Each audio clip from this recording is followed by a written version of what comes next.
Okay, we are back.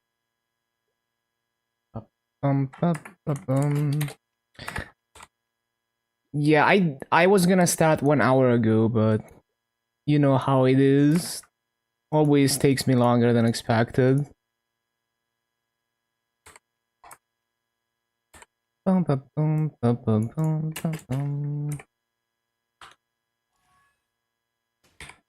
Okay, great. Great.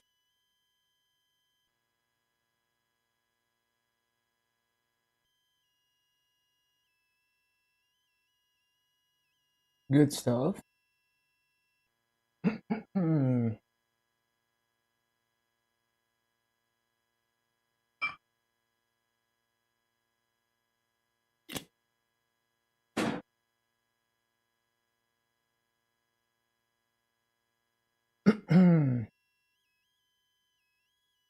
Okay. So let's see.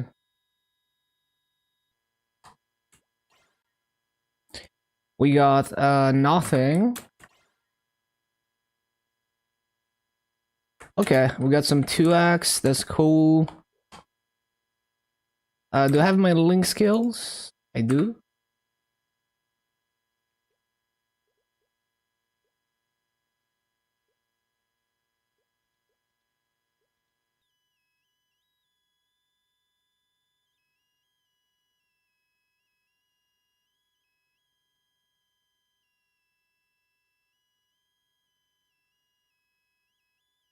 Okay, okay. 3.830.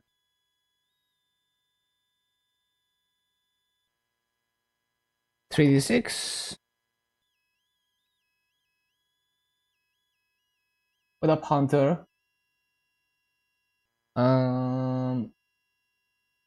243. 54.682. Day 6.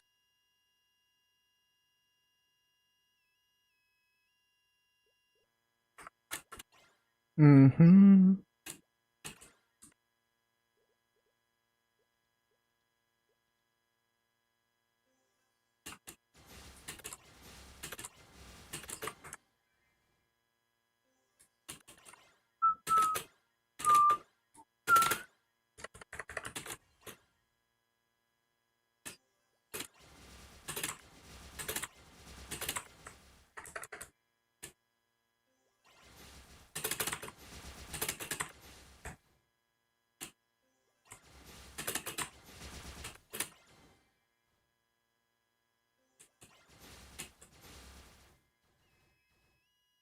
Wildbot.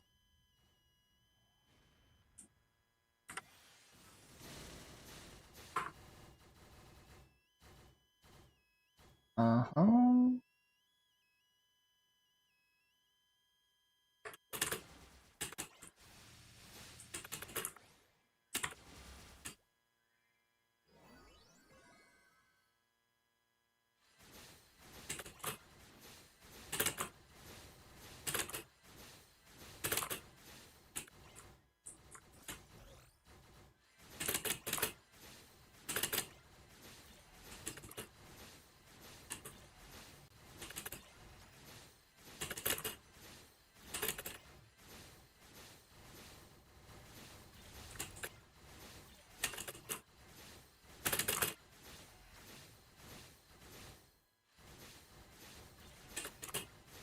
Oh wait, I need to use the coupons.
Oh shit, I need to resummon.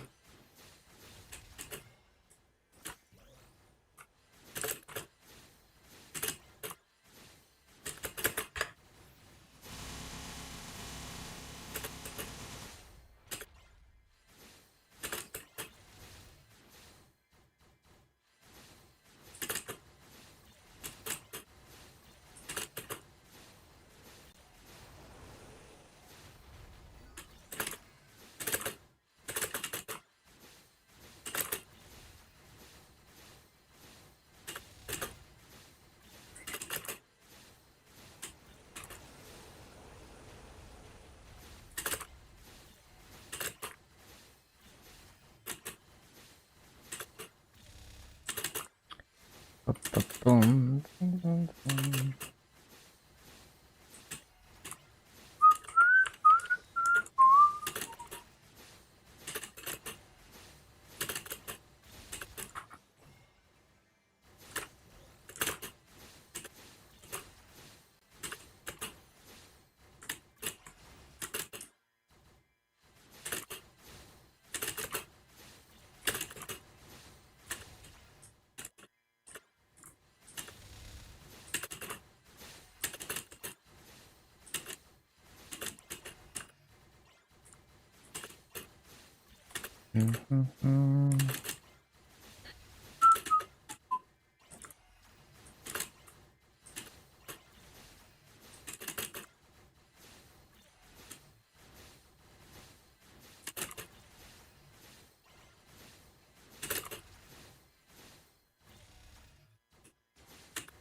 Oh yeah, I forgot to use supernova. Always forget.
I forgot again.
Kinda scuffed.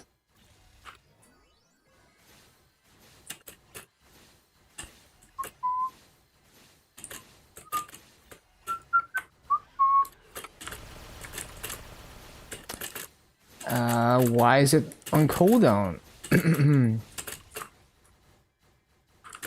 That's annoying.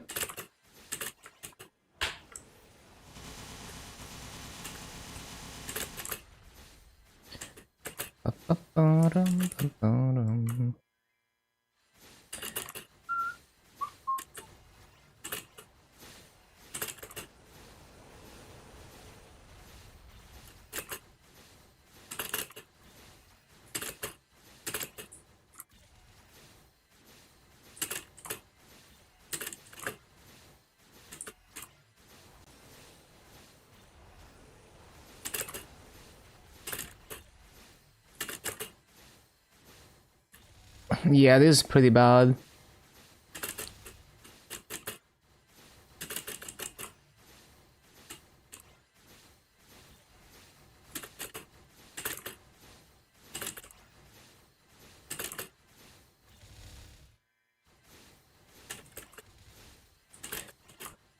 I should be able to get better rates than that if I stop forgetting stuff. I mean, it's still well over 17k, but yeah. I should be able to do better.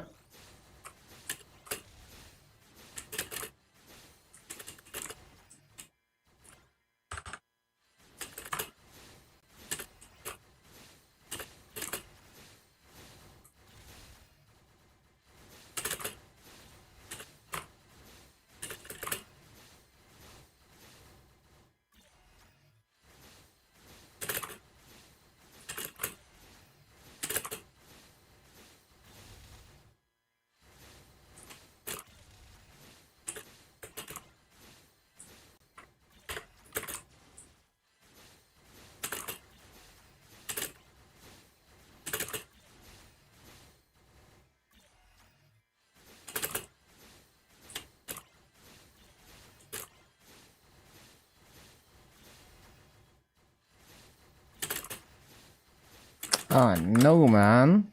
I keep forgetting. Brain that gaming.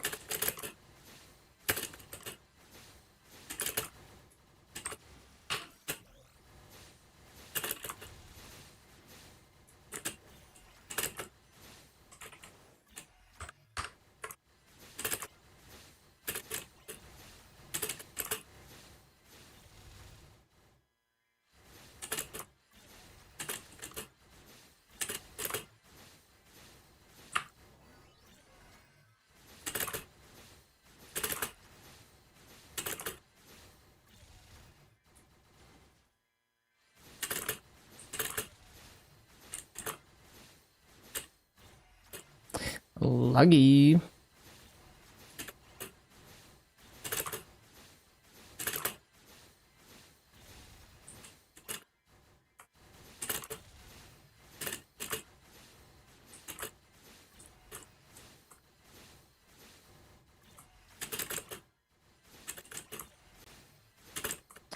Nope, I forgot.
Hello, Modus. Hello, hello.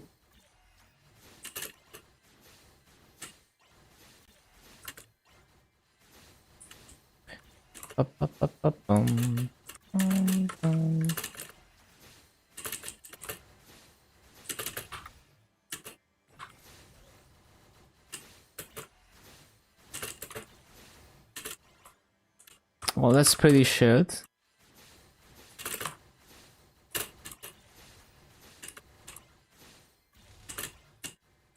Nope.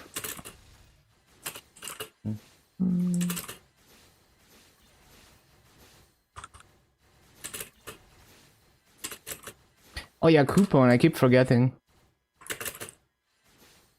So this is gonna expire in like 9 minutes.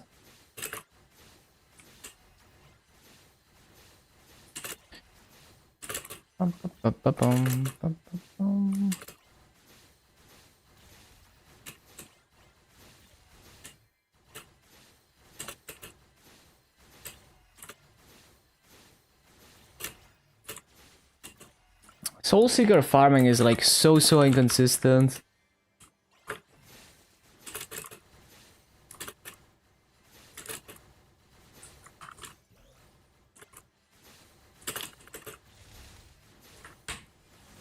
Hopefully less shitty when I one-shot.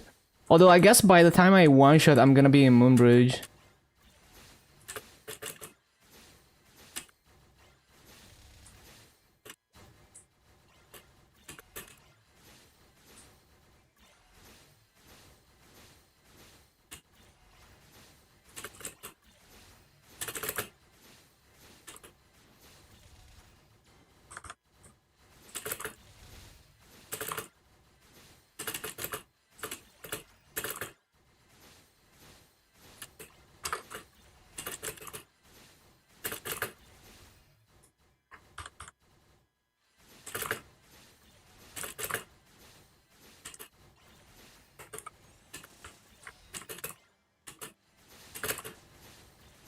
I do have link skills, right? Yeah.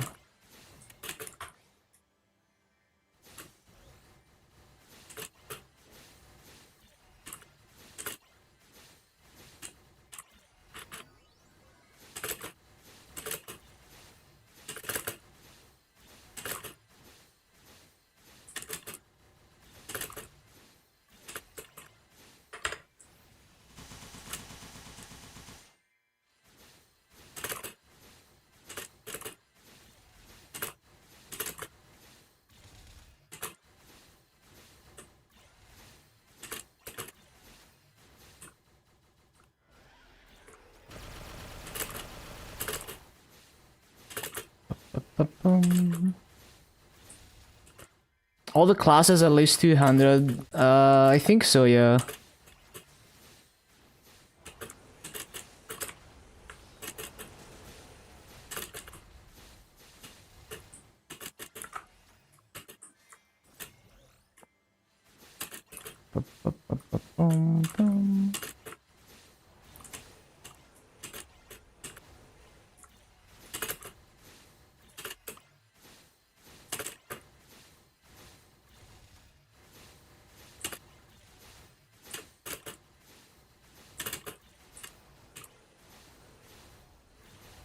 Lost interest again? Yeah, it's fine. If you feel like you have to force yourself to play, then you shouldn't play.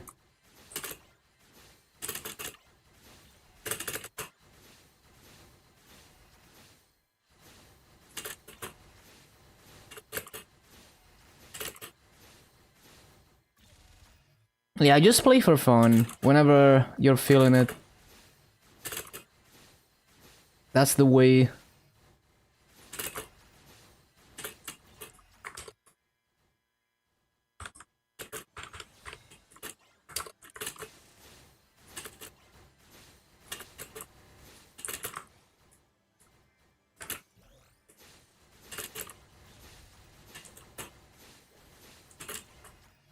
weekly daily bosses hoping for the gear to drop.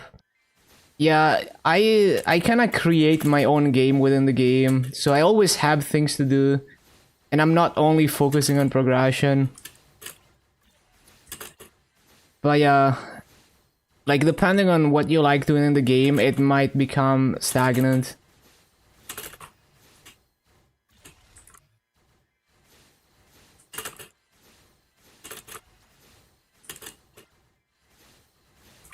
I don't even necessarily go for the Bastion slot gear.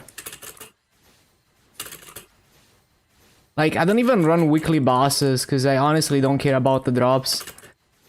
So it just becomes kind of a chore to do bosses every single week.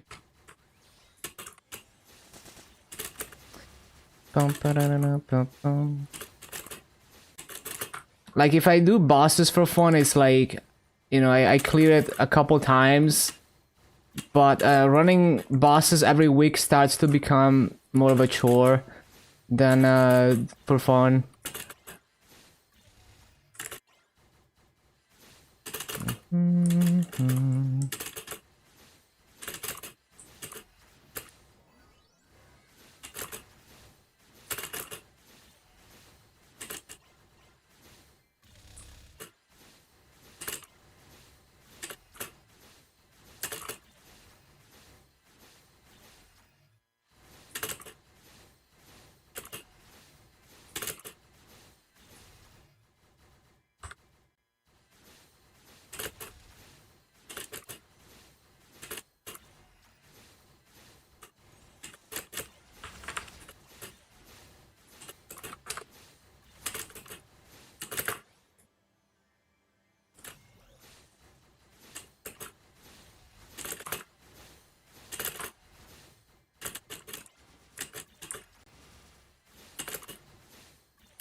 Like, I don't play Reboot, but like one interesting, so because Maso is so free in Reboot, and you're severely limited by getting gear and like spares and all of that, I think a fun project for Reboot would be to try like non-Bastion slot off meta gear setups, because it's so easy to get enough Maso to like 22 star everything.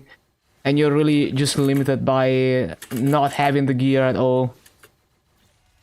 So imagine like 9 set 22 star run Maru gear would be hilarious.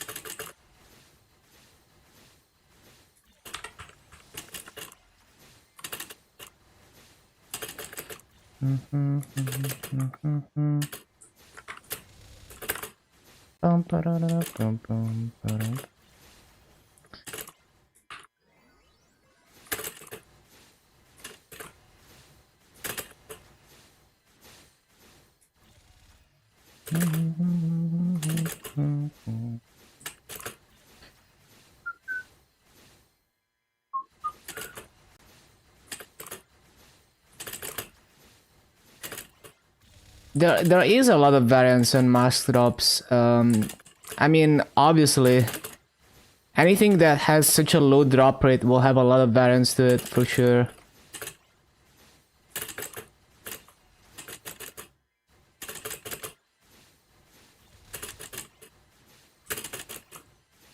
That's why, like, I tell people to be very careful when they estimate the drop rate of things, because even with nodes that are more common than masks, I get a lot of variance. Like maybe one day 10 hours 100 nodes, another day 10 hours 80 nodes. I can get that kind of variance with the same drop rate, even over 10 hours. And 10 hours of grinding for me is like 880k mobs. So you probably have to kill like millions of mobs, or at least like 1 mil plus mobs to kind of average out all the variance. Hello, Peacecraft. Yeah, there is a, like, you have to have a huge sample size for it to be like statistically significant enough. And I don't know all the math, but people who have studied statistics will know how to they're gonna have some metrics that allow them to tell whether the sample size is big enough to be statistically significant.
Like, it's very easy to be in the mindset of making huge assumptions about things you don't really understand.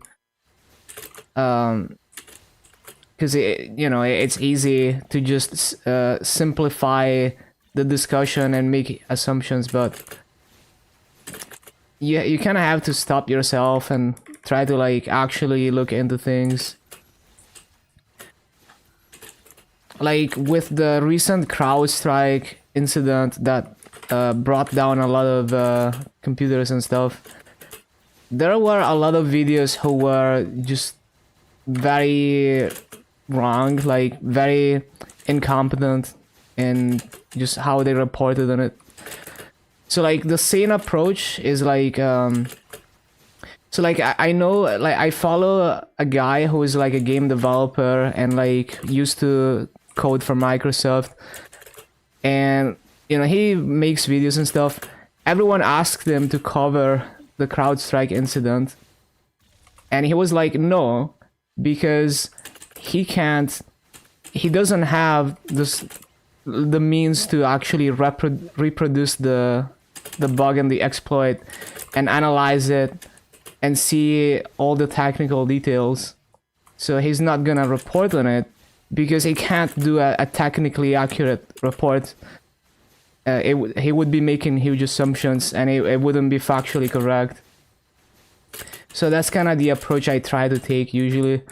It's easy to like, your brain really wants to like yap and yap about things that you haven't researched, but yeah.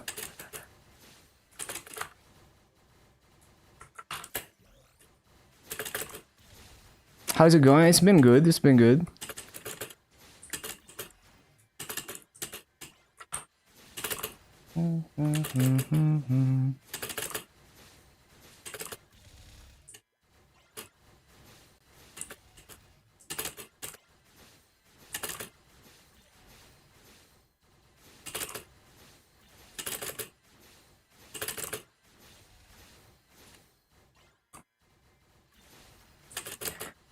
Well, I guarantee 99% of the videos about the CrowdStrike thing have not gone, like they didn't actually take the affected CrowdStrike binary, reproduce the bug and analyzed it and actually understood what was going on. So that's my point. It's like if you don't actually know the details, like don't talk about the technical details. Yeah, I was like making a comparison of like so like I follow this guy called Casey Muratori. He's like a game dev person, used to do like work at Microsoft. Like, you know, he makes videos about game dev. Everyone asks him to talk about CrowdStrike. Well, he also makes like just highly technical coding stuff.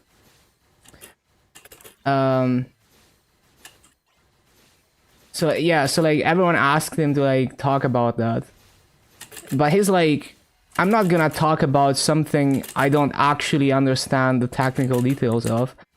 You know, he's like, well, if I'm gonna talk about it, I would have to have the binary that's affected, and I would have to like reproduce the bug and analyze the technical details of it. Cat time. Cat time. Thank you for the resub at tier 1, Mickey Flowers. Thank you for the continued support. And it makes sense, right? Like if you can't, like if you're gonna talk about the technical details, you have to have tested it firsthand and verified all the technical details. You don't just randomly repeat what you heard about it, which is what most videos on that did. Weibo. Let me actually see if I can find the post that I'm talking about. Dun, dun, dun, dun. I'm sure it's somewhere in here.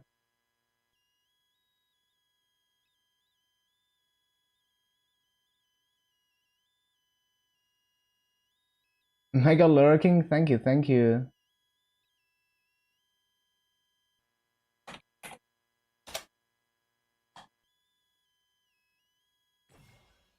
Yeah, like yeah, so like there's videos that, for example, they say that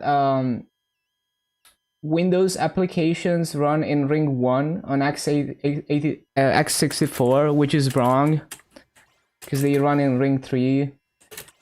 And then they claim that the crash was caused by zeros in a config file, which is also wrong. Like basically just a bunch of like things that, I don't know, maybe they heard, you know, they clearly haven't verified any of these technical details and they just repeat factually wrong stuff in those videos.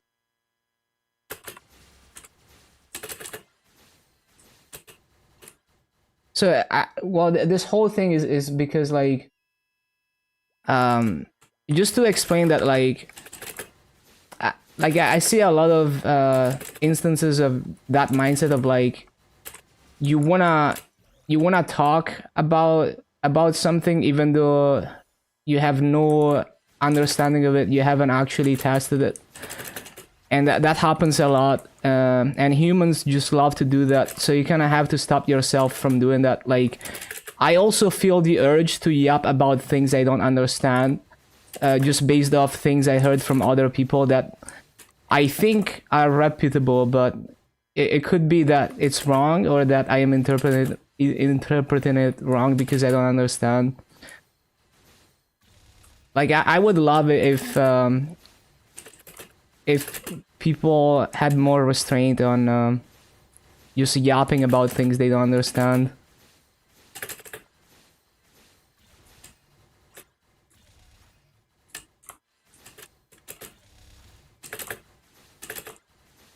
It's like not knowing epsilon delta and being a calculus teacher. But yeah, it's like I guess it's just a human tendency. Like I have that too. Like I feel it, but I kind of have to catch myself and not make a fool out of myself. Like, yeah, exactly. A lot of people repeat things they heard like it's a fact, like they understand what they're talking about. And it happens so much, and it happens to me too, but I try to stop myself.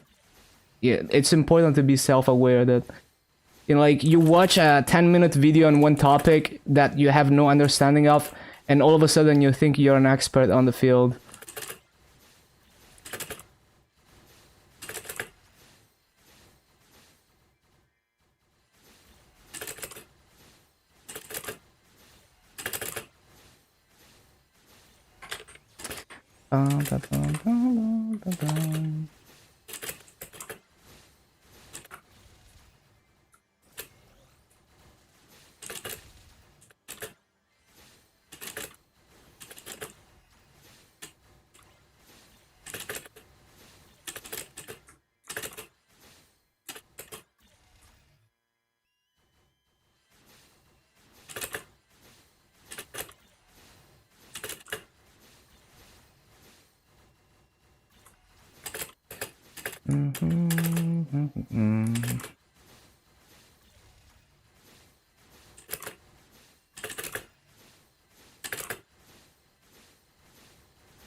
And there's like so much more about the crowd strike thing, just like really weird shit that you don't even, I don't even know why how people made it up, but like just like weird technical details that just seem completely made up, that just don't make any sense, that are just being repeated in a lot of videos.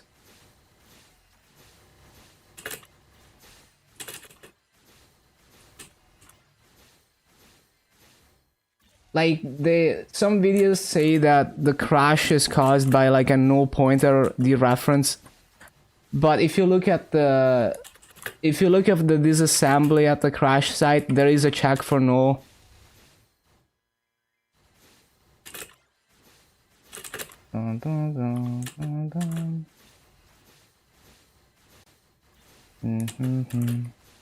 So at most it could have been like a bad pointer that's not a null pointer.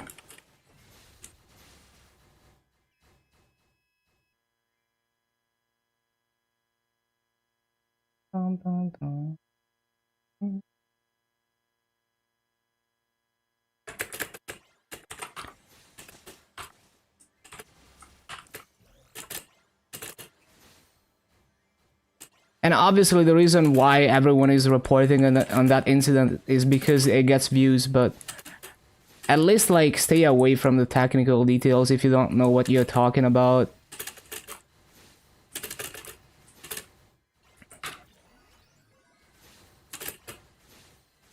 Like I couldn't make a you know, like a proper technical video about those things because I don't feel like I understand enough, even though I understand some of it.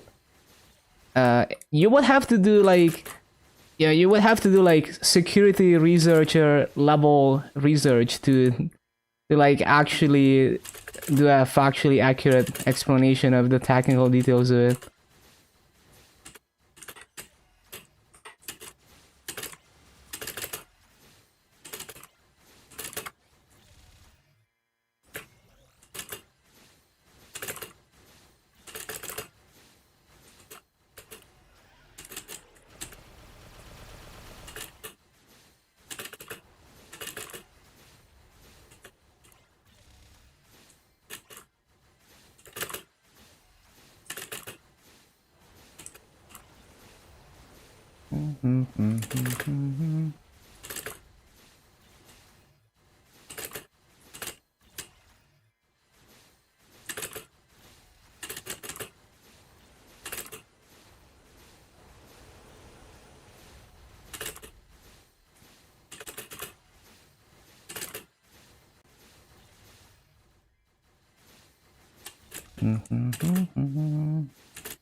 And like this guy, like I was talking about, you know, he's like very technical, like very deep understanding of like programming and like the low level details, you know, like assembly, coding, x86 stuff, and Windows stuff. But even he feels like he wouldn't be qualified to uh, talk about the technical details of CrowdStrike because he doesn't work with Windows kernel drivers. He doesn't know like the subtle things about them that you would know if you developed kernel drivers for years, and not by like just reading the manual. The documentation is not enough. You need experience too.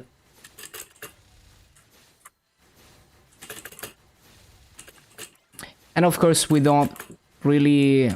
I mean, he doesn't really have like a crash dump and the binary that's affected by the bug and all of that. Yo, thank you for the follow, Nano.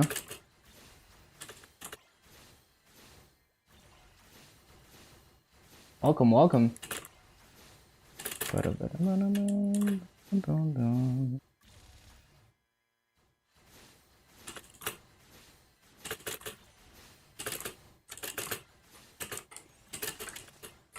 Hello, Lazy.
Oh yeah, I need to use coupons. Always forget.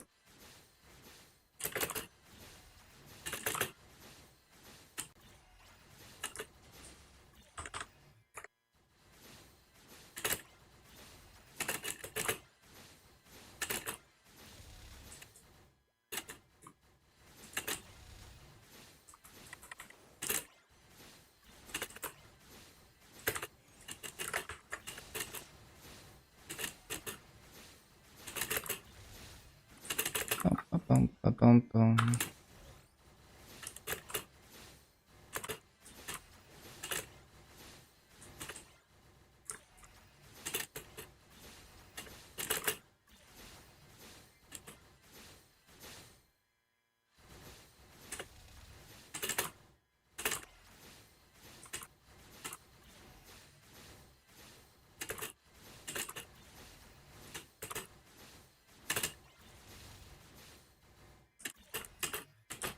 Mhm.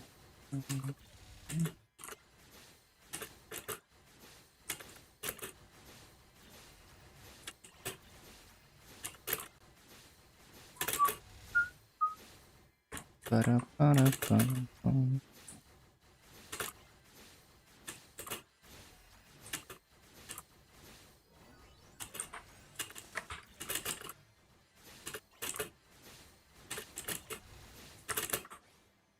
Ba-da-da-ba-da-ba-da.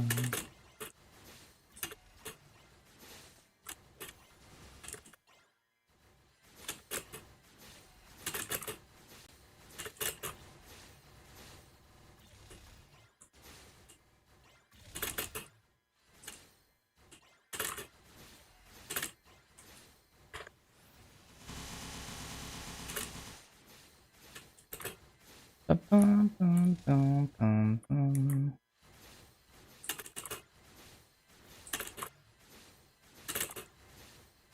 Nope.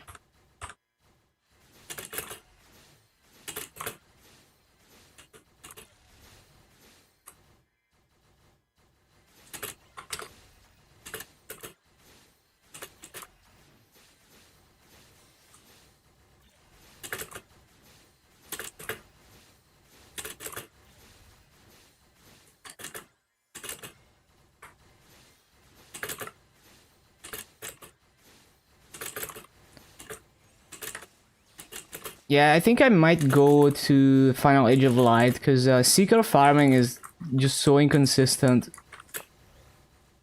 Like, it would be a lot better if I was one-shotting, I guess. I'm like so close. Well, it's actually, well, it's not like, well, it's not like close to one-shotting, but it's close to like, just like, well, it is kind of close to one-shotting, yeah.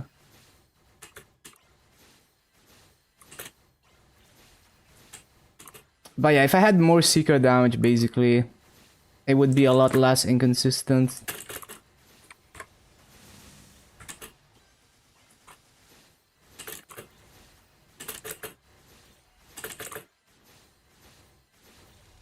There's many times where I simply don't clear mobs fast enough because I'm sitting there waiting for Seeker to kill them and they don't die.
Soul Seeker hater.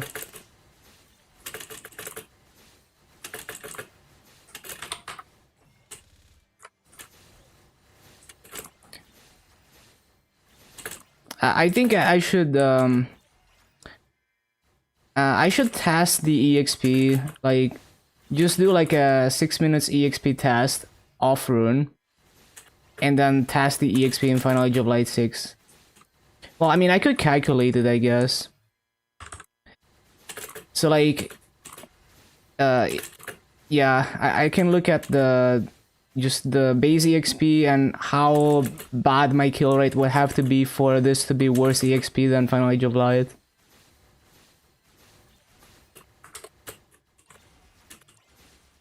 Sure, we can do that calculation. I guess I'm gonna do that after the coupon expires.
So inconsistent, yeah.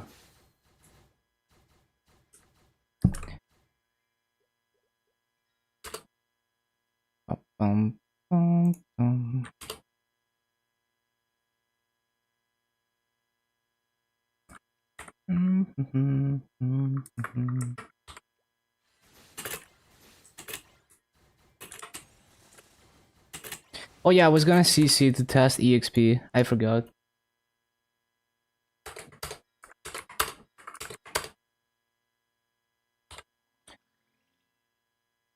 Oh no, actually, I was gonna calculate it. Yeah.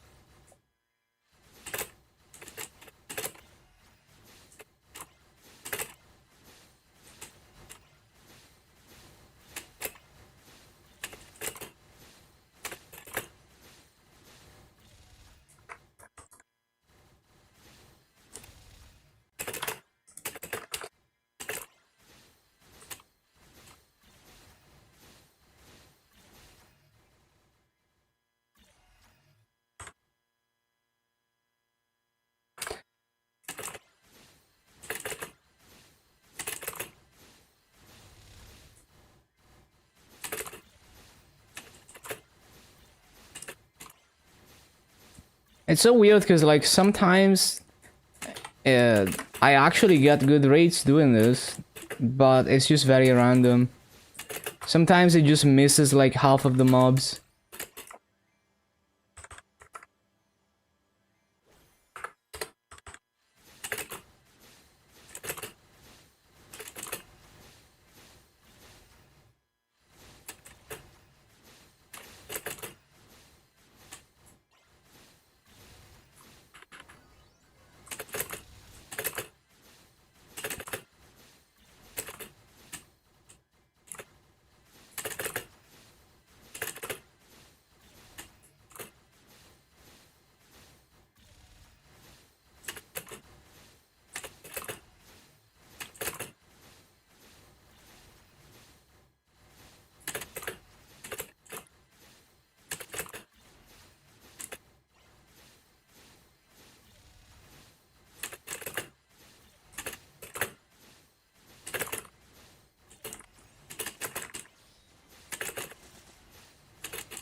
Yeah, I'm just gonna do like a 15 minutes BA and see what kind of EXP we see.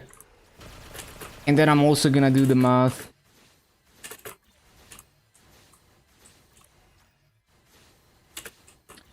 And we will see.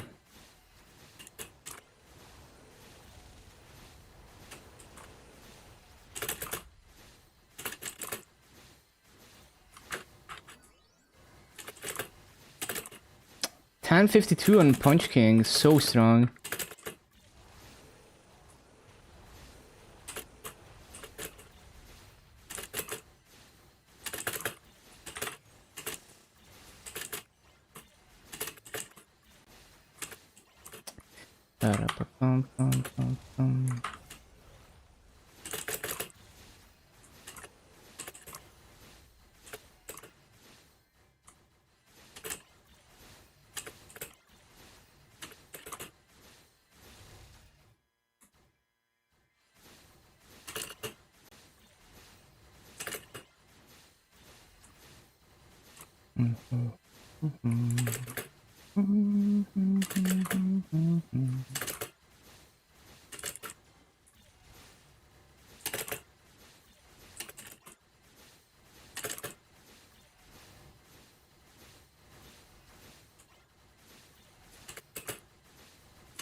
Another 5 minutes, and then we see the EXP.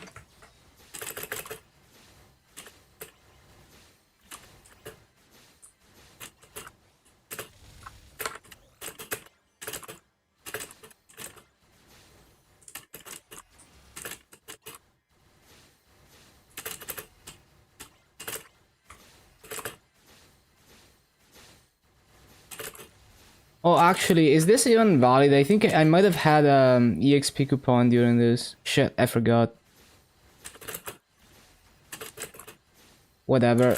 I was gonna do the math anyway.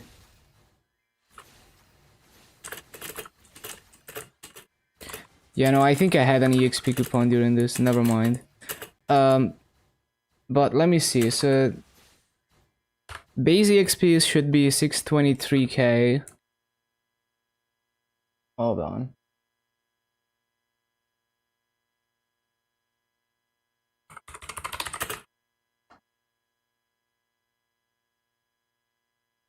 So EXP is this times 1.05.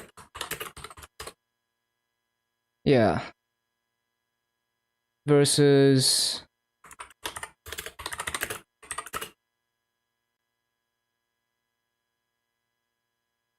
Hello? What? I clicked that. What? There we go. Yeah, this times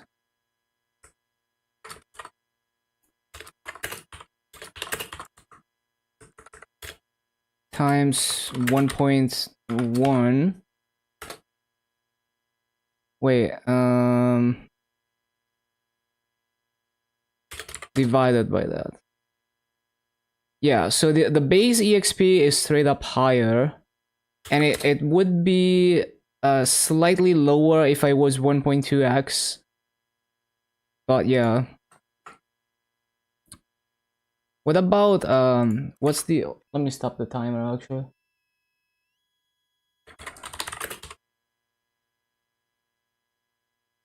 Like these maps, I'm probably never gonna grind because the rates are shit, but like just curious.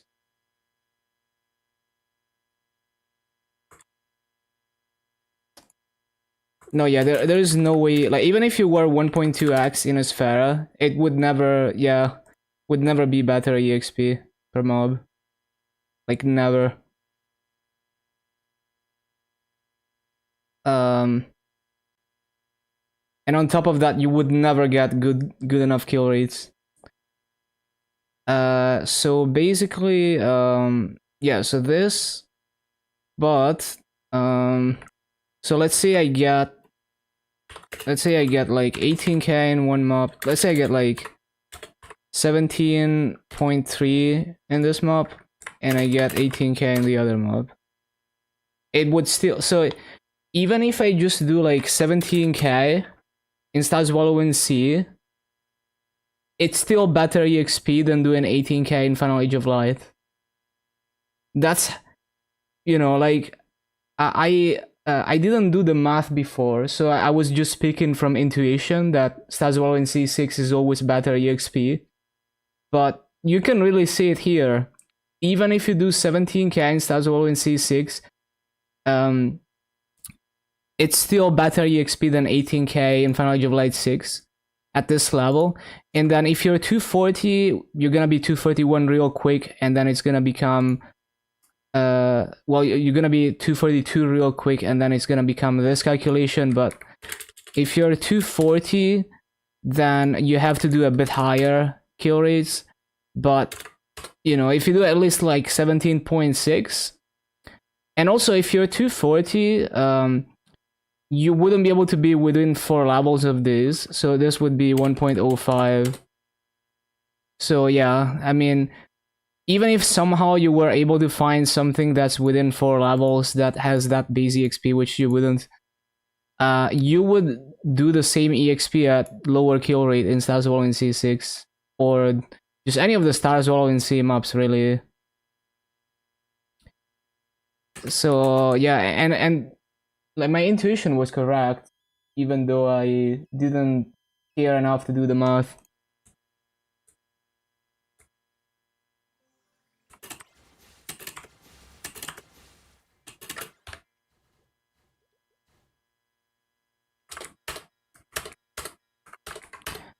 So yeah, maybe I just stay here then. At least until Moonbridge. There's only one level anyway.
Does MVP ranked here go up if you buy Maple points?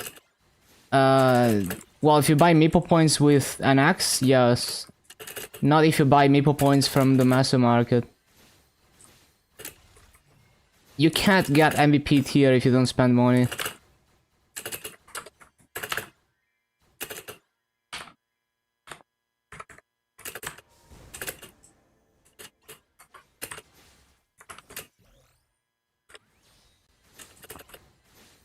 Well, to be fair, I've never spent money in this game, so I don't really know, but I would assume that buying Maple points is a normal NX purchase like any other, like buying anything else in the cash shop, right? It should count.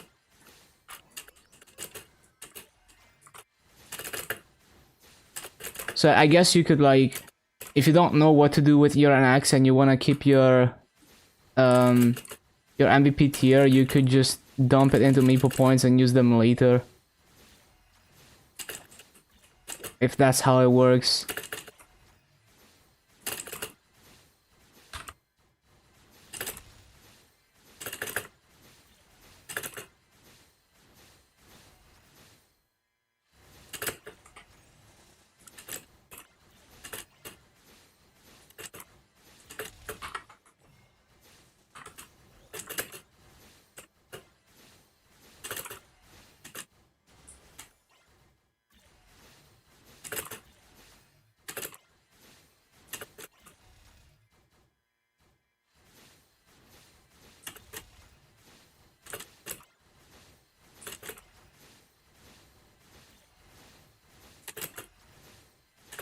Like, I don't even know how the MVP tier works. Like, is it when you purchase the NX, or is it when you purchase items with the NX? Maybe it's just when you purchase the NX, so you probably don't even have to dump it into Maple points.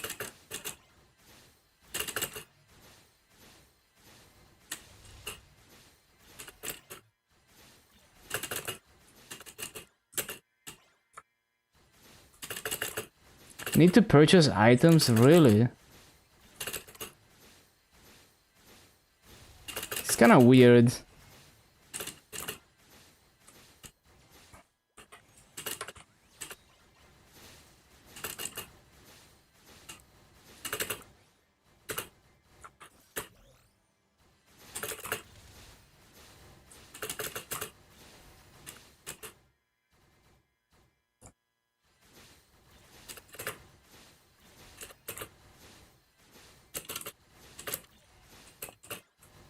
Yeah, no, I never spend any real money.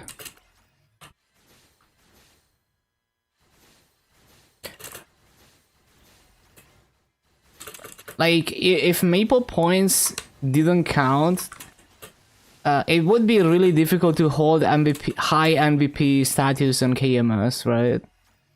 Because they don't have cash cubes anymore, so I would hope the Maple points count.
How many characters this event?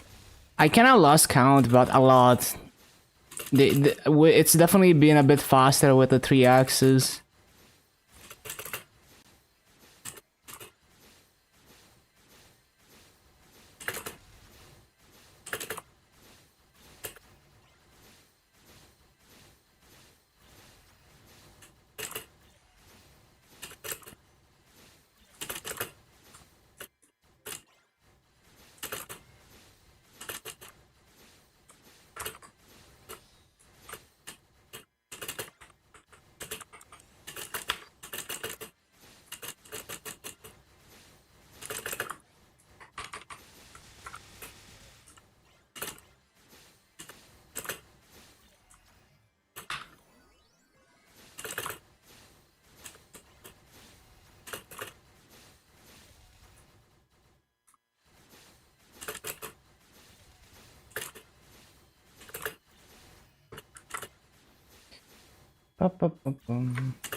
Hello, 5-5.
Oh yeah, coupons.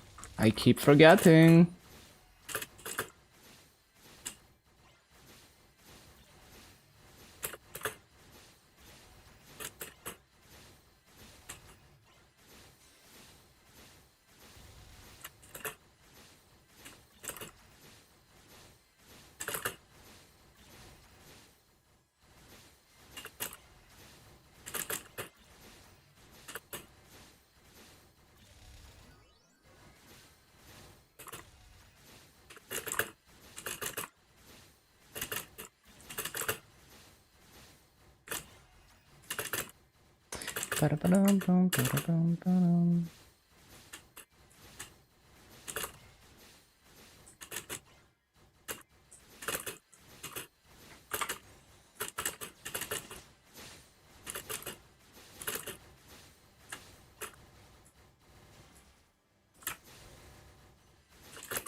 Well, that's not how it's supposed to go.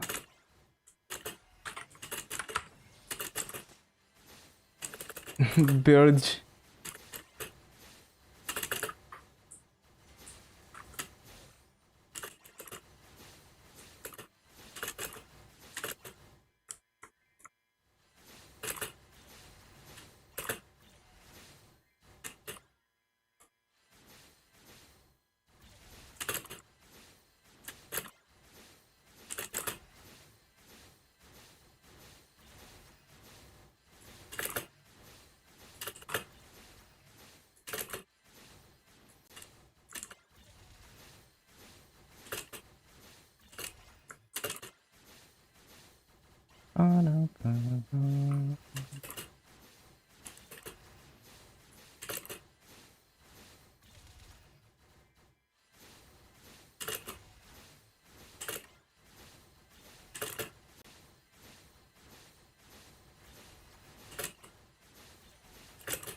Oh, I forgot to resummon.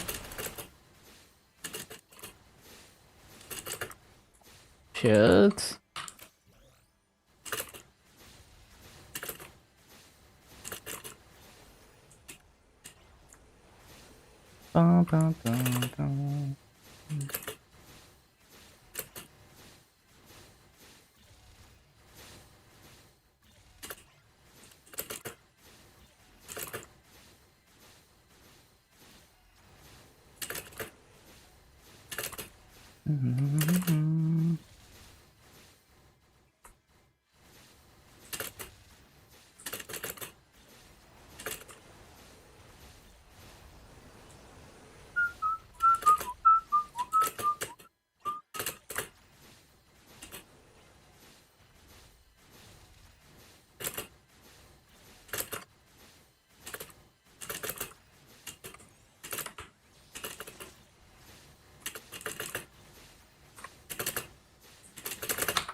Man, what a banger remix.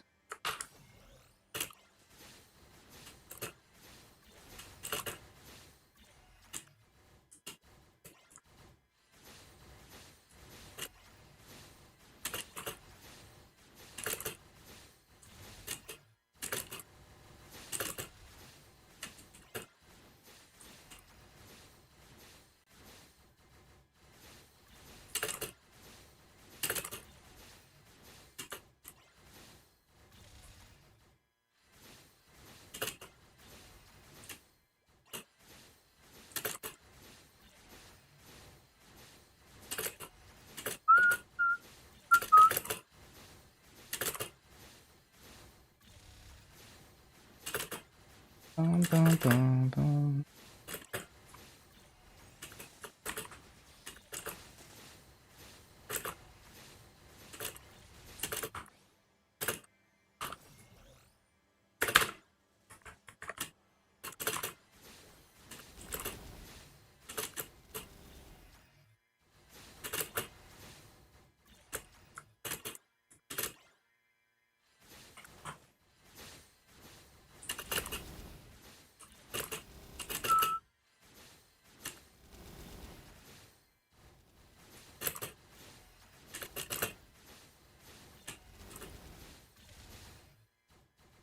Ba-bum, ba-da-da.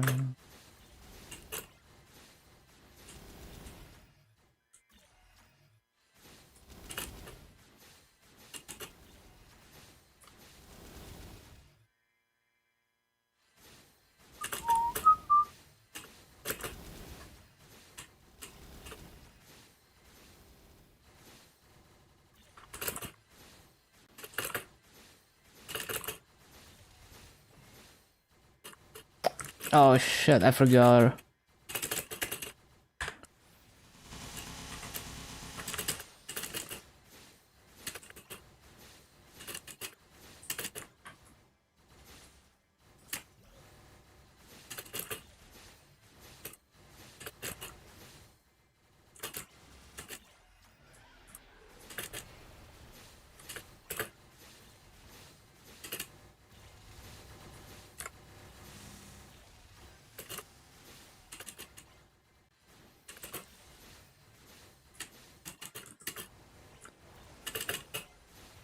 Bum, ba, bum, bum.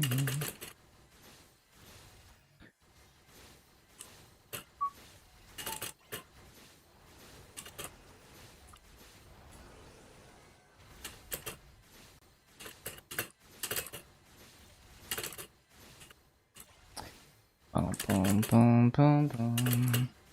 Oh yeah, almost 244. Cool, cool, cool.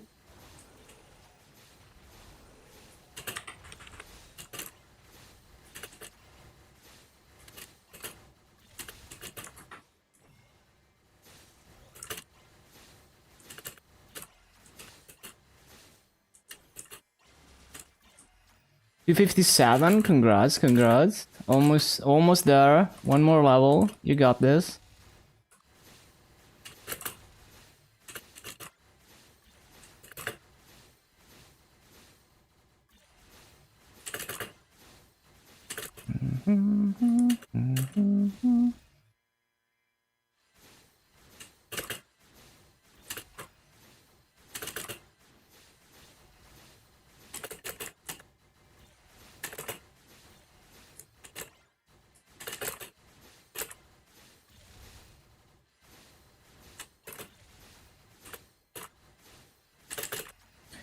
I guess another map I could try is Stars Swallowing C3 for similar EXP per mob, where I wouldn't have to Seeker farm.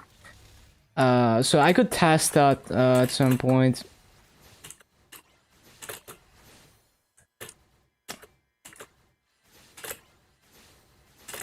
Did Limina pre-quest?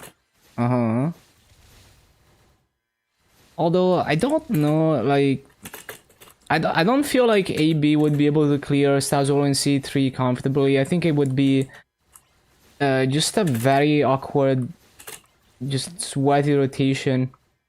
Because you only have one summon. And there's a lot of grounds to cover. And this map is way more Seeker friendly and has more mobs. Because the mobs are tall, so it's more likely that Seeker is gonna target them vertically than the SSS3 mobs.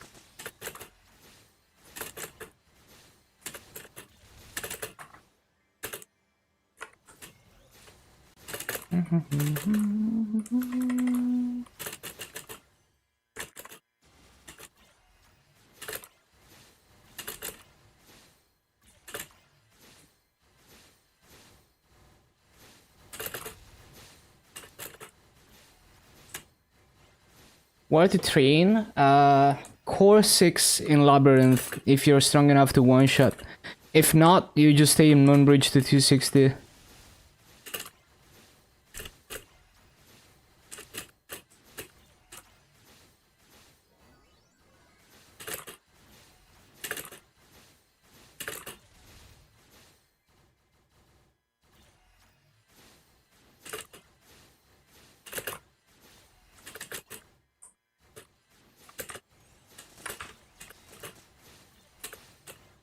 Yeah, give it a try. See how it goes.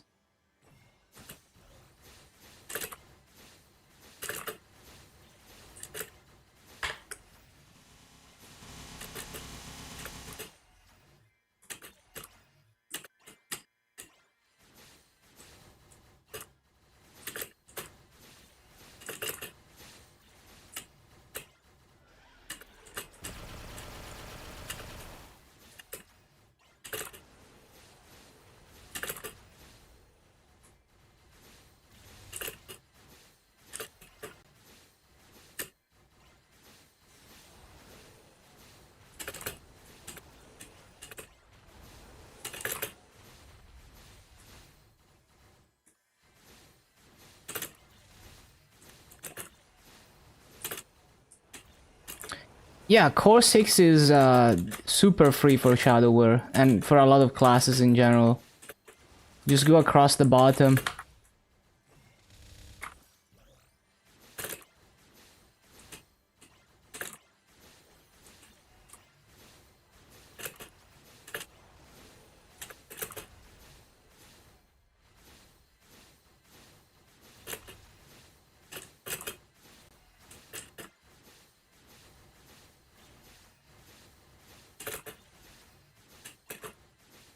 More skill rate than LH6? Yeah, for sure. Perfect rates in LH6 is way higher. But you're gonna get more EXP in Core 6. Because you're 1.2x. And it's a higher level area, so the base EXP is straight up higher. So higher base EXP, higher EXP multiplier makes up for the lower kill rate. I haven't done the math, but my intuition is that it would be better EXP if you're within one level.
Bum, bum, bum, bum, bum, bum, bum, bum.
Raise summon.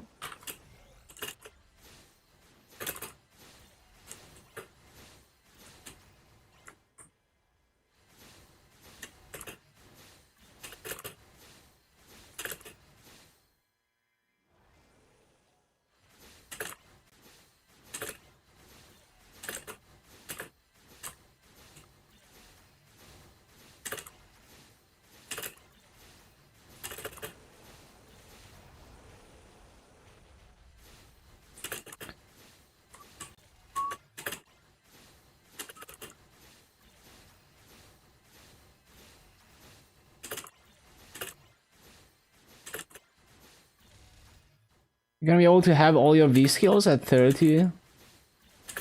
Yeah. Well, yeah, I mean, you have more than enough level 5 slots. Like, you can't have all level 5 slots, but you have enough that everything that matters is gonna be in an enhanced slot. I don't remember exactly how many slots are fully enhanced at level 260. But yeah, level 260 is where you max out your V matrix and V matrix points.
With like extra ult stat, you're gonna be missing 5 V skills.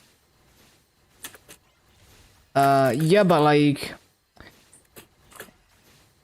I mean, there's like so many node slots that are fully enhanced that even if you're min-maxing, like, you're really not gonna be missing many V skills at all.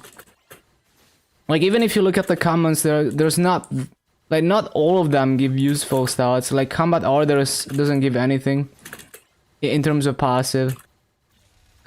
Advanced blasting doesn't give anything either.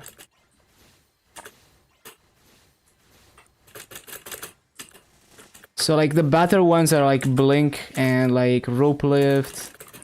If you're a pirate, the loaded dice, but you're not a pirate.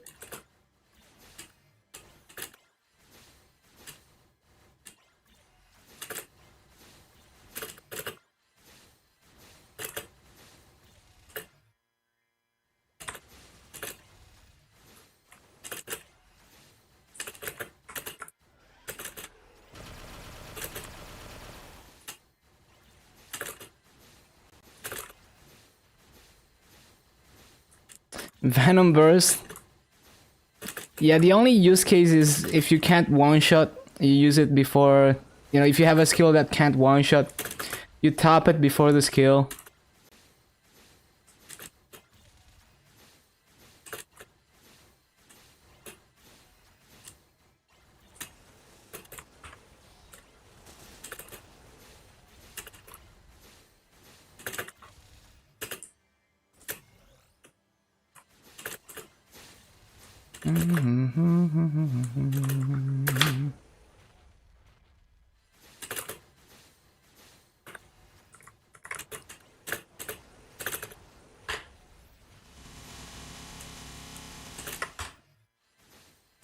So it's like almost 17.4k.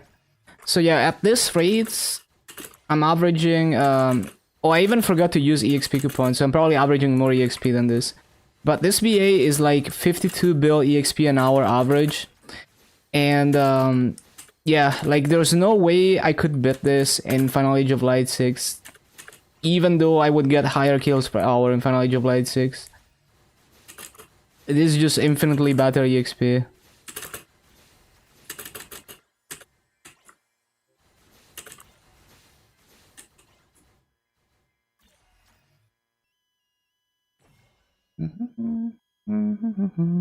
Okay, so do I CC? I guess I CC.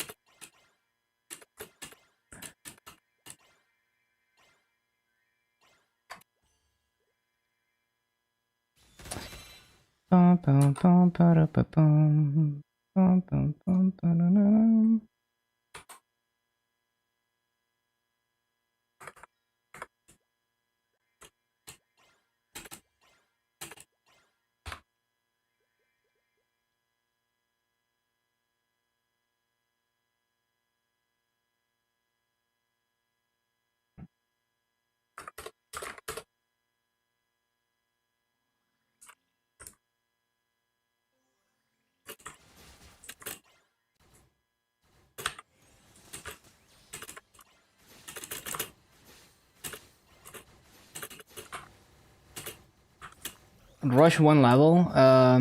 You're gonna get so Janus, yeah.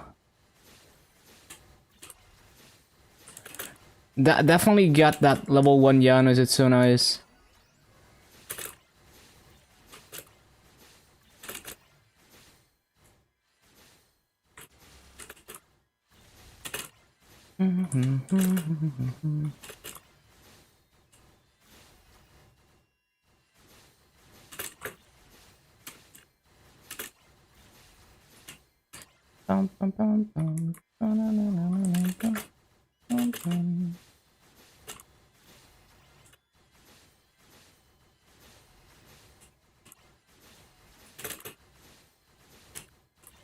Yeah, exactly. It's like another fountain, or dusk mode is kind of OP on some classes and in some situations.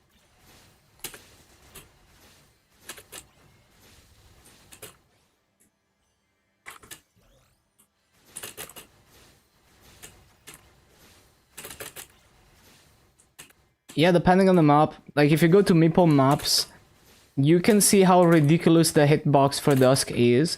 So as long as you're able to hit mobs enough times to get enough Dusk procs to clear everything, it should be good.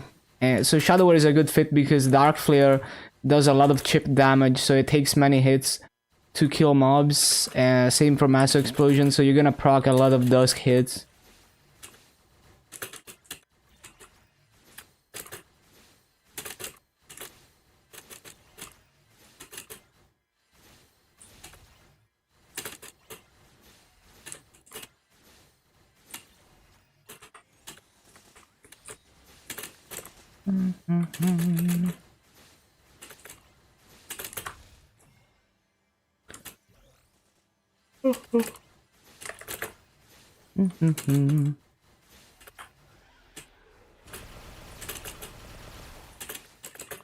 I'm the one making your burn 10%. Hello, Dan Pam.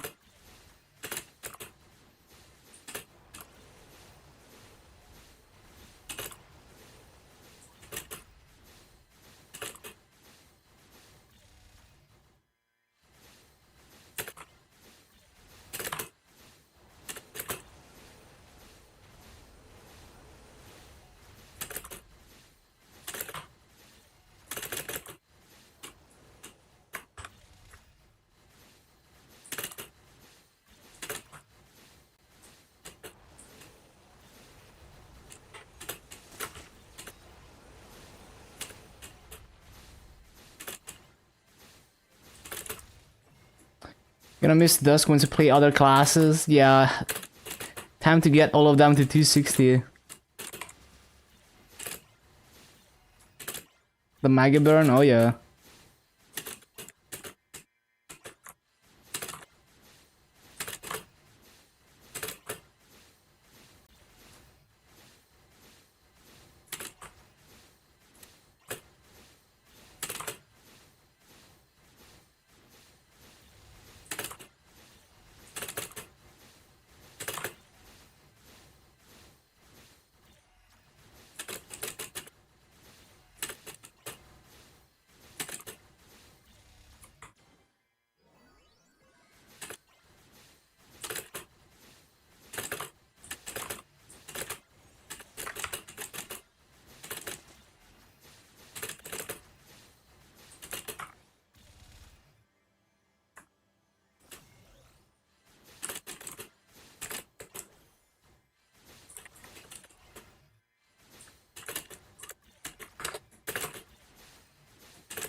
One or two arc, I see.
Apparently Phantom Link is no longer as useful due to artifact system. Yeah, you can get a lot of crit rate out of artifact, but it's not always enough.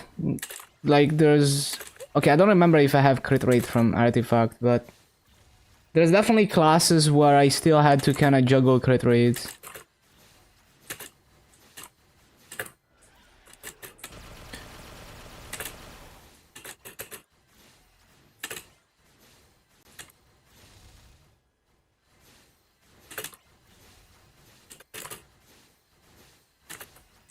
Fire poison, yeah, the crit rate is just so low.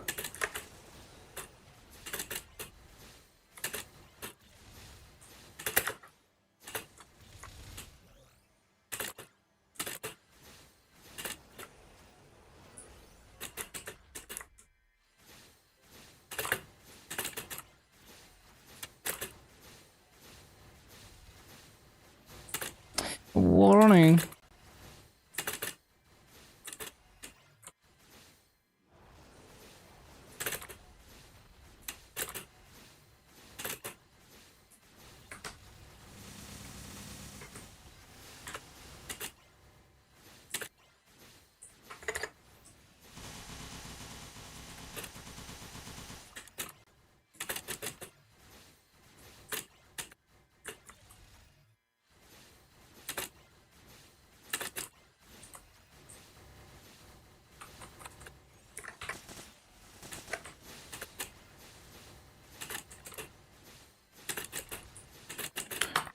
Mm-hmm.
Mm-hmm.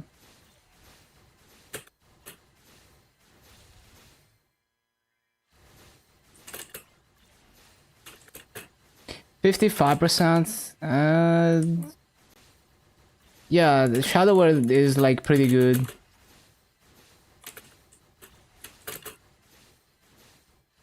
Remember that you have to hit mobs to charge up your crit rate. From like the toss the coin or whatever, flip the coin.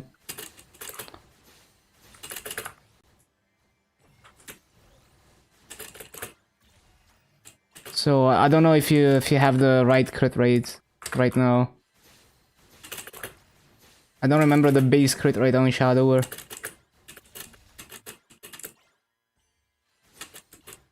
Oh, Wild Pot.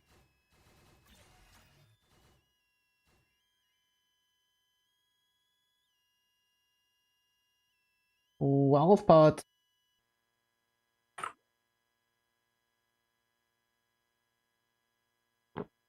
65% with DSC, 75 with Lin. 81 with Legion. Phantom 101. I see. Yeah,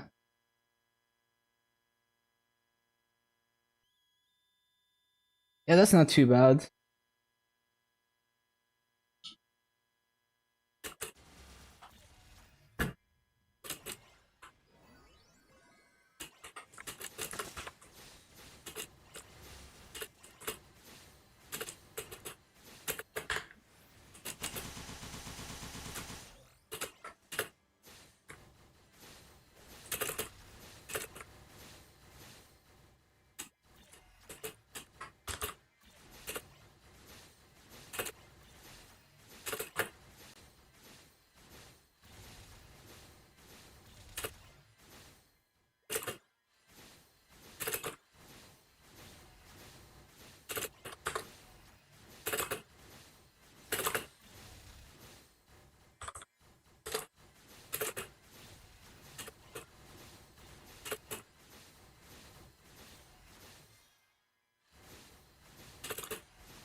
So glad it's a toggle. Yeah.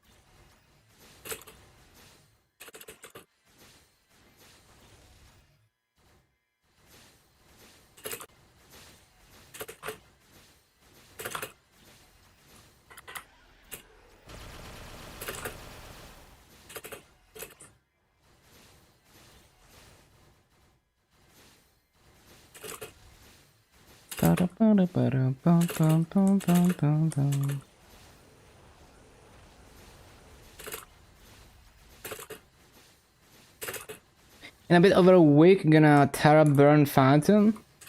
Looking at it. Yeah, sounds good.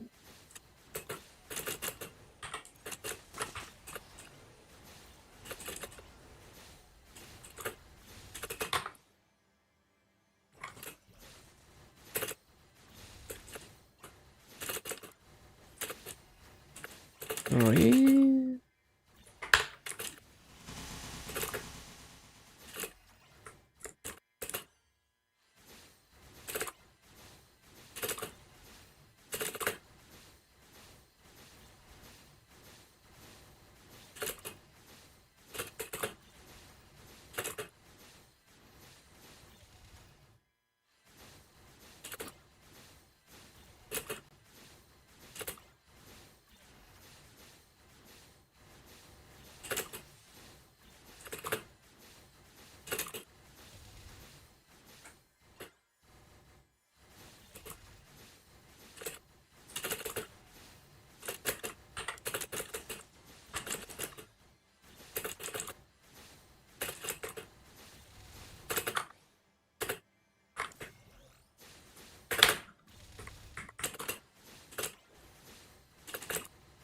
Mm-hmm.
Bum, bum, bum, bum, bum, bum, bum.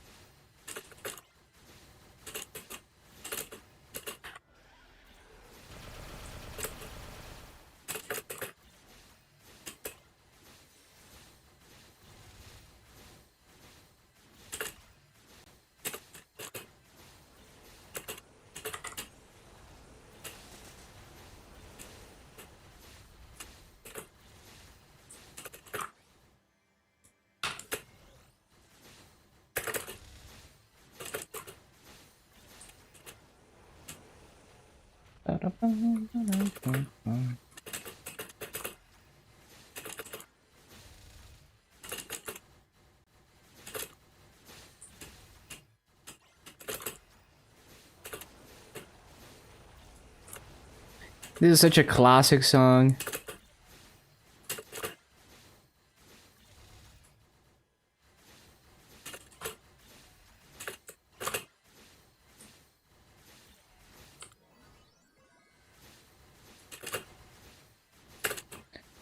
Bum, bum, bum, bum, bum, ba-da-da-dum.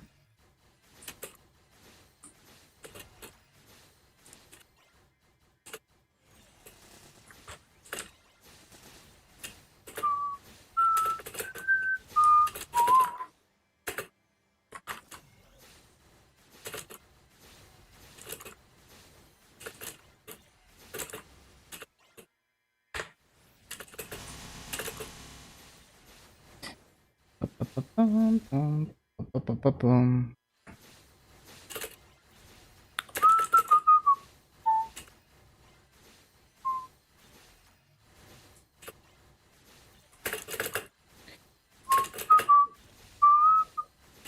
When was the scheduler added? It was a milestone, so I'm very much looking forward to that for GMS.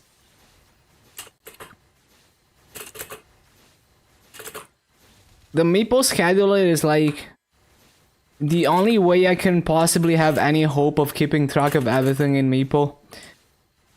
Because I don't have to manually update it.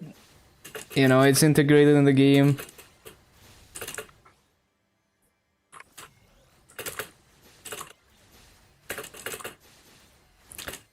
Because otherwise, I'm just like not even gonna bother because it's just perma overwhelming and tedious to just keep track of everything.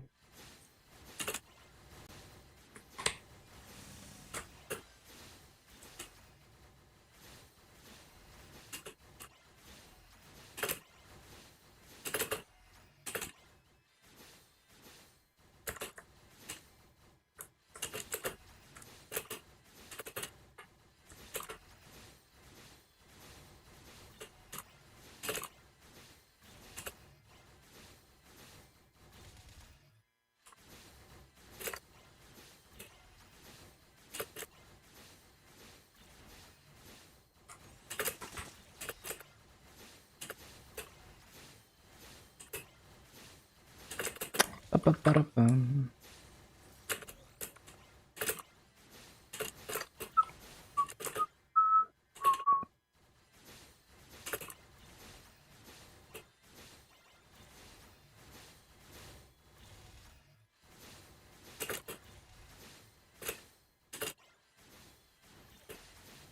Ba-da-ba-bum, ba-da-bum.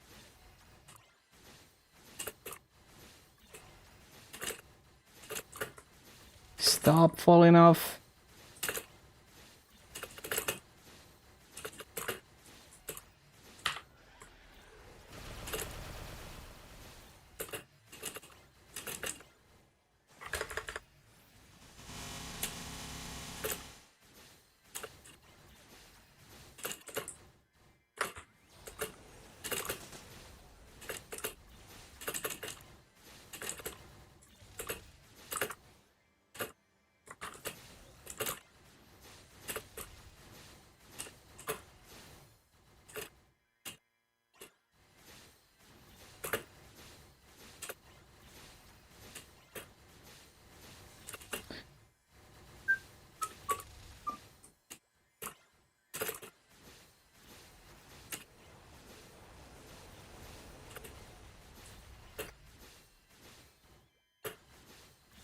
Ba-bum-bum.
Oh shit, I didn't resummon.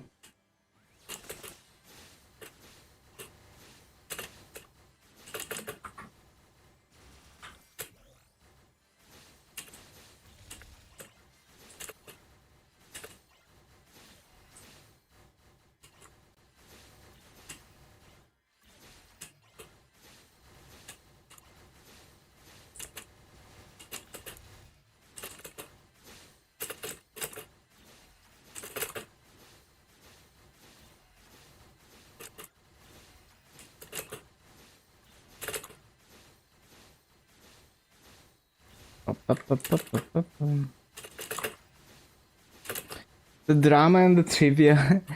I don't know. I find a lot of the internet drama around software is like kind of ridiculous.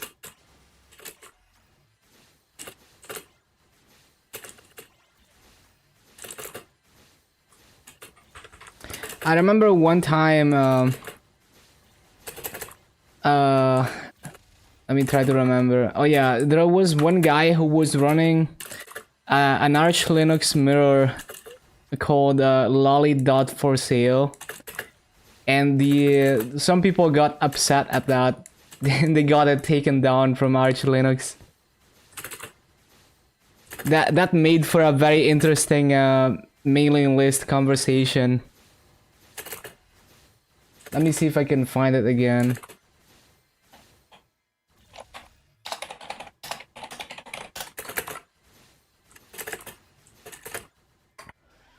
Yeah, this thing.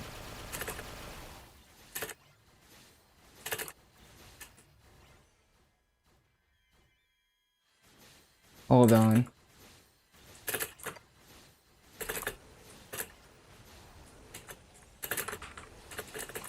Why did you highlight yourself, Baradad?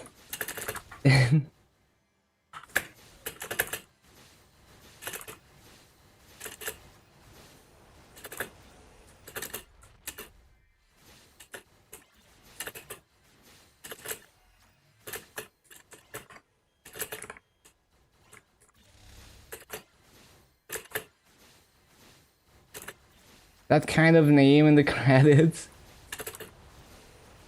KDE releases whenever they want. I mean, why not, right? That's a great thing about open source, that you can do whatever you want.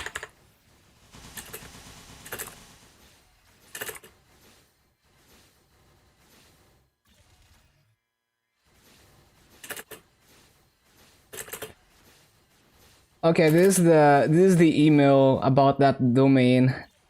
And like the guy who runs the domain, so this is the response from the guy who runs the domain. Like he's clearly trolling. Like, you know, not fully trolling, but like, you know, he's taking the piss. And it's pretty funny.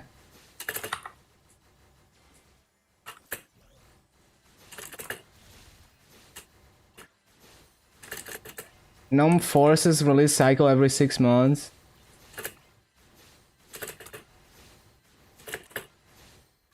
But yeah, I like the freedom. That's what it's all about.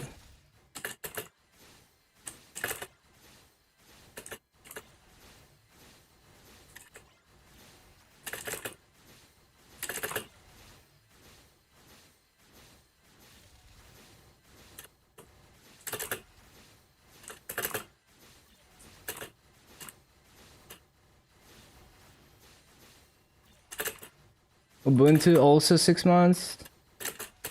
Yeah, I mean it's just whatever development schedule they decided.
Yeah, it's gonna be interesting. Oh yeah, that reminds me.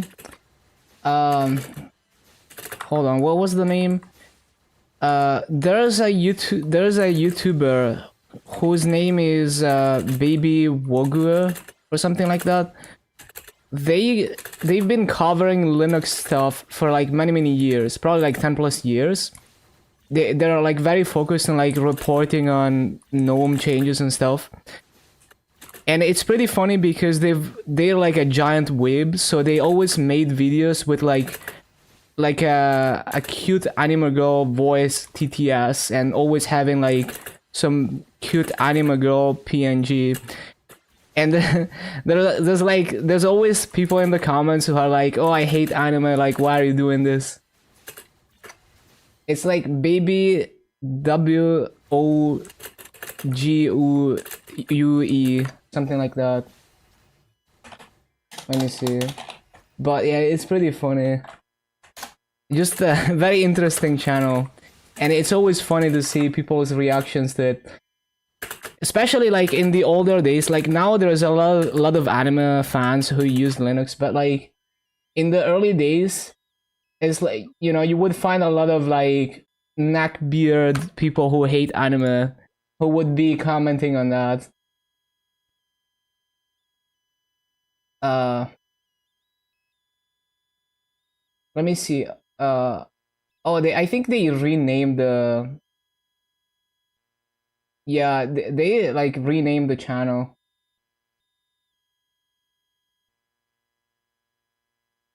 I'm pretty sure it's this one. Hold on.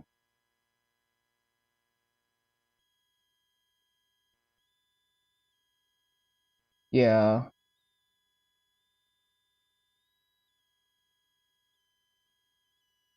They renamed.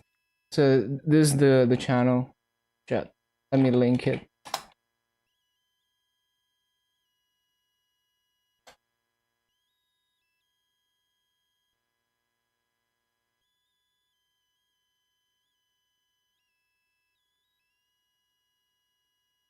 But yeah, it was pretty funny, especially to look at the just like they've been in the community for a long time, so people know them. And you used to always see people who were weirded out by the anime aesthetic and the cute boys in their videos. So I just always found it very amusing to look at the normies.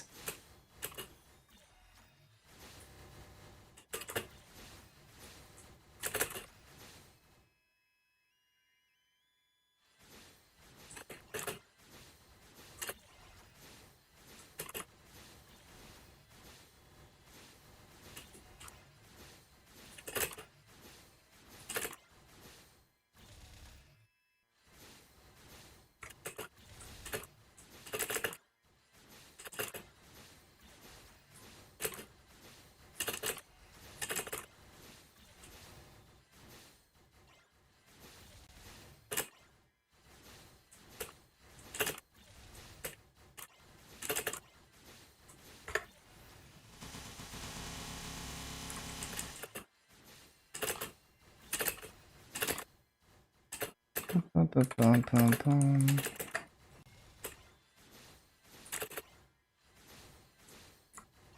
yeah, just a very interesting character in the Linux community.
It's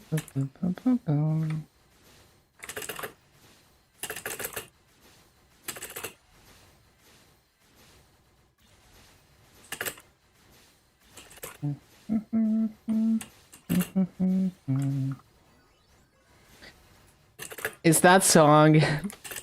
It's been memed so much.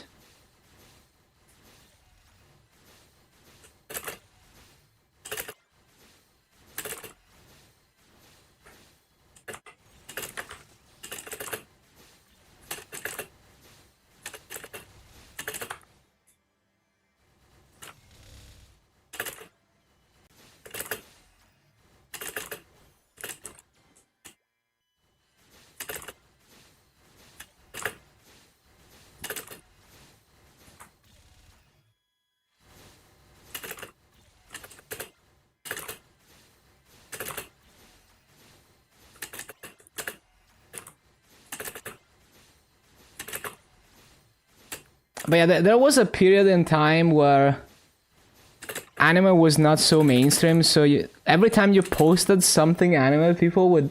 Like, you would get a lot of people who were triggered by it.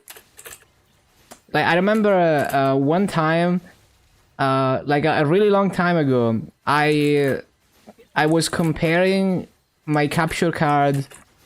Like, I recorded like the Tales of Vesperia intro video, which is like a JRPG with anime visuals. So I was testing my capture card and I recorded that in HDMI and component, I think, and I was comparing like the video quality, and I had like a split screen video, and I just uploaded it to just a channel that I don't really use anymore. It was just a side channel that I uploaded random shit to. And I just kind of left it there, you know, like it was mainly for myself. I wanted to see the difference. And then I log into that account like 2 years later, and I see a bunch of people who are like, oh, why did you pick anime to do this comparison? Like, what's with the anime? Because it was that period of time. And it's always funny when, like, when you're so passionate about, well, not even passionate, but like, it's so funny when you manage to trigger people by literally doing nothing. Like, you know, you don't invade their space, you don't interact with them, you literally just do whatever, you know, you do your thing, and people will come out of nowhere and like be upset about it. Even if you keep to yourself. That's like that's always funny and fascinating. Being a furry on the internet is a decent filter. I can imagine, yeah. Because it's like people who don't have an open mind, you know, who just, they don't have the mental capacity to look past, to accept that you don't have to agree on everything and you don't have to like the same thing. People who are like that, they automatically get filtered out because they find you weird. So being as weird as possible is a nice filter, yeah.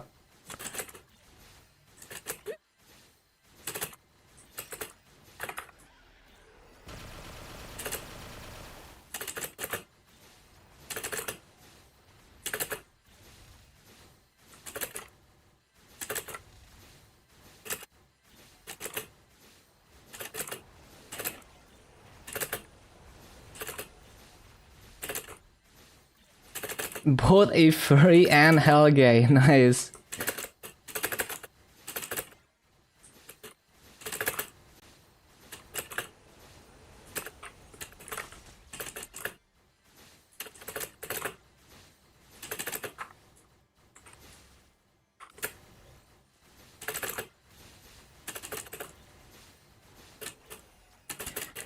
And I guess what, like, deep down, it's probably just insecurity. Like, these people are just insecure, and you know, they need to call other people weird to kind of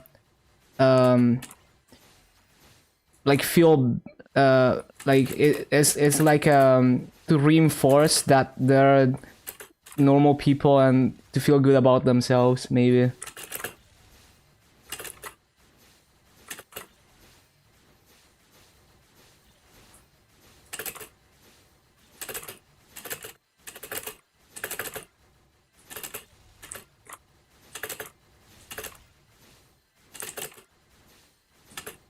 family-friendly spaces through. You have to kind of read the room, understand the atmosphere.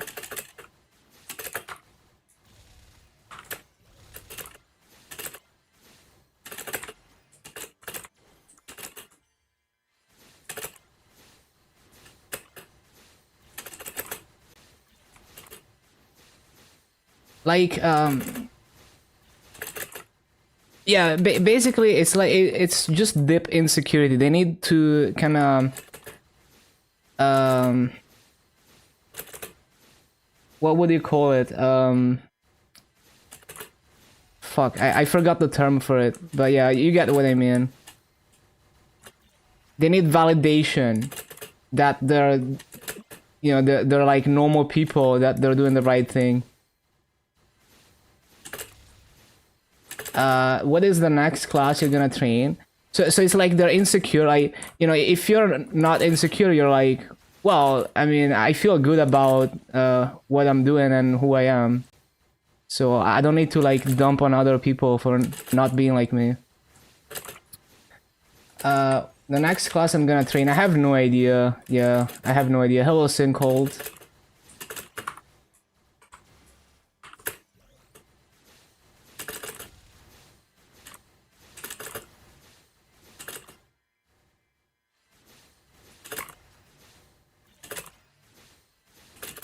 Like sometimes on my YouTube VODs of my MapleStory streams, I get comments of people who are like, why are you grinding this 15 hours a day? Do you have nothing else to do?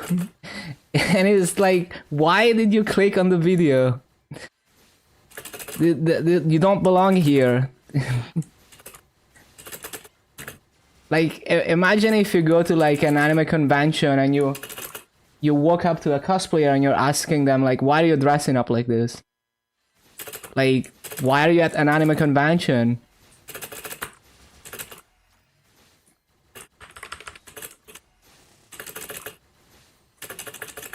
Which class has the fastest to level so far? The difference is very minimal.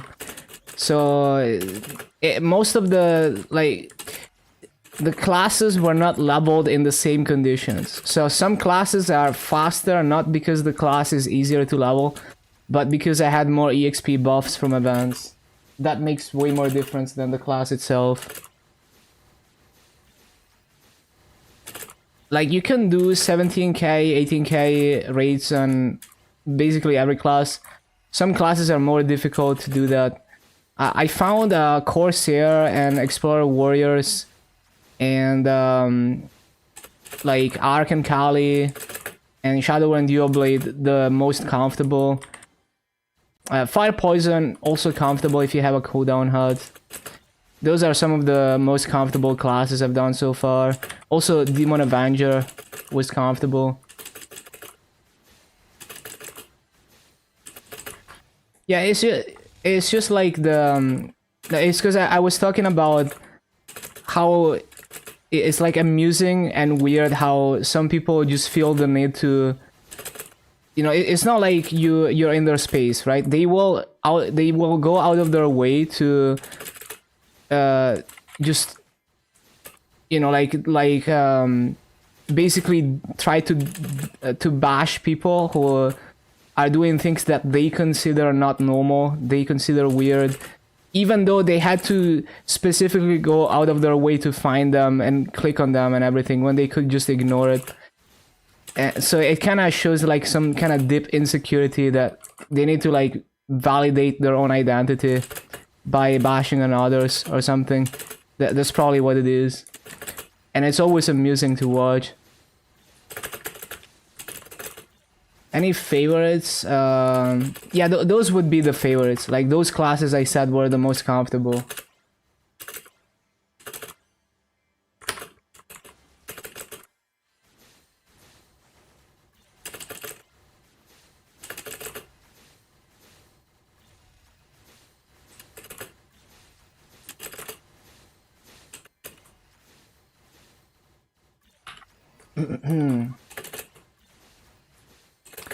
Oh, I was in an ad. Well, basically, like Corsair the Explorer Warriors, Shadower Duoblade, Arc, Kali, Demon Avenger. Those are the ones I found the most comfortable.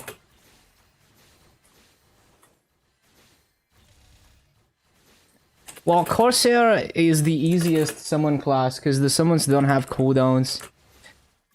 So there's a lot of flexibility. You also have a lot of cooldowns, so if you mess up, you have a lot of panic buttons to not miss mobs, even if you mess up your resummons.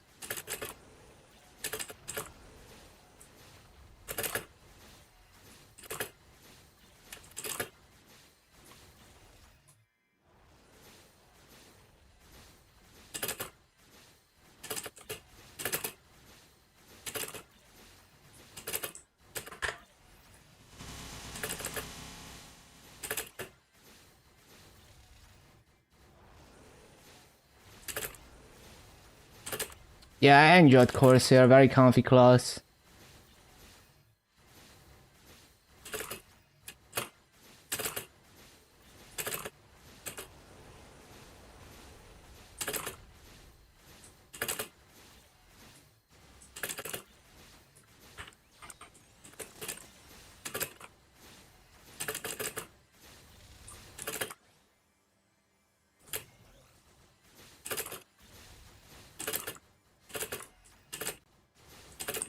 Phantom, yeah, Phantom was pretty good. Definitely above average. Provided you have enough damage. Definitely need a bit more damage than other classes.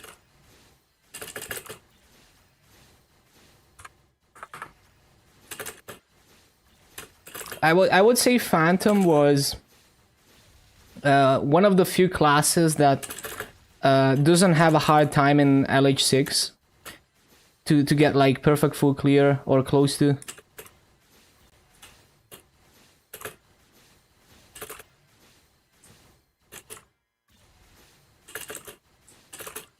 Well, yeah, if you have low damage, then it's just gonna be a bad time, but if you have enough damage, it's great. The teleport is so OP, especially in maps like LH6.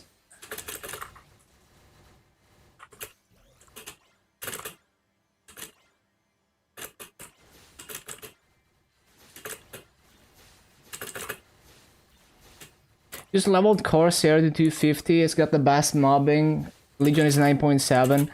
It's definitely up there, it's one of the top. Like, Corsair, I did my best Arcane River raids with the most easily on Corsair than any other class. Like, I did a 1 hour BA in Shadowdance Hall 2 that was 17.9k plus on Corsair. No other class was able to do those raids for a 1 hour BA. The best was like 17.8.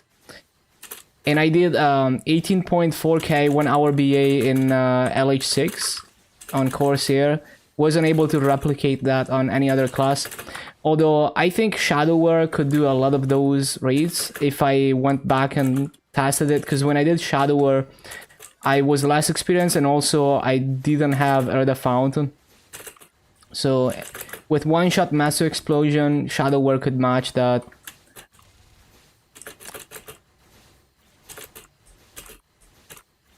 It might take a little bit more work, but yeah. Shadower can definitely be very consistent.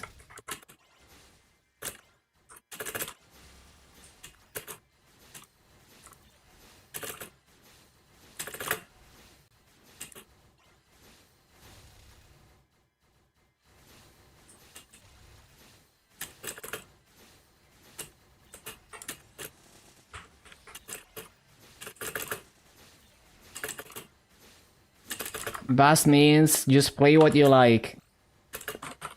Can't tell you what you will like playing.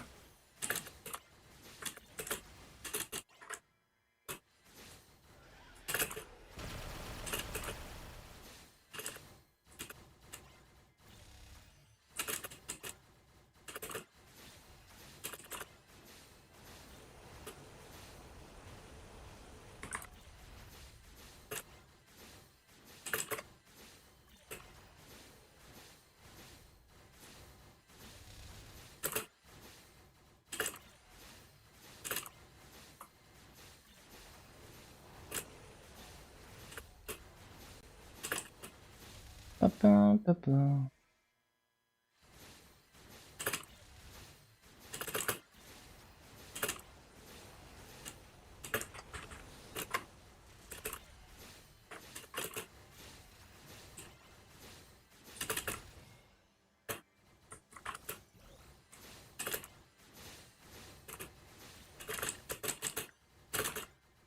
Ba-dum, ba-dum, ba-dum.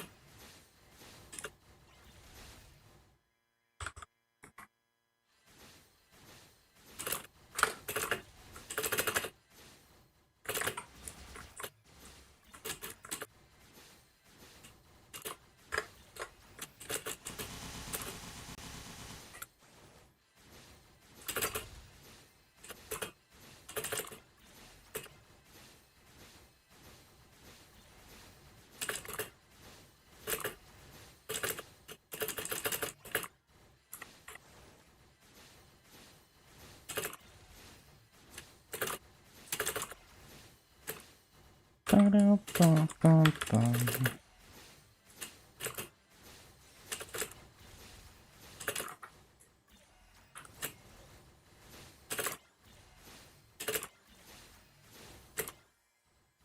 The one you can play the longest without burning out through.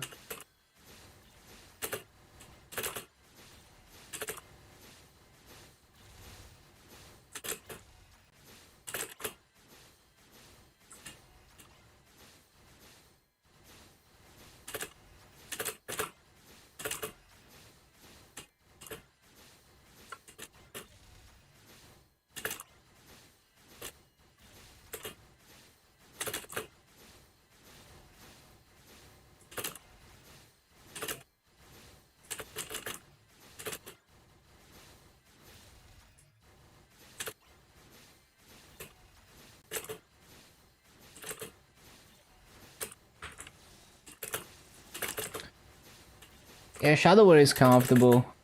Very flexible too in how you mob on it.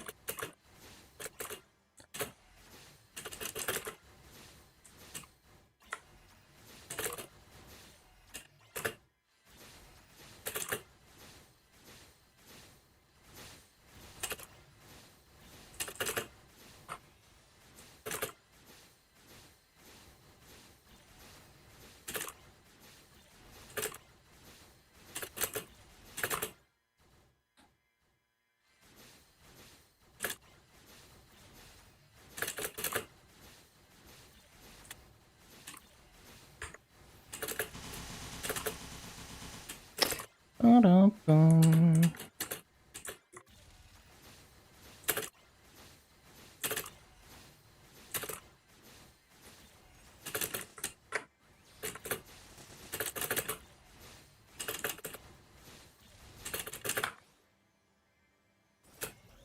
Ba-da-da-dum, ba-da-da.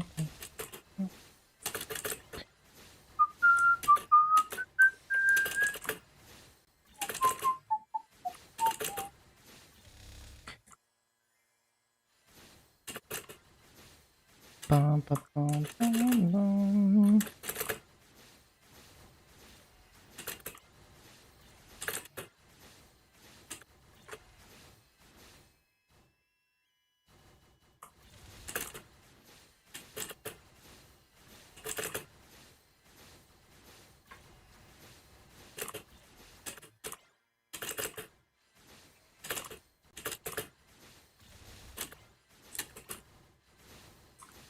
AB very good. It's pretty good. Soul Seeker farming is not nearly as good as I expected it to be. Even in maps where I was one-shotting with Seeker, it was very inconsistent. But I can see Soul Seeker being OP with Soul Janus Dusk for sure. And the active farming with Celestial Aurora is a lot better than pre-remaster. Celestial Aurora is way less clunky. It procs more Soul Seekers. You have some decent mobbing cooldowns to work with. Like even like Sparkle Burst, even though it's a 2 minutes cooldown, it's like a panic button because it hits kind of like an origin skill. So if you know you're gonna miss mobs, you can just press this to kind of make up for it. So it's like another spider skill. So yeah, great cooldowns to use. And Trinity Fusion can also help. And like Supernova lets you clear mobs while you resummon, kind of like Shadow Veil and Shadower. So it's a very solid kit. Not many classes can claim to have a kit like this.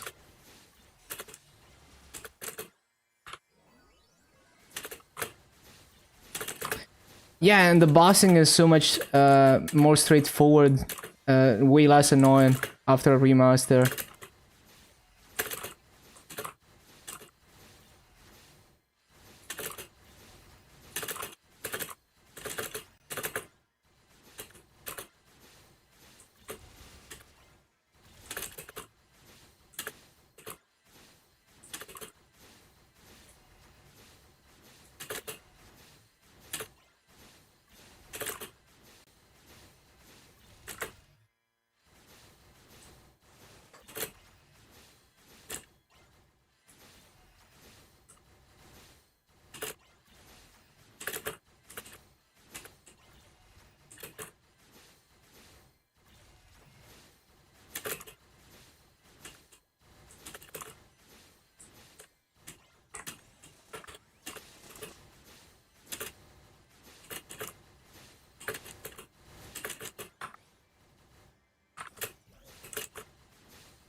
Wait, that Linux channel I was talking about has gotten even more creative in recent years. Like they're making this AI songs that are explaining new features in like Linux stuff. That's pretty funny.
KMS again soon, yeah.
Really?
Okay, I think it's dinner time. Yep, dinner time for me.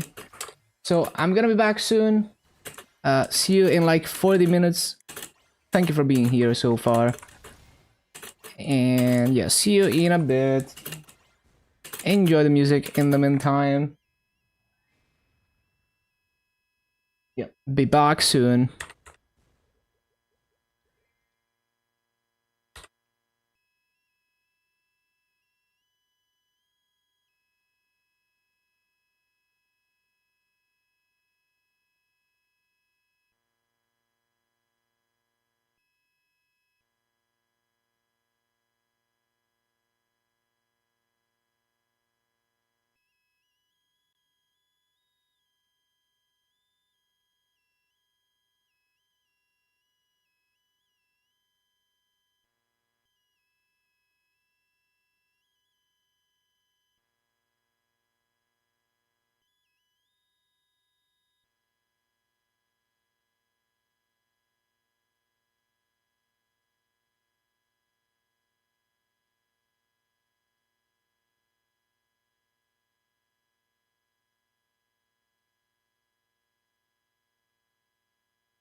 Okay, back. Hello, Cathy.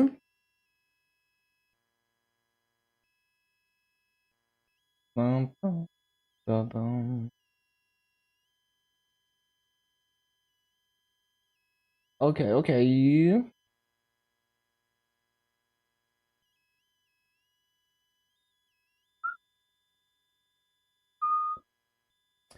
Bum, bum, bum, bum, bum, bum, bum, bum, bum, bum, bum.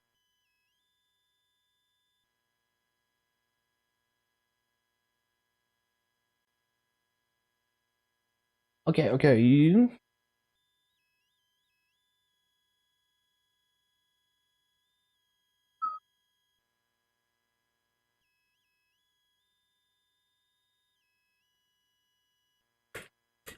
So what do we do? Just continue grinding. I don't think there's anything I need to do right now. Other than that, yeah, no burning wood stuff.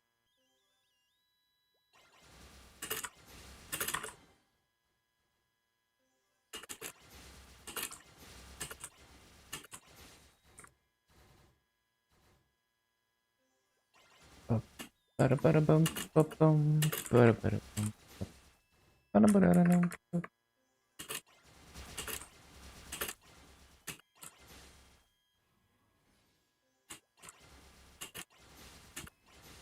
ba-bum, ba-bum, ba-da-ba-da-bum, ba-bum, ba-da-ba-da-dum.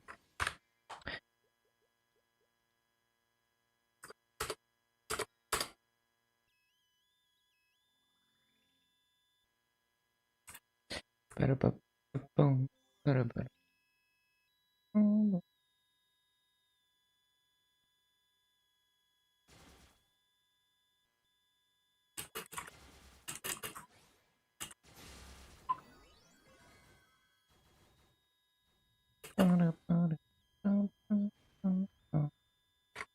Okay. Let's go. Let's go.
Ba-ba-ba-bum.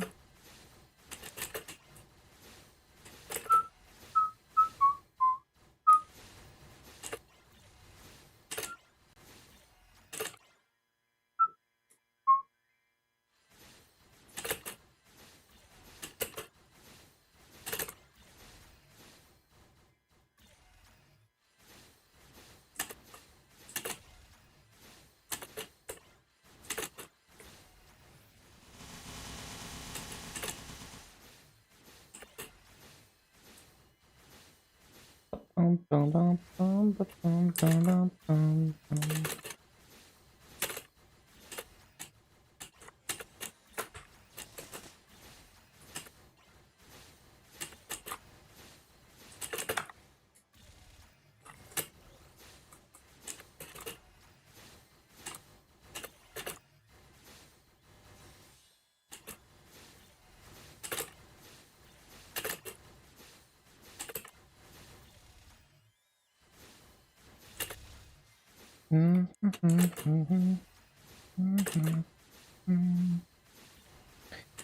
Ba-da-ba-da-ba-da-bum.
Need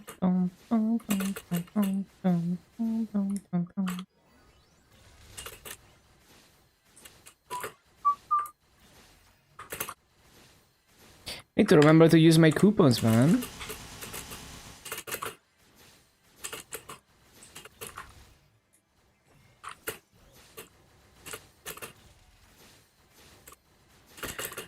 Also, I'm gonna be 245 in like no time. That's nice.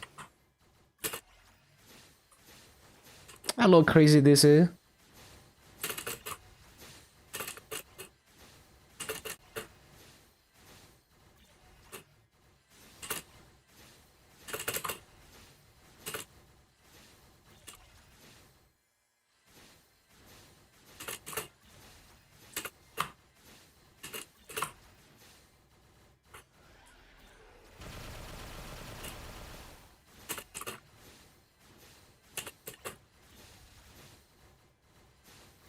How am I doing? Doing great, doing great.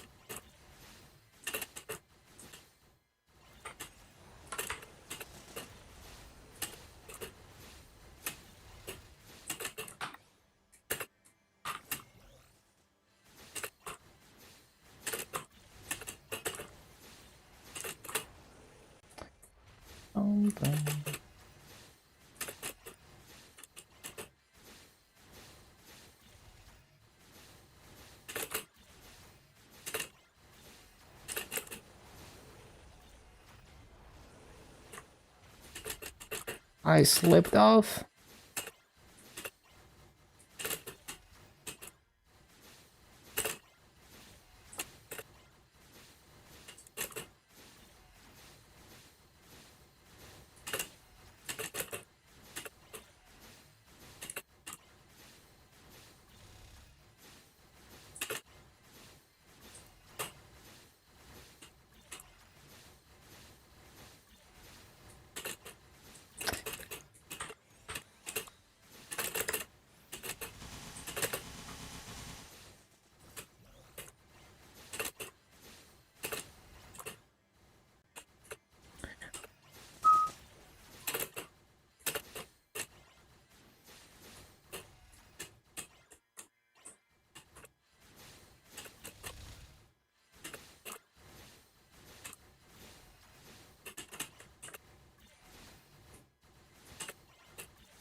Time to get this Kana or 6 shop so she can farm you some Cernium fams. Nice.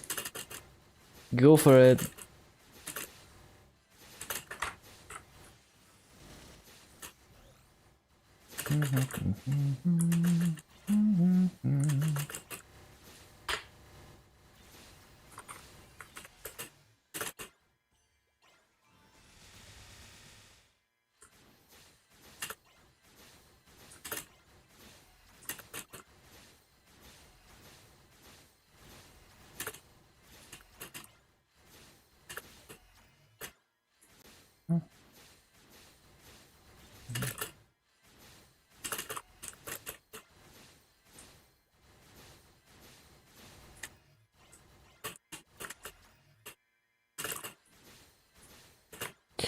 Right.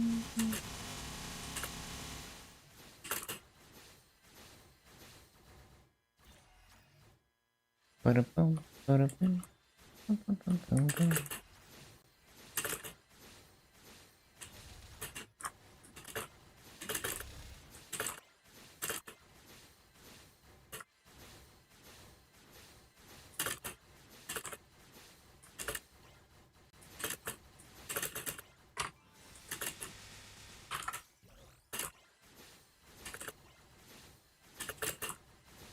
Don't even know how to play it anymore.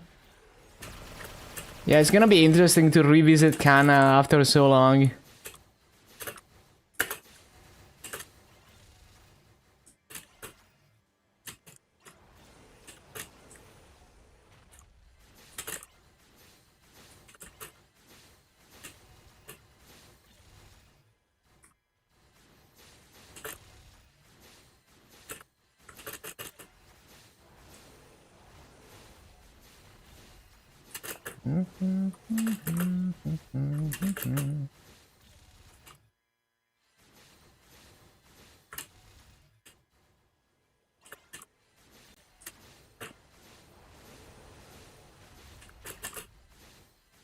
Stole all the paths.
Dum, dum, dum.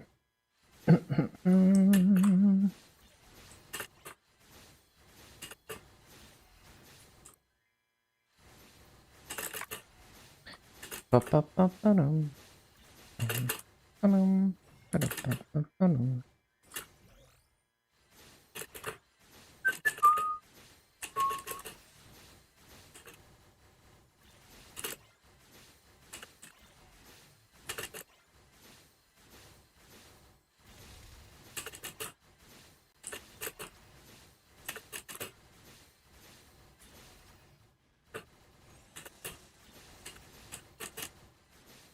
Kinda, yeah, I messed up. Not supposed to use that now.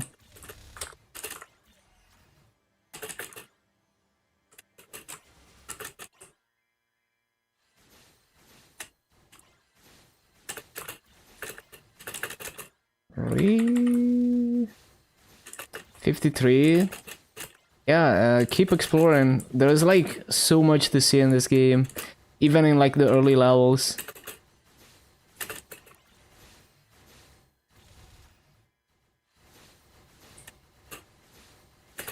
There's so much content that people just don't even touch these days.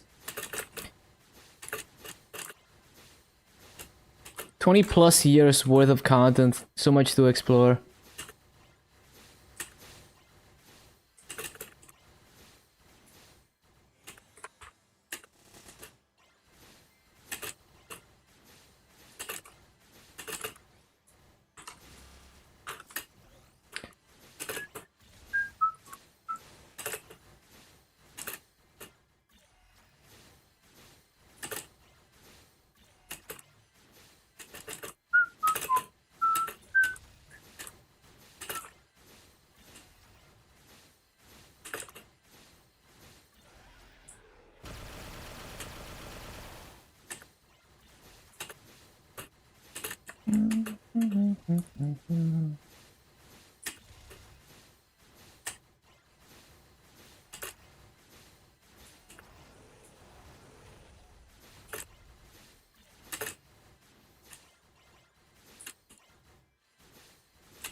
Ba-da-ba-ba-da-ba-da-ba-da-ba-da. ba-dum.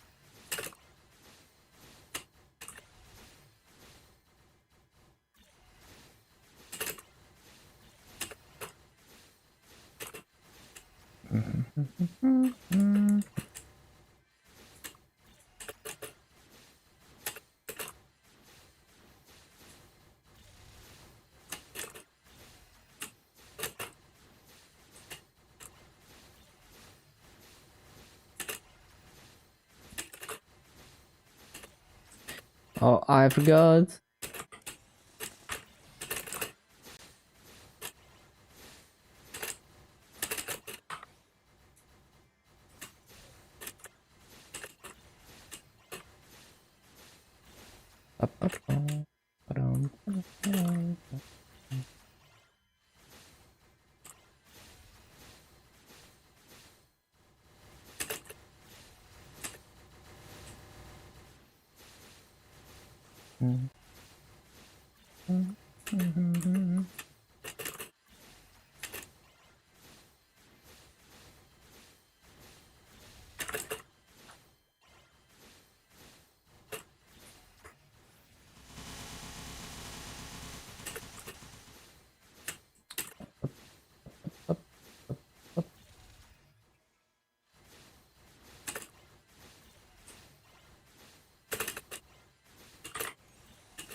The rune.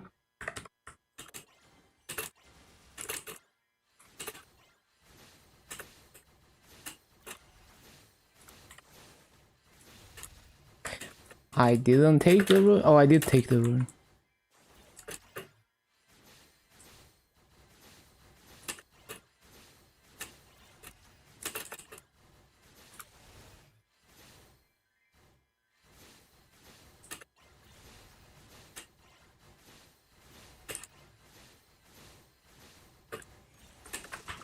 Bum, bum, bum, bum, bum, bum.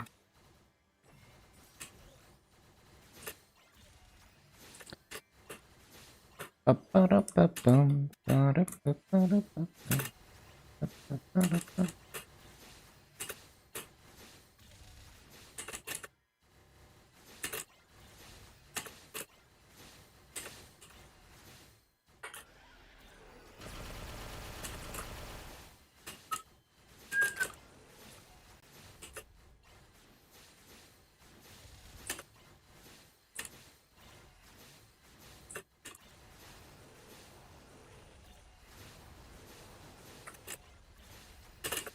Ba-da-ba-dum, ba-da-ba-ba-da-ba-dum, ba-ba-ba-da-ba-dum.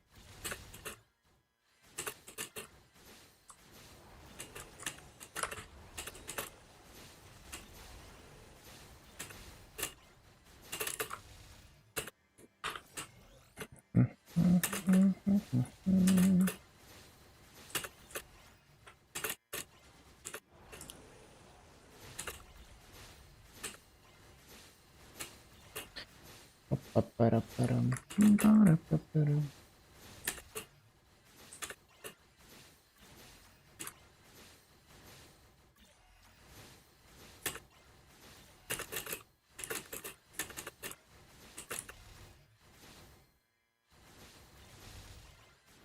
Ba-da-bum, ba-bum, ba-da-bum, ba-bum, ba-bum.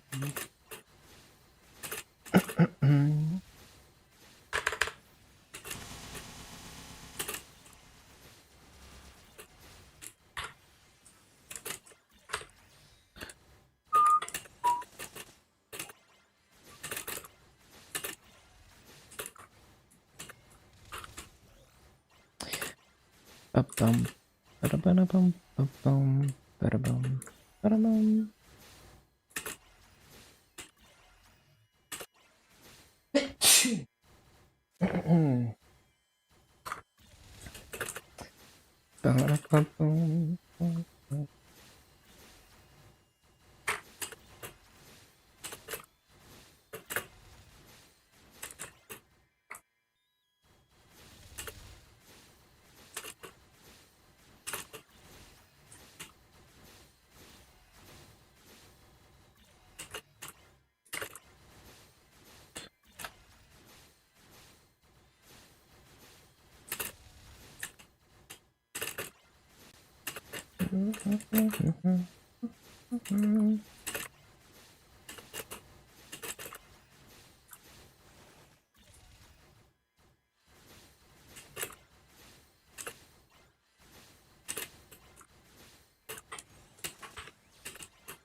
Accidentally threw away your reinforced earring. Damn.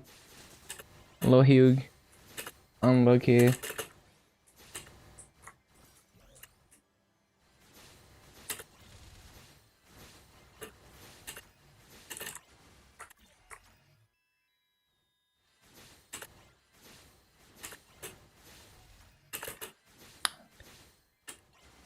Get a clean one, I guess. But at that stage, you probably have a bunch in your inventory.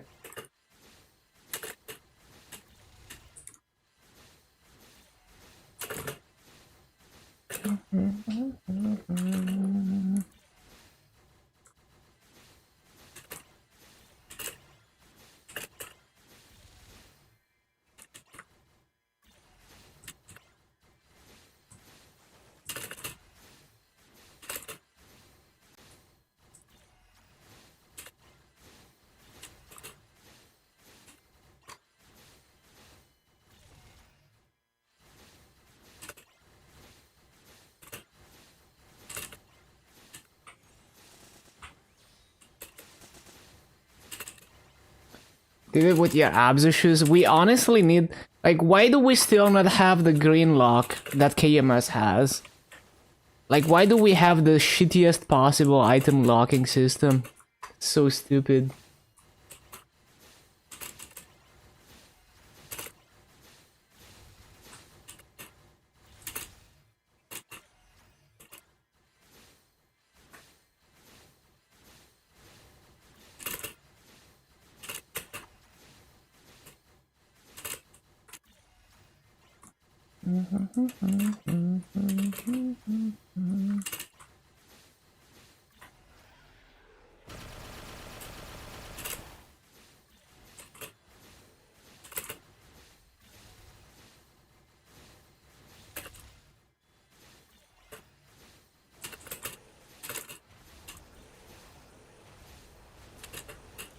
Oh, wait.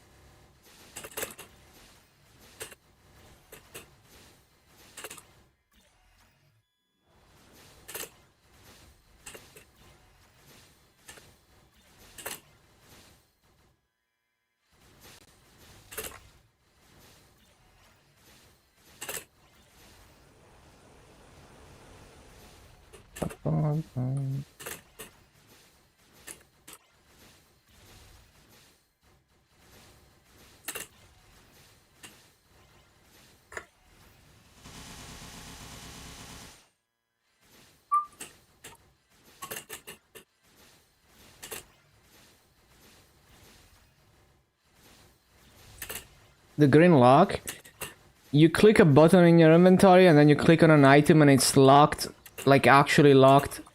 So you can't reroll the potential, you can't drop it, anything. And then you can click it again to unlock it whenever you want.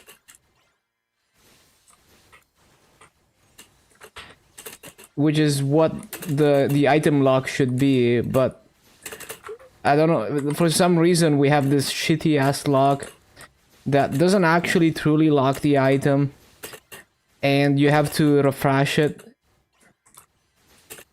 and you can't immediately unlock it.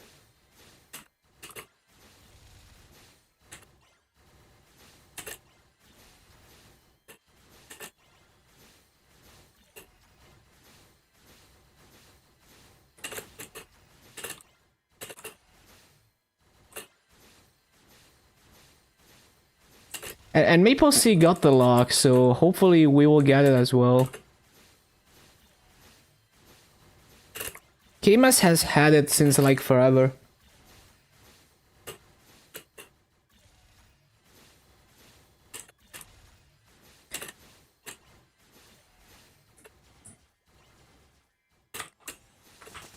Make more money, yeah, probably. Somehow. From people accidentally re-rolling their gear.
Oh, interesting. Microsoft just added auto super resolution to Windows, which is supposed to be like a similar tech as like DLSS. But the thing is, with things like DLSS, it needs some, like, the game needs to support it. So I'm expecting the Microsoft tag to be not as good because it doesn't have access to internal game engine info, you know, like movement vectors and shit to feed to the AI to do better upscaling. But I do wonder what it looks like.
Ah, that doesn't even look that bad.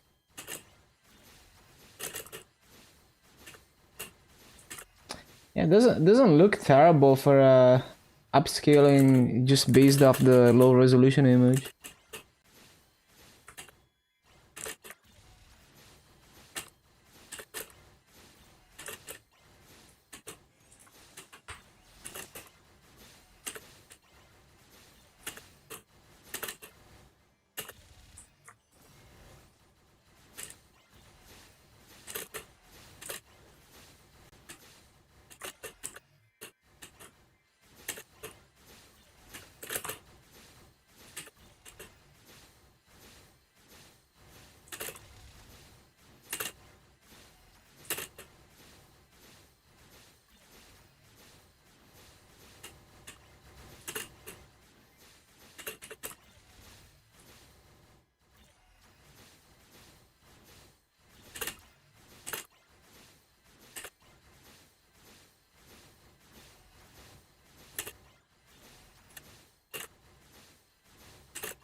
Ah, I see. So the Microsoft upscaler is I mean, it looks pretty good, but it's got a latency cost because it has to talk to the NPU.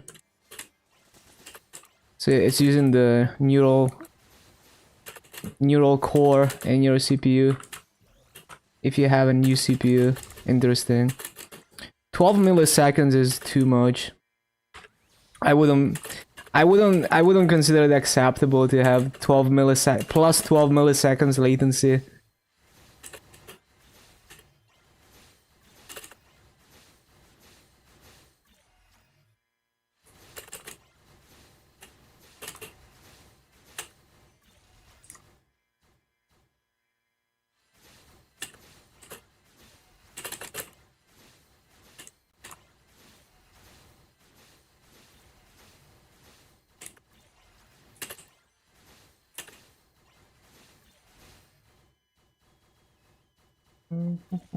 Once.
Ba-bum, ba-bum, ba-ba-ba.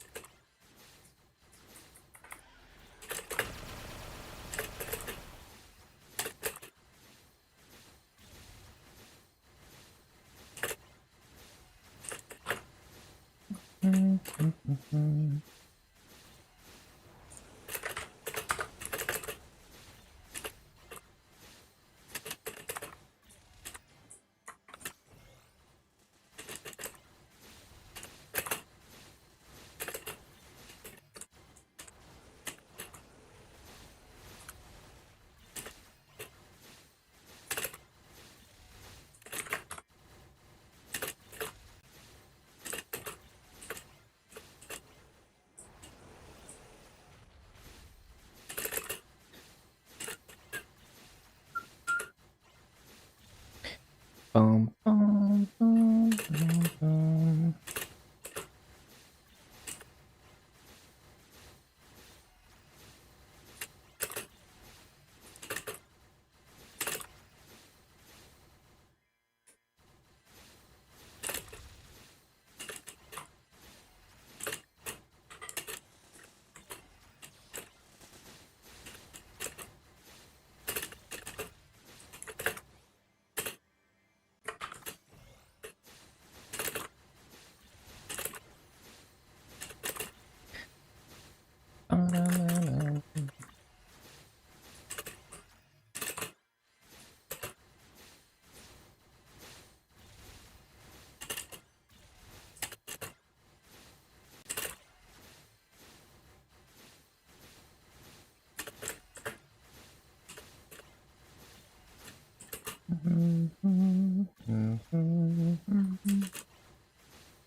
Bum, bum, bum, bum, bum.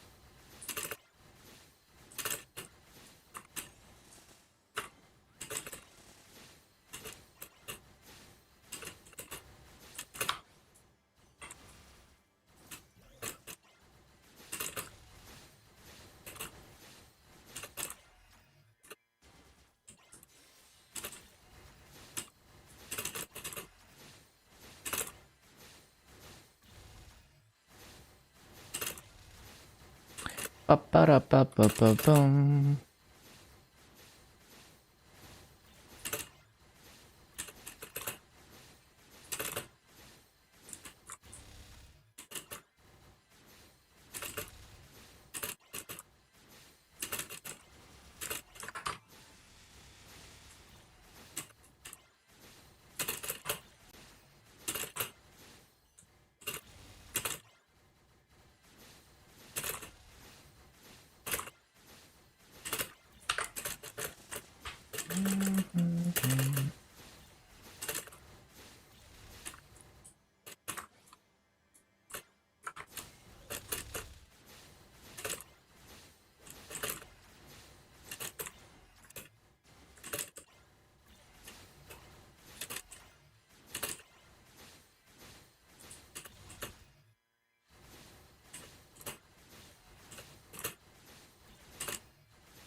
Ba-da-ba-da-ba-bum, ba-da-ba-da-ba-bum, ba-da-ba-da-ba-bum.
Ba-da-ba-da-ba-ba-boom.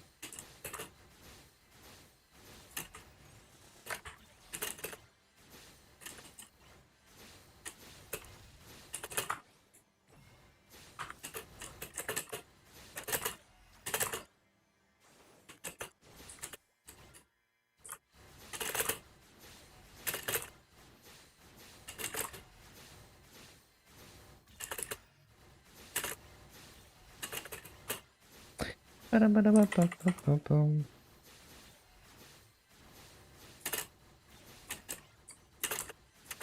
Escape the stars while in C-Scam.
Yo! Thank you, Kappa Incorporated, for the gifted. What the hell? Thank you, really appreciate it. Enjoy your ad-free viewing experience of Fola. Oh. Wait, well, whatever that means. Yeah, enjoy your ad-free viewing experience, Burns.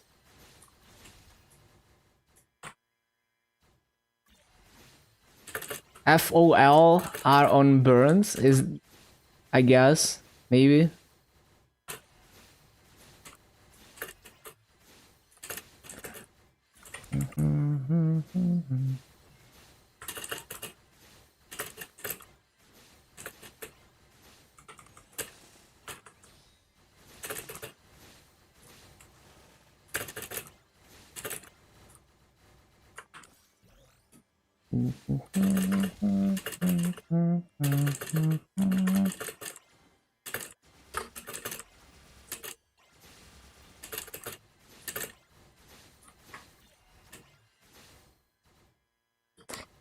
Makes you wanna stop playing your Hoyang.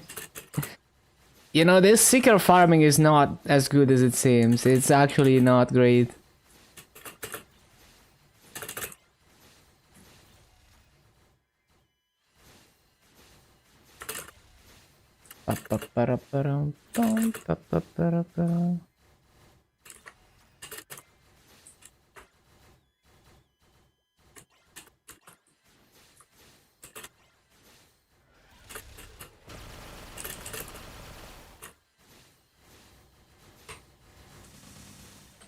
Clears 50% of the map. Yeah, it's just like, it's nowhere near perfect rates. And it just feels kinda shit because it's kinda like sometimes it doesn't clear shit, sometimes it clears everything. It's very inconsistent. It's also ping dependent. It just feels like a perma struggle.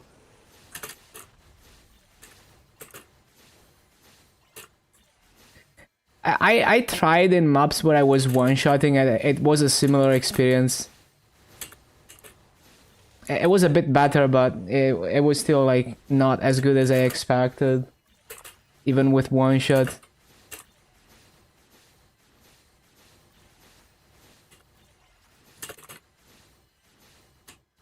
The active farming is much better, much more consistent. It's just that this map is the best rates in terms of EXP, even if I get like suboptimal rates. The light skill, that actually griefs your seeker farming. Like, basically, if you use that, it kills mobs that you need to target. Like, you can't use Soul Seeker if there's no targets. Spotlight is gonna clear all the mobs around you, and then you're not able to cast Soul Seeker, and then you miss even more mobs. I tried using it, but it was doing more harm than good most of the time.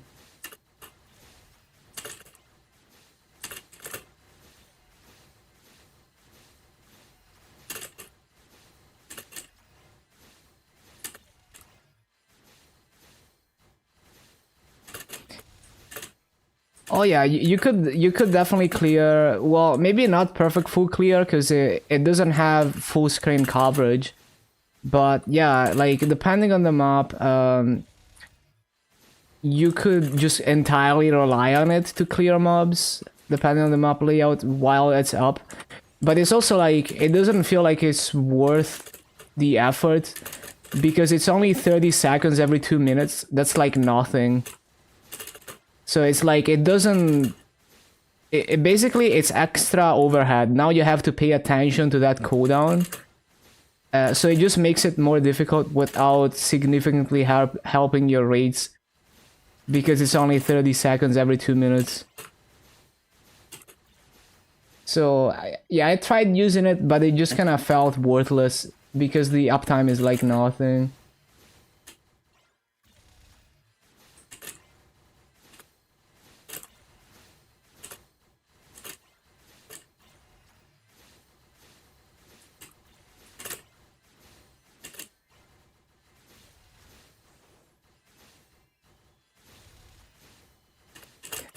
Yeah, there's many such cases where first impressions are deceiving about certain skills.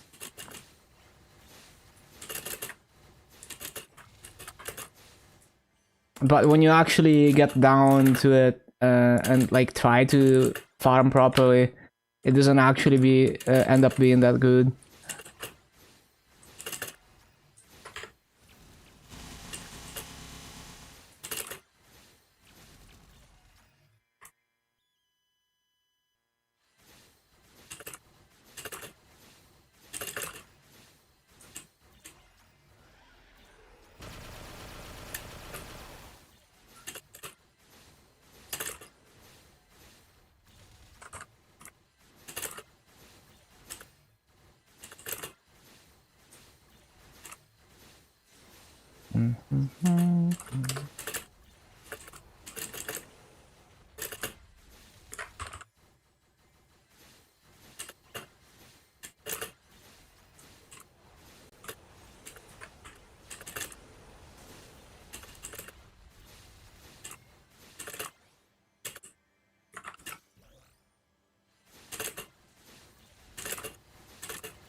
Bum,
bum, bum, bum.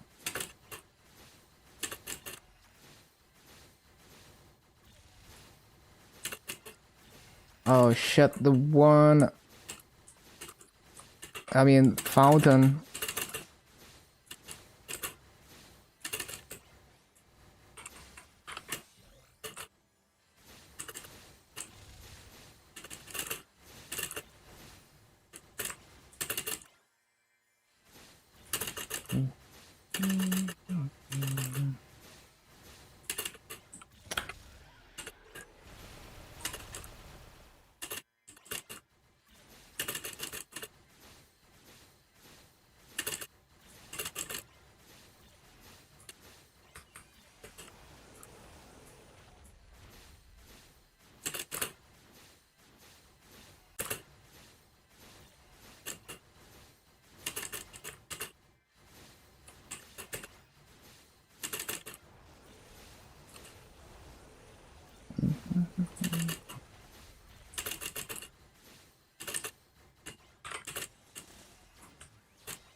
Ba-ba-da-bum-bum-bum-bum-bum.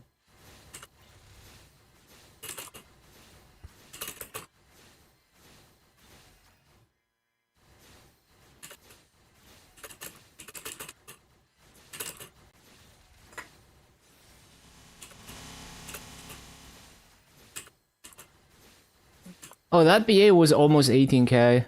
Wish I was recording that shit.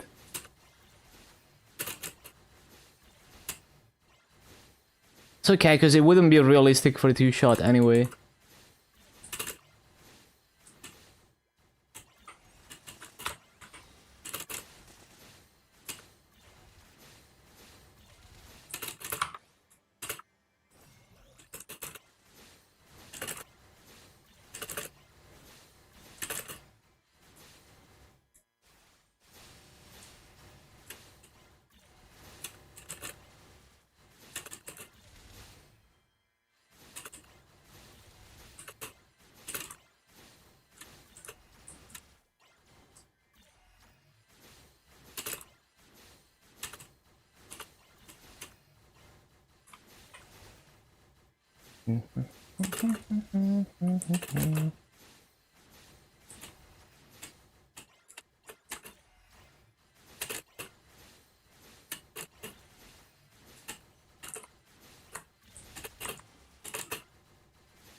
Ba-ba-ba-dum. Ba-ba-ba-dum.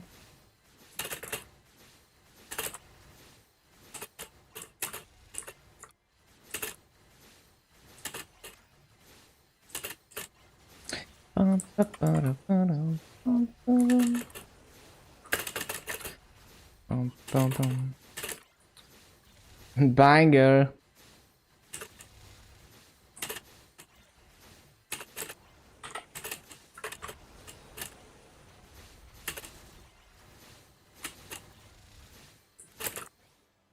Oh yeah, I keep forgetting coupons.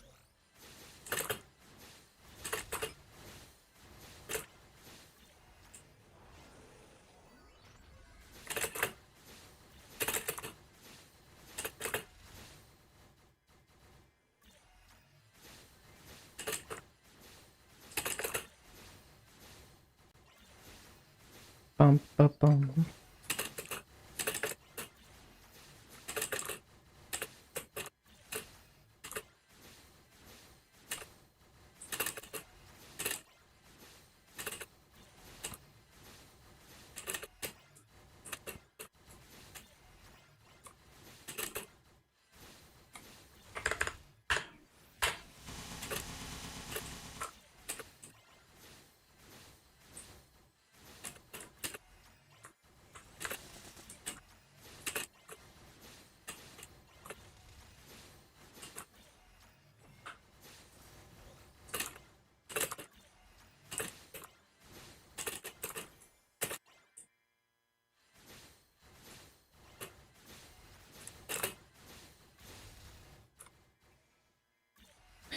Ba-da-ba-da-da-da-da.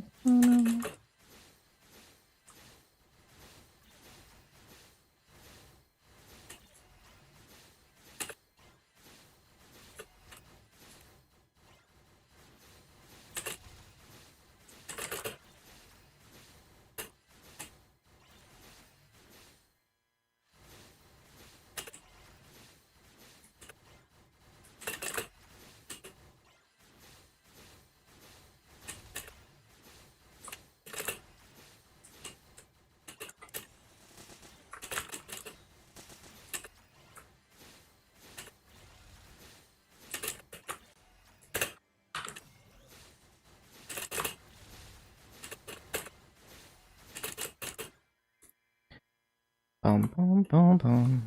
Bum, bum, bum, bum.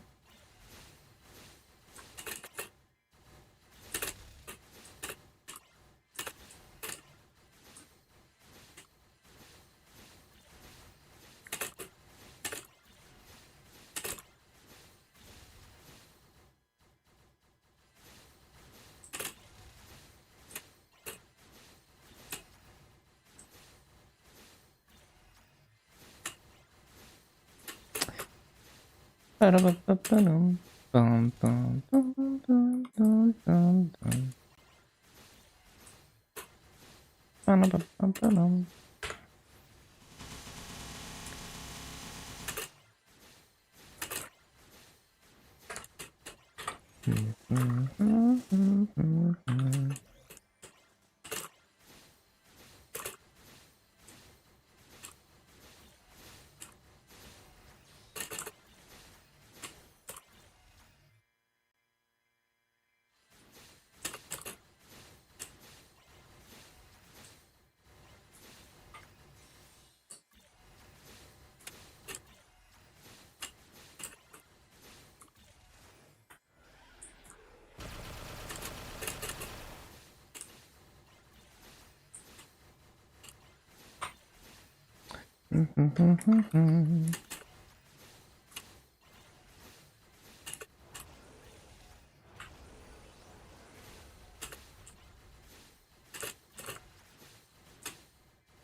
Ba-da-bum, ba-dum.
Ba-da-ba-da-ba-da.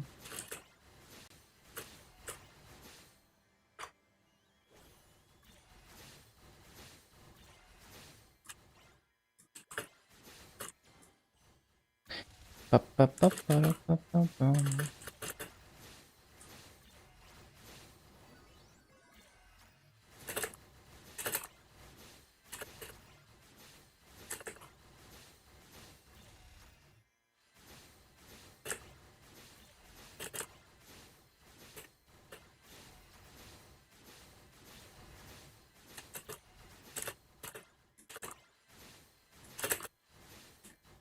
This event is so busted, just went from 7.6 to 8k, easy. Yeah, all those AGPs go crazy. Hello, Sofu.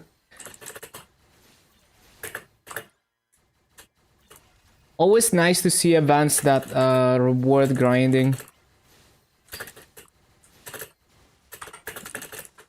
Like I get a decent amount of extra mass, so just from farming because of the masks. By selling them on the auction house.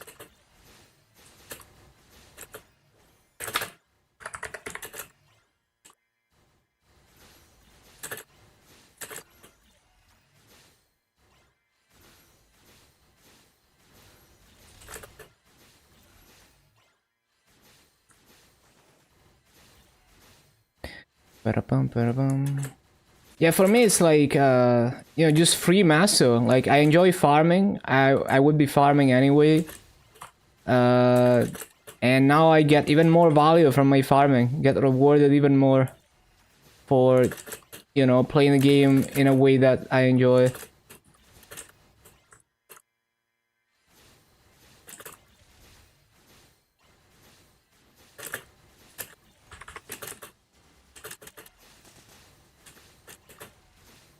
The secret safe was also nice. Lots of extra masso from selling the tickets.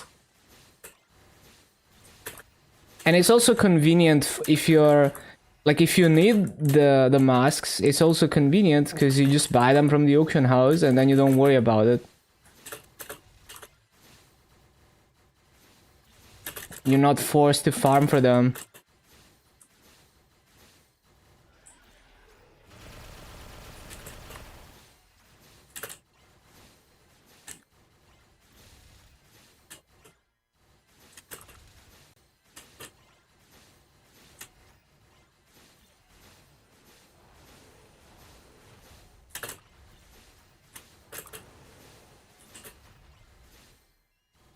Yeah, it's all about the convenience for me. Like I literally don't care about like everything else is not as important to me.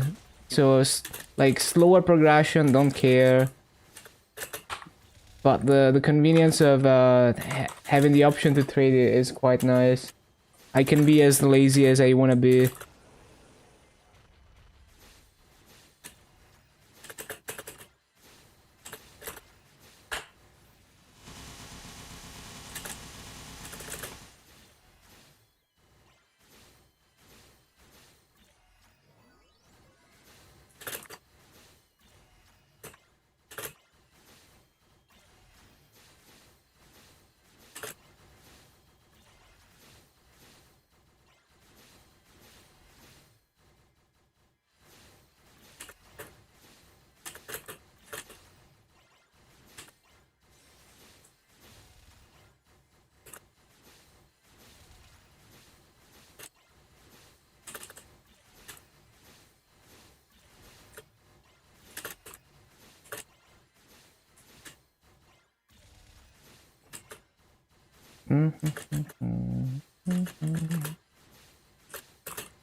Stop flexing.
That is not how it's supposed to go.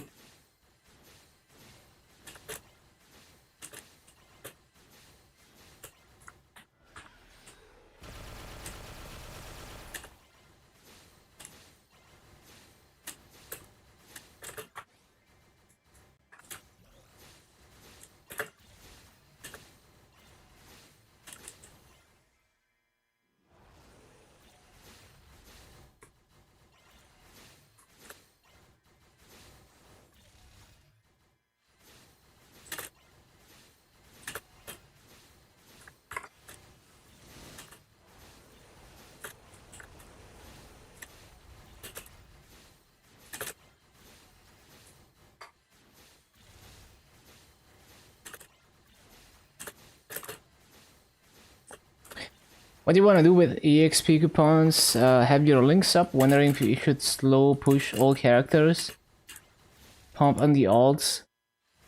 So you have all the level 3 links. Yeah, I guess both are good options. Because like the EXP tickets are not bad. Like even if you use them in like the 240s, they're still not bad.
Bum, bum, bum, bum.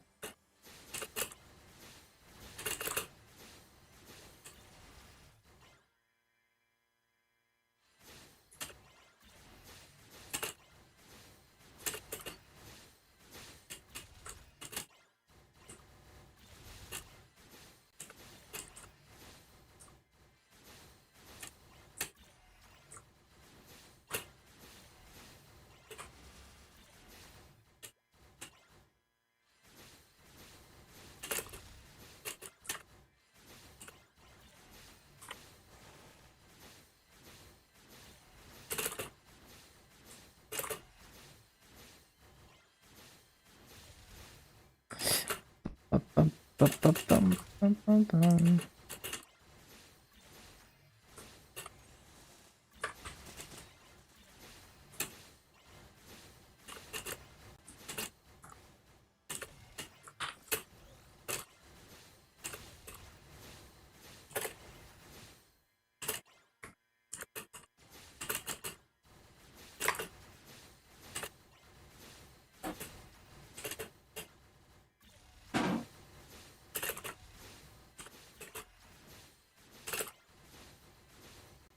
Bum, bum, bum, bum, bum, bum.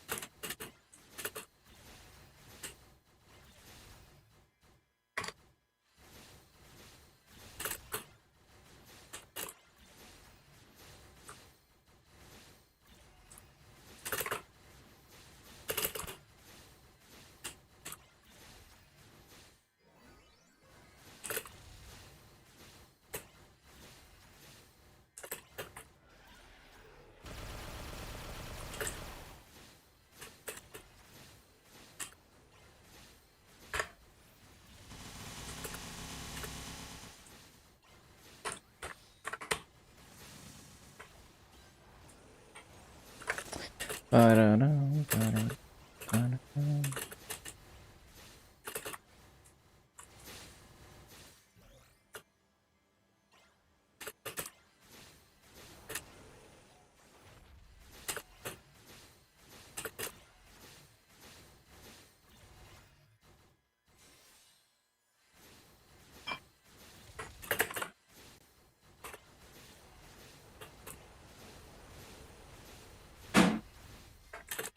Wait, why is it 50% burning? I need to CC.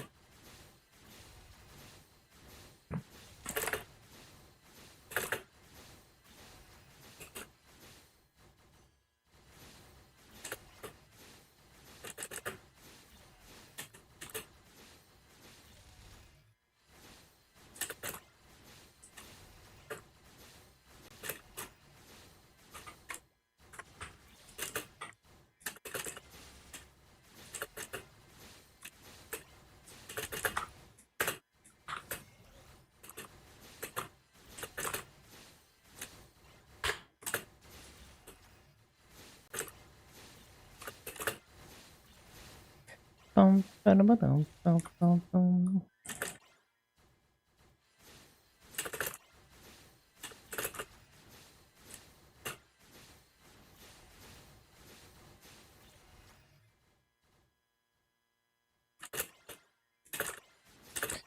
Grift.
Oh, that's not a bad BA actually.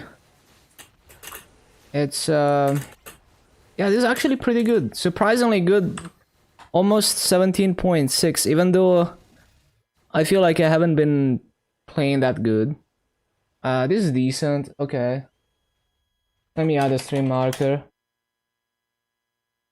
8973. Wait. 8793. I don't know what. Whatever. 8793. Typoed. Let me screenshot this as well.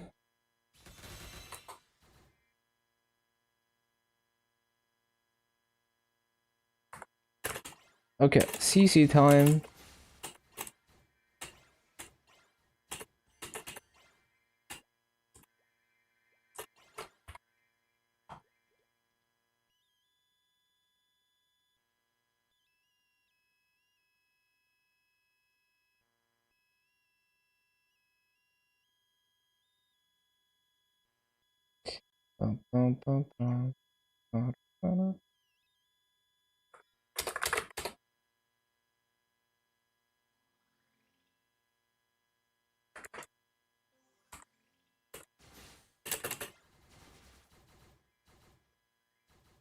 Another CoffeeZilla video. Oh, I haven't watched it in a while.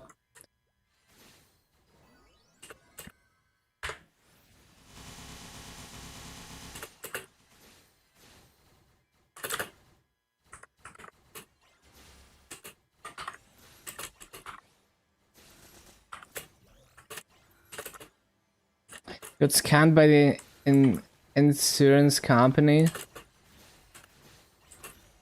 Cause why not?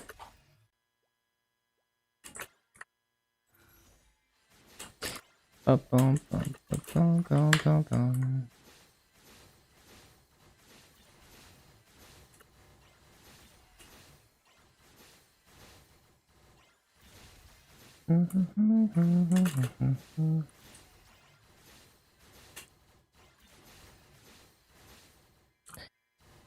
bum, bum. Bum, bum, bum, bum.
You know, the recent drama with Mr. Beast has highlighted an interesting bias in even like reputable creators like CoffeeZilla, where they seem to just like automatically protect him, and they just kind of they all repeat the same shit, like, oh, he's like the best rich person that we could ask for because he, does charity and philanthropy and stuff. Yeah, it's just I just found that interesting. Like, I feel like he's like really good at socially engineering people, so he managed to create this perception and like be really friendly with them, so that yeah, they all like consider him untouchable. Like most critical also repeating the same stuff. Bum, bum, bum, ba-da-bum, bum, bum.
Life insurance is the biggest scam. Even from the name alone, it's a scam.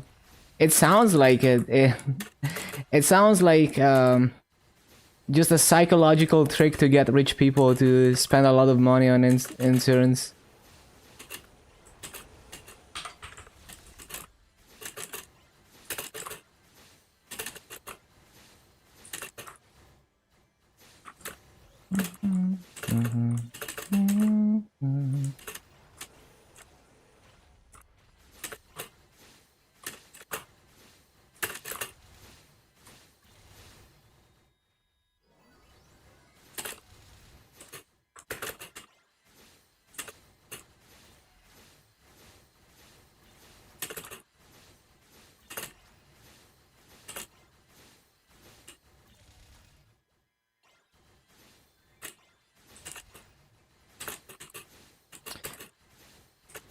But yeah, I have no idea about like I actually don't know.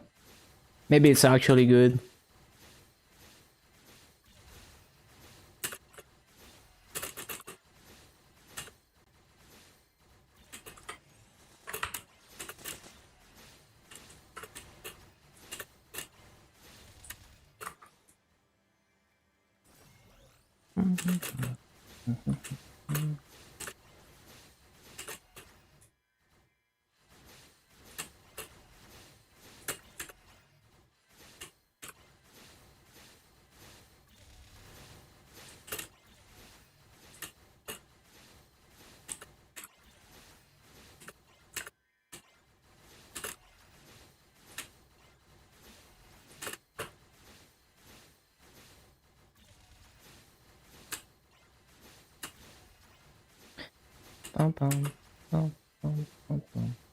Ow.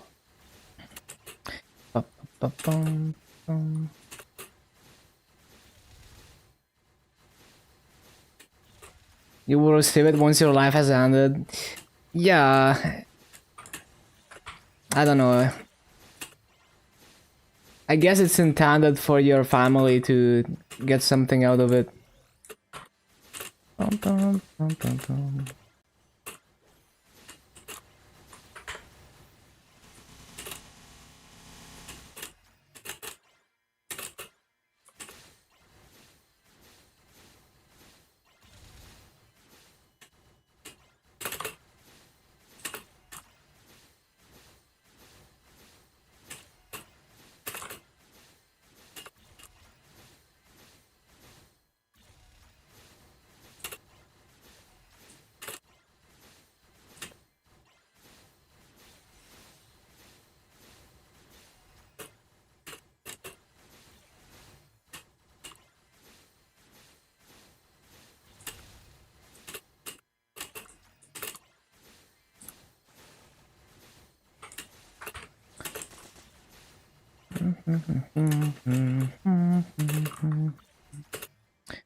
Yeah, exactly. It's but I guess the point of it is more like if you have an important role in sustaining your relatives or whatever, they can at least, like, if you die unexpectedly, they potentially can benefit off of that.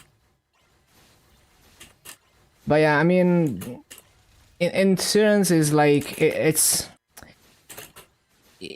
like a very, it can be a very scummy business model, because like they can ask for any amount of money. Like they could giga overcharge you for it, because it's like the value of it is simply what it's perceived to be.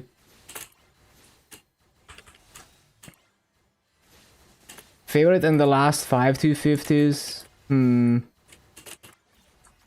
Phantom, probably. The terminology, I guess.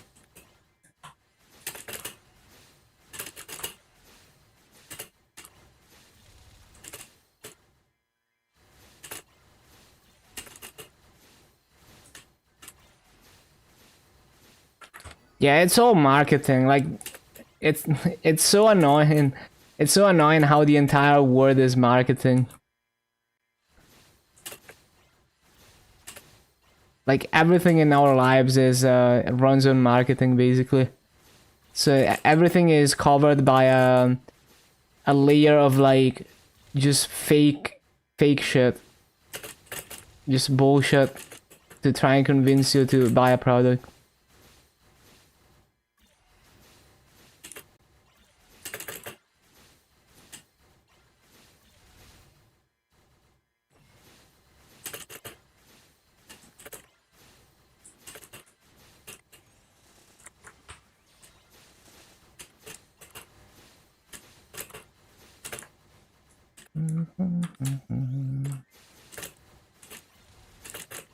AI.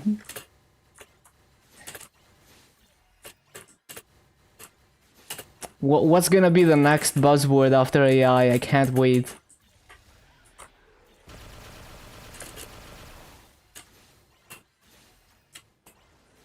Probably quantum computers.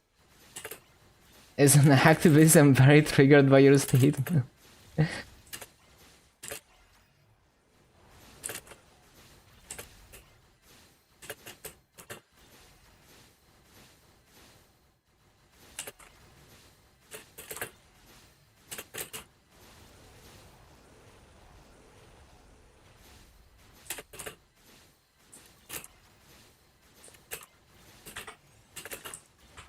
Yeah, you already know the next buzzword is gonna be quantum computers. They're gonna start adding a quantum coprocessor to your CPU and do some stupid shit with it. You already know what it is.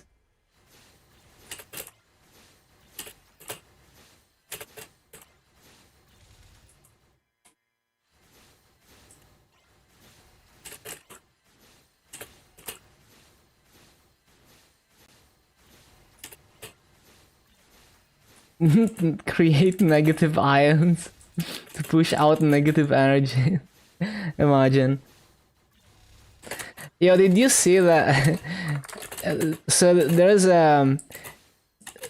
a company that bought the domain friend.com. Like imagine how much it cost them. Friend.com. I think they raised like 2 million USD or something on Kickstarter. They probably spent most of it on the domain. Just to release a shitty Bluetooth microphone that feeds what you say into ChatGPT, and then ChatGPT responds with a push notification on your phone. Like, it's not even like... it doesn't even TTS, the response. It's literally just a microphone to... speech to text to ChatGPT.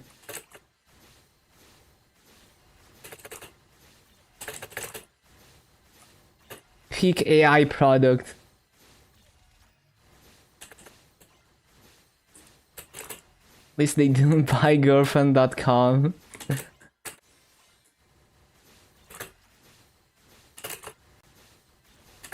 So it's the perfect embodiment of like...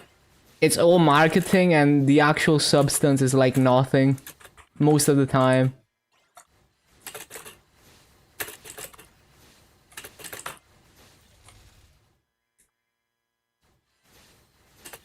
Belongs to a fashion company.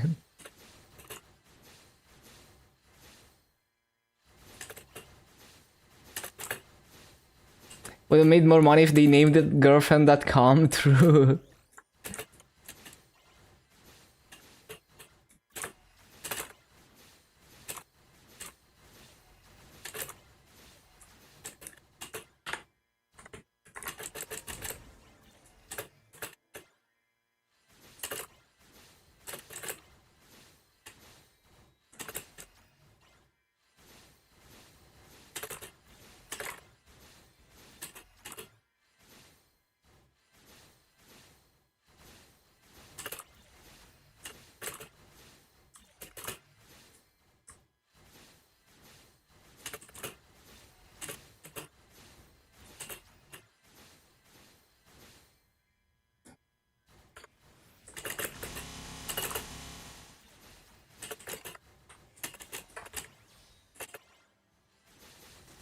8K, huge. What the?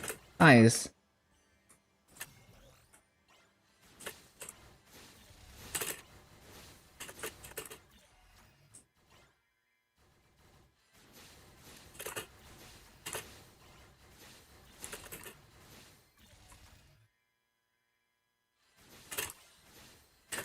Hello, Sawi. Yeah, the grind is going well. Moonbridge soon. Going pretty fast.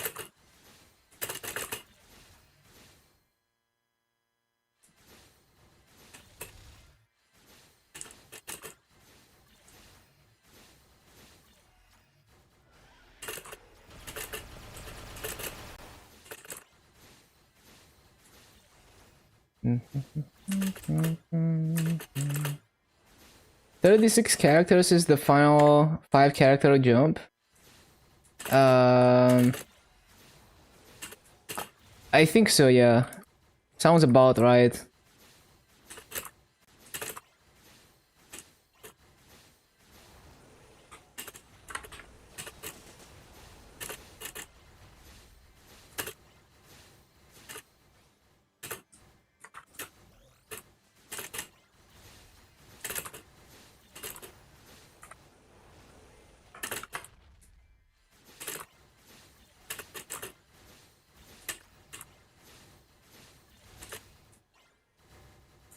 My Legion tab. I have 40 characters. It's gonna be 41 at 10.5. You got grindstone? Nice. Yeah, congrats to the party. Yeah, 10.5 is gonna be 41, 11K is gonna be 42.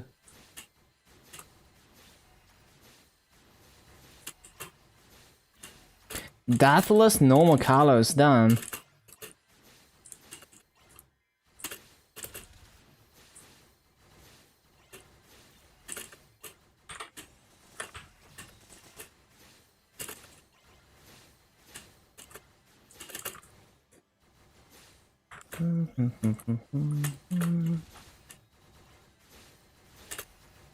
.ai domain are expensive. So funny.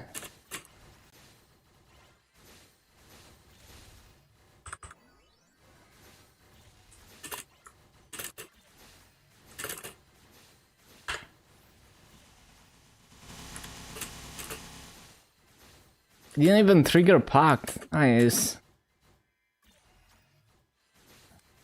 Yeah, that's pretty pricey.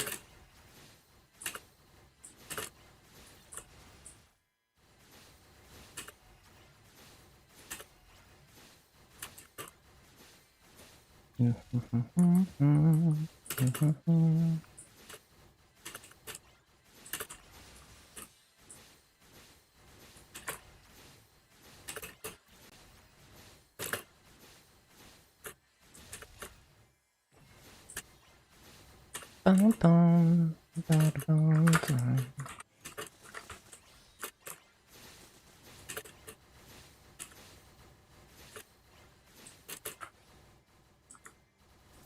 Mhm. 15K Legion, imagine.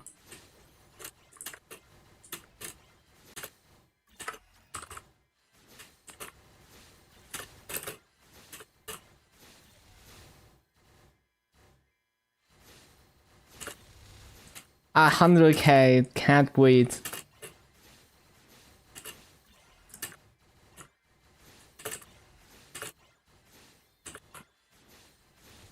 I like the .win domains. They're pretty cheap.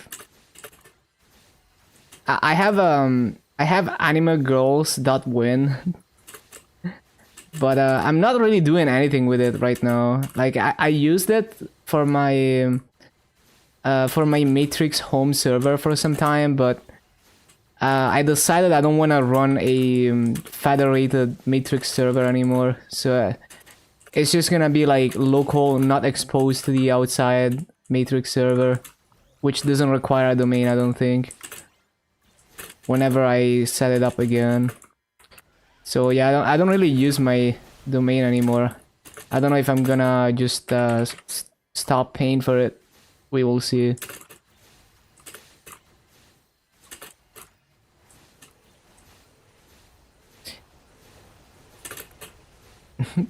A web gambling website, imagine.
$130 to $196 with 16 or 17 extreme growth pods.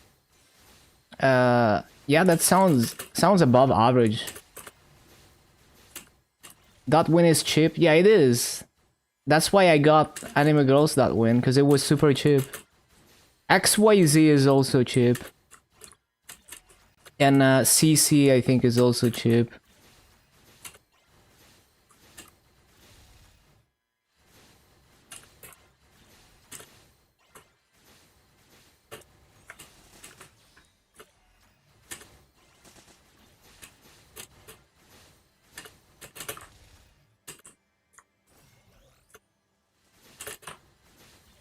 That com is 10. That's not bad.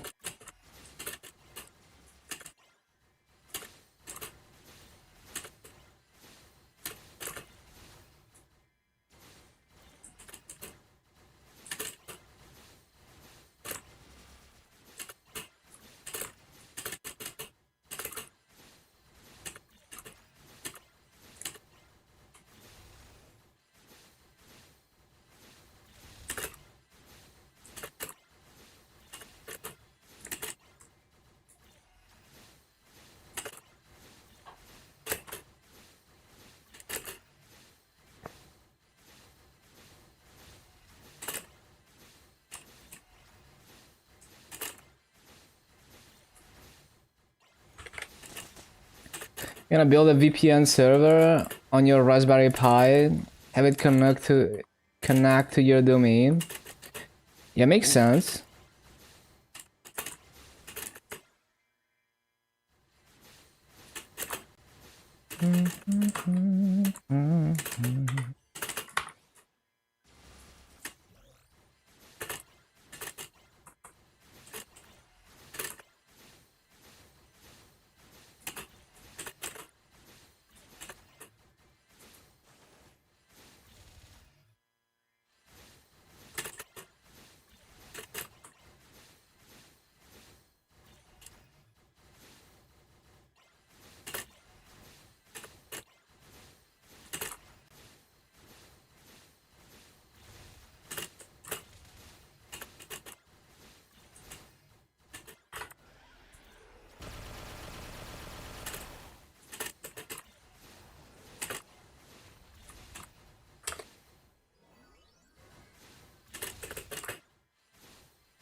Whoops.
Bum, bum, ba-dum, bum.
Ba-ba-ba-da-ba-ba-ba-da-bum. Bum, bum, ba-da-ba-ba-bum.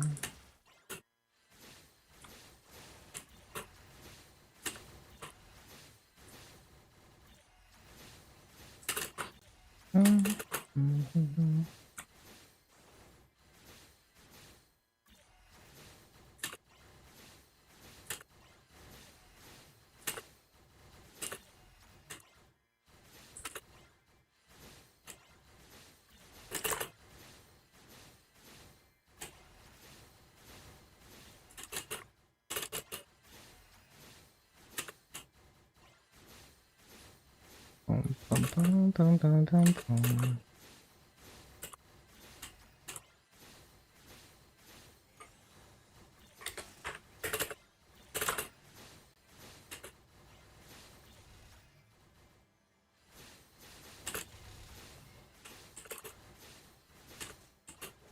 I forgot.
Warning.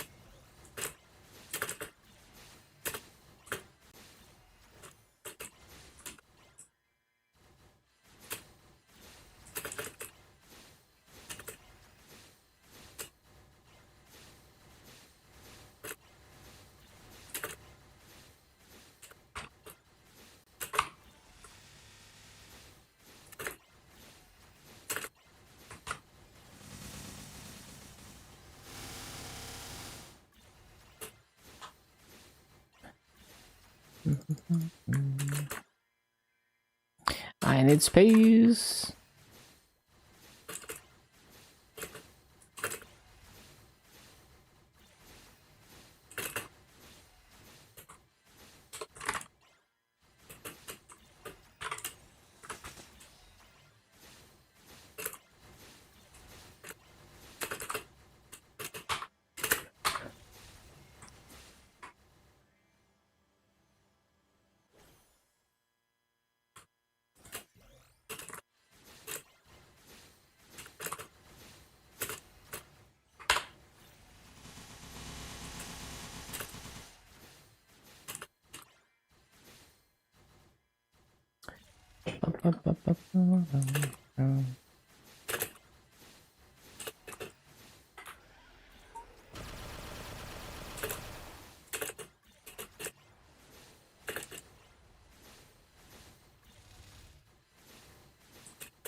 Oh yeah, almost 245 now.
Oh yeah, I need to CC.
Bum, bum.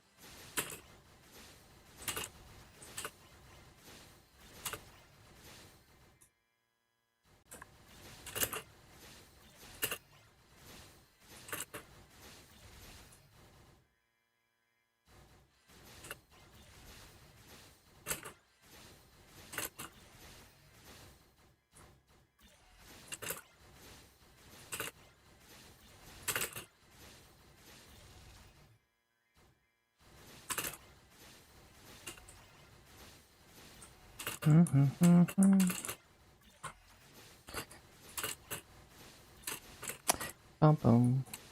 Ba-dum-ba-dum.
Da-da-da-da.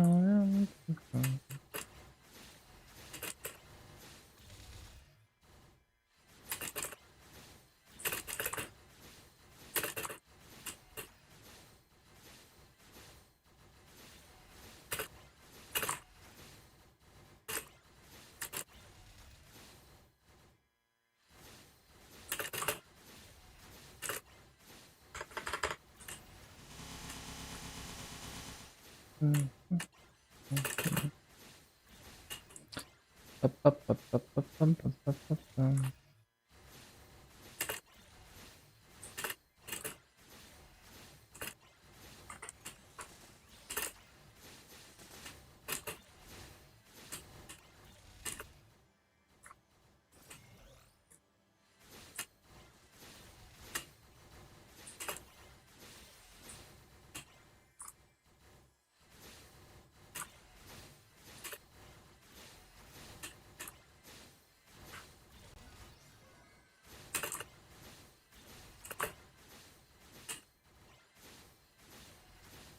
Ba-da-bum, ba-da-bum.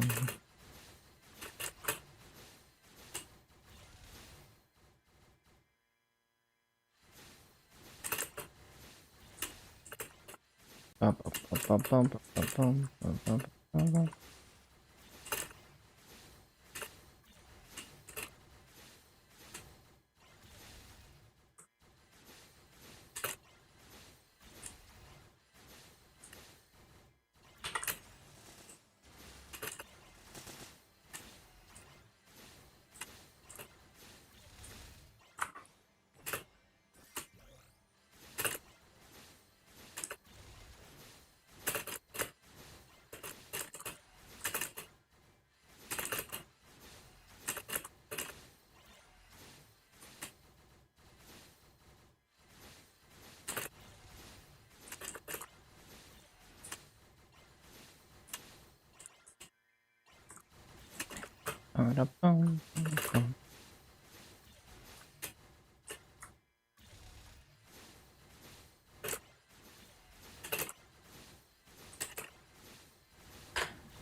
Those mobs.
Ba-bum.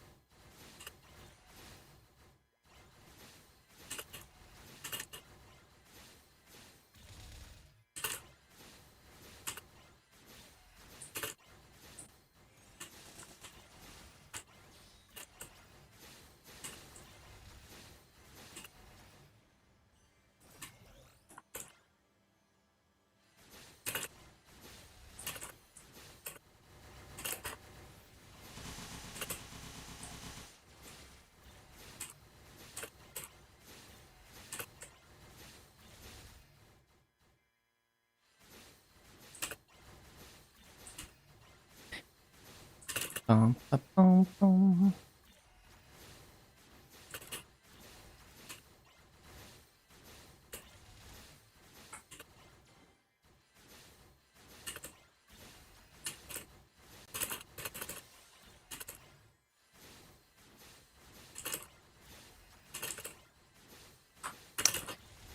So many mobs missed.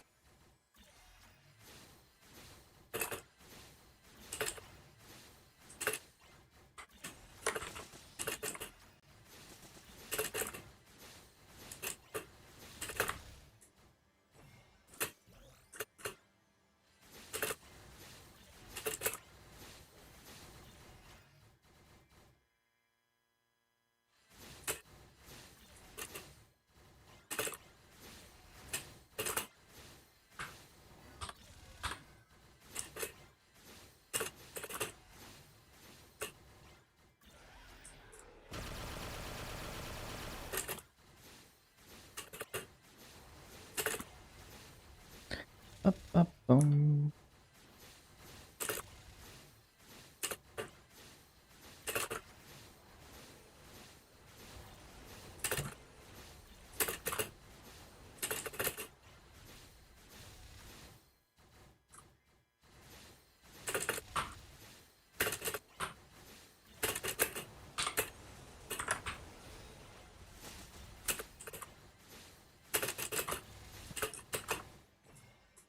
All the masks.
One sec.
Ba-bum, ba-bum, ba-bum.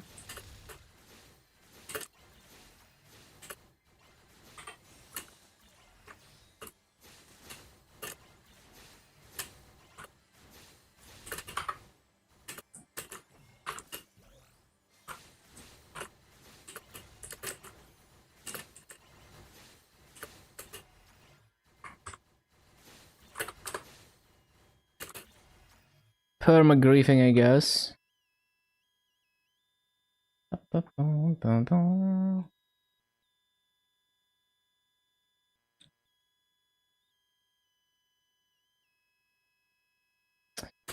Ba-bum.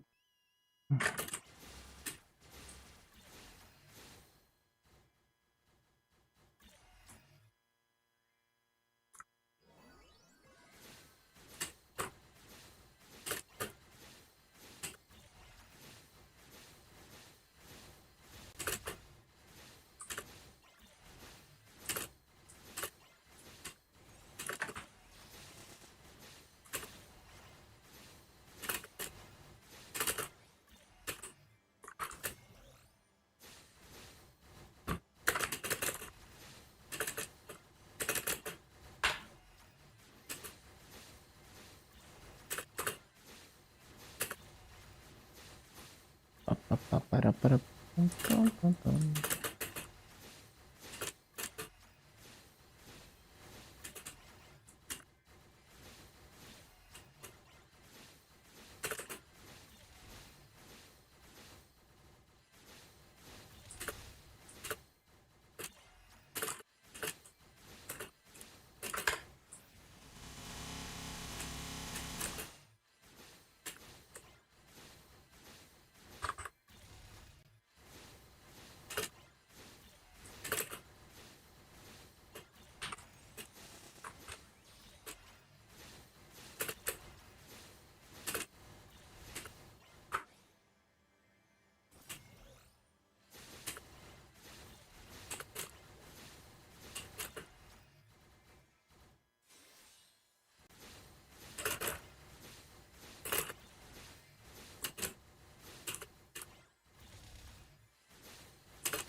Ba-ba-ba-ba-ba-bum. Yeah, I guess I'm not gonna pop another coupon because we're gonna move to Moonbridge. And my wild putties are almost expired already. That's crazy.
Ba-da-ba-da-ba-ba-bum.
Oh, I forgot to resummon.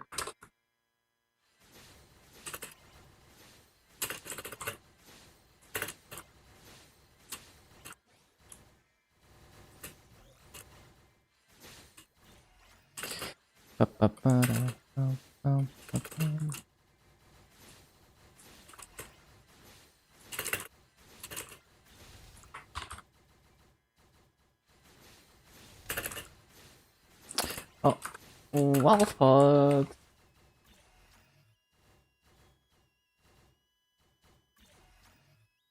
Okay.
Oh, I forgot.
Now that Legends of Legends 2 is done, you're gonna be back on with Archer doing deals.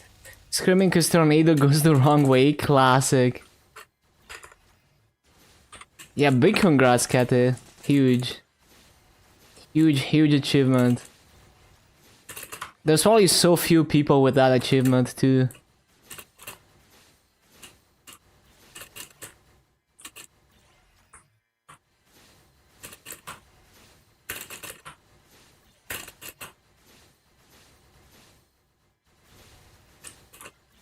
Only no 2 in Kronos? Yeah, that's crazy.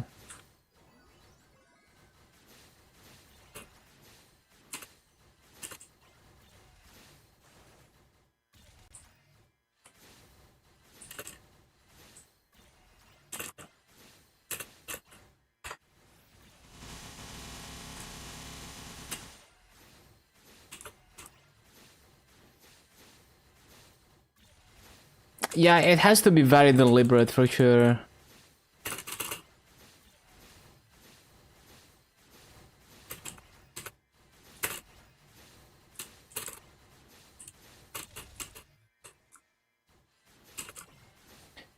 Fountain.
It's one plan you work on. Nice.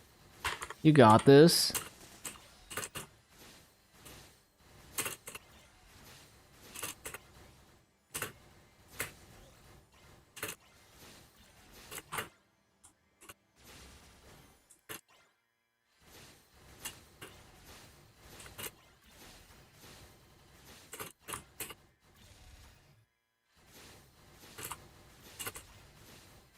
Your AB, yeah, it's pretty comfy.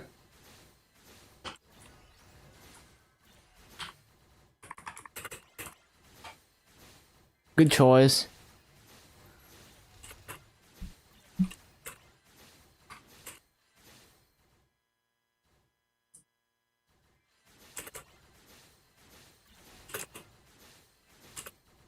Come on, Soul Seeker.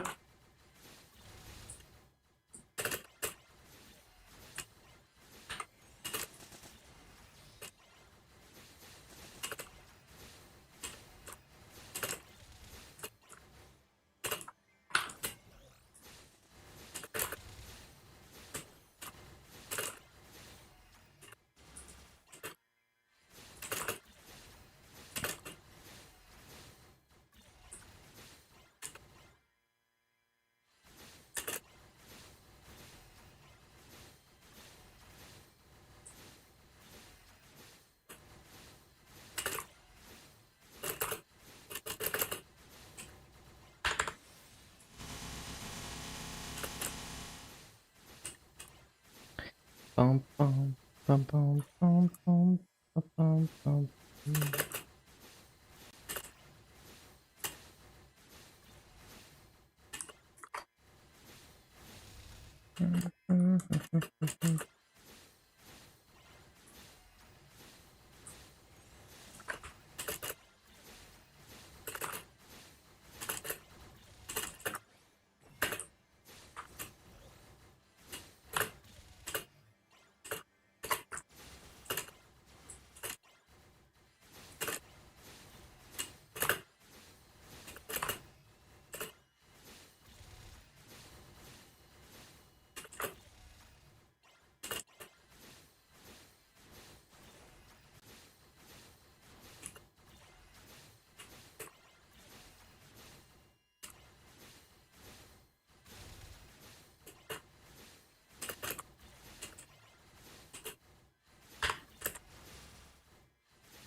No.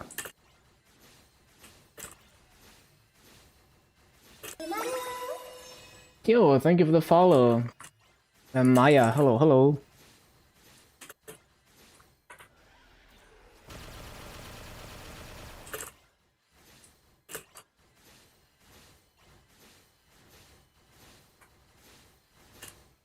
Are you winning, son? Hello, 24.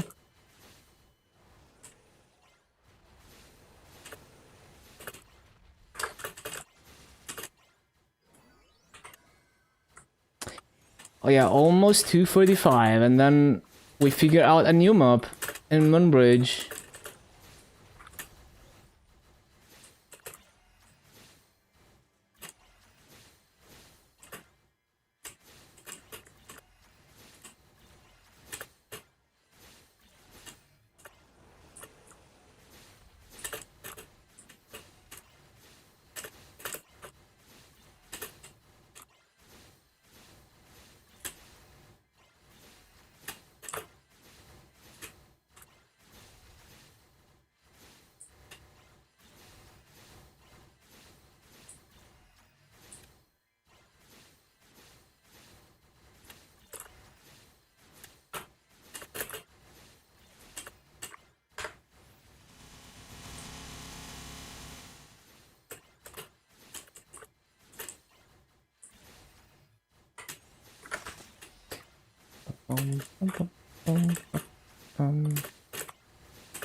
Emobs are such a grip for Seeker.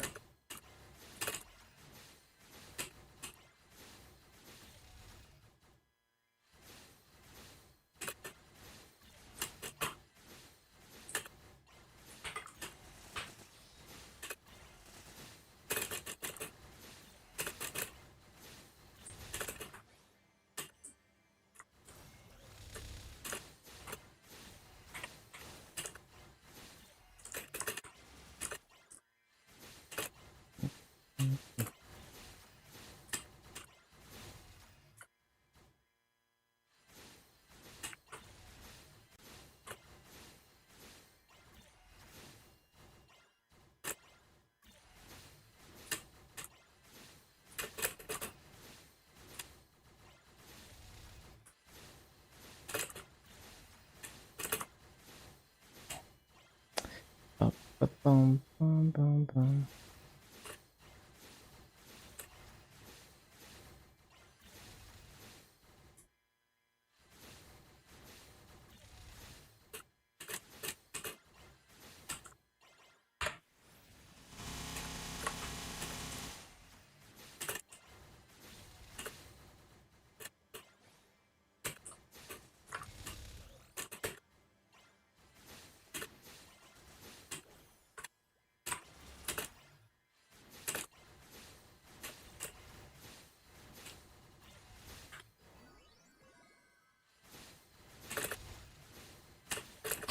Bum, bum, bum, bum, bum.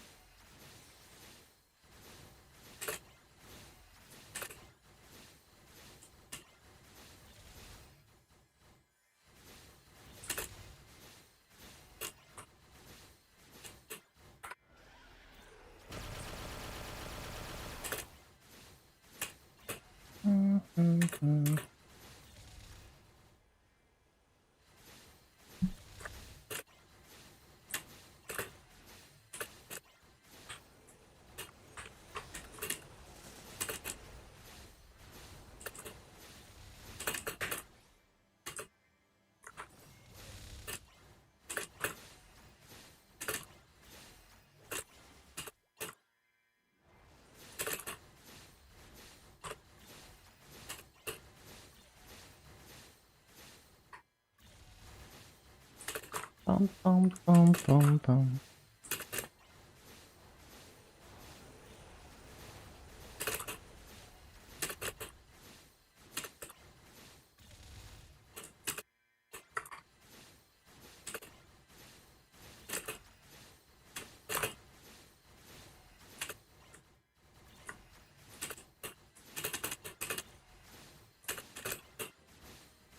$2.45. Okay, okay. Good stuff, good stuff. Moonbridge time. So yeah, let's see what map we're gonna do in Moonbridge. Let's see, let's see. Let's see.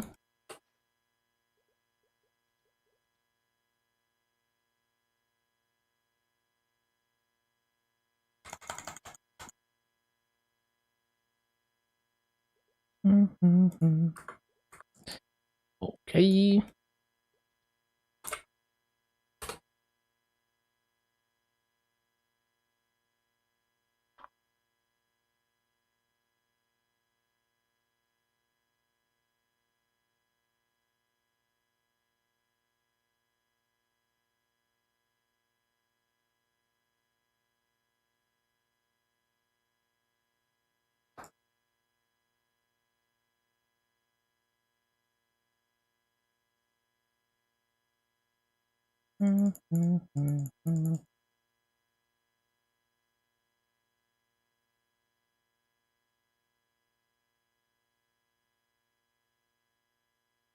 Blah blah blah.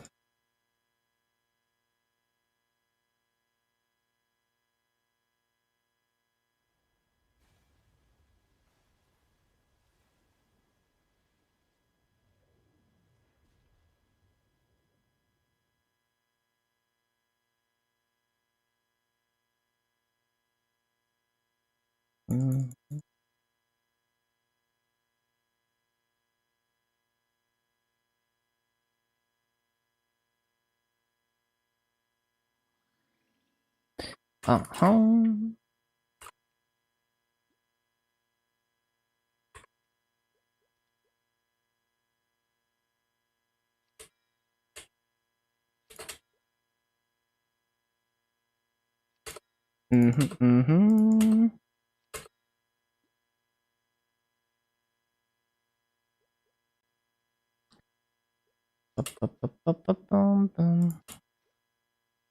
I'm gonna drop the common familiars because we hate familiars and I need space.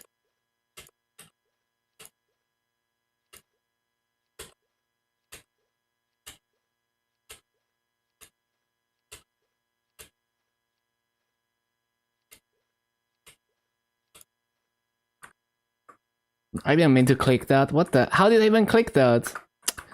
Bro. How did I even click that?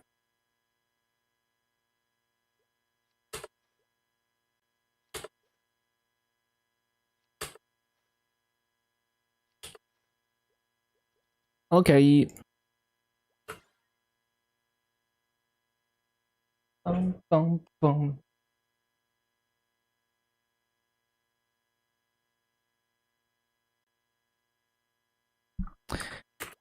Right. V matrix, I guess.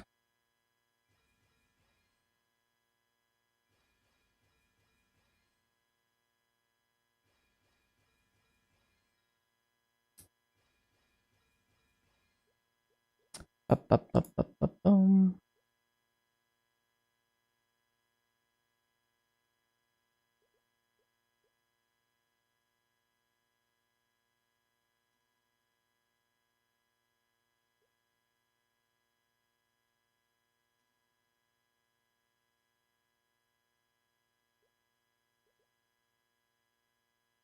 Yep, seems good to me.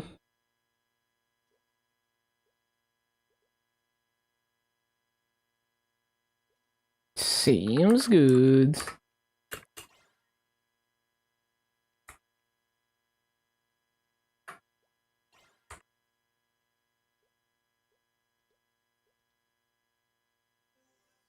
Okay, so what map are we gonna do? Let's see.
Yeah, LH6 is not too bad as AB actually. Like, it's not the most chill rotation, but it's also like not as wetty as on other classes because the flash jump is so quick. On other classes I would struggle to be quick enough.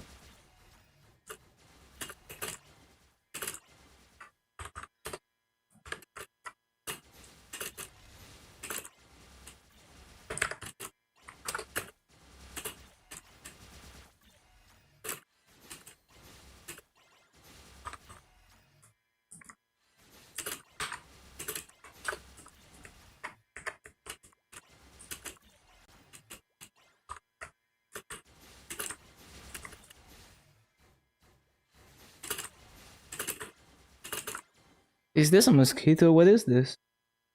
That's annoying.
Just need to find like a consistent setup for the flash jumps. Let me just get rid of this rune.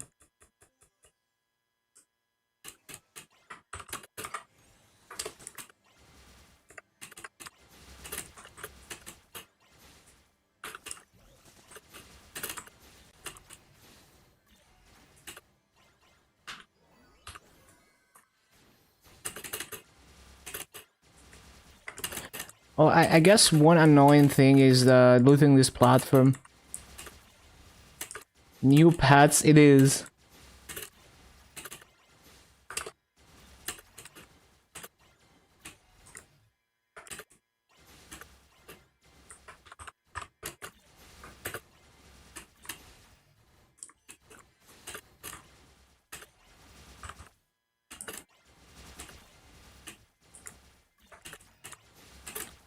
Thought they shut down? No, it's 2006.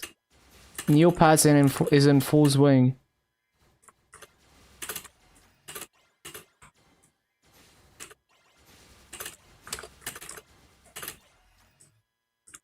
Always forget.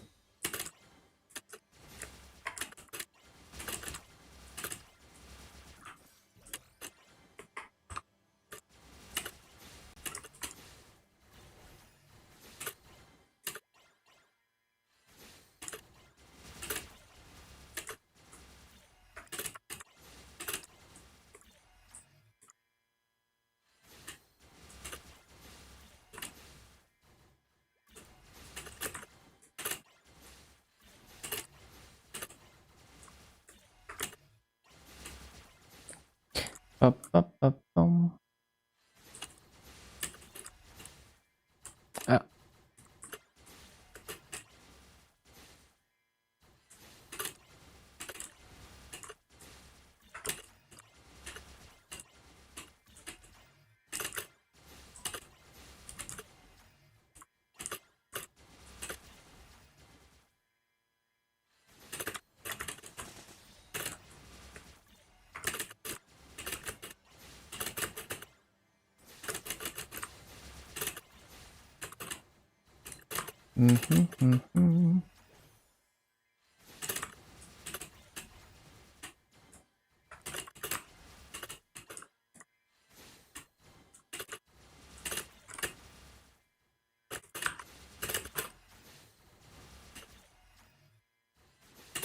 Fake barcode through.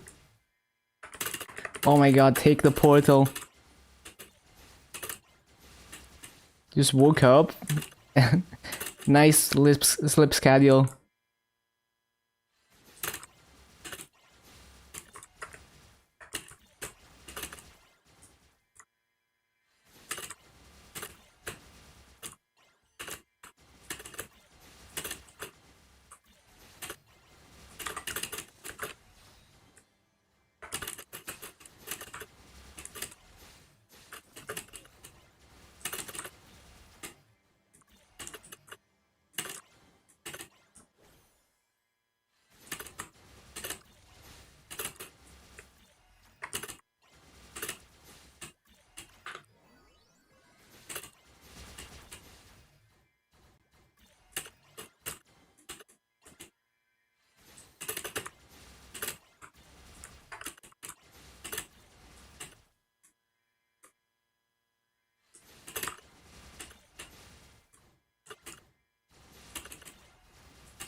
Oh no, I didn't resummon. Speedrun dailies on RuneScape, let's go.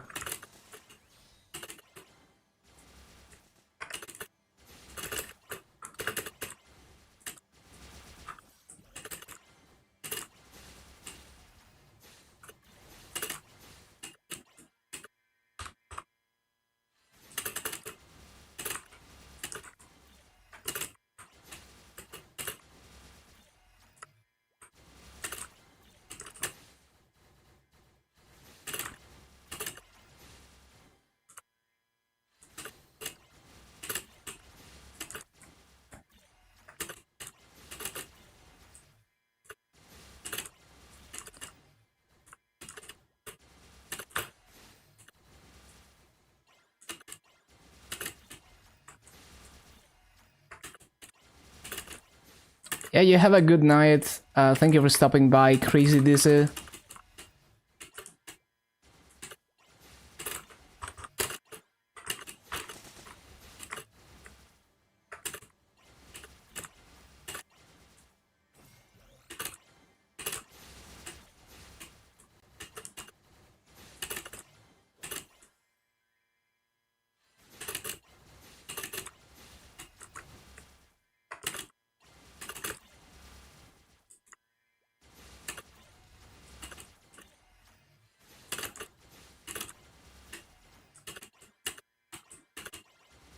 What is KMS T showcase?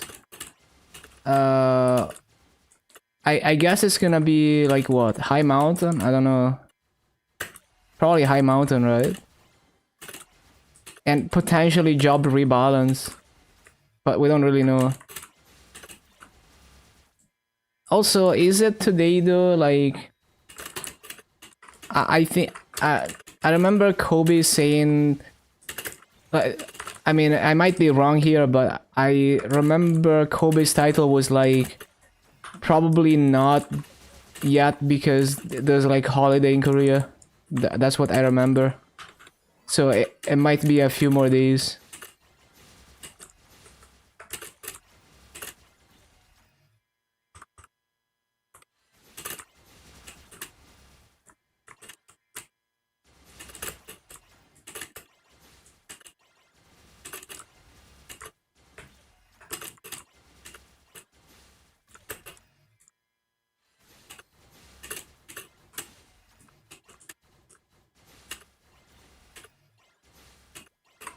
Yeah, who knows?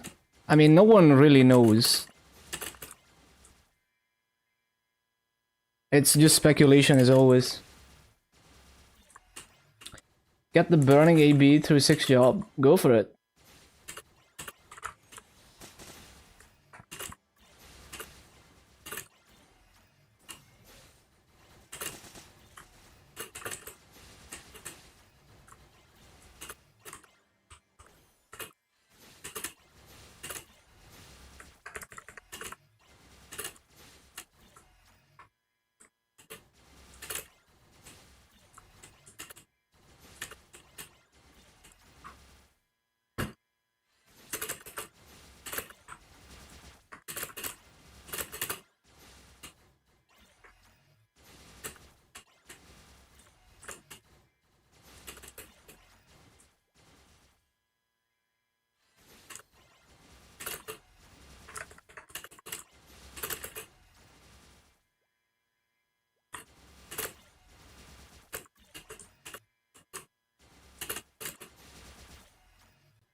What's the song saying? I don't know. I don't pay attention to song lyrics. It's hard for me to even like dissect, like understand what song lyrics are saying, even in my native language. Because they always say things weird to make them sound nicer, you know, to give it rhythm and stuff.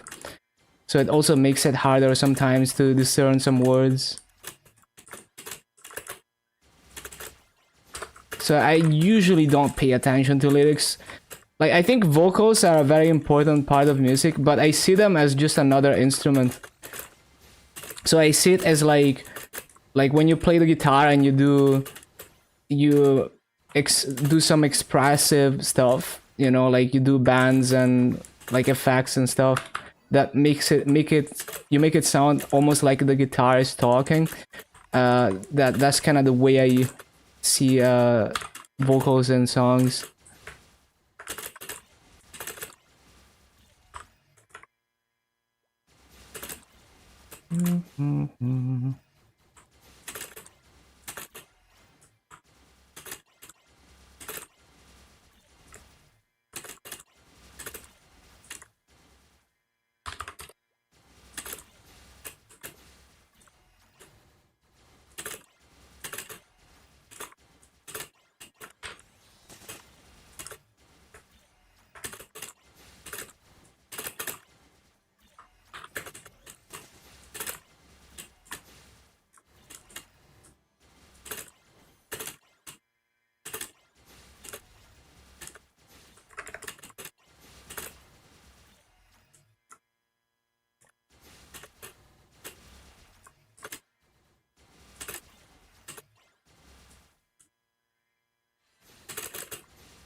Oh no.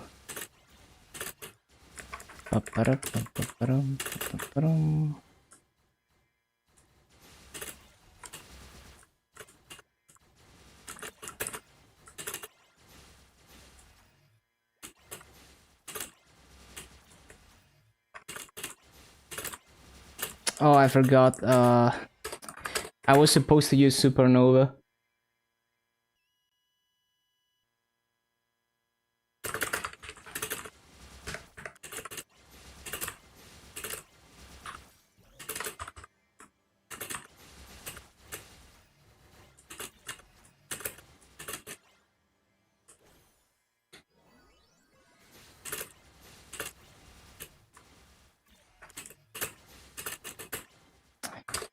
Down jumping is so annoying. Maybe I just rope lift.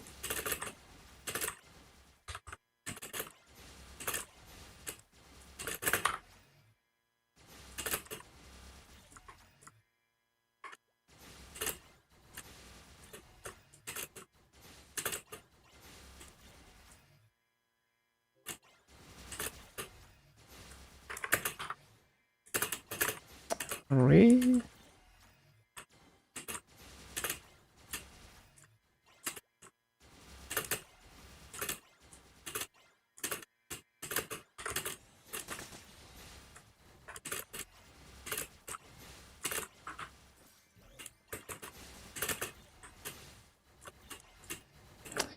Ba-da-bum-bum-bum-bum.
Ba-ba-ba-da-bum.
Wait, what?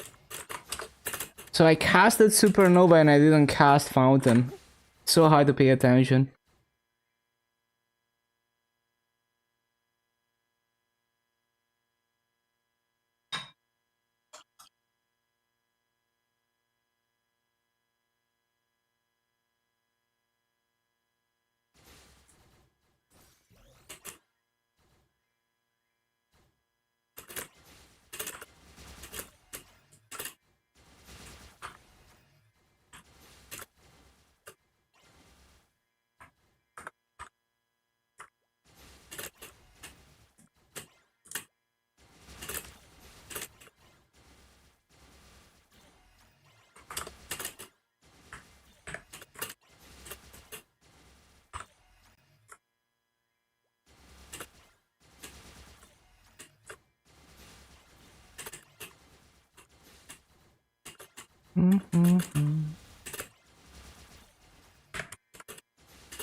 Nope, I forgot to use supernova.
Boom.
Ba-ba-bum.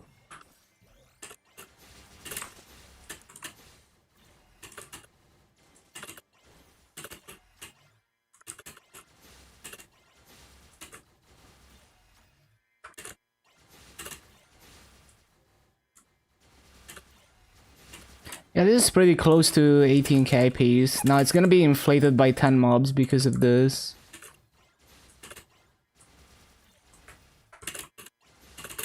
It's kind of a sweaty rotation though. It's definitely doable though. I don't know if it's worth doing over LH4 though. We're gonna test it a bit. We're also gonna test Seeker farming, see how it performs here.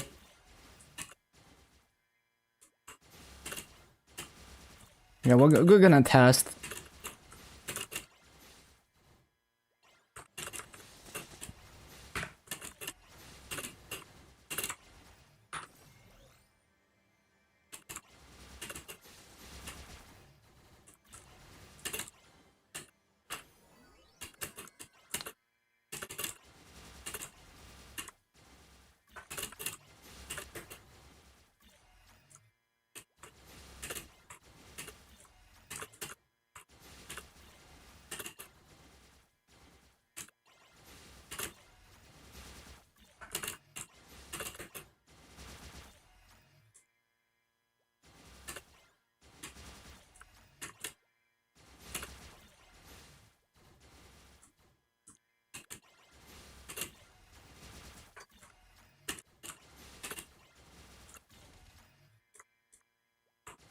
Hate with Archer? Why? I mean, I do get annoyed with the tornado kind of doing its own thing. And having to cooldown watch a bit. It wasn't the worst, but it wasn't the easiest either. Worst mobbing? I was doing good raids. It was just a bit difficult. If you look at my rotations, I was basically doing, you know, close to 18k the whole way to 250, but yeah, it took some practice. And it was difficult to sustain because you have to pay attention to cooldowns.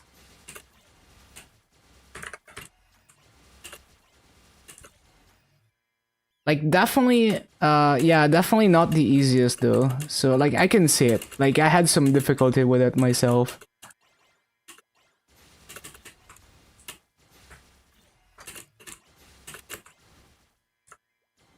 There's also lazy rotations where you just stand in one spot, rotate ball tornado and the other shit. You're not gonna do perfect rates doing that, but I've seen people do like 16k doing that kind of stuff. So you could kind of do that and turn your brain off. You don't have to sweat it. Oh shit. I just had to mess it up on the last cycle. I just had to do that shit. Okay, this is not bad. We can start recording this. Oh, I already recorded it. Okay. Yeah, let me record a better one though. Yeah, we can definitely do 18k here. It's kind of sweaty, but we can. And then I'm gonna try Seeker and see how it performs in this map.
Ba-bum.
Bum, bum, bum.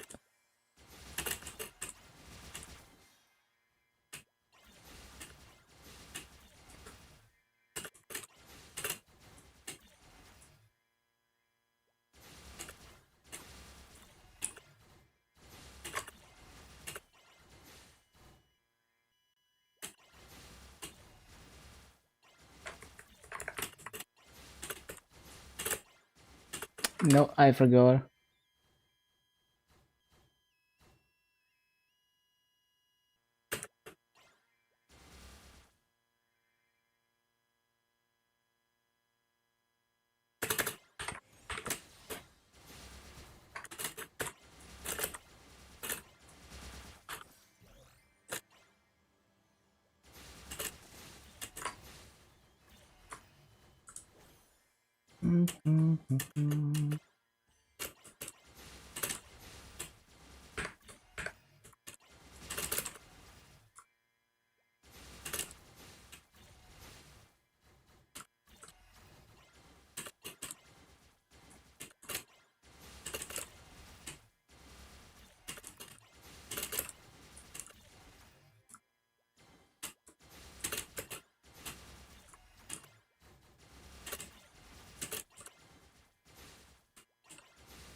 Bum, ba-bum, ba-bum, ba-bum.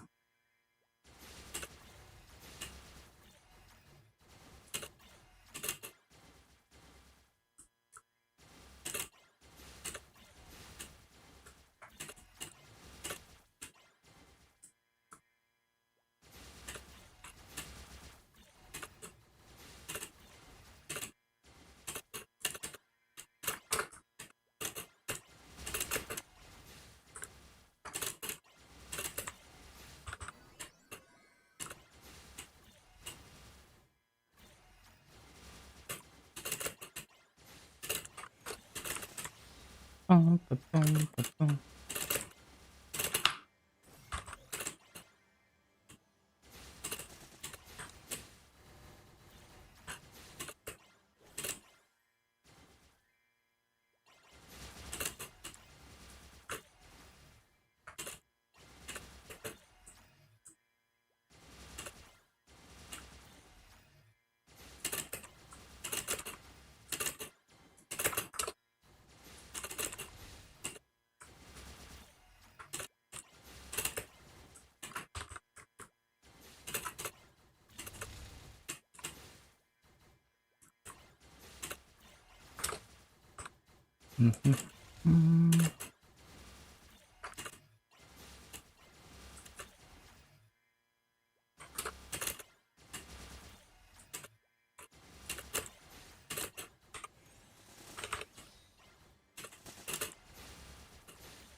Yeah, this is way too far left.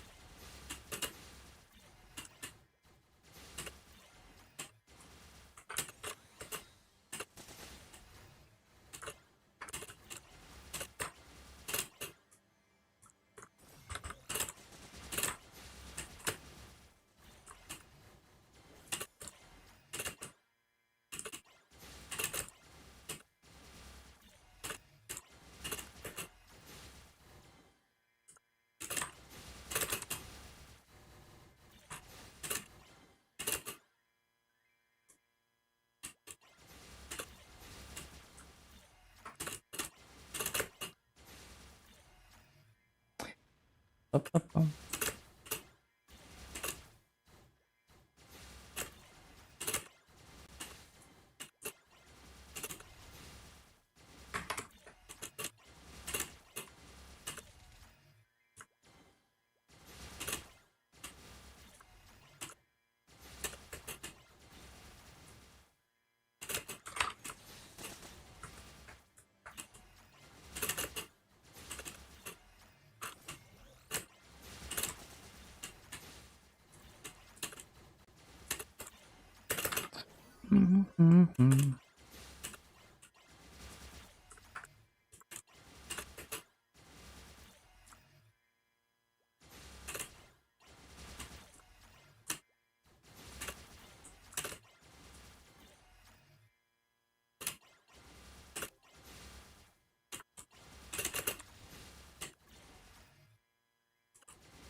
Does VIP EXP stuck with EXP coupon? It does. Hello, Leo.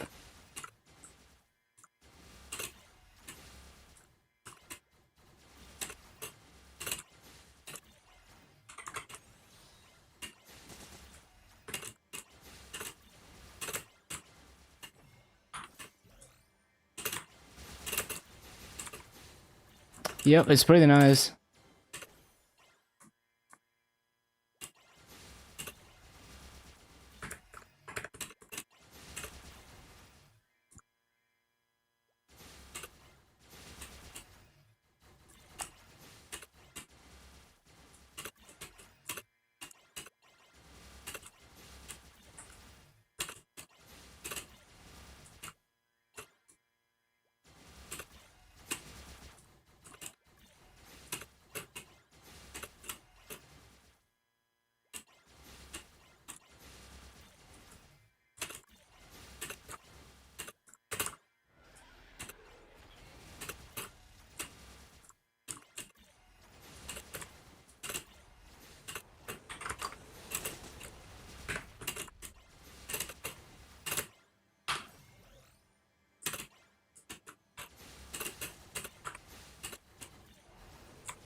So far, so good.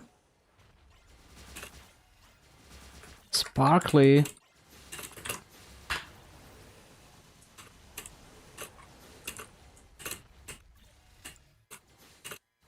Oh my god. Okay, never mind. We were doing well for a moment there.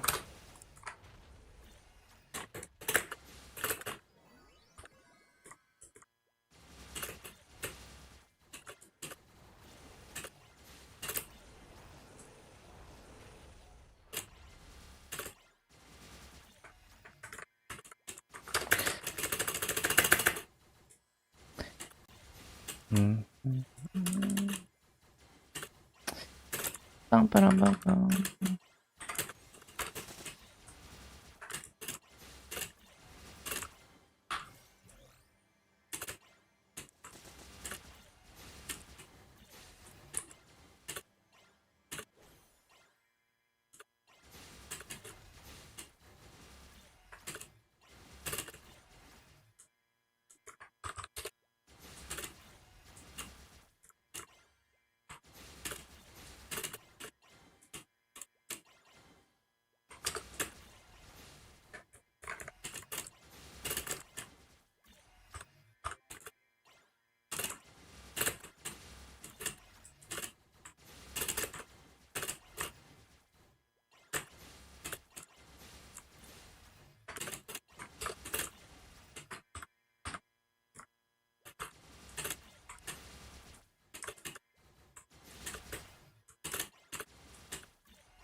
Ba-ba-ba-da-bum-bum.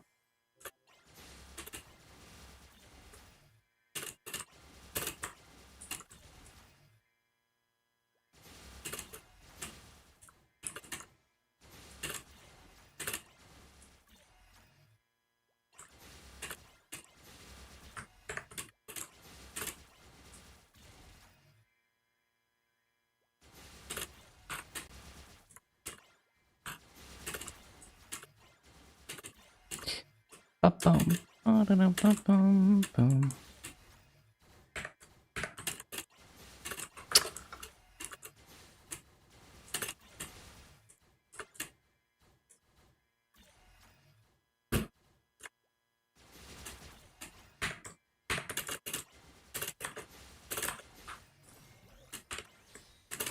Not how it's supposed to go.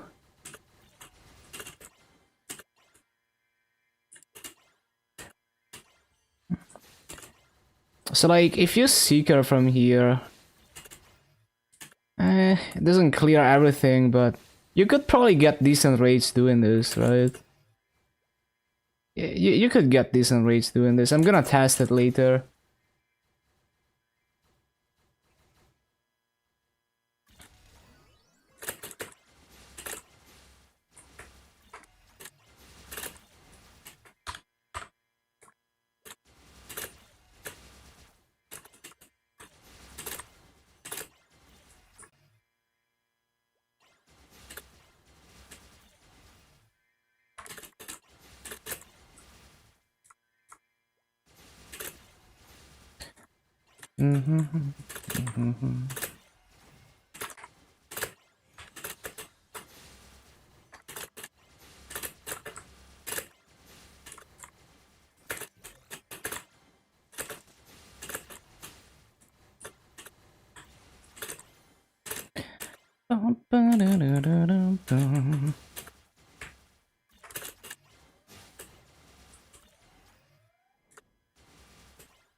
Thank you, E-Boss. Very cool.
Really? The spawn animations are killing me, man.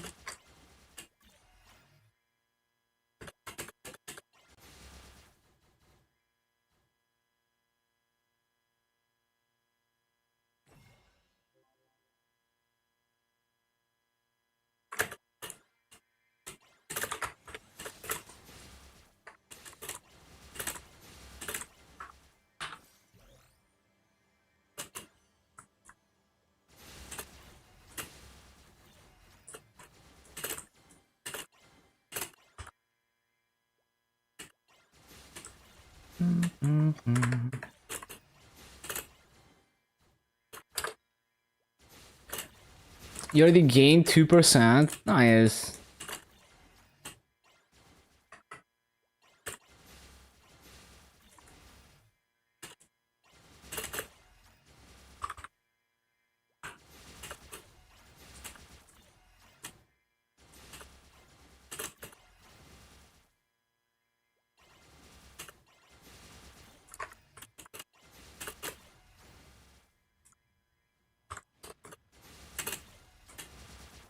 Buccaneers Explorer, Yob.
Oh no.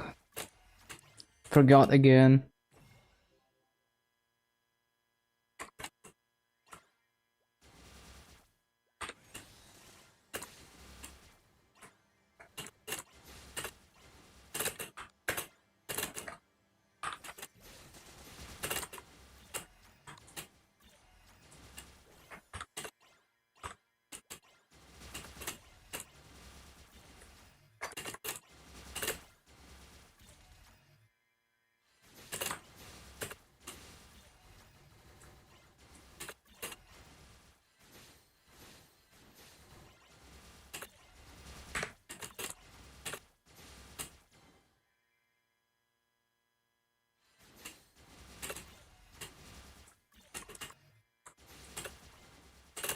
Strength or dex? You could do either, but it's supposed to be strength. But you can swap stats whenever you want on pirate explorer pirates.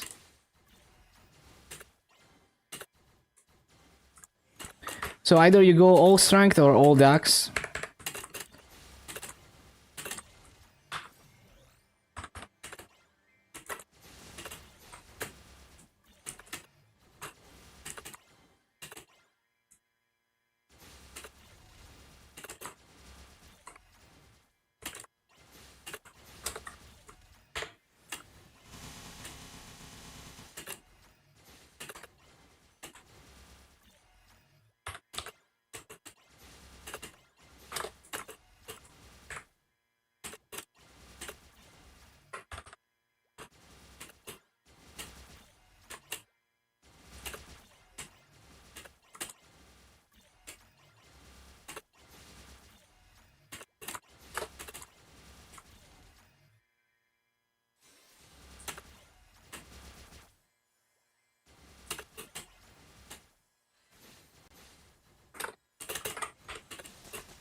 Bum, bada, bum, bum, bada, bum.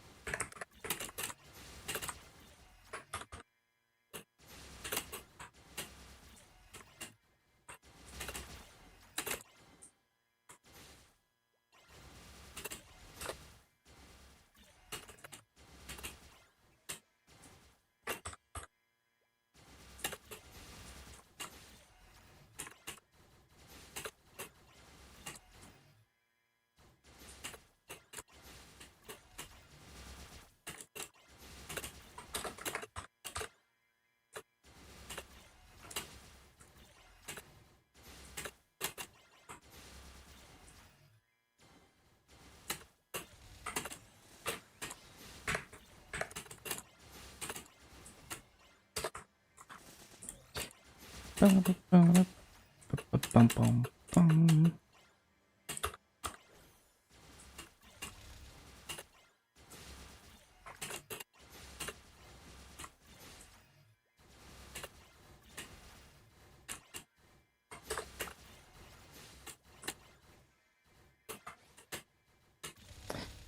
Okay, CC time.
Mega burning is 150, yeah. On GMS it is. On KMS it's 130.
Bum,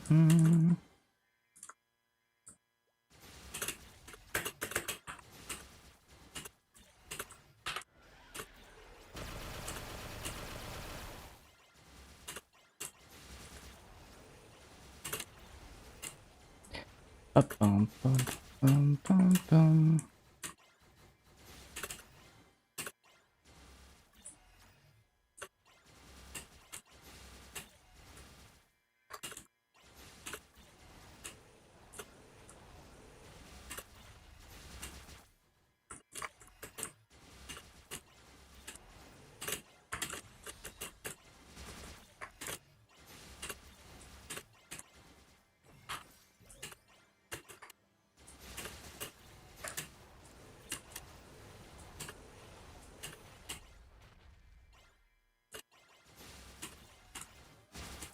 Warning.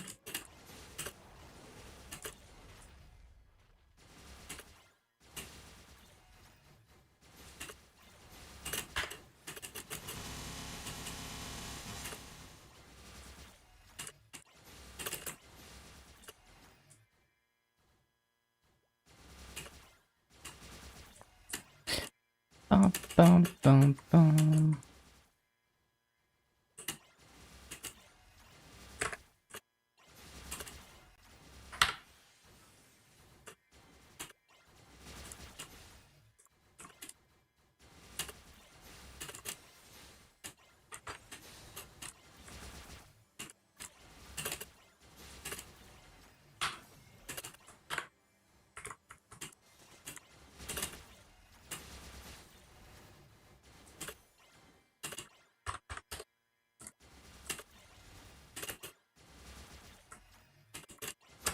Ba-da-ba-dum. Hello, Jose.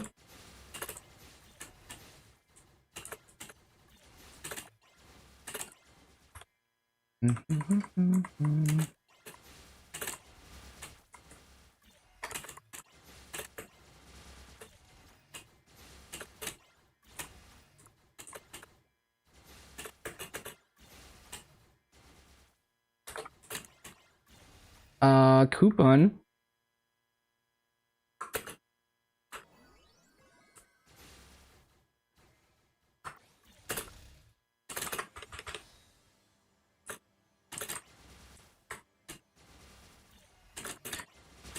Yeah, it is kind of difficult to sustain, but it is definitely possible to do 18k here.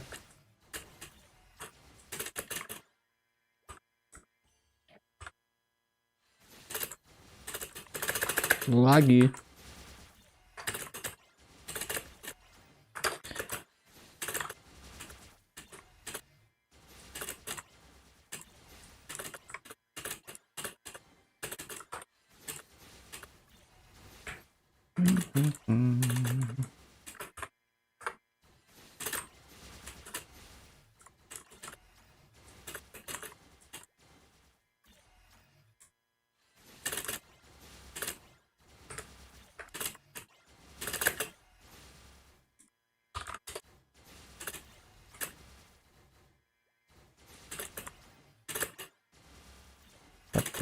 Bum, bum, bum, bum.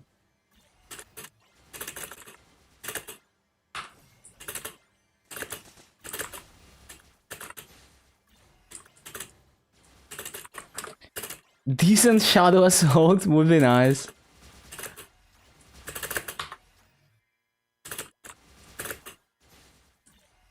Let me test seeker farming here actually, because I already recorded the active rotation, and I got 18k, but like it wasn't really realistic to sustain.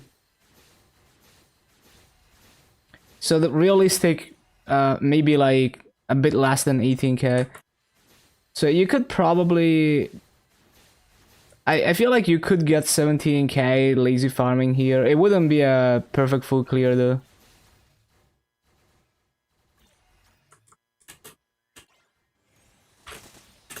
But I could record this rotation.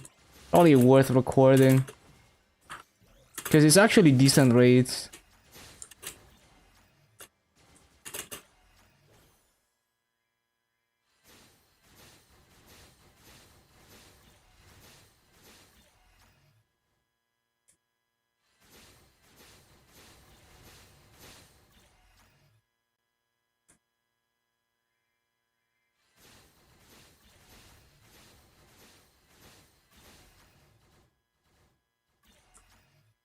Yeah, it's not even bad. I think Seeker farming here is less scuffed than in Shadowdance Hole.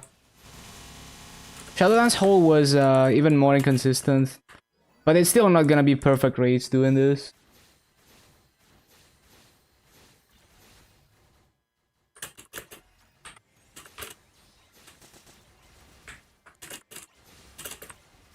Juicy sample.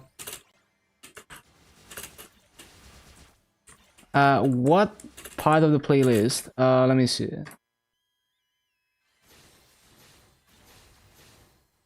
Um, Let me actually just open the video. It's the Future Funk Mega Mix.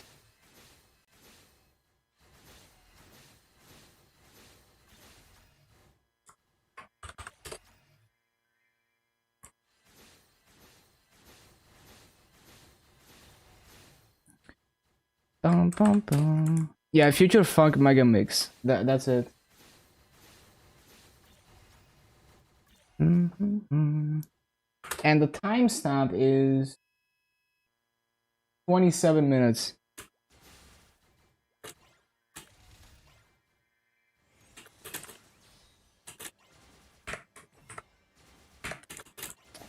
Bum, bum, bum. Bum, bum, bum.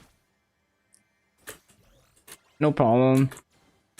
Okay, let's see. I think we can do 17k here with Seeker. It looks doable.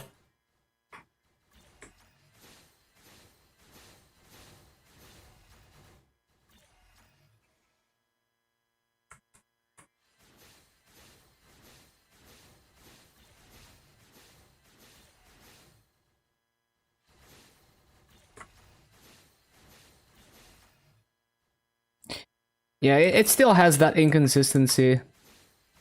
Where sometimes it clears everything, sometimes it doesn't clear shit.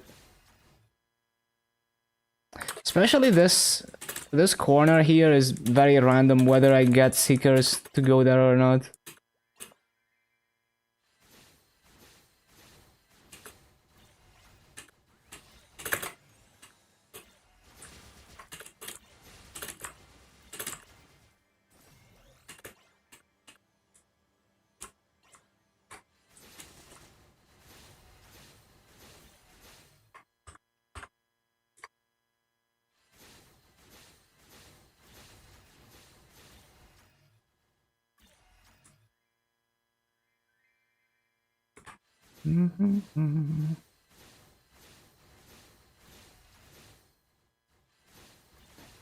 I was too slow there.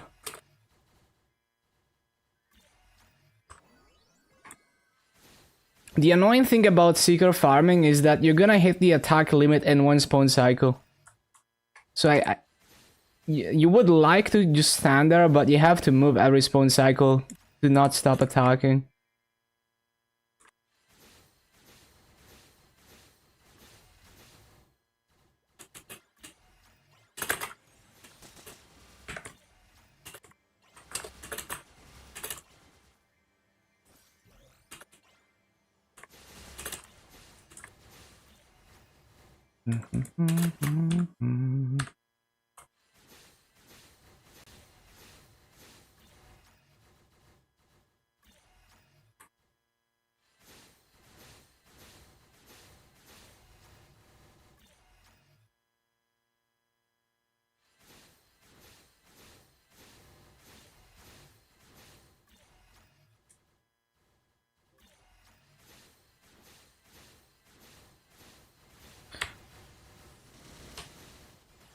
That's another problem with Seeker farming. Elite mob equals you don't hit anything. Bottom right with Celestial Roar. I don't think so. I could do like Fusion Trinity. I could try that. Trinity Fusion. Or just other cooldowns. No, doesn't reach low enough.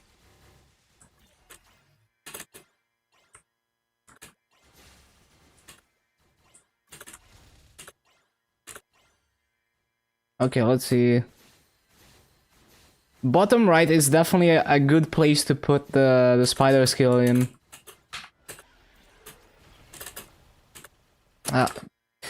It's all about timing. You need to pre-buffer the seekers too.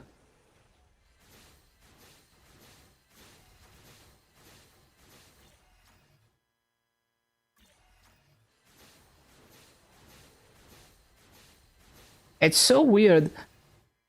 I feel like when I use the macro that just has 3 seekers on it, they just bounce worse than not using the macro, which is weird. I don't understand why. Probably just RNG. Hello, Catty.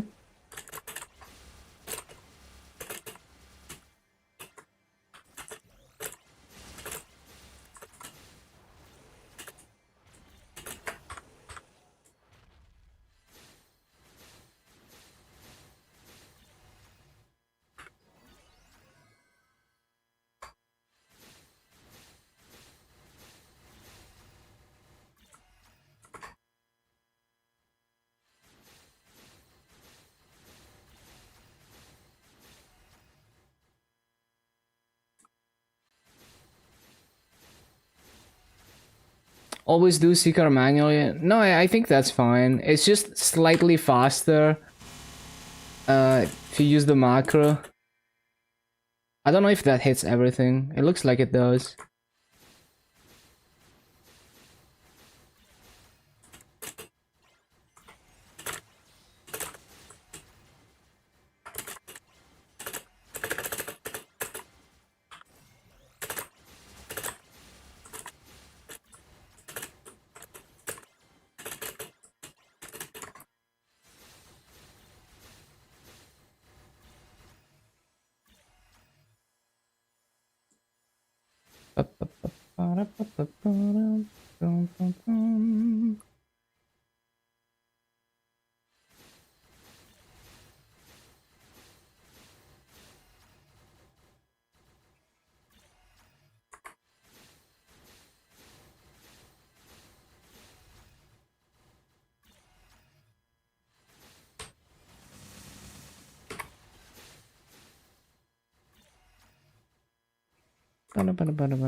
Well, that's not.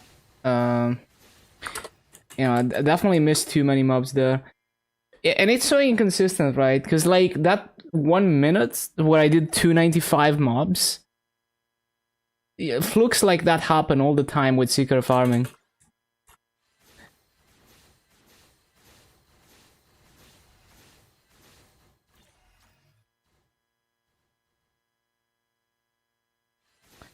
Yeah, it's gonna get better once I actually one-shot with Seeker, if I do get to that point. But yeah, it's very random. It's not bad rates though for like pure Seeker farming standstill.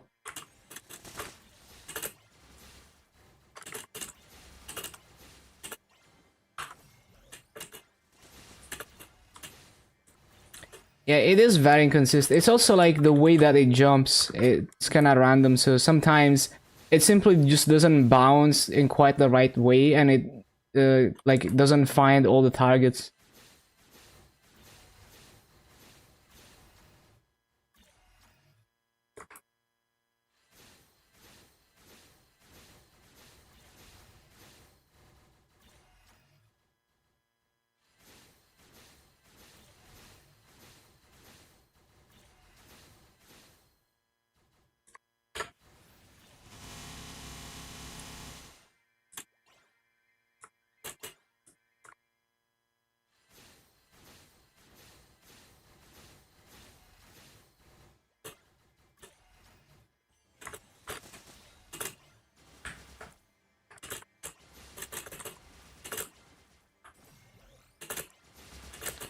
Ba-da-ba, ba-da-ba.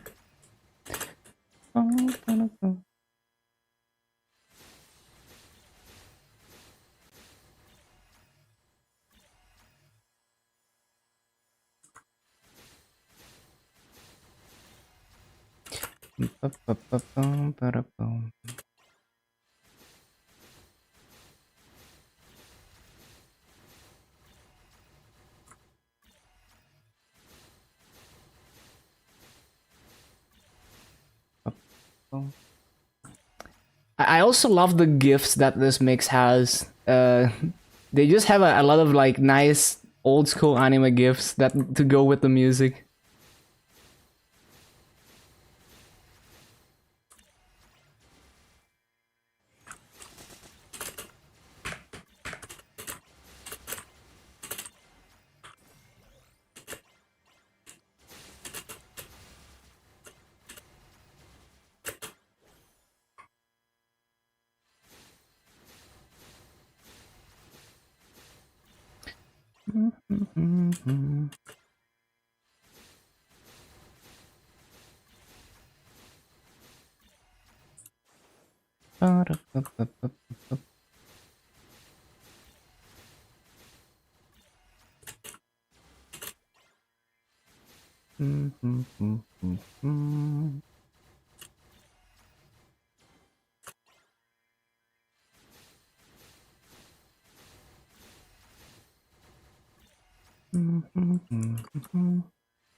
The bottom row, man.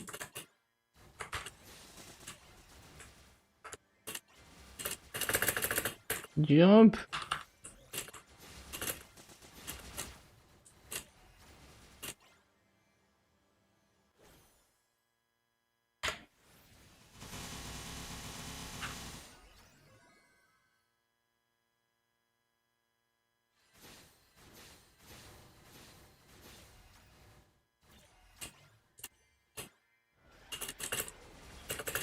Well, that was not a good idea.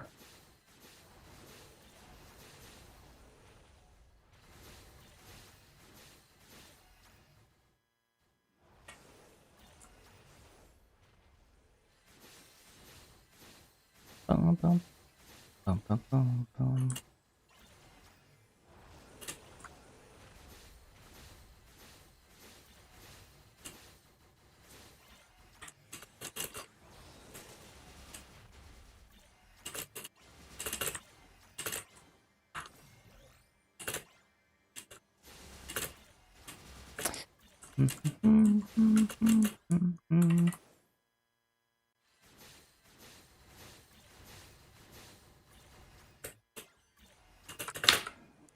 Damn it. Can't take the rune. Laggy. And there's a gargoyle. Lamau.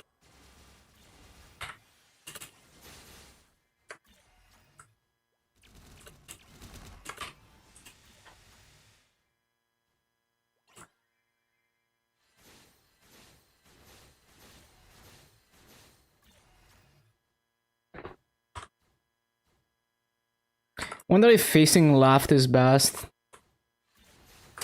Well, that did not look like... I wasn't even attacking for a moment.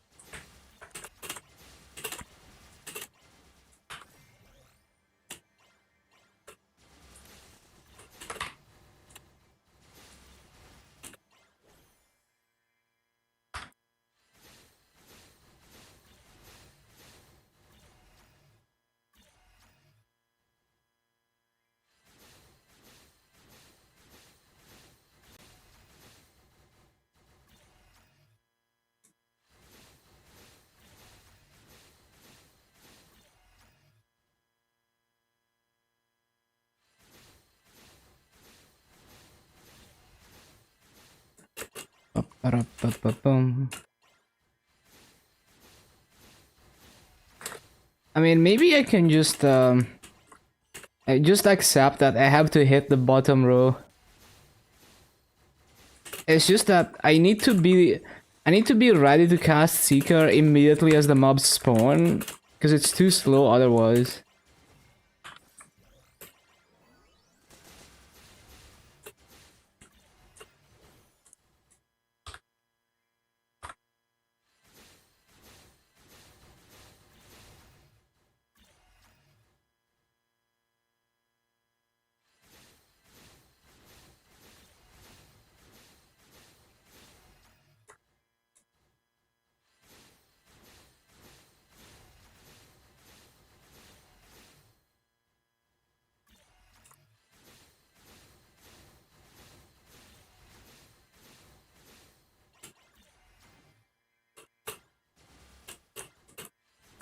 Yeah, no, I wouldn't have the time to hit those mobs and be on time for Seeker. Would have to be very precisely timed.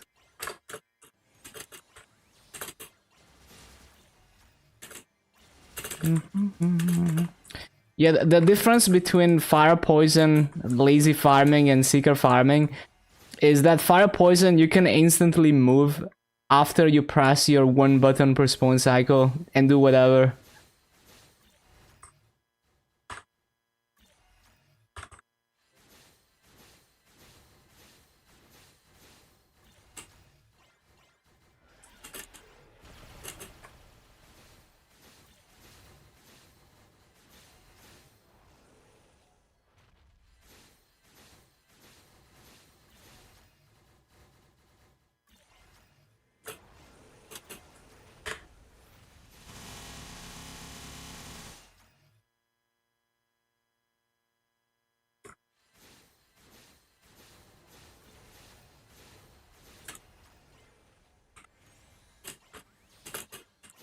Ba-bum, ba-dum, ba-dum.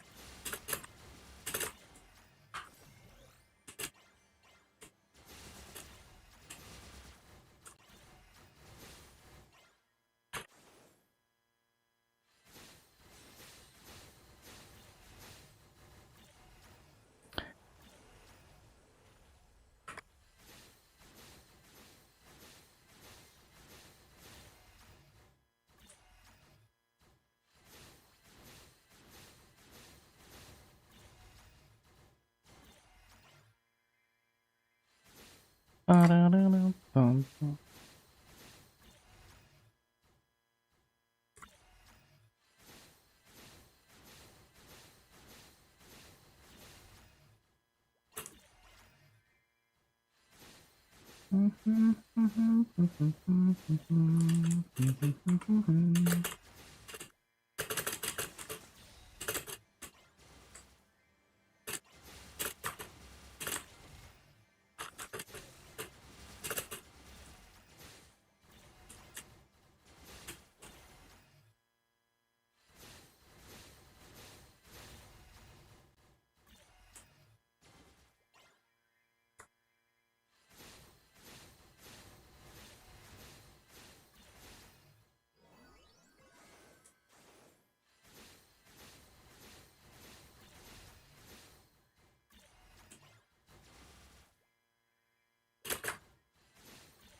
Yeah, it looks like you could get about 17k doing this. It's pretty good for lazy farming.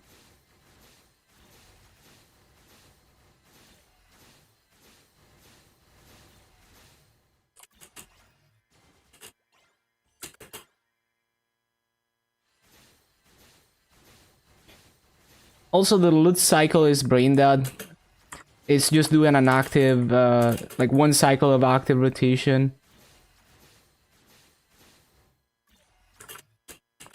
which is good.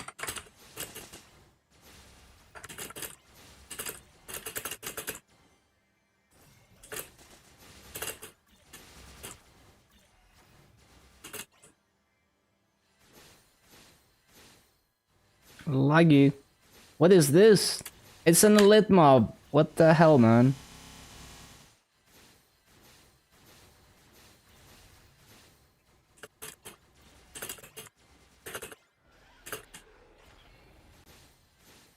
Well, that was not a good idea.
Yeah, over 17k doing this. It's pretty good for lazy farming. 1739 doing this shit. It's pretty good lazy farming. Okay, that's recorded.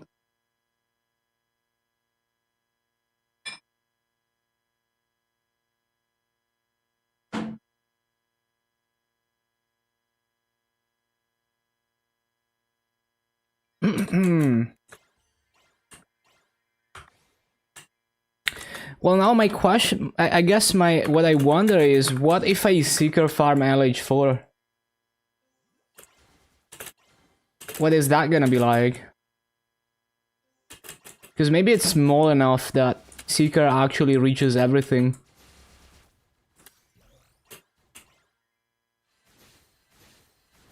Get out of here, Lit. Well, the problem with the lit mobs is not gonna be solved, I guess. Well, I guess the problem with LH4 is that the mobs are not tall, so it's actually harder to reach everything. Yeah, it's so weird, because like LH6, I feel like it's taller than this, but I can reach the top, no problem, but LH4 I can't. But there's portals though, so maybe I could do... Well, the thing is, if the portals were in the middle, it would probably work better. Let me see.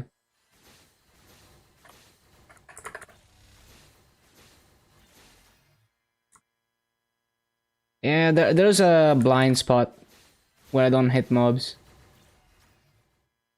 There's a... I don't know. I hit everything that one cycle. But I feel like there's kind of a blind spot.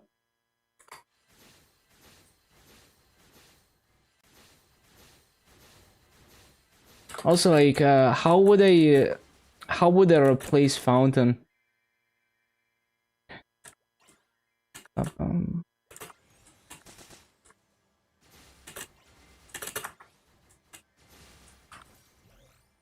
I need to remember where the portals even are. Wait, no, these are different portals. Well, I guess we can try those. Well, that is definitely not it.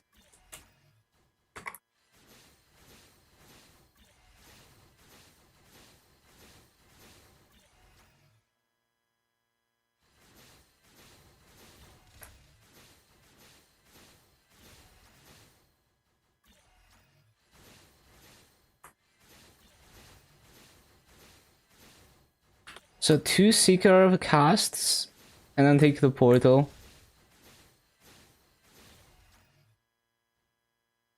That's not a full clear.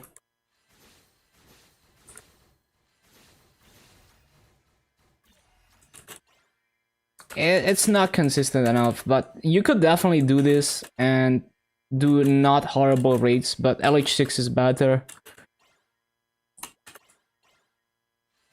Yeah, that's kind of surprising. I don't know. I guess not having tall mobs is the problem.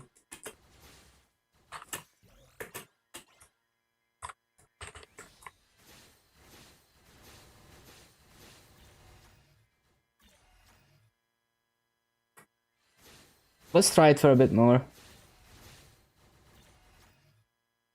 Okay, that's a full clear, but that's with the hyper that gives me more seekers.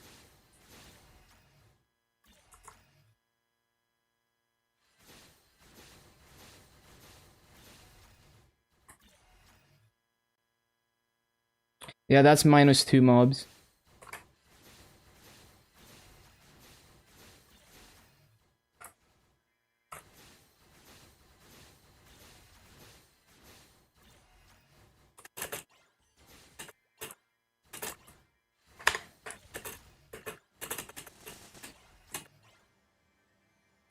Yeah, also the okay, the summon replacement cycle is gonna have to be different. It's gonna be like just do like a yeah, you just do it like it's an active rotation for one cycle and then replace it. And then do another cycle like it's an active rotation. And then you go back to the ladder.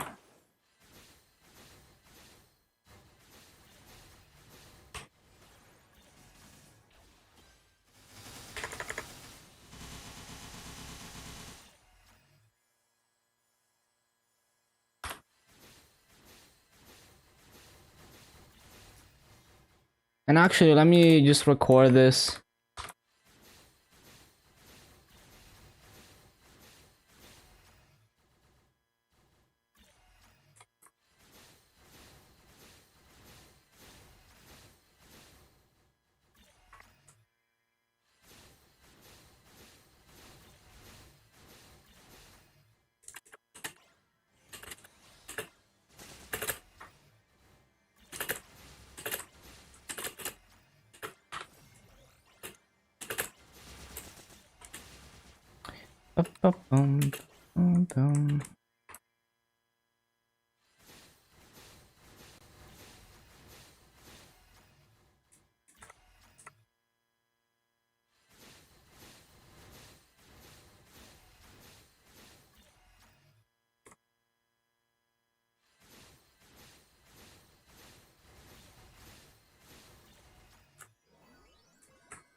What the hell? There's a rune?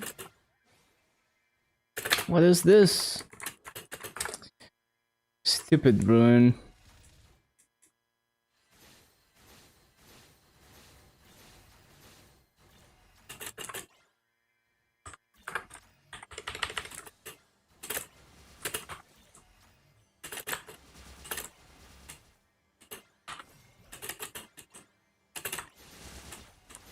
Wolf pot, wolf pot, wolf pot, wolf pot, wolf pot.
So I should save Sparkle Burst for elite mobs, especially for Seeker farming. I need to be able to nuke them as quickly as possible while also clearing the other mobs. Because if I take even 1 second to kill the E-mob, I don't have enough time to clear everything with Seeker.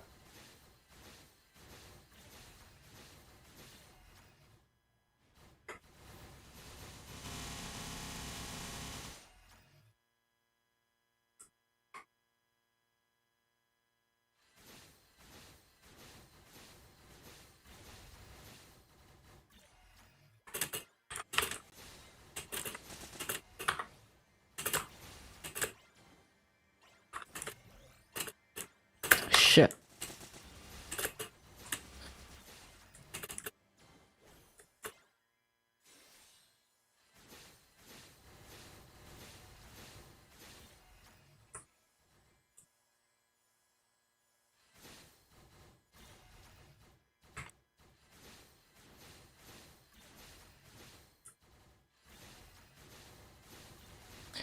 Yeah, legit, I feel like every time I try to use the macro, it's worse, even though it attacks faster. I don't understand how, but... Is it because, like, it's targeting closer mobs more, and then it runs out of targets, maybe? I don't know. Very strange.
Bum, bum, bum.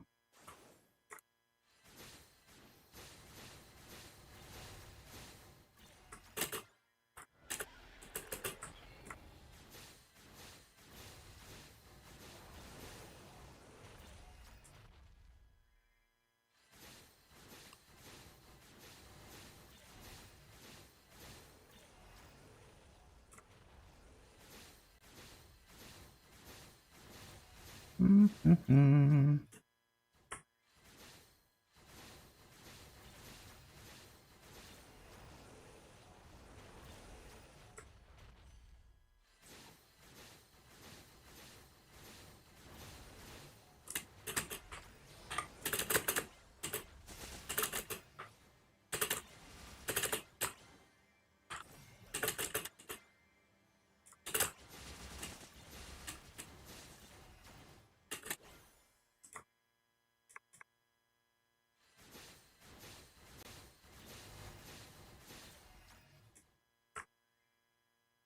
Yeah, looks like you can do decent rates and this one as well.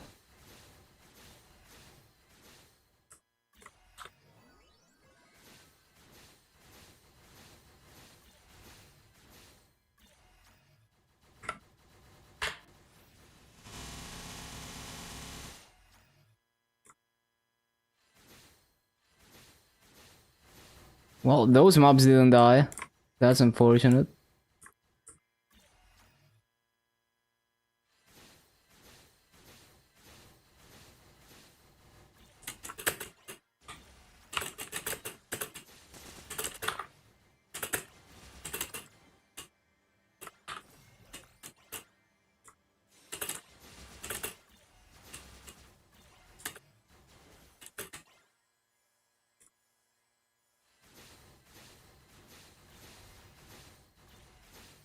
Yeah, similar rates as LH6.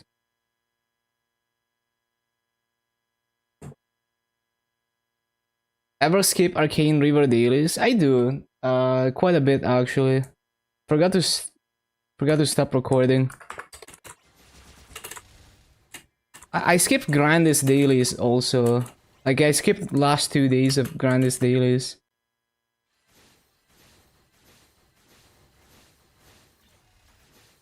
The purple portal? Oh yeah. What happens if you say no to this one? It disappears, just like the polo one.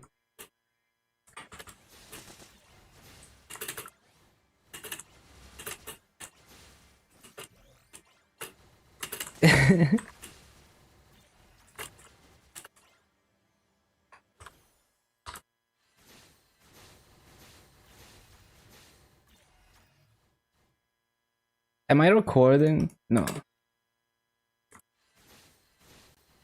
Trolling you? No, it's just like, you know, if I don't feel like taking it, I'm not gonna take it.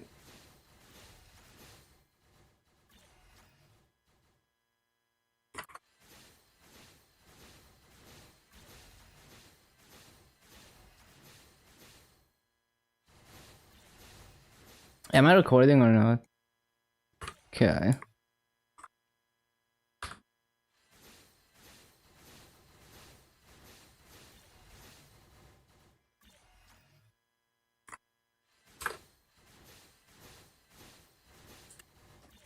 Still skip the daily. I just kind of forget to take it. I could take it and just complete it as a grind. I just forget a lot. So usually I don't do even the daily for the area I'm in. Because it's kind of whatever. You know, like, I'm gonna hit 250 anyway. So I'm not too worried about doing this 200 mobs.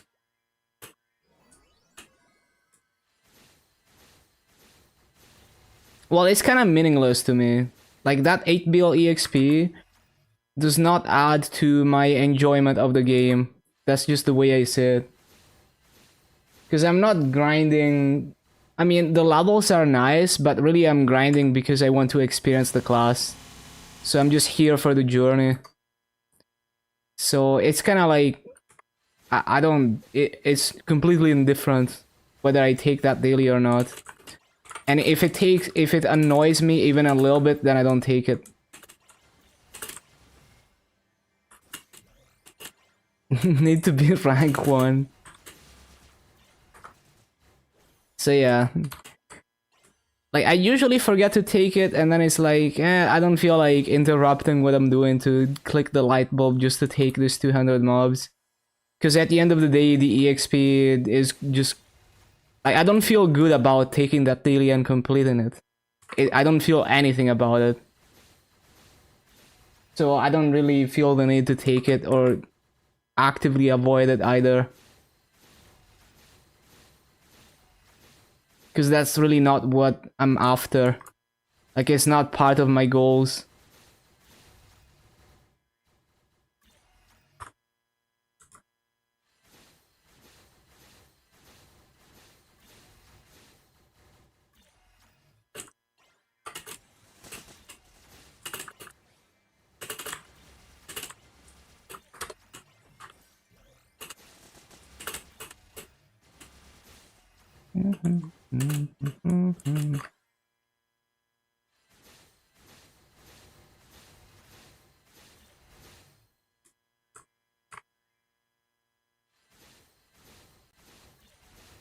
The Ursus, enjoy.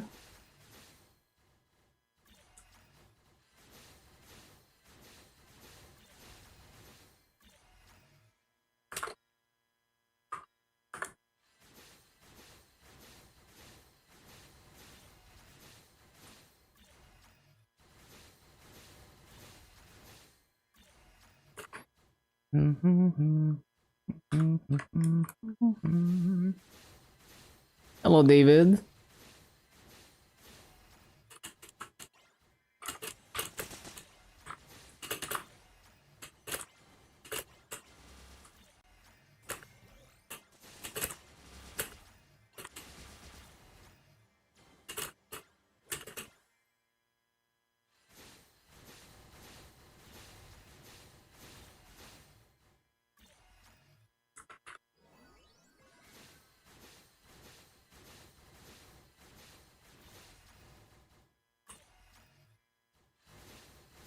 Why does it look so cool for a 2018 boss?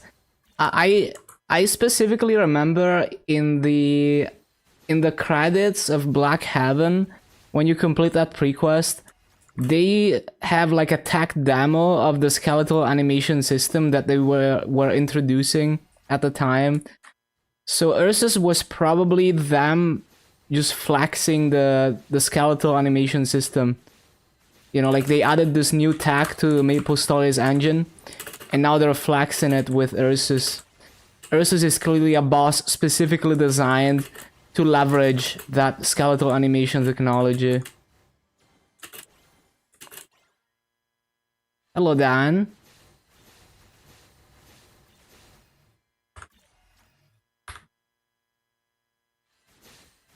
And honestly, I think a mix of both is good. I wouldn't want everything to be animated like Ursus, because it doesn't look it looks kind of uncanny almost. Like, you know how if you take a photo of someone and you animate it by like cutting the parts and moving it, like, you know how some YouTube videos do that and they move the mouth, it looks uncanny. That is what skeletal animation feels like to me in a game like Maple, where the art style is pixel art, but in certain situations it makes sense and it doesn't look bad, and Ursus looks fine. It's a good use of that. Also because it would, like, you wouldn't be able to do animations like that in pure pixel art. It would take an inhuman amount of effort. So when you need animations that are more loose like that, they're not like just frame by frame stiff animations, and it's like a giant sprite, then it makes sense. Enter the room here, Ursus. Maple seed trauma. Wait, why am I doing an active rotation now?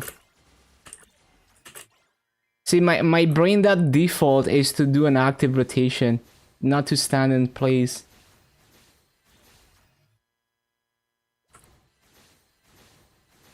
The Black Mage fight? I haven't fought Black Mage. I've seen the fight, but I haven't experienced it myself. But it looks cool. Like, at least visually, I think it's good. I don't know about the mechanics.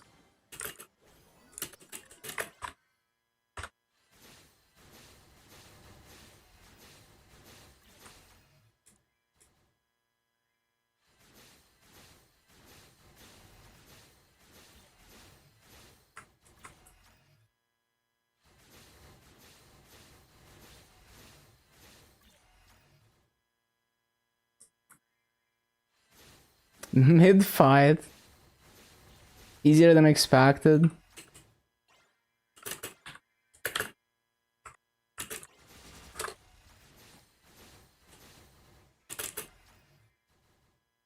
Calling and Limbo, best looking fights.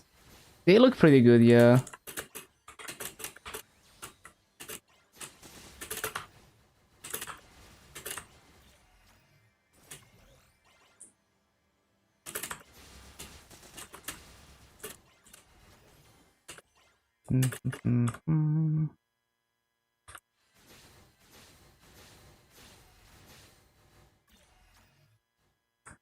Blow up a superior item. Well, that's just the way it is. You have to strategize around the item being hard to replace. So you do everything you can to mitigate the chance of booming it. You have to strike a balance between masso efficiency and spare efficiency. When an item is really difficult to replace, you want to lean heavily towards spare efficiency. So you 21 star a level 150 item, level 140 item, and then you transfer hammer it to the superior, and now you have a 20 star superior, and then whenever you get a spare, you try to go for 21 or 22. And if it booms, then you transfer hammer another 140 item all over again. And then if you're someone who has a ton of masso and no spares, then maybe you 22 star the 140 item and then you transfer hammer it into 21 stars, which is what like you will see people doing that with the Source of Suffering as well, because it's 160, so it's possible to transfer hammer from superior to Source of Suffering. And that one is you want to optimize for not blowing up spares even more, because it's a pitch drop.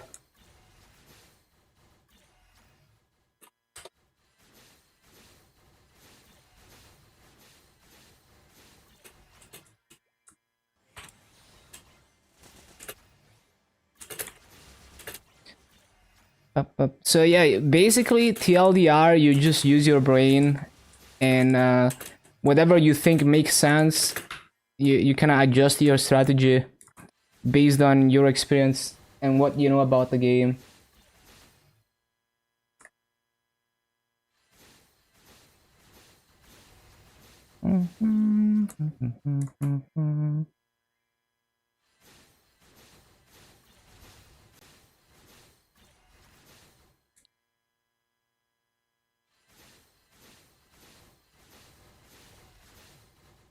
Oh, look at that, another mask.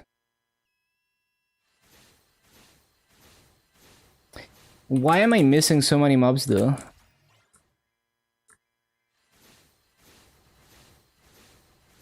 So RNG, man.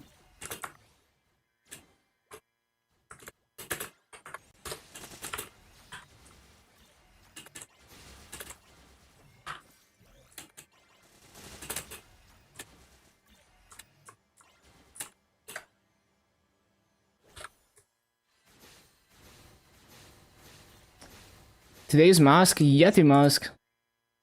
That's the mask of the day.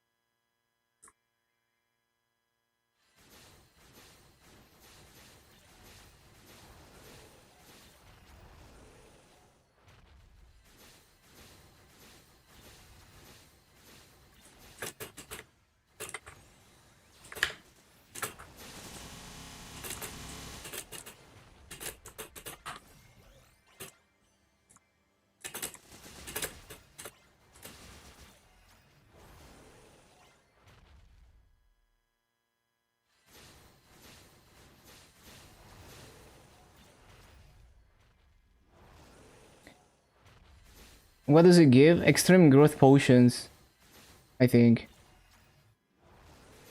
40-minute, people will die out if they're new. Well, that's a good chance to learn though.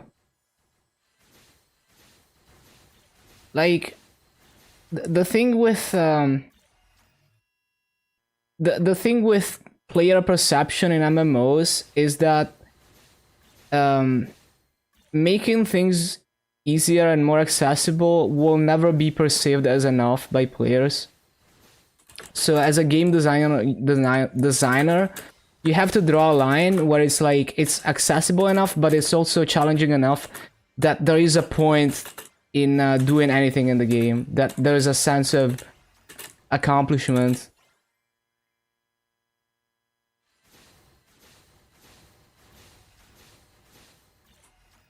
So if you make everything easier and more convenient always, and you just keep doing that, you end up with nothing left to do in the game. Everything is like streamlined. You know, there's no like process to doing anything. It's all like handed out.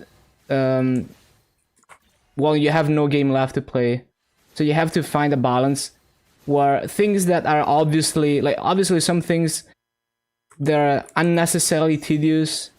You know, even to people who enjoy the process of like challenging themselves. But yeah, you kind of have to strike a balance. I think it's fair that a boss of the magnitude of Black Mage, especially because it's a monthly boss, it's not a weekly boss, that it's such a big deal to get through the fight. I think it's fine.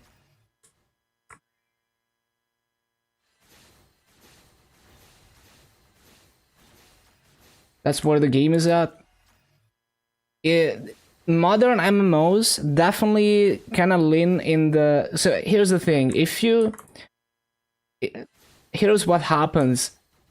If you go too hard on making things more convenient, making things easier, making things more accessible, now you have a bunch of... Like, people run out of things to do, so now you have to figure out how to give them things to do. And so you create a time gate or a grind gate so that people have something to do. And you create daily quests and you create recurring things that people will feel like they have to log in for. Versus the flip side is like old MMOs, they just made the game difficult. And every like Monday, every daily, like like common thing that you're doing in the game on a daily basis, there's a constant like struggle and sense of danger, and you have to think carefully about what you're doing, even if you're experienced. And there's everything in between. So I think Maple is not like, it's leaning towards make everything convenient and just time gate, grind gate everything, but it also has, it's not completely in that direction, because there's MMOs that are completely devoid of any meaningful journey or gameplay because they go too hard in that direction. I think Maple is still kind of, it is meaningful what you do in the game, and you can find a lot of interesting, meaningful journeys to chase in this game. But it is leaning a bit towards like, you know, oh, we made everything too easy, so we have to just time gate everyone. So yeah, you just have to find a balance. It's not easy.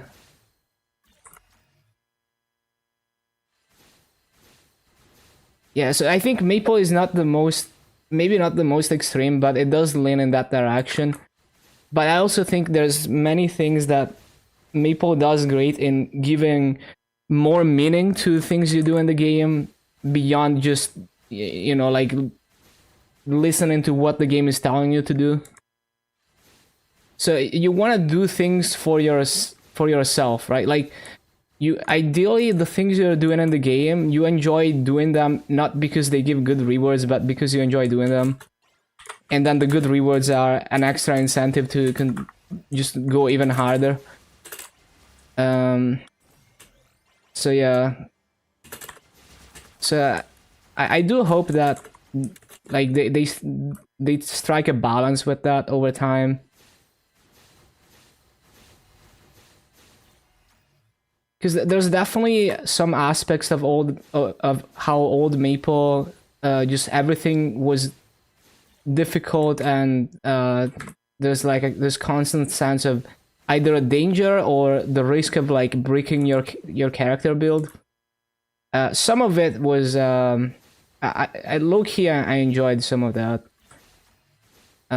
Maybe, you know, like a lot of things were unnecessarily inconvenient, but like.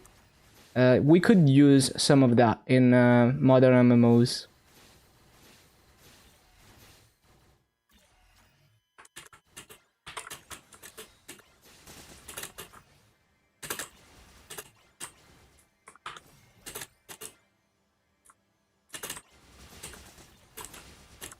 Like, the player will always see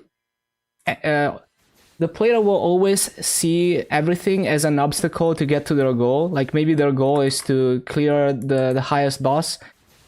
Anything that is in their way to clearing the last boss will be seen as an obstacle to remove. But that doesn't necessarily mean that you should remove it. Because if basically, like, you remove the obstacle, now there's another thing that's an obstacle. Like, oh, lower the damage requirement. There's now the people who have even less damage are gonna see that as an obstacle, so they're gonna ask to lower the damage requirement again. So that repeats infinitely until there's no game left to play. So at some point you have to draw the line. And it's not that the players are wrong. It's just the way the way players are. That's just the player perception will always be like that. The player doesn't realize that if the developer didn't take you on that journey, you wouldn't enjoy playing the game.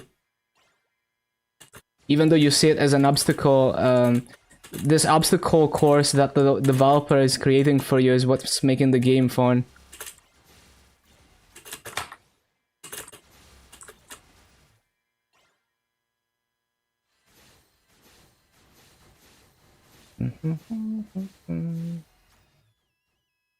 Maple is not fun, then don't play it.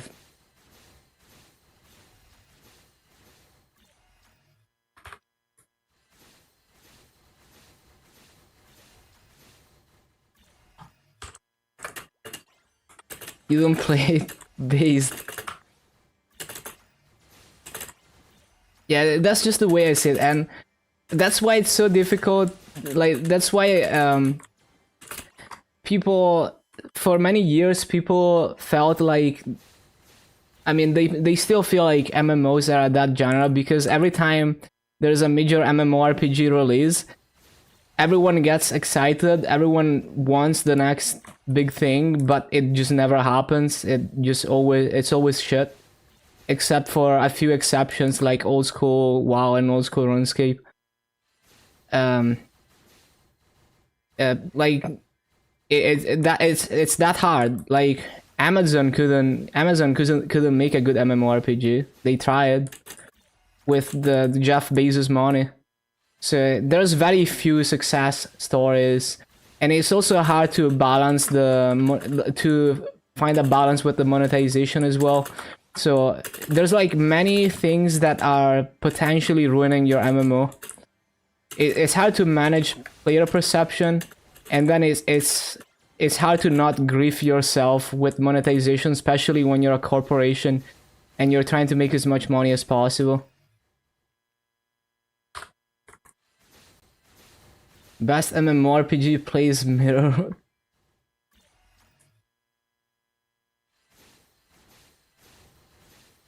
Some things haven't evolved in 15 years and other things have. Yeah, and I think, I mean, it doesn't, not everything has to evolve, but yeah, there's definitely some things that are relics of the past and should be kind of revitalized. Like, just keep, like, another thing is, like, you don't want to, like, you want to give exciting, like, new endgame content, but you also don't want the game to be only about endgame. You want to make everything else in the game meaningful and enjoyable to engage with.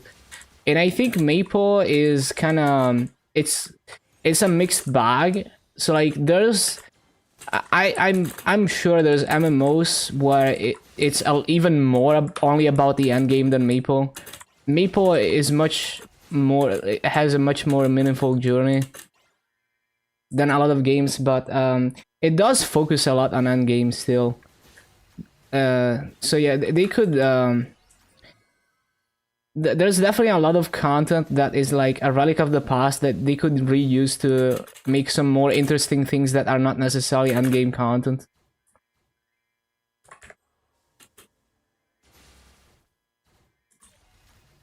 Grinding maps, I would love to see them experiment with even bigger map layouts. Or another cool idea could be like, if you add a new special type of map that is like 4 times bigger than a normal map, and the only way to grind it efficiently is if 3 or 4 people are full clearing their own corner of the map efficiently together, and if everyone does it efficiently, then you get slightly better rates than solo grinding.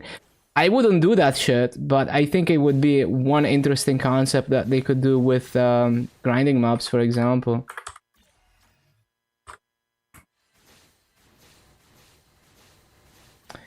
Oh yeah, you could definitely do more. Just give the maps more personality. I mean, they do have personality, but yeah, I mean, if you think about like I remember for example, Street Fighter, the fighting game, there is so much attention to detail in every stage. Obviously, they're doing way less maps than Maple, but if you think about games like that, there's all kinds of tiny details like a dog barking in the background and things like that. You could definitely go a lot harder with just giving maps more personality in Maple, but you also have to think about the amount of maps that Maple has to create.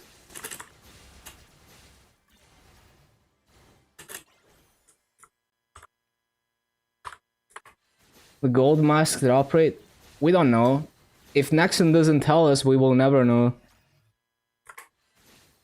You would have to kill, like, you would have to have clean, reliable data for millions of mob kills to truly estimate the drop rate. To, like, have some data that is, like, statistically significant. So just accept that you will likely just not know the true drop rate of masks.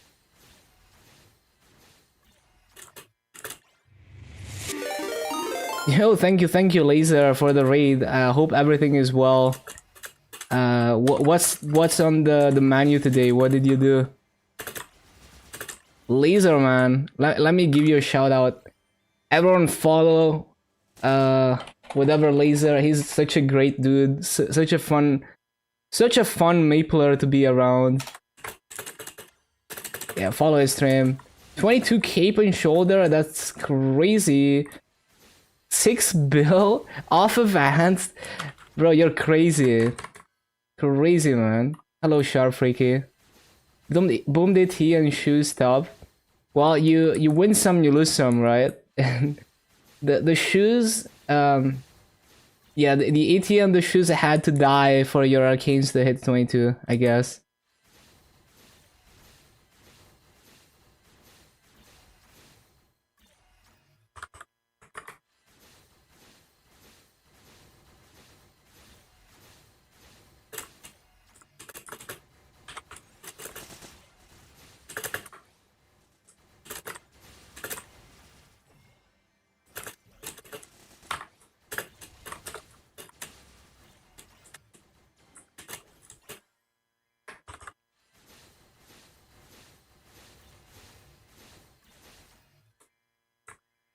You had to do something to save your stream. I mean, content is content. Yeah, the fun thing about Reboot is that you get handed so much masso. Like, the game hands you so much masso to work with that you can Star Force purely for content. You know, like, you could legit infinite content as long as you have gear to Star Force. You just farm and Star Force. You know, like, farm for a week Star Force, farm for a week Star Force, farm viewers by Star Forcing. Big brain.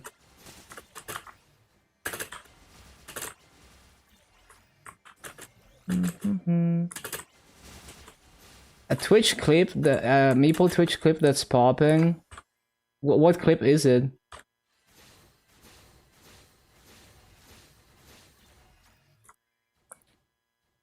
Drink beer, eat beef jerky, try to Star Force your gear, equals whatever Laser, let's go.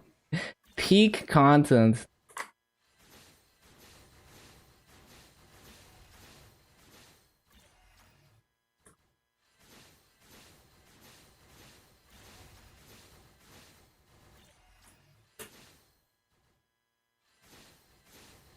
Yeah, thank you, thank you. You also have a good day.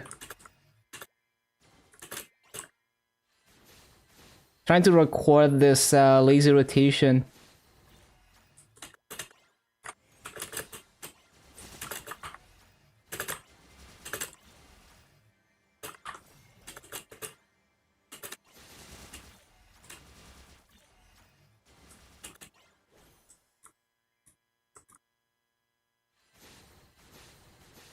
All the Star Forcing clips? Oh, is it that channel that automatically grabs popular MapleStory clips? Yeah, I think it's been around for a while. I remember one of my clips just randomly ending up on it.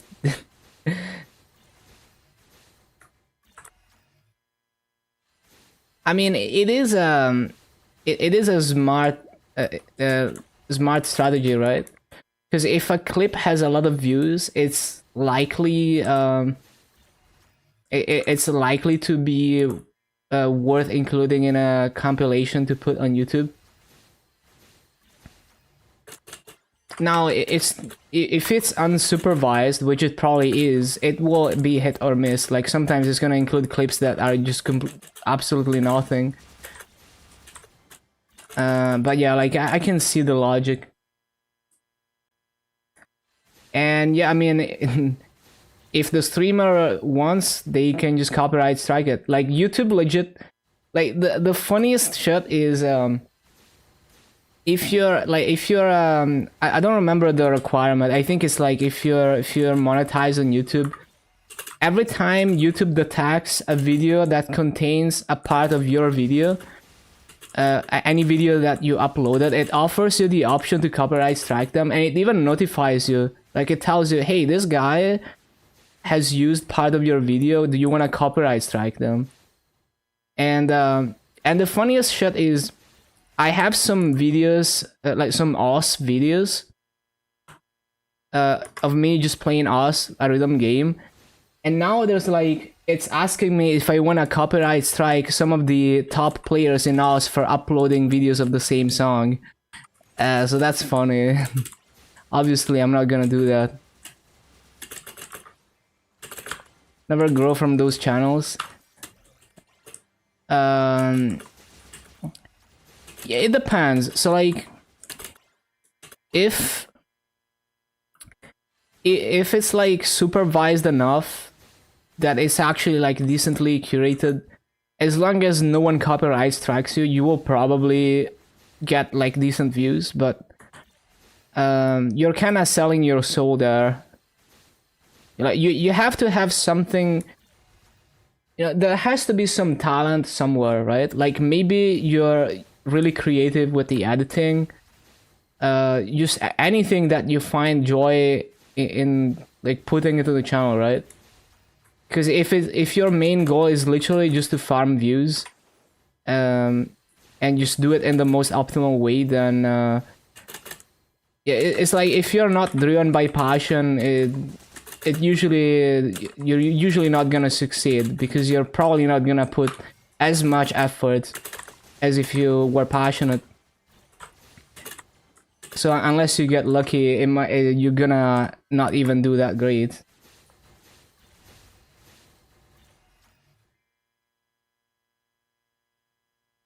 Well, I guess what you mean is like you as a streamer will never grow from this channel's clipping you. Yeah, I see what you mean.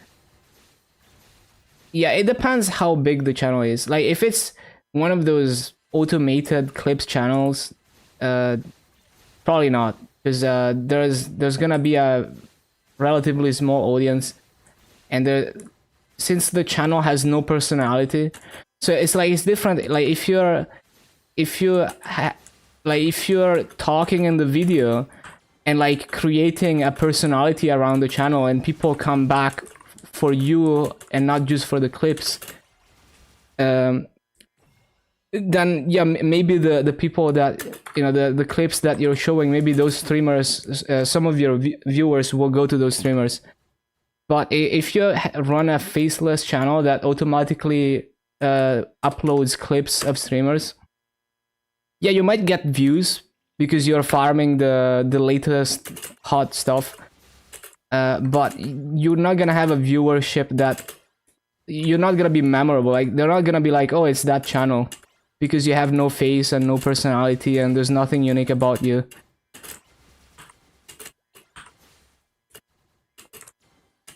So yeah, it depends. Like I think a channel that's purely clips can work if you create a personality around it. If there's more than just the clips, right? So that type of, I think any type of content can work, but the moment you chase metrics, and there's no passion, no creativity, nothing there, it's just not gonna work. The only old school RuneScape highlight channel left has a whole team of commentators that make it unique and engaging. Yeah, that's what I'm saying. It needs to be something like that.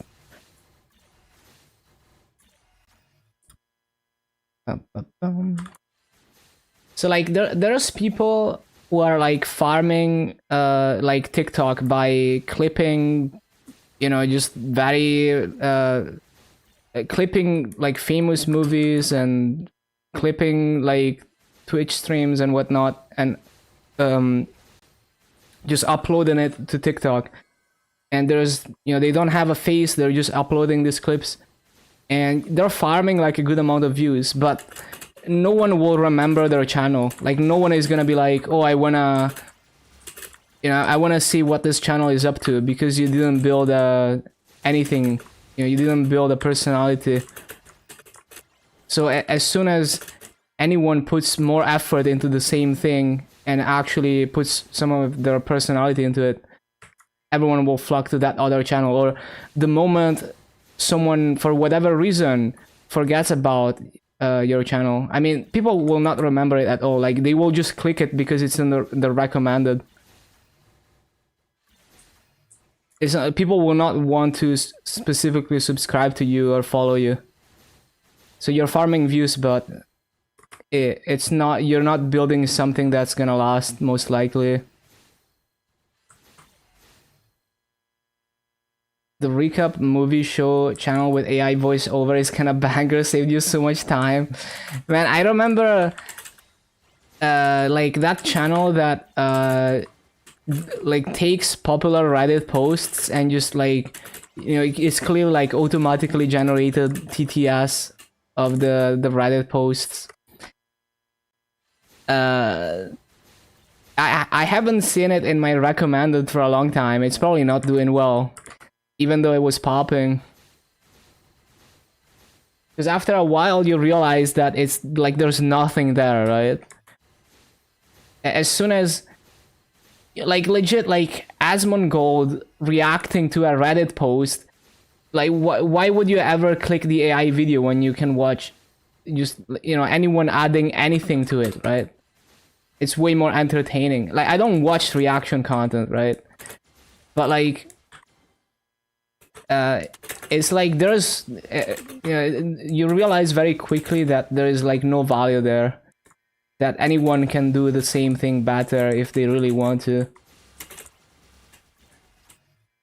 Fake cheating, breaking up AI videos with Womp in the end. Yeah. AI Minecraft Reddit post videos. Oh my god. So yeah, like, you might get good views for some time, but it's unlikely to last because people will not remember you and your channel. People will just, like, people will remember the Reddit post that you talked about. They won't remember that you talked about it and made it entertaining.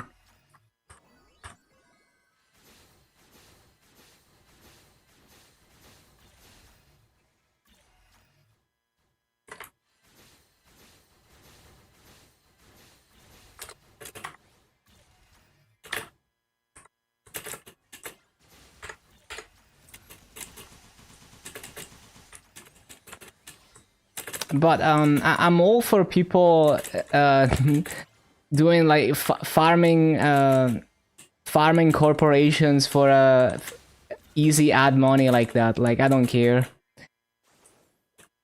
I'm just saying, like, if you're hoping to build a community like that, it's not gonna be a long-lasting thing. Not Buster 000.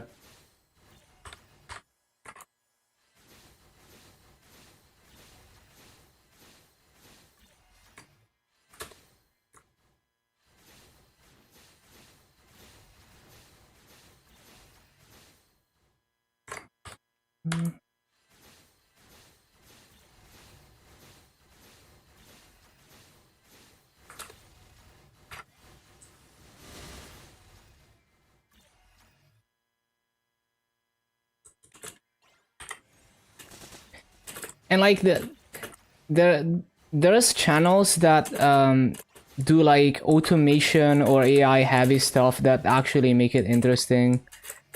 Like, there's a guy, well, I don't know, you know, there's a person who makes videos about like new updates for like Linux software, like just talks about just new things in the Linux community. And they use like basically it's like they role play as anime characters. So they use a TTS that's like a cute anime voice, and they just do like a montage of clips of anime as if the anime characters are speaking. You know, kind of like a PNG tuber, but with like anime gifs and stuff. And sometimes they use like a VTuber model and stuff. But they're very creative with it, so they make it interesting. So even though it's mostly reusing other people's stuff, I it's just interesting and like it's creative. So that's an example of like someone mostly using AI and automation to create their videos, but they make it interesting. And like sometimes they create like an AI song that tells the things that they want to tell in the video as a song or something. So I think that's a good example of like you could do that in a talented way.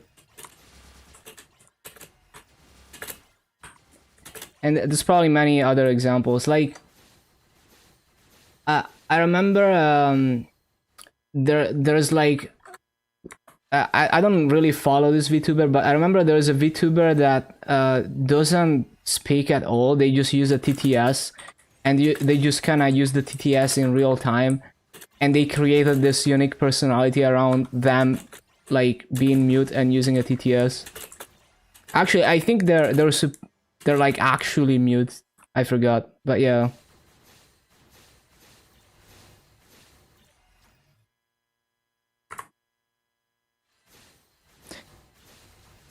So it's really about the mindset with which you approach creating content.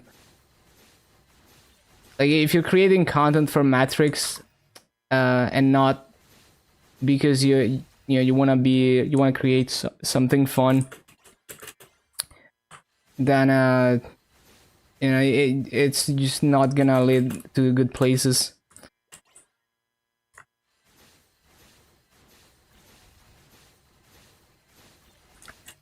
There has to be passion. 265, 91%. Almost there.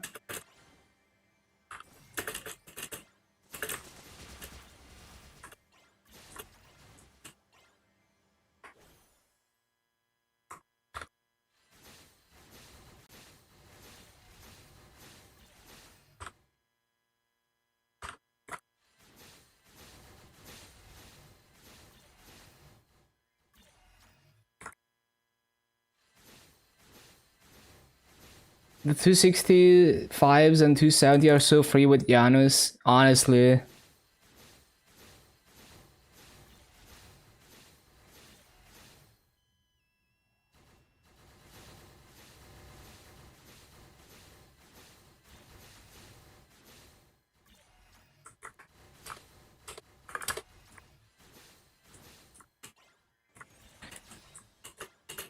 Grinding your ass on a 17k map to just get a map that you can do 18k to hit 275.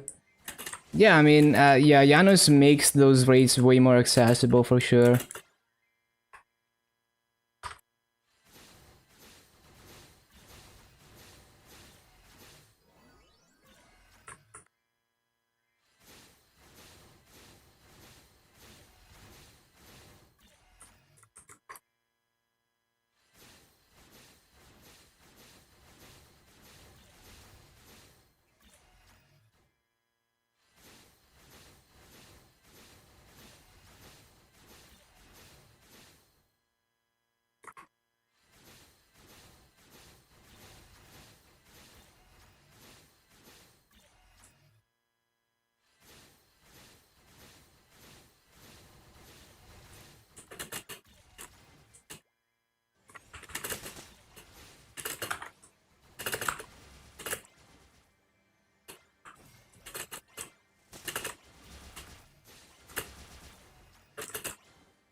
Maplers have it easy.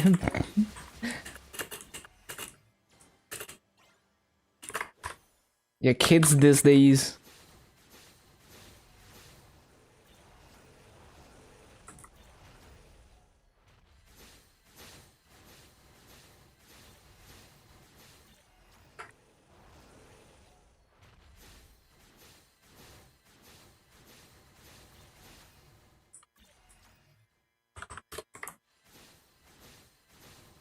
Uncle Holly, nope.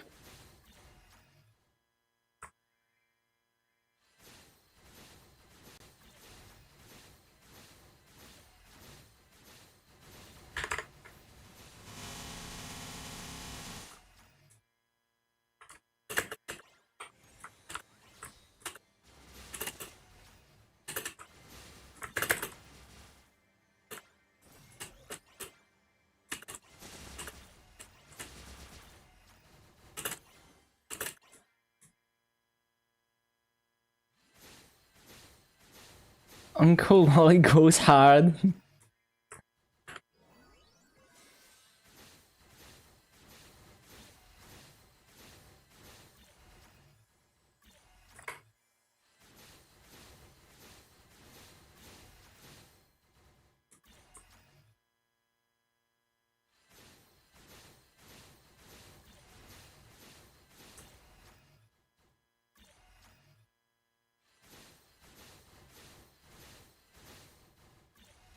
Uncle's 30.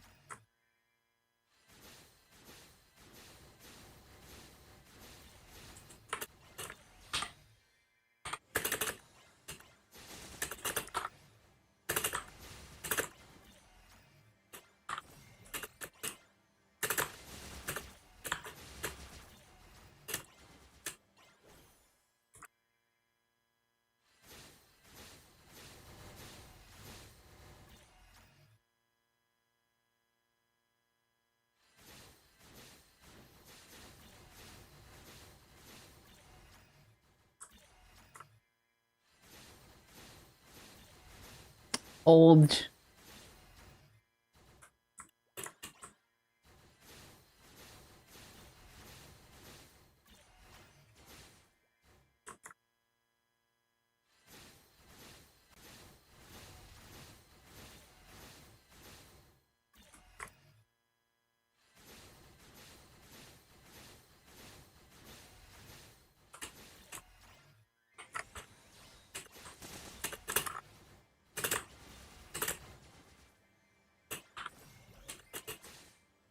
Laggy.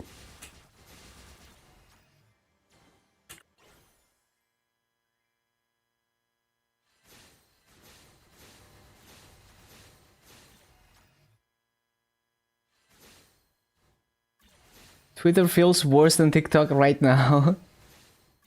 Yeah, I haven't really used Twitter in so long. Like, the only times I open Twitter is to look through my old posts, like look at old pictures and videos I posted. Because I remember I was doing certain things at a certain time. You know, I remember like, oh, I was doing this like 5 years ago. I can look at my Twitter to see the screenshots of that. X, formerly known as Twitter, yeah. I need to apologize to Elon personally for this.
Laggy.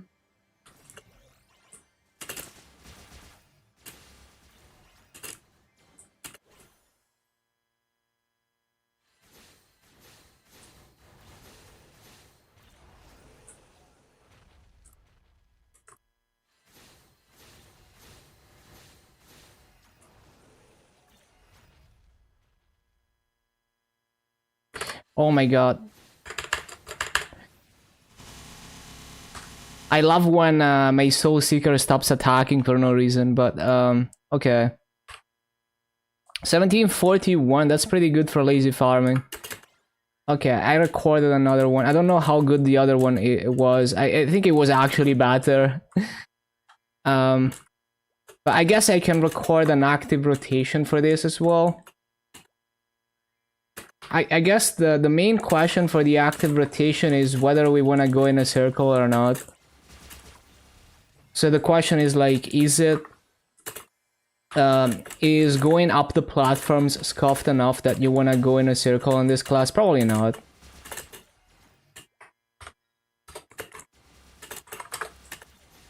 Also, like, what's the burning? 90, okay.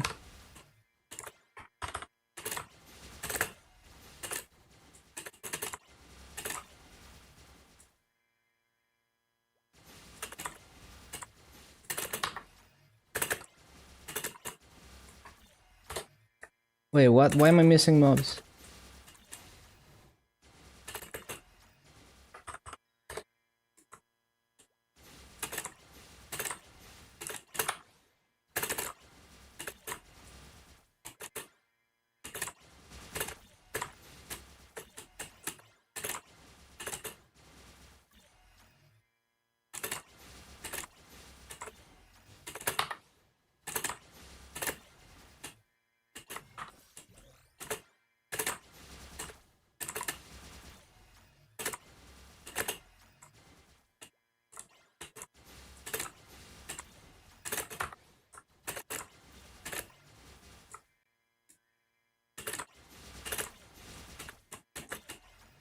Can't MP tonight. It is what it is.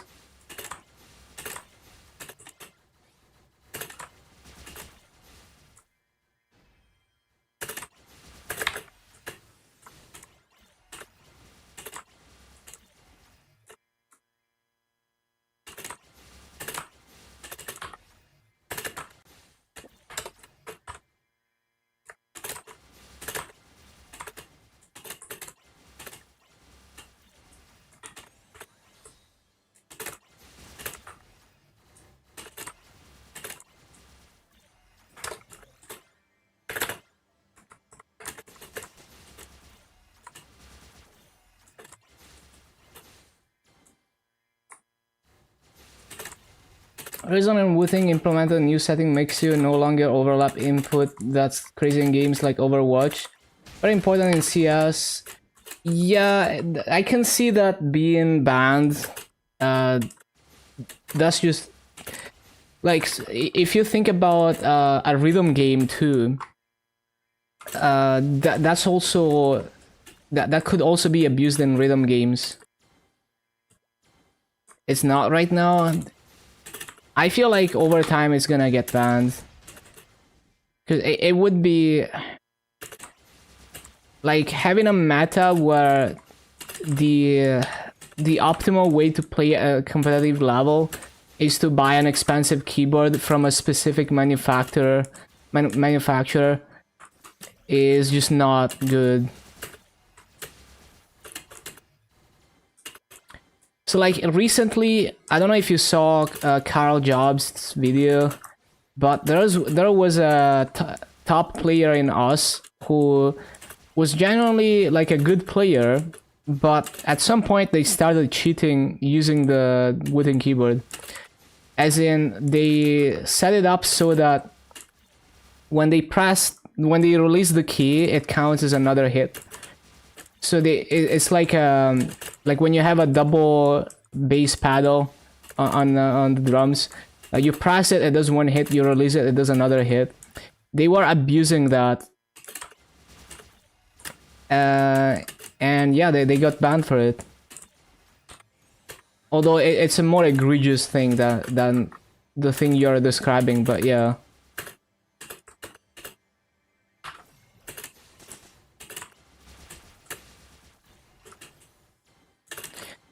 But yeah, well, basically, I mean, there's nothing new.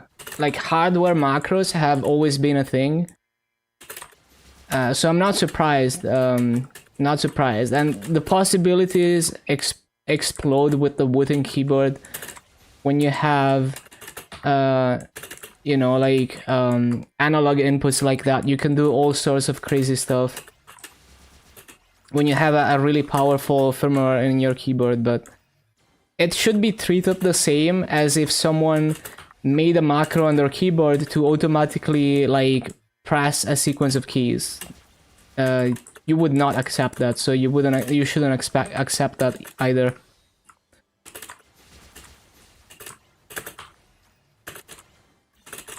So anything that automatically affects your inputs like that should not be allowed.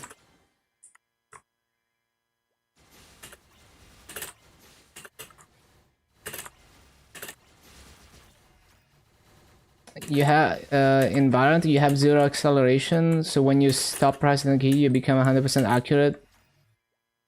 In Counter-Strike it's so broken. Yeah, I can see it. I mean, there's so many ways you could abuse it. Rhythm games as well. Like, imagine you have a rhythm game where I don't know, there's like a pattern where it's, you know, it's like a really difficult pattern and you tend to like accidentally not release keys and stuff like that. Also, I need to use the bathroom 1 minute. I'm gonna be right back.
Okay, back.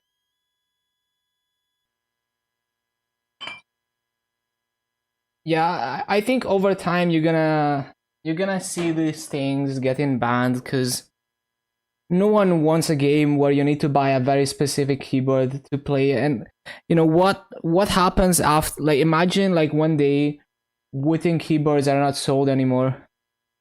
Imagine the company is just done with that product. Man, this reminds me of a video about legacy Nintendo 64 controller sticks. The Mario 64 speedrun community, um, they go to like, so the N64 analog stick is very it's very fragile. So after some abuse, it just stops working right. So over time, some people have tried making a better, more durable stick or just a replacement stick because like they're not making Nintendo 64 controllers anymore. So eventually, the original sticks will run out. So like people hoarding controllers, and then people trying to make new sticks, new replacement sticks, but then they kind of give up on the project. And so the few people who tested those sticks that have legacy advantage from those sticks, just a big massive like multiple failures of like projects trying to replace the stick, and people just having like legacy modded sticks and stuff. It's pretty funny shit. Kinda stinky. Hello, Teku. Okay, you got level 10. Nice. Juicy. Stinky Janus.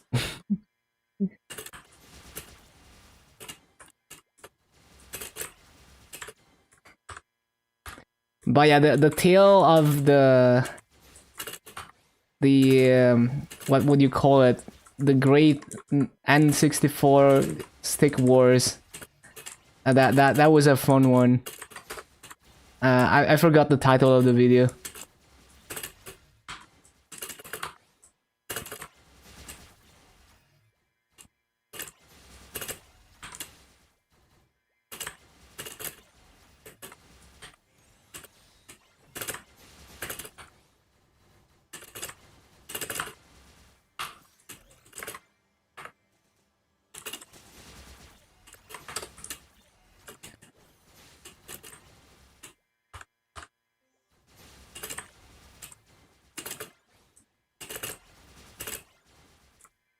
So I just want to record a decent execution of the active rotation for this.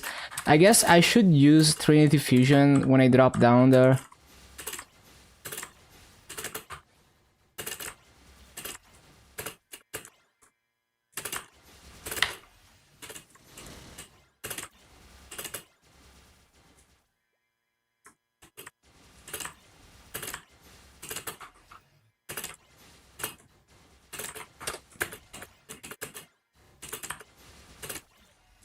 You got into MP, 78 bill EXP, nice. 96%, juicy.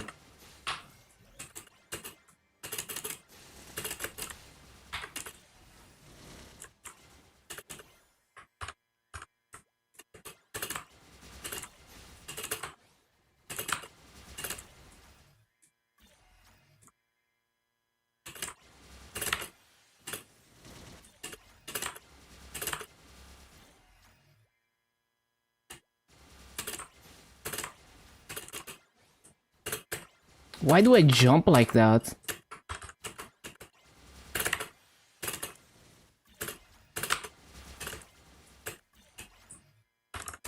Why is it 31 mobs?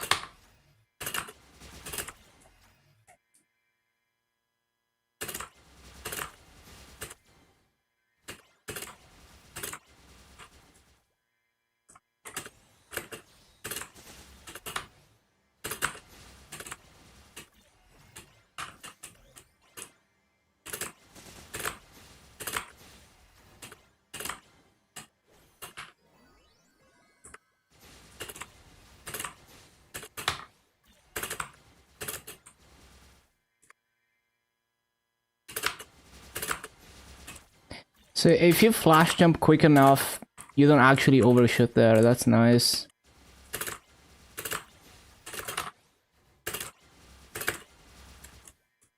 So I don't need to use Trinity Fusion.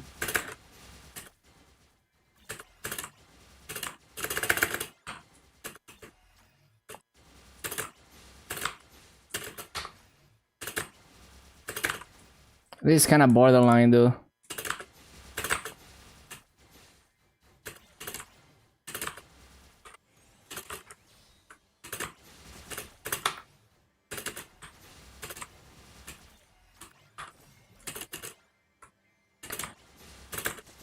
Yeah, maybe I should do the thing where I attack right and shoot.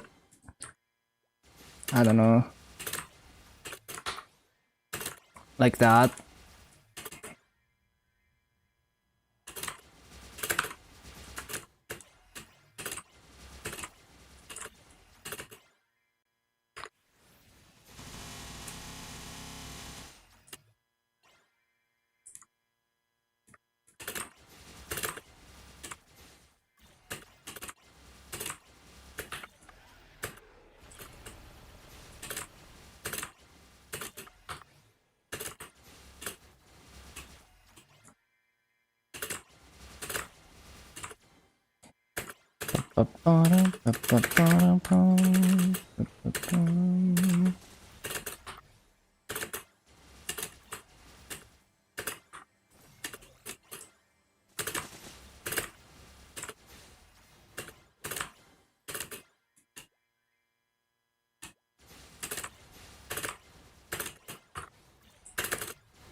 What?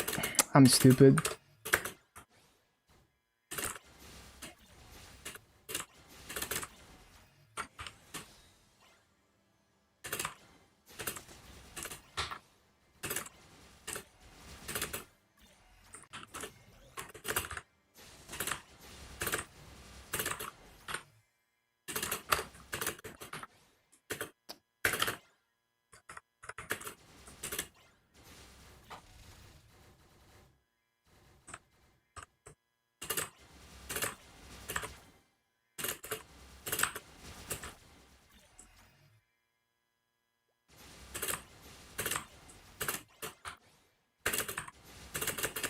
I need to not double flash jump.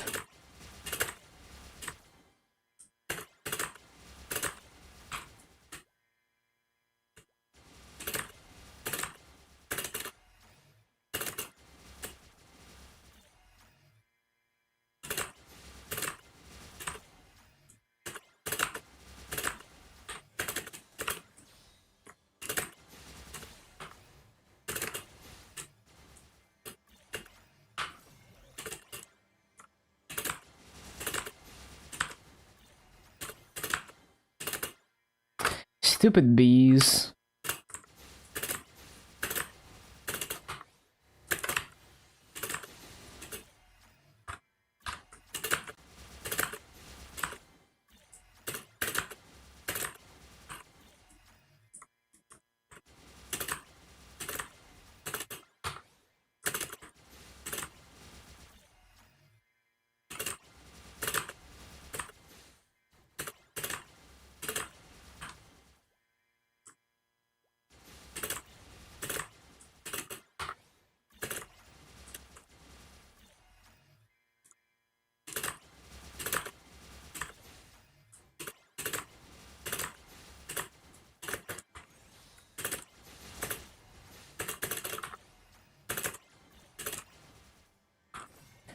Ba-da-bum, ba-da-bum.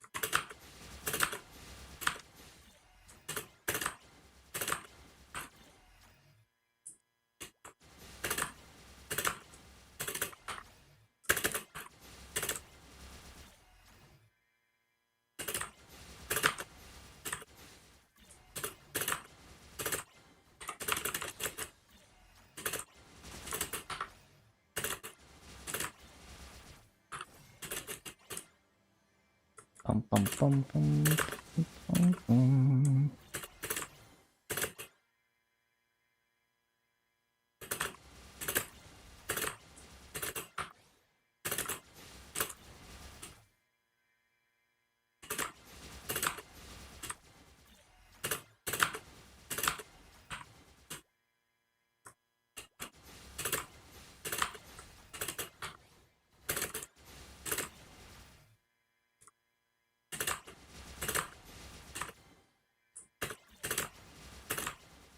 Bum, bum, bum, ba-da-ba-dum.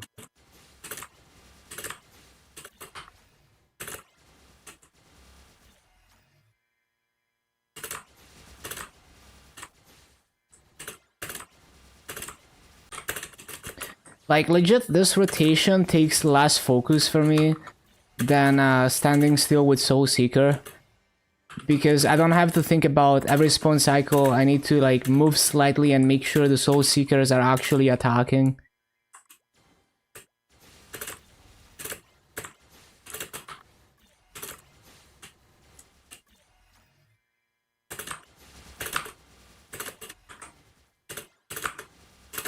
Like, it took me so long to record that Soul Seeker rotation, I had to retry it over and over.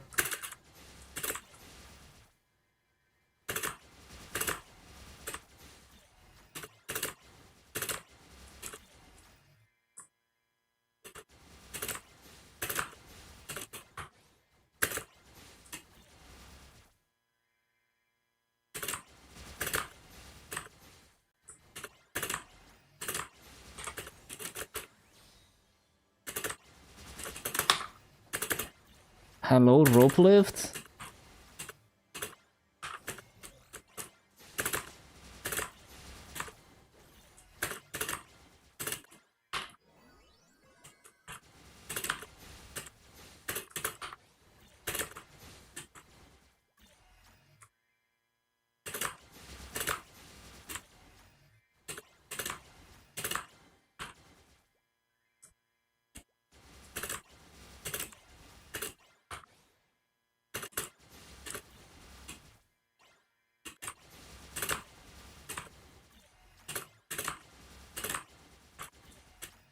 Damn, so many rotations to upload. So I ended up making 2 rotations for both LH4 and LH6. So 4 things to upload. Plus the Sellers one.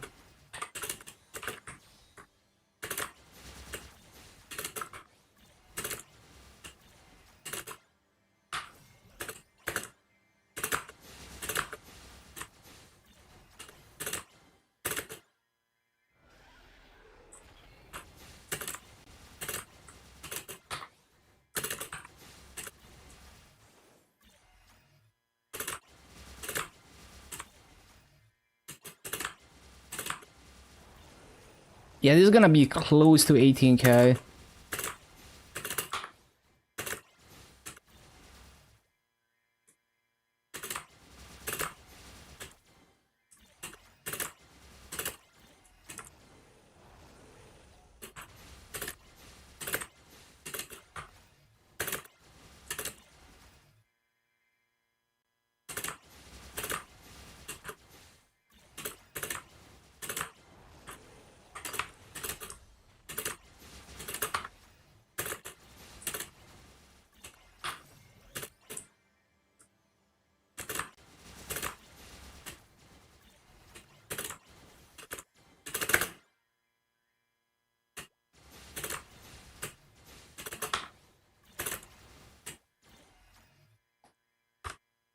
1778, nice.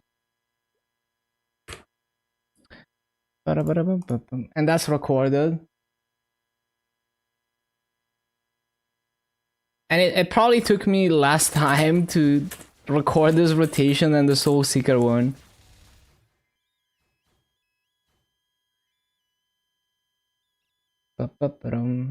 One sec.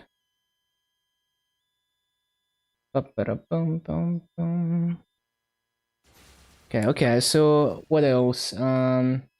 So where are we actually gonna grind? I don't wanna do the active rotation for LH6. It's like too much of a struggle. Unless I can find a more consistent way to do it.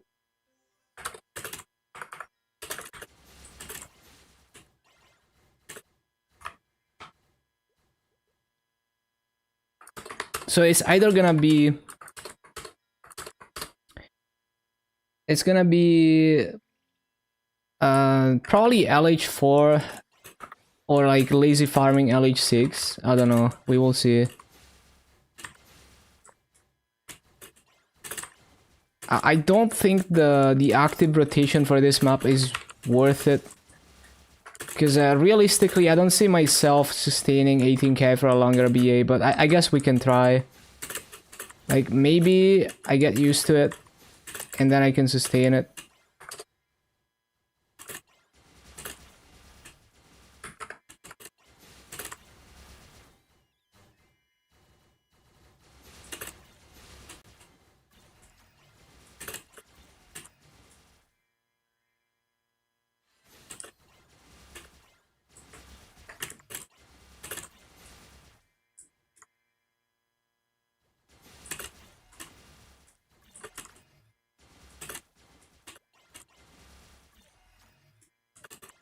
How am I consistently missing one mob? Top right? No.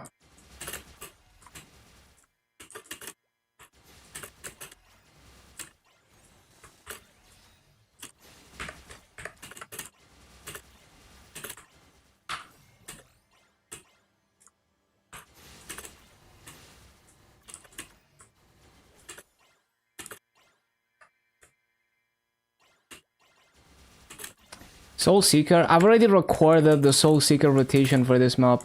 I did that earlier. It's just not good enough rates. Oh, it's reset. What the hell? I mean, it's pretty good rates, but I can do better rates with the active rotation. That's why I'm trying to get the active rotation more consistent.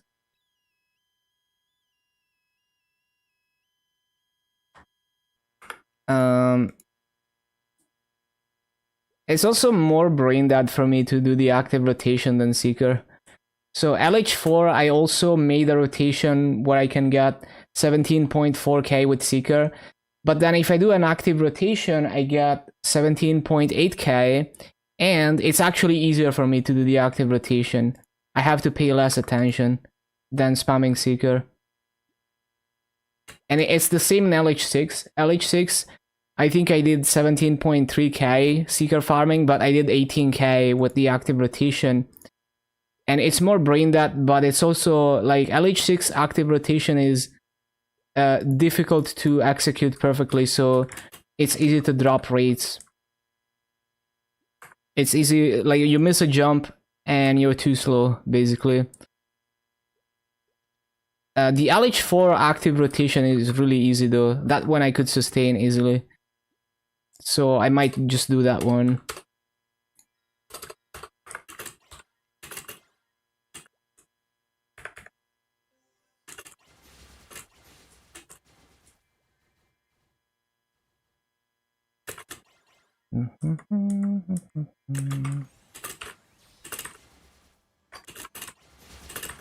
Like I actually went through, like I went through the document in the AB Discord to see what kind of rates people are doing in the maps that I did. And like, for example, for Chicken Festival 3 in Lachlan, I had way better rates than the videos they have there. And I think I had better rates in pretty much every map. Actually, let me check. I'm kind of curious.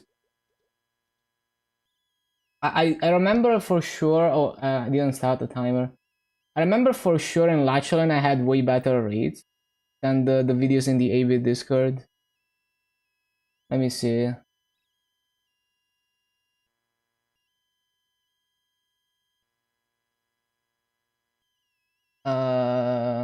Now this is the inner ability thing. Training document.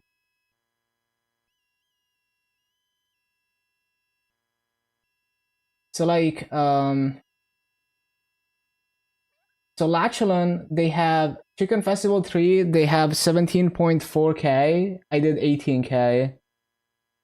Moras, they have 16.7k. I did 17.6k. As Salas, Salas, I did the same rates as them. So Salas were about equal.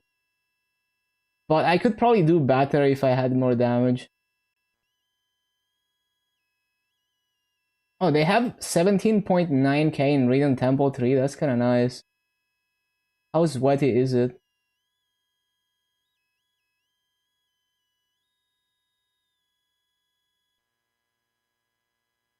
Oh, it's very sweaty, yeah.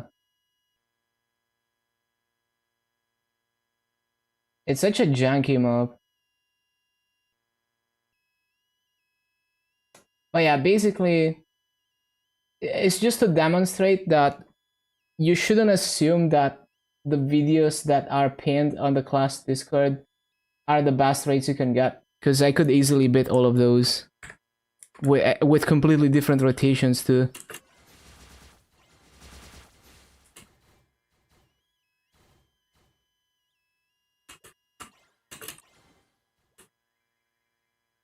But yeah, new cat played Pog.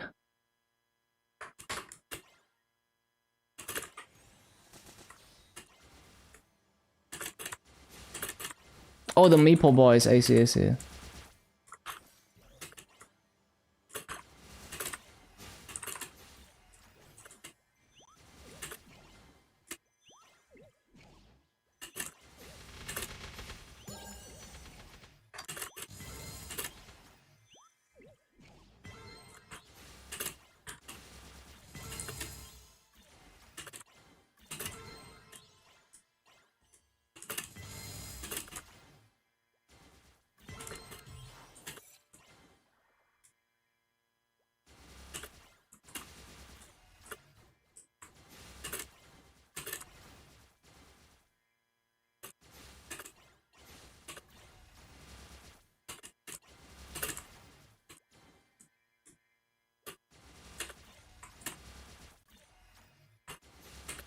Oh yeah, let me see. Actually, I didn't check their rates on like Moonbridge.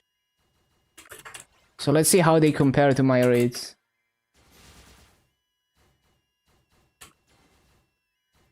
So LH4 17.1k. Yeah, I did 17.8. There's no LH6 video. Surprising.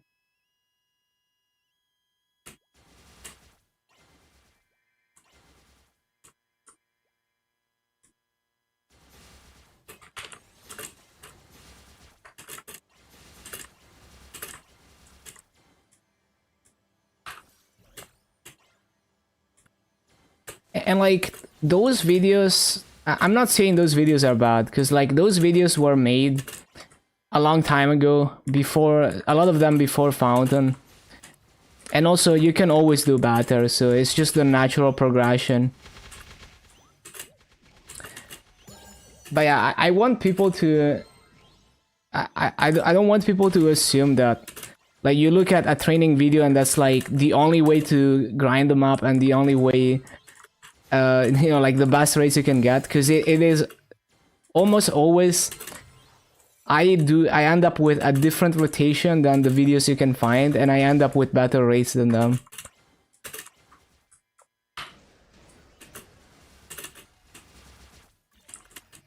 So I guess what I'm saying is like I also don't want people to take my rotations as like the best possible way, because you can probably still do better. You can probably still find your own way that might be better, or maybe the class is changed by the time someone else plays the class and looks at my video. Yo, thank you for the follow, upper last one. Welcome, welcome.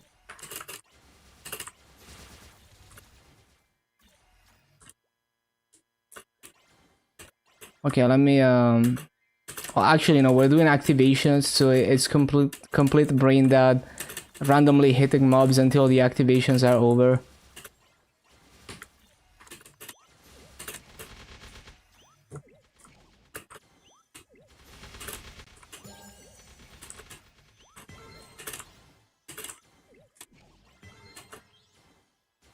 So as I always say, it's important to test things yourself.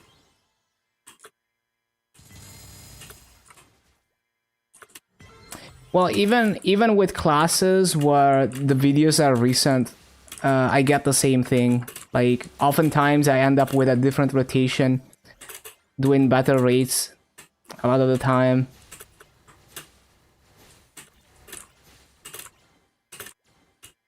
So I'm just advocating for testing things yourself.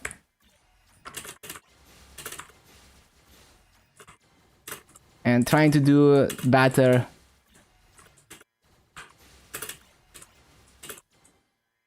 Because if you do what everyone else is doing, then you're guaranteed to not do better.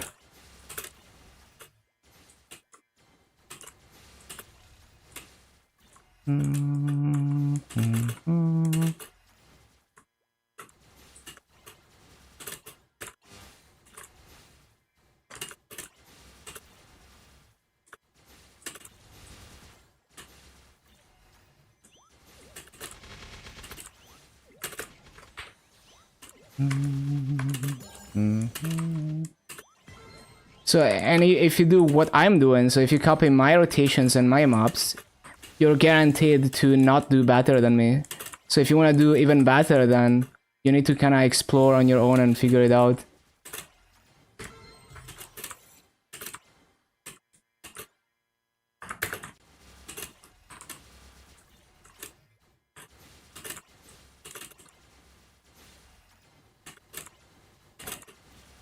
But my rotation videos can give people insight in just the subtle things about the mobbing on that class, like tricks that you can do with certain skills, and the general what's possible with each hitbox and stuff. So that's kind of mainly what the videos are for.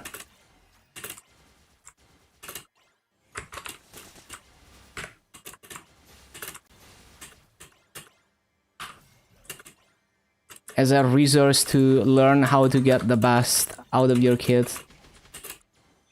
Learn how your skills function, basically.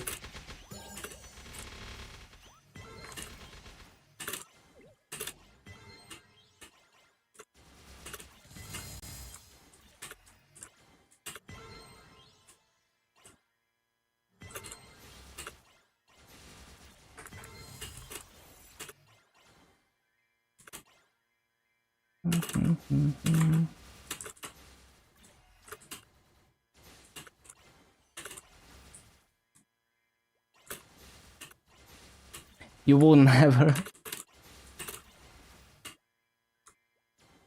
touch blaster. It wasn't even the worst for me. I mean, it was definitely like, it was a huge learning curve, and I had practiced animation canceling on blaster before I did blaster to 250. But in terms of like sustaining rates, it wasn't the most difficult. Because blaster grinding is brain dead. You just have to press a lot of buttons. There are some classes where you don't have to press a lot of buttons, but it's not brain dead, and you have to pay attention. And then it becomes difficult to sustain.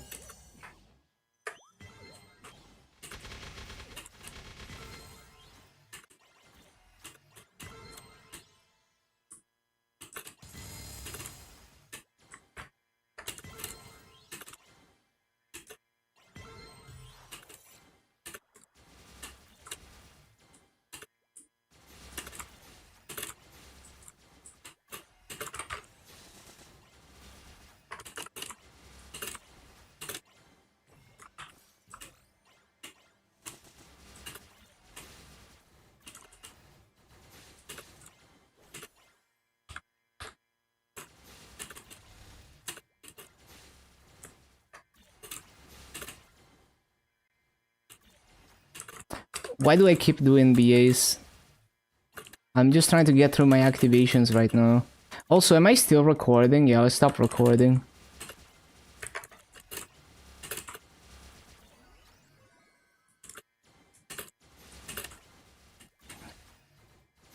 Actually, I'm gonna do seeker farming until I'm out of activations, because it just always feels gross to... I feel like the activations are griffing my rotation, because they lag me and they also just clear mobs and stuff.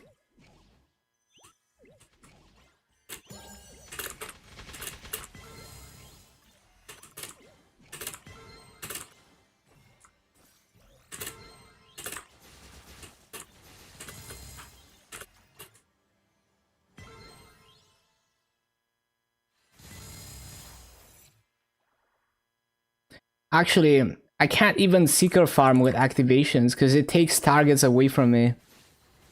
It's like Spotlight, then I have no targets to use seeker on. But if I'm lucky enough that the activation procs after I buffered my seekers, then it's fine.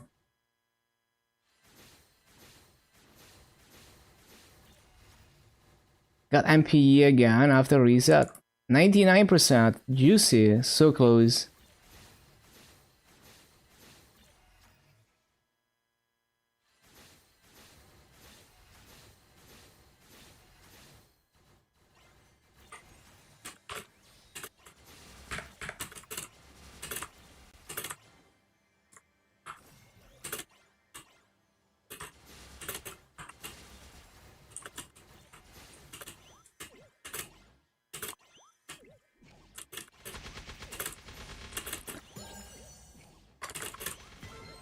My brain automatically just wants to do the active rotation.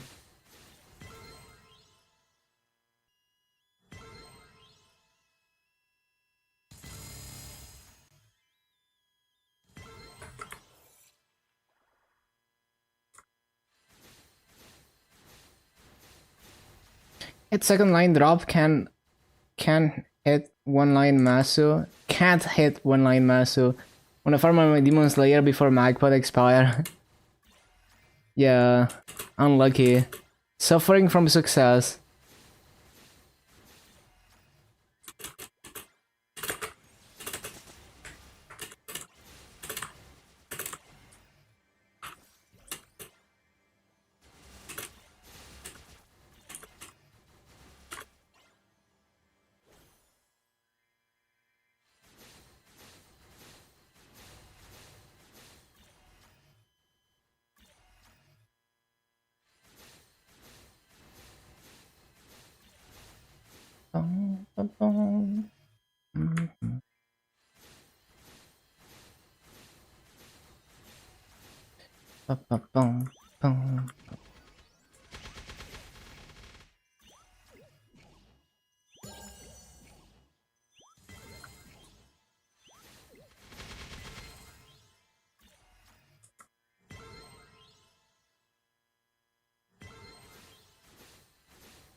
You got this, perfection.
3.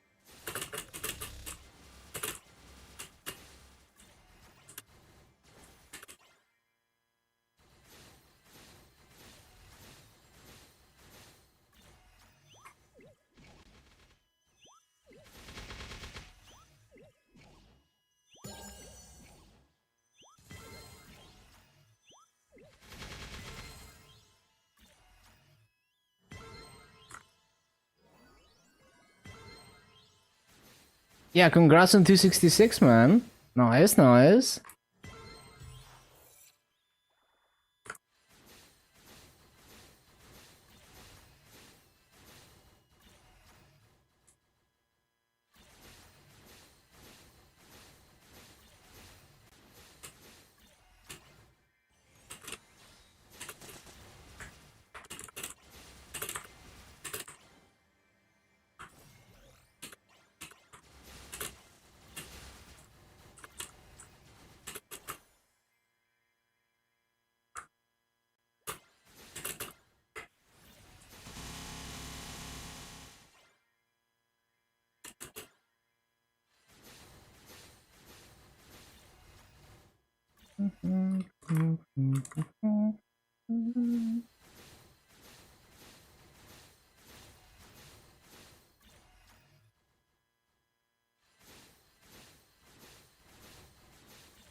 Hello, Gio.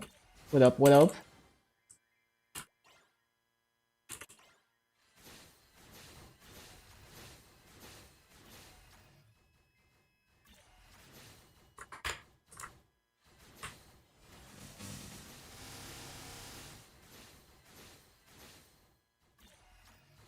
Hello, hello.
That one map in Hotel Arcus is fun on Franzi. Which map? Like the, what, Theater 3? Like the very dance one or what?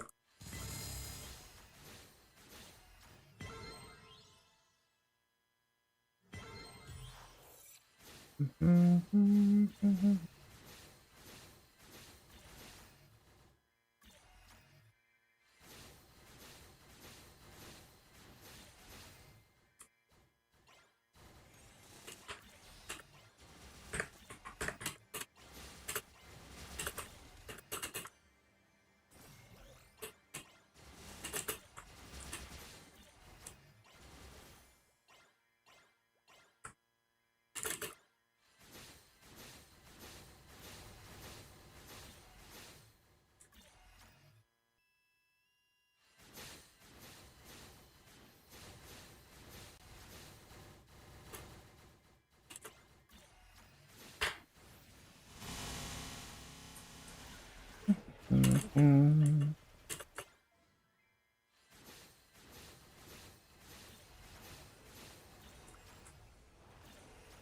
Up, up, up, bum.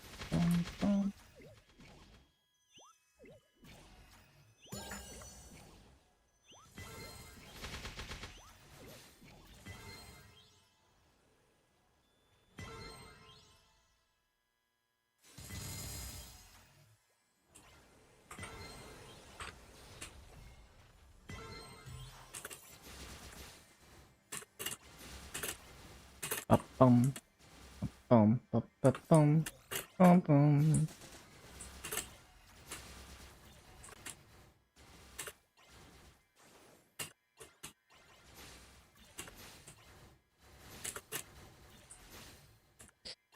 Mm-hmm. Mm-hmm.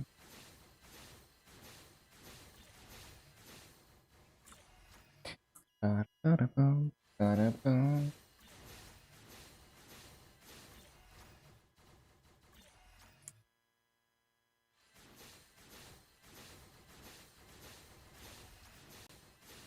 Mm-hmm.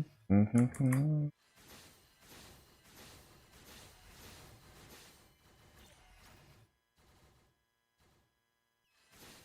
Ba-ba.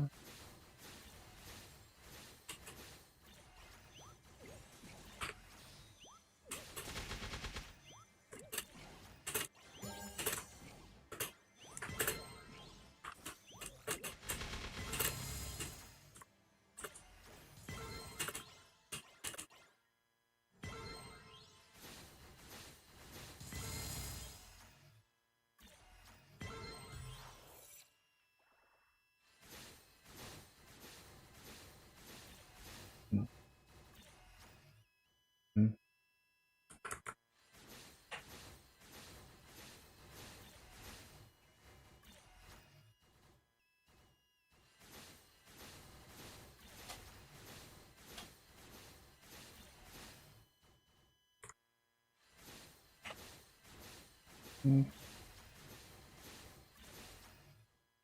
Up.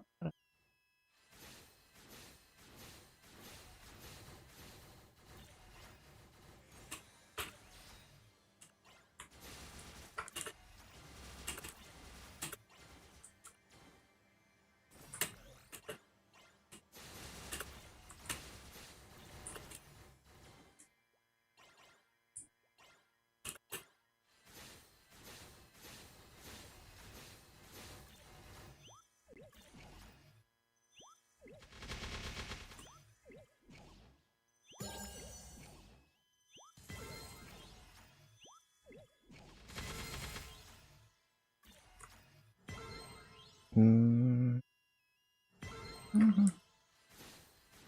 Mm-hmm.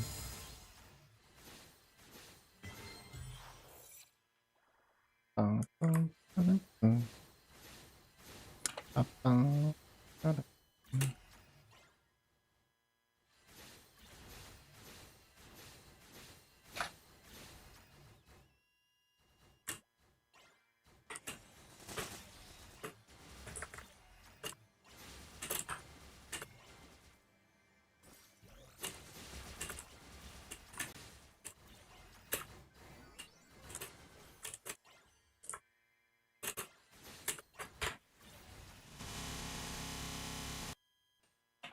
ba-da-bum, bum, bum, bum.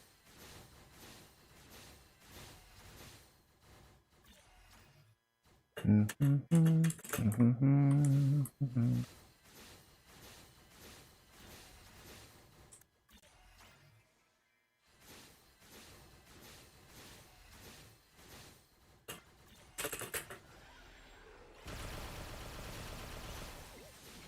Ba-da-bum, ba-da-bum, bum.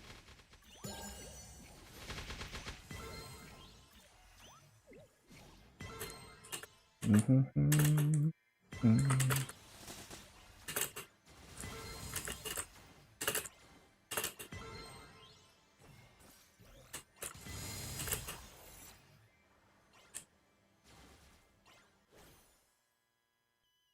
Bum, bum, bum, ba-da-bum, ba-da-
Why does KMS not have Galax?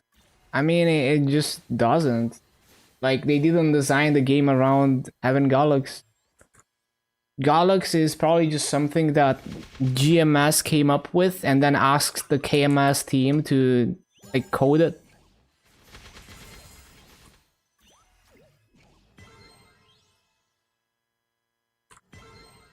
Like, I kind of hate Galax.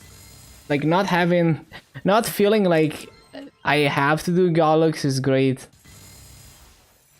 Like, actually, when I started TMS, I don't know, as far as I know, it's GMS, but I'm not sure. Like, when I started playing on this account, I wasn't using any non-KMS gear, especially Galax.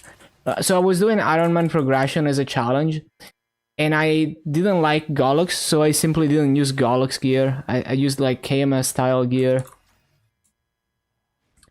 What kind of items do they have? They simply don't have Galax. Like, they have the same items as us, except there's no Galax. So you just use the boss accessories for longer, and then eventually you start using Dawn accessories. And actually, like, to give you an example, the Estalia earring is completely worthless on GMS because you would never ever use that because you have Galax. Now on KMS, Estalia earring is not that good. Like, most people skip to Meister because then with the Genesis weapon they can do Meister 3 set plus no, Meister 4 set, CRE 4 set, Arcane 4 set. They can do that kind of setup with the Meister earring. But Estalia earring has a point in KMS, versus in GMS it has no point because the existence of Galax makes it completely pointless. So we have, we're basically like essentially deleting just removing any meaning from certain items.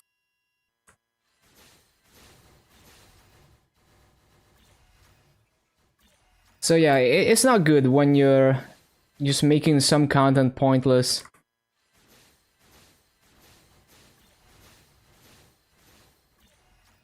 I mean, even Meister earring is just completely pointless on GMS. But it's very much a desirable item in KMS. And the Meister set, you would never use the Meister set on GMS other than like super early game.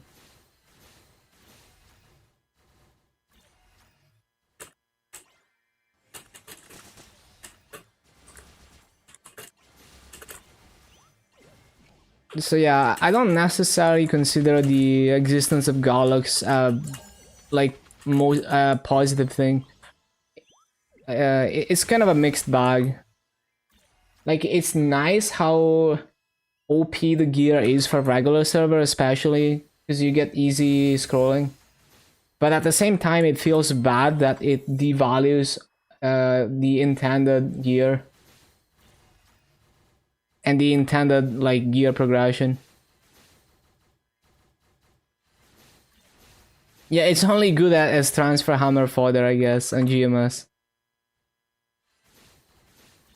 So like the setup you would go for on KMS or MapleStory is like Meister shoulder, Meister earring, Genesis weapon, and Meister ring. No, not Meister ring.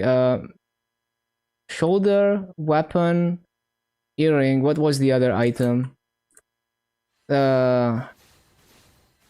I forgot what the other item that counts for Meister set is, but you would do a setup like that. Shoulder earring weapon. Shoulder earring weapon, whatever, I forgot, but you know, even the Meister shoulder has a point in KMS, and it's very much used even in late game until you go to like Eternal Gear. It is a pretty popular setup to do like 4-4-4 with the Meister set. Drop rate of the items that goes into Meister set and drop rate of Meister recipes plays into that. Yeah, for sure, but it's like Gollux is so insanely OP for how easy it is to get. Like, another thing is like you don't transition into like you don't replace the Gollux accessories with pitched items until much later because Gollux is so good. But if you were on MapleStory or KMS, you would start wearing the pitched earring and the other pitched probably a lot earlier than in a Gollux meta. So there's also that. So you also don't feel as good about getting certain pitch drops and certain items as you would if Gollux didn't exist. And at the same time, you're doing this garbage content that Gollux is, and like it's whatever when you one shot it, but it's still like it's this really poorly designed boss that you have to do every day, and it's just not good enjoyable content. Yeah, Dreamy Belt. Yeah, it's annoying, but like if you compare it to, so like it's bad because it's annoying, and it's like it's easy enough that like it's way easier than getting a pitch drop, and it's like really good. Like if you compare it to pitched items or down items, how much easier it is to get than those for how strong it is like ridiculous if you really think about it. I'm not saying to delete Gollux, by the way. I'm just saying, like, you know, the cat is out of the bag, but, like, I'm not saying to nerf it either. But I'm just saying, like, I'm just making it an example of, like, just giving power creep could be bad. Like, you know, giving more damage can be bad. You know, making the game easier can be bad if you create a meta that's, like, less fun to play. And having to clear Gollux every day is just dog shit. Especially early on. It's just not fun content. It doesn't add any value to the gameplay to do Gollux.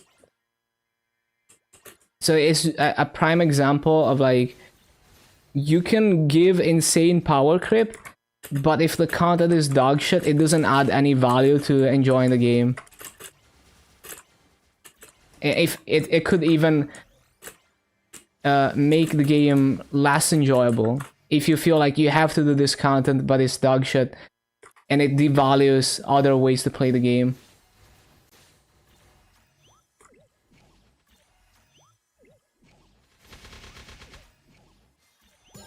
It's not even that strong compared to pitched. No, I'm saying like it's almost as good as pitched and it's so much easier to get.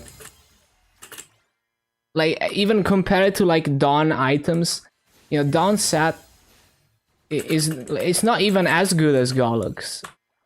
And it's much harder to get. There's no KMS items that are this strong and that are this easy to get. Like, superior Gollux gear in the auction house on GMS with high inflation and everything, you know, like the ones that drop are basically worthless, and the ones that you get with coins, you can buy one for like 600 mil. That's the same price of a Dawn pendant on KMS with lower inflation.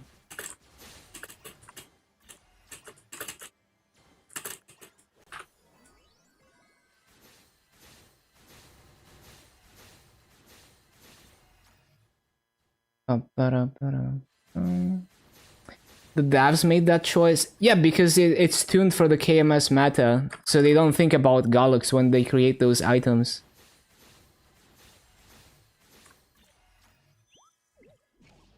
So what I'm saying is like, when you introduce items, you should create them. You should think about the just not devaluing other things in the game, and also thinking about the future and how that's gonna play into future metas. So it's a big deal, right? Like KMS probably was already planning ahead to some extent for like what gear they were gonna release and all of that, and you know, they were very careful with giving insane power creep from new gear, so that they wouldn't have to power creep even harder when they released future gear.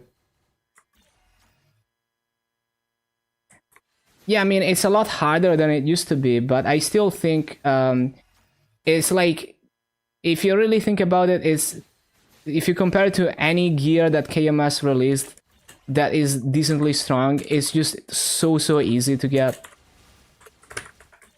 And it's so easy to scroll in regular server. It makes it even more OP in regular server, because you're basically getting almost premium accessory scrolls really easily from Gollux.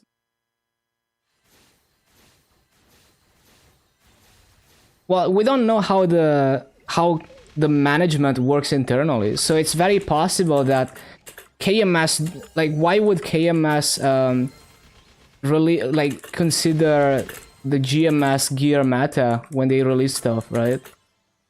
So it's very likely that they don't consider that at all. That Gollux is just something, you know, like the way I imagine it, but this is all speculation, so we don't really know for sure, but the way I imagine it is like GMS is like, oh, we want to make this GMS exclusive content, and they just tell the KMS team to develop just the core engine stuff to support Gollux. You know, they give them like a description of like what the items should be like and all of that, and they just do it, and it goes through less testing than it would if it was released on KMS.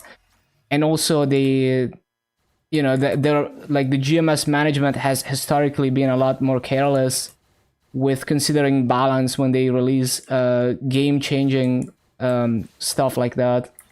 And so it just goes through, and now people would be very upset if you nerf it or if you delete it. Kind of same thing with spawn enhancers. Like, do you really think KMS management thinks about Frenzy and Kishin and all of that when they release things in KMS? So that's kind of the way I imagine it works, but we don't really know, so it's all speculation. But based on track record, I don't think KMS considers any other region's meta at all when they release content, because it wouldn't make sense. Because it's like, imagine if when GMS, I mean, imagine if you manage a game and you're aware of private servers of your game, and then when you release content, you think about what the private servers are doing with their meta. It wouldn't make sense. So GMS is kind of like a private server to KMS. But we don't really know how, because like, we don't know, right? Like, we cannot know how closely coupled the KMS development was with GMS development. We will never know, because we don't know what actually goes on at Nexon. So we can only speculate.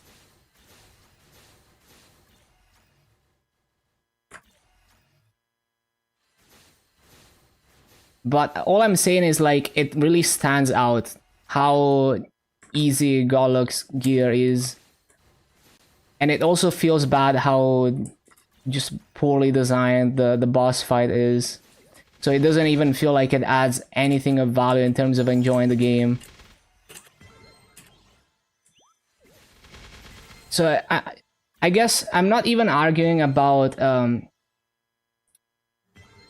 like, I'm not even arguing about like, forget about Gollux devaluing other things in the game. And my even bigger argument is that the content is not fun to do, but you made it so good that people will feel like it's basically a requirement to have Golux gear. And on regular server, you can kind of avoid it and only go for the scrolls and buy the gear. But yeah, basically, like if you play on heroic, you will feel like you have to clear Golux or you have to get carried through it, and you have to do this shit every single day. So it's an example of like bad content, because the player perception will be that they have to do it, and the content is not fun to do. So that's like even bigger argument than balance. But yeah, I also think it makes like you don't really know how closely coupled the GMS development is to KMS, and how much KMS cares and considers other regions when they release content for themselves. It would be extremely weird, because like KMS is so different. Like even if we had the same core content, you would not like the changes that are released in KMS would not always make sense for GMS, because GMS has a different population and a different economy as a result of the lower scale population. So they would probably still have to do some things that are specifically tuned for the KMS population and economy and meta and all of that.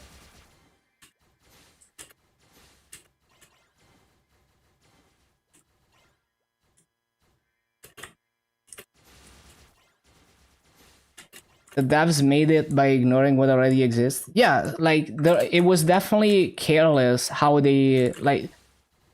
Historically, when GMS exclusive content or generally like non-KMS content is released, there was no consideration of the meta or balance or anything.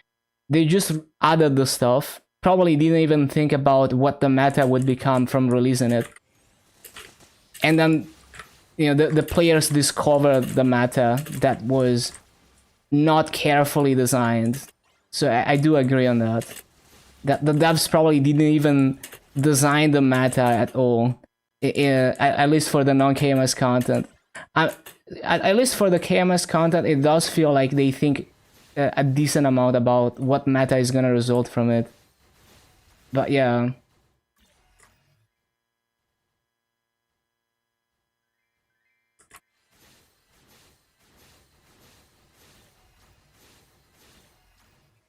Bum, bum, bum, bum.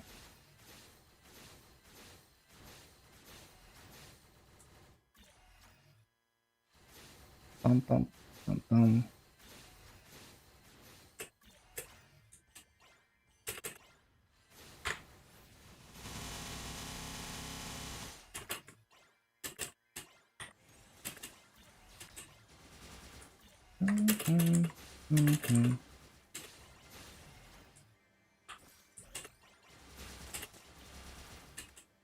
Bum, bum, bum, bum, bum, bum.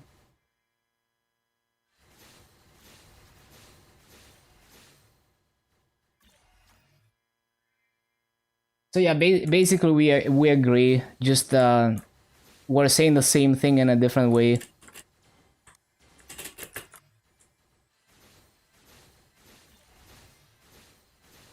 But yeah, honestly, the most egregious thing is just that the content doesn't add anything of value. So like the only reason people do Golux is because of the gear, not because it's fun content.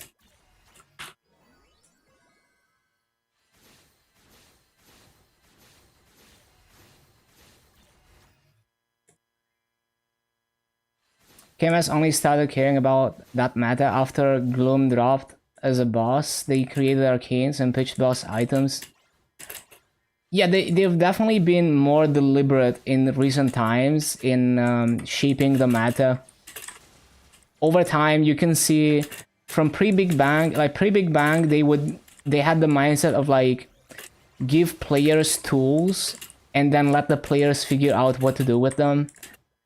But now they think about, oh, what meta is gonna rise from this? Do we like this or not? They do think more about that. Arcarion V Hela. I don't know. V Hela looks like a fun fight to me. Like I tried it a few times. I'm not good at it, but I do enjoy the boss fight. Arcarion used to be a lot worse. It's whatever now. Like it's not as shit as God looks, but yeah, I mean it's whatever. It's whatever content. They could definitely make it into a more interesting boss fight. Maybe add a higher difficulty with more interesting mechanics.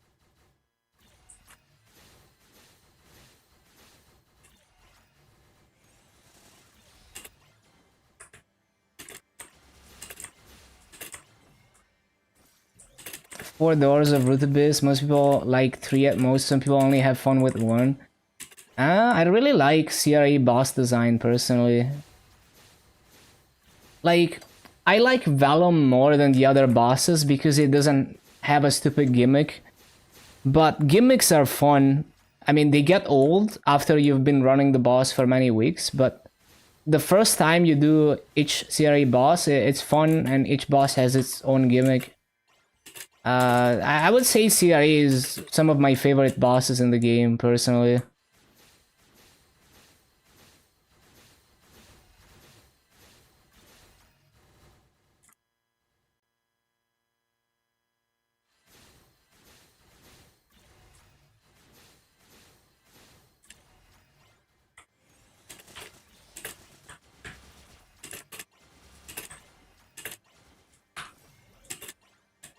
Bum, bum, bum, bum, bum, bum, bum.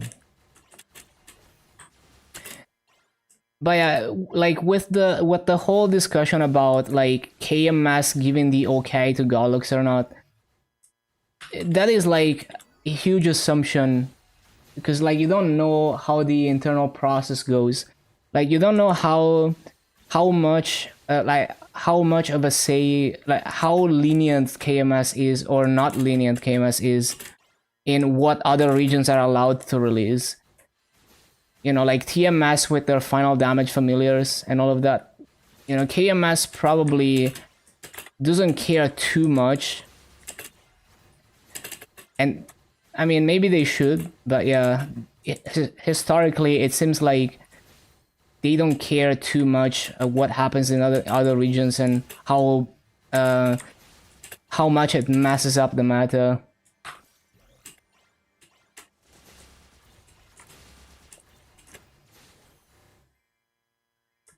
Vellum's gimmick is under the floor 60% of the time. Well, I consider it less of a gimmick because it's just pure dodging, right? Like it's not like you have to know this thing and now you can kill the boss. And there's no like weird mechanic. It's just like see animation, react to animation, dodge. I guess the only gimmick is like the laser. The laser, the first time you're 100% not gonna understand what's going on. And if you don't have autopot, maybe the poison. But I think the only thing that is really a gimmick is like the laser, maybe.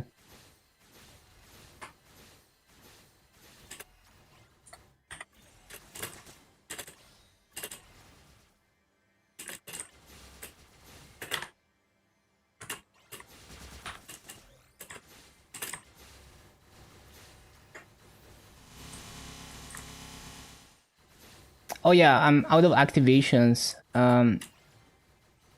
Let me go back to doing the active rotation. See if I can record a better BA.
Oh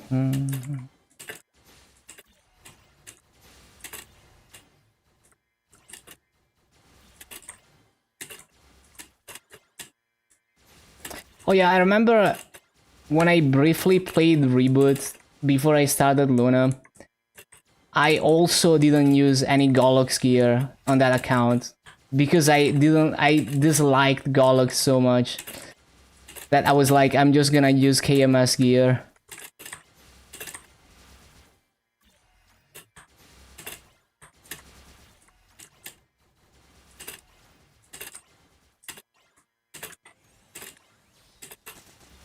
And I felt better about upgrading my non-Golux gear because the game was just more fun to play that way. I didn't have this chore of like killing Golux every day.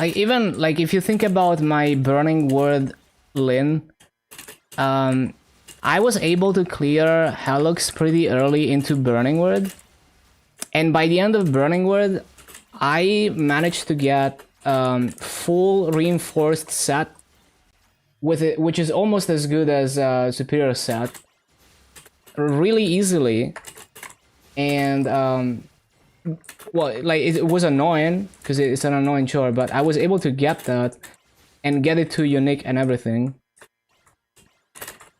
But well, if you think about that versus trying to get even just a Dawn set item, which is not even as good as Golux set, you know, I can't even touch normal Lucid, and imagine getting a drop from normal Lucid, you know, and let alone touching hard Lucid. Or actually, like if you want to get like the pendant, for example, yeah, good luck doing Saren. And same for like any pitched item.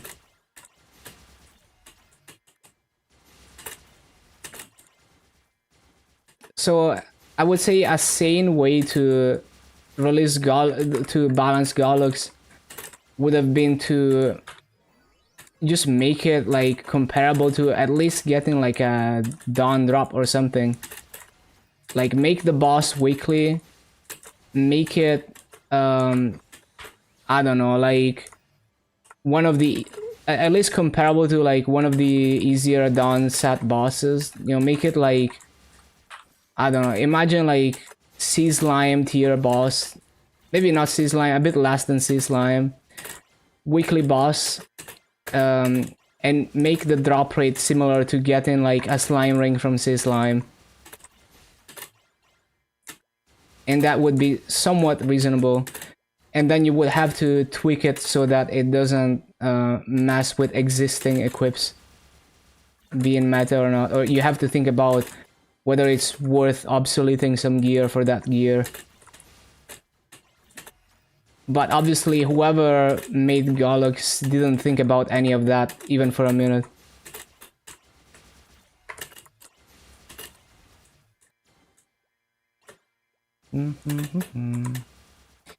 All those bosses are too strong for the drop they give. Well, it's all relative. You think that because Golux exists. If Golux didn't exist, you wouldn't think that, because that would be the norm. So that's how it is in KMS. So it would feel like more of an achievement to get those drops, because you know that that's the best you can get. So it feels like a huge achievement. You thought that before you use Golux? I see. Yeah, I don't feel like that. I feel like it's for me it's always been all relative, because it's like, well, if you know something, like you know how impressive an achievement is because of how difficult it was to achieve it. So it's like, you know, this drop is like really rare, and it's the only way you can get a gear upgrade, and the boss is difficult to clear, and you cleared it and you cleared it for a while and you finally got the drop. That's what makes it feel special. That's kind of how I usually feel about things. But yeah, player perception is a huge mixed bag. That's why it's so difficult to please everyone in MMORPGs, because the player doesn't really know what they want. They like, for the player it's never enough, so they always want more power creep, make everything easier always. But you have to find a balance, because you can't just always give more, because they don't realize that if you continue doing that infinitely, there's like no game left to play.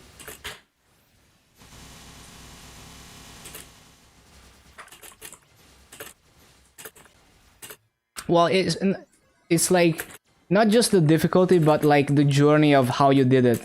Because even the same achievement, two people could have done it completely differently. So what that achievement means to one person or the other depends on their individual journey of how they got there.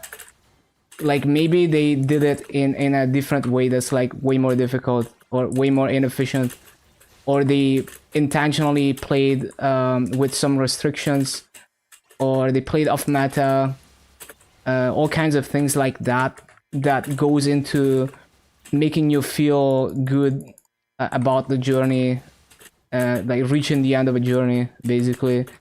Like all of that is what makes the achievement and what makes you feel good about just achieving something.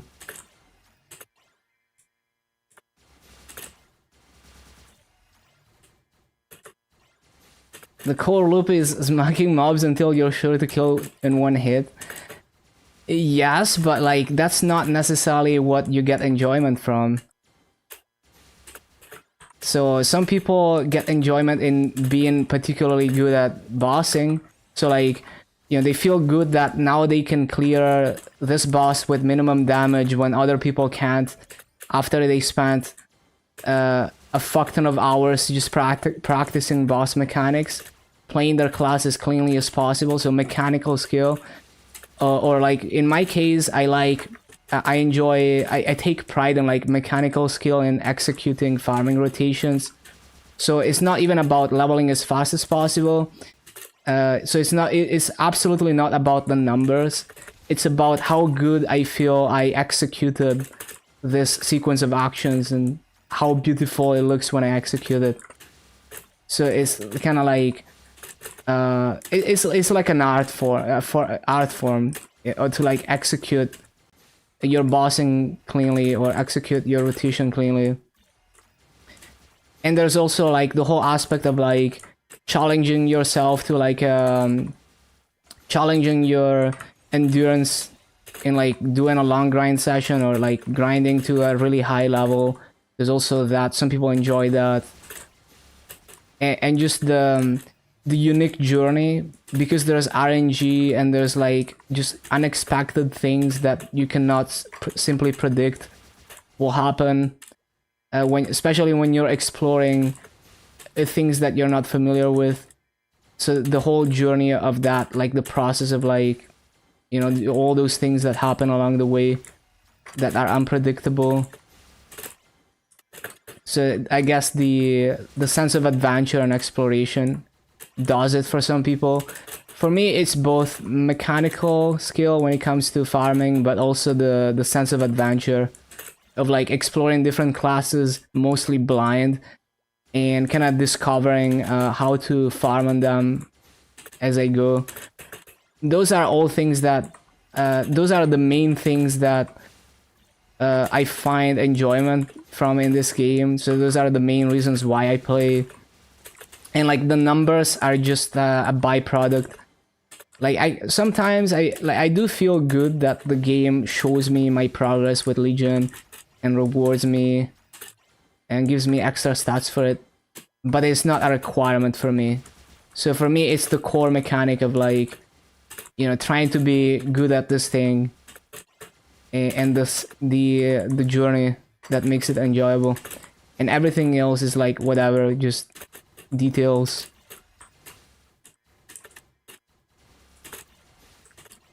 Bum, bum, bum. Dun-dun-dun-dun-dun-dun. But there's also a lot of psychological tricks that the game plays on you. Like, for me, it's not a problem, because I just play for fun. I don't care if I'm not using the Bastion slot gear.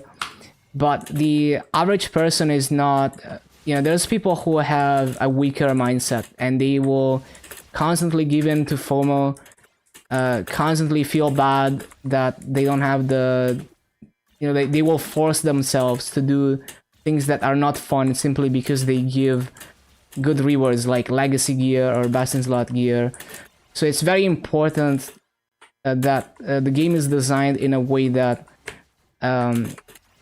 it encourages people to have fun with the game, play the game in meaningful and enjoyable ways, rather than oh, if you want the Bastion slot gear, you have to do this really annoying thing. Or like, oh, we're gonna give this item only for this event, and you have to do all these annoying things to get it. And there's like no fun in doing this.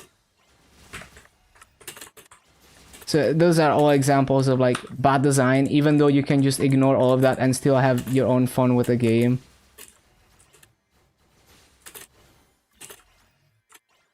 And like, for me, I can ignore all of that, but it should still be recognized that it's bad design, that people would enjoy the game more if those things were designed better. And it looks like since Inkwell came along, they've been making better design choices. So hopefully they're gonna continue with that.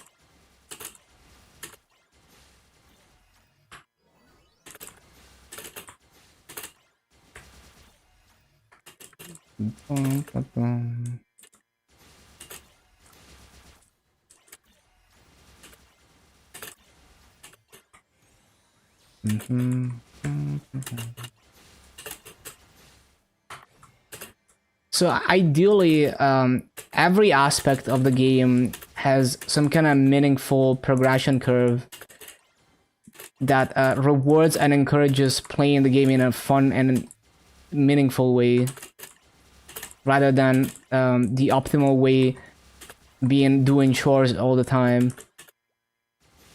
That would be the ideal.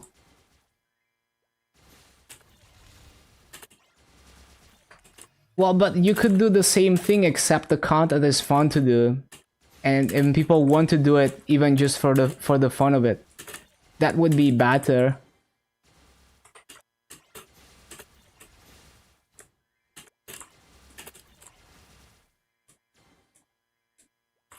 Like, not everyone has the mental fortitude to not be affected by FOMO and just feeling like they have to play by the meta.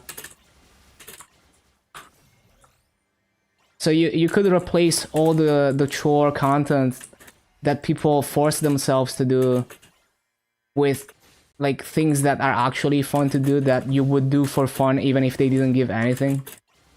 So like farming, you know, it's good that farming gives a lot of resources and it feels like I'm really getting rewarded a lot from farming, but I enjoy just the core mechanic of like hitting mobs, the fast-paced combat and all of that.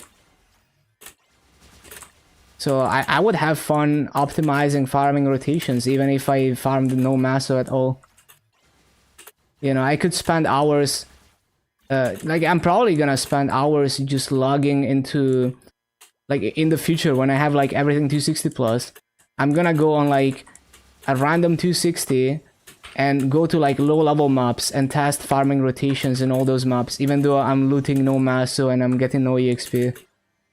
Just for the fun of it. So if all the game mechanics are like that, obviously not everyone is gonna enjoy everything. But if you design mechanics like that for people who like that type of content, who you design it well, that it's actually fun to engage with, that's better. It feels like you're getting rewarded for just doing what you enjoy doing in the game.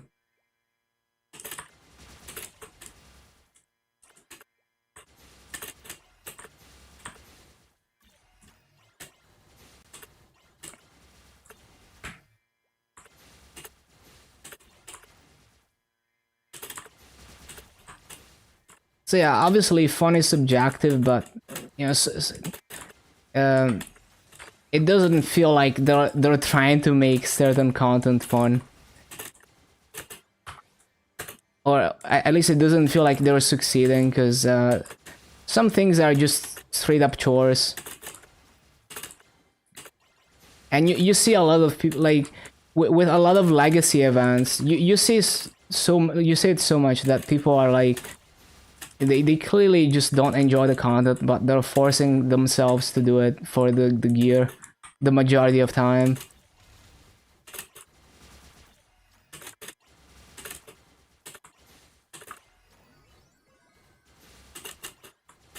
Your MacPod? Oh yeah, that's true. RIP.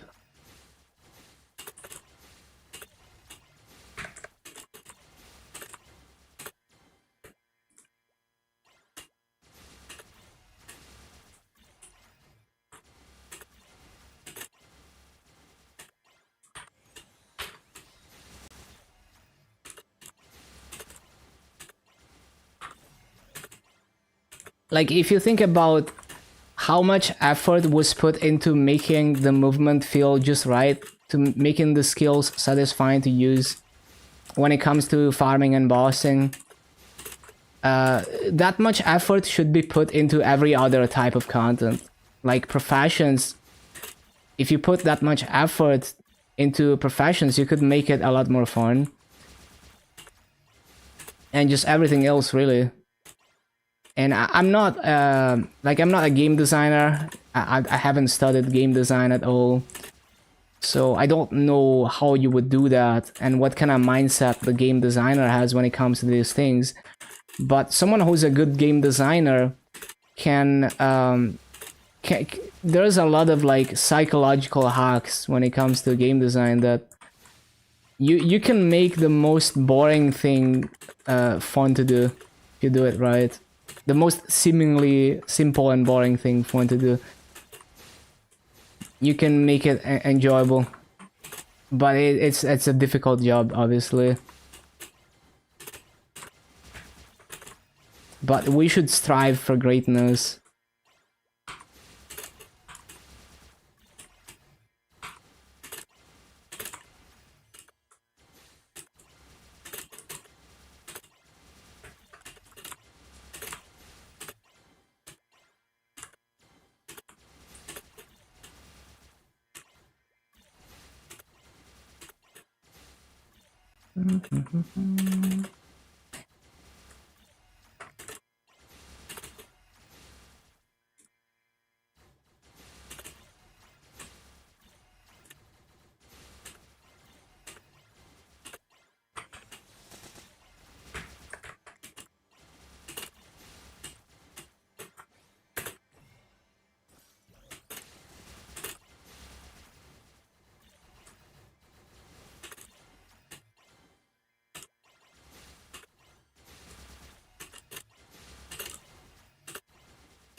Oh yeah, am I still recording? Yeah, I should try to get a BA done. Well, actually, I already recorded a BA for this. Yeah, I don't need to do that.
Yeah, LH6 active rotation is like too much of a struggle to make the spawn cycles.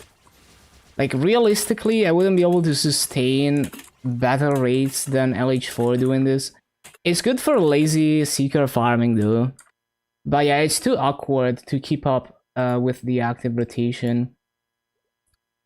Like you could probably get similar rates as LH4 active farming here, but it's just way more comfortable in LH4.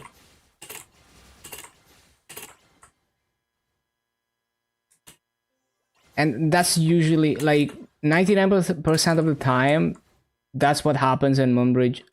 When I grind my 250s, I try LH6, decent rates, cool. Try LH4, same rates, way easier, so I just go LH4. Way more comfortable too.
Oh yeah, 10 hours. Daily quota achieved. Okay, okay. Daily quota achieved.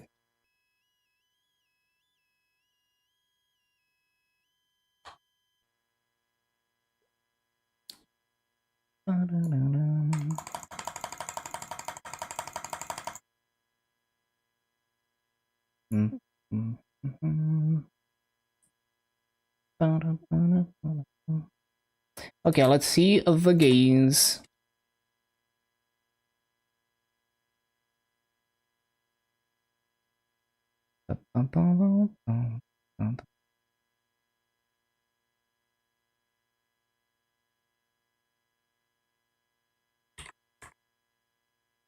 Uh, 230, 230, no, 243.54682 to 245.95249.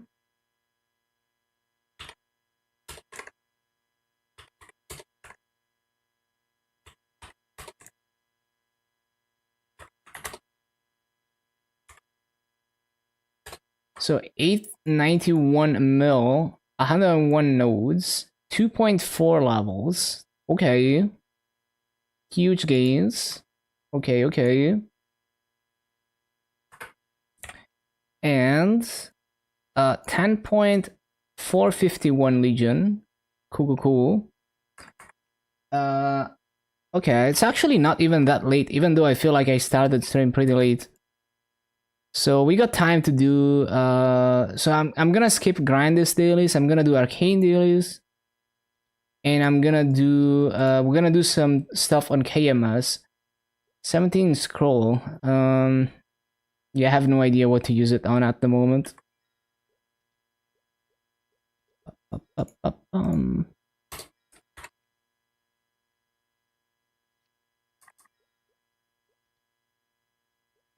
uh, those scrolls are just gonna expire, I guess. Wait, maybe I have some like. I think I had a superior belt where I just failed all the scrolls. Let me see.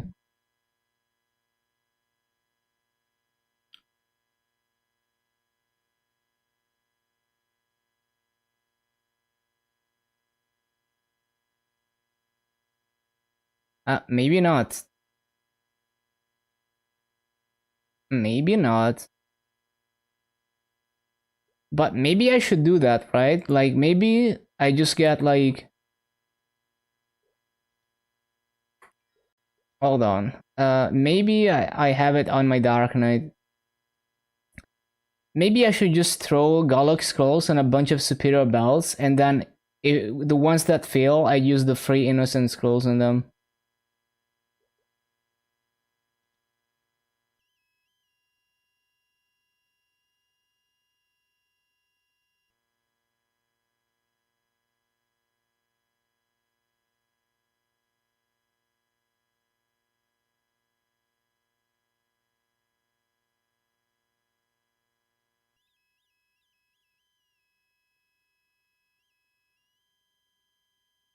Can you reset the potential of unique farm? Not on heroic. You have to basically you just have to get good lines on reveal. That's why it's so difficult to get good farms.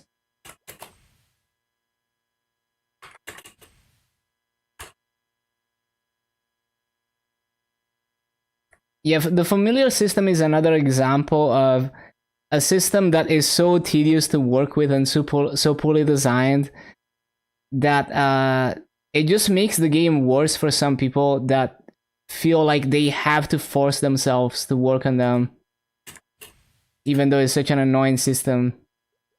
And they have to use them, right? Like you have to make sure that they don't despawn, that you have them in bosses and all of that, and it's like super annoying because it's designed in a very brain dead way. So I simply never worked on my familiars, never even unlocked my third slot, and I don't really care. I try to have them out when I'm doing bosses, but if they're not, it is what it is, because they don't contribute that much because they're not super good anyway, my familiars. How do you level up through Arachnid? You can use EXP nodes, and the other way is you can buy the nodes, the red nodes. I don't necessarily recommend that though. You can buy the mirror ward node stones, and they drop from hard will, so if you were clearing hard will, you would be getting them. But, just use EXP nodes. You don't need to be buying these. Although I guess you could argue that because you can buy them in regular server, you should use the EXP nodes and other things instead and just invest a few $100 million into this. I forgot exactly how many nodes it takes to max it, but it doesn't take that many. How much are nodes right now, actually? Okay, pretty good price. 300k nodes. If they made unique farms resettable, would be so much easier. Yeah, it would be way less annoying. Yo, 420 mil, nice. You prioritize Arachnic, Reflection, and other skills with your EXP nodes. I wouldn't prioritize Arachnid. It doesn't contribute that much to your bossing. It would be a very low priority. You would have to do the math on how low of a priority it is, but yeah. I would use EXP nodes on other skills.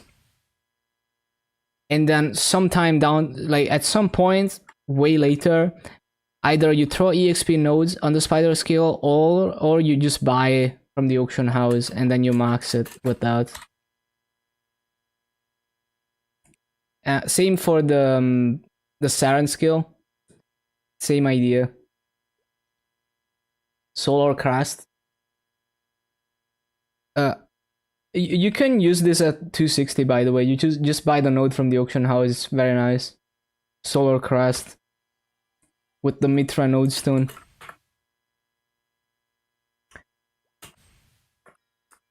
Oh, actually, I'm not doing my. Oh yeah, I was looking for my superior bells. I forgot. Yes.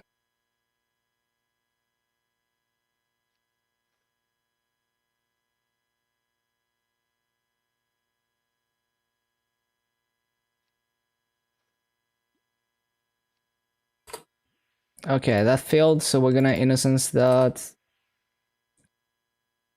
Actually, this one has a hammer applied to it, so I don't actually want to innocence it. But this one, we're gonna use the free innocence on.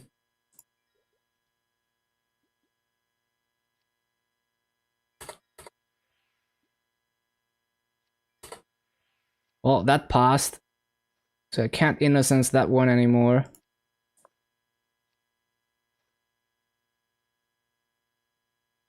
Also, I need to get more water.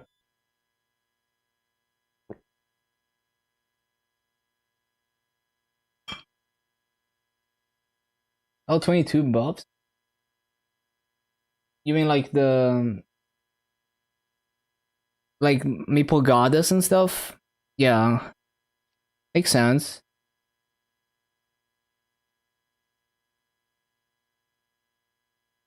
Oh, B-bot on this.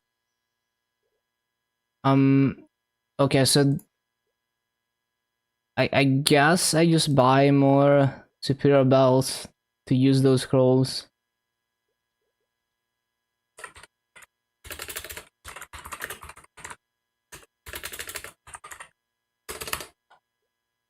Look, freaking superior bells are like 26 mil. Actually giga free. And they have like, even just the base stats are so insane on Golux.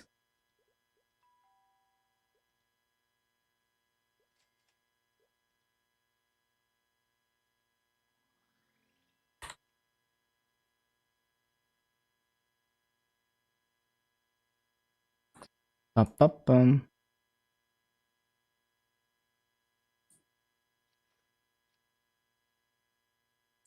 Ba-bum-bum. Ba-ba-dum-ba-bum. Although to be fair, like arcane gear in KMS is also like 20 mil for a clean arcane, so the price of clean gear is always kind of low once people get strong enough. Wait, no. We are innocents in this.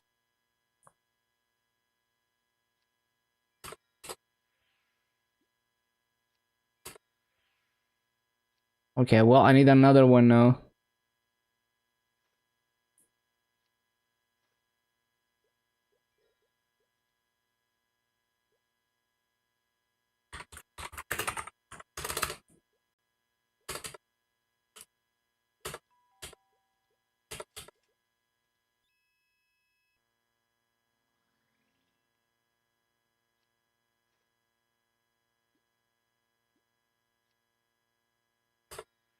Damn it, I passed it. Suffering from success.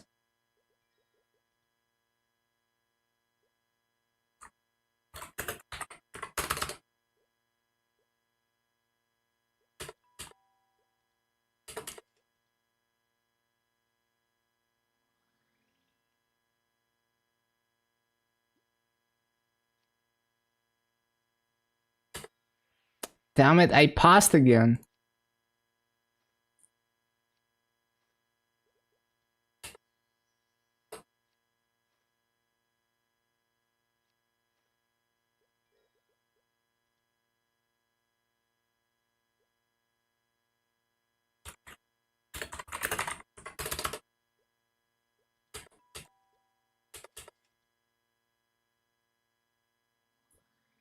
Please let me fail this scroll.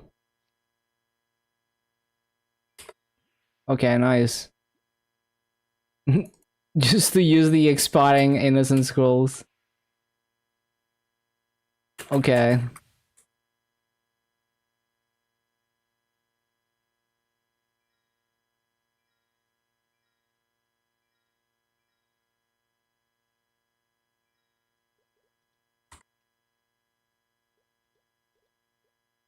Oh yeah, I had superior earrings as well, although I guess I don't really use those.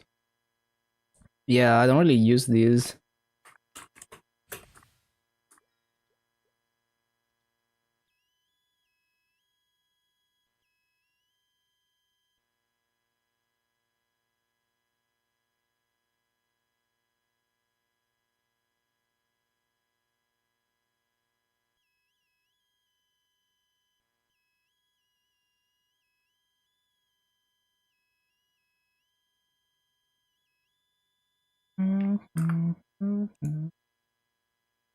Does innate gift a link lifesteal work in V-Healer?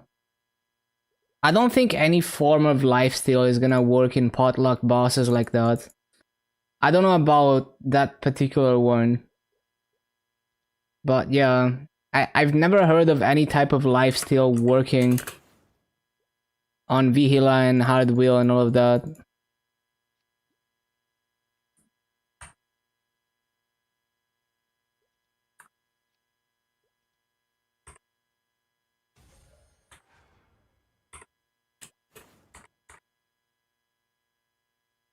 Oh, is innate gift like the warrior link? Is that what you're talking about. Yeah, no, it doesn't work.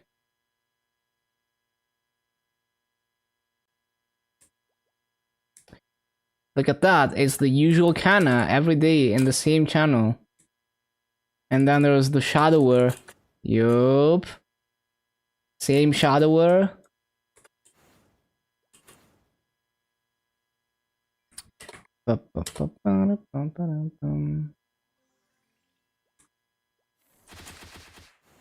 Oh, wait. I'm not doing dailies on this anymore. Because it's 260, I forgot. Well, okay, I'm doing... I'm not doing like the Tenebris dailies anymore. And I'm doing arcane dailies until I have a set of symbols, and then I pick another character to do dailies on. I guess. Yeah, that's probably what's gonna happen. We're gonna have to pick a new character to do dailies on.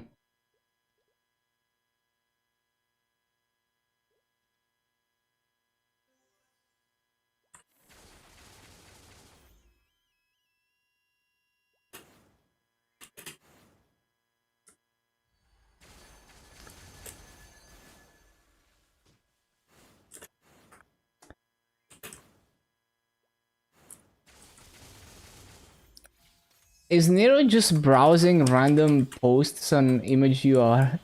Isn't... Don't they post like not safe for work stuff all the time? That seems like a minefield.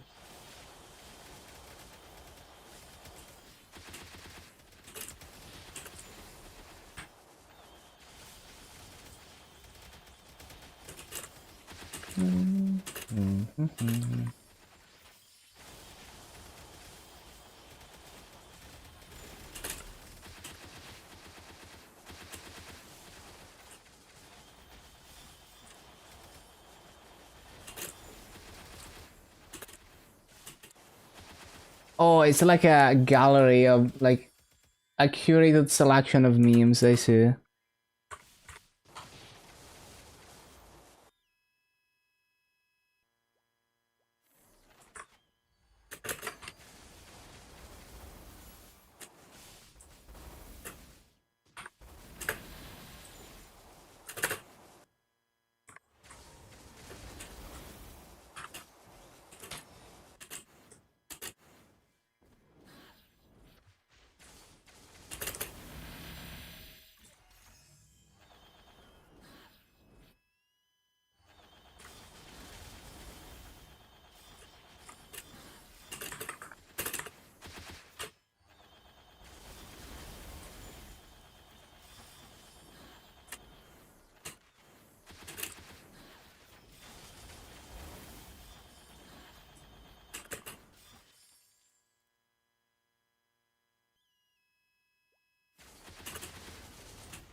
Okay.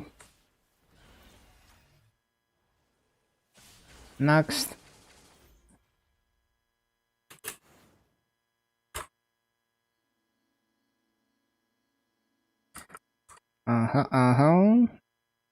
So I guess a couple more days. Well, yeah, Chuchu's gonna take a bit longer. If I don't do... Well, I could do Muto to fix it.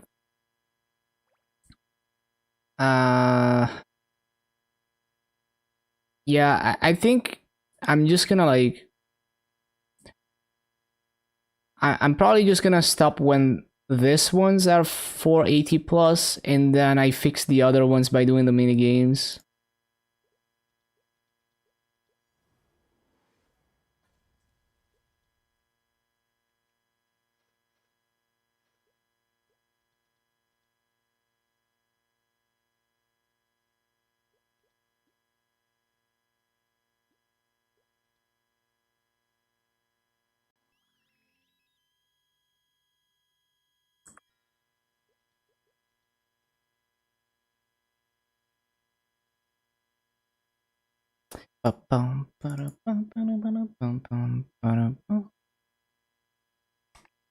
Right.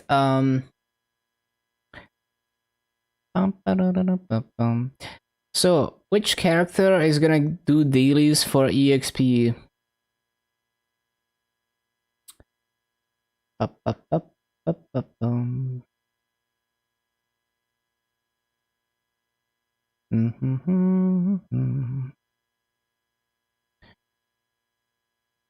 Fire poison could be an option, I guess. I'm just gonna do them in order, actually. Fuck it. I'm just gonna do marksman as the next one to do dailies on.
Oh shit. This character is from before you could toggle the fountain. Oh my god.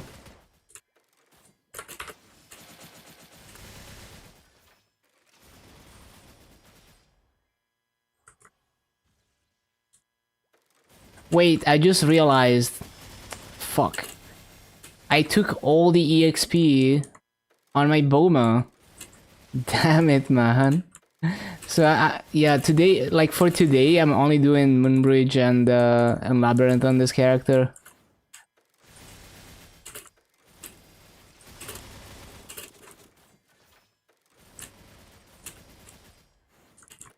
Damn, you don't even need Fountain in this map as a marksman. Like, it's actually so free. Like, why even bother putting down Fountain when you can do this?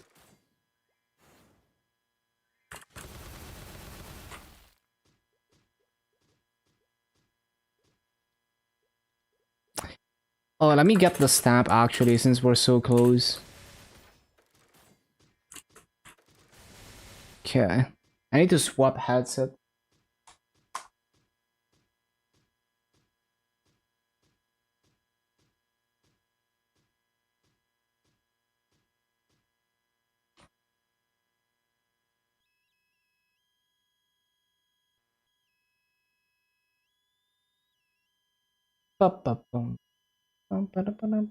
Oh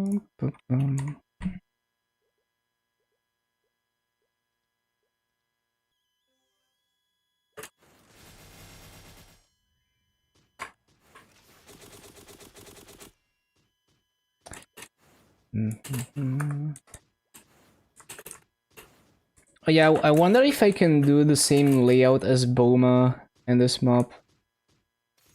Like, if I do this... Oh yeah, that definitely works. I actually think I was doing this when I grinded to 250, but I don't remember. No, actually, I might have done PD3 to 2... Yeah, I think I did PD3. Damn, this map is actually so good for marksman. Yeah, LH6 is like, it was made for the archer teleport.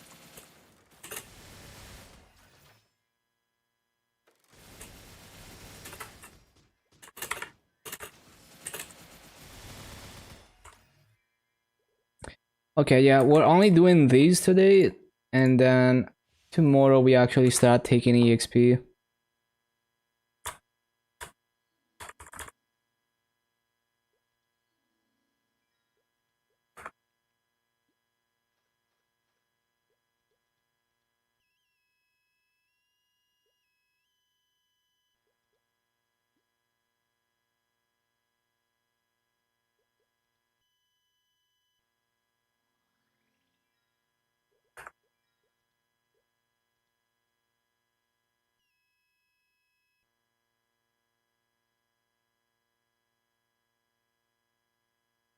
Right, so Night Lord or the KMS abbreviation would be Naro.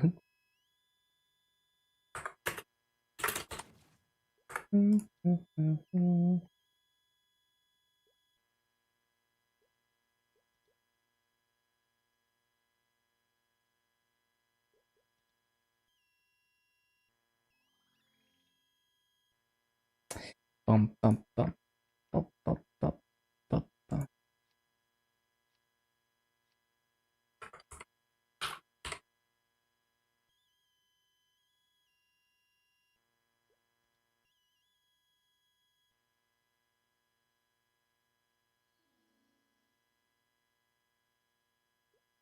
Bum, bum, bum, bum, bum, bum.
Did I take the dailies? Yeah, I did.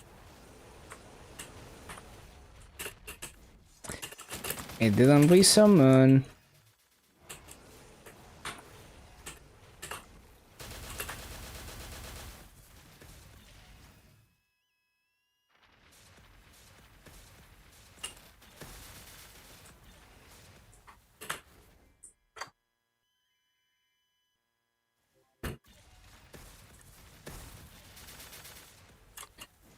Up, up, up, bum.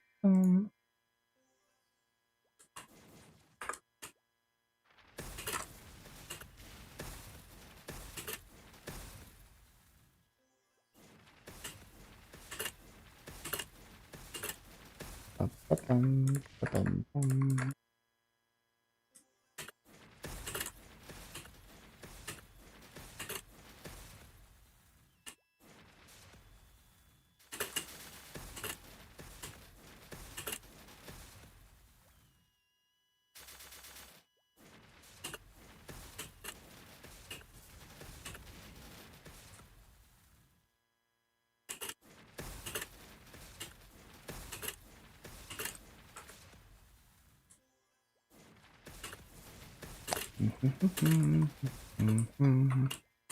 Next.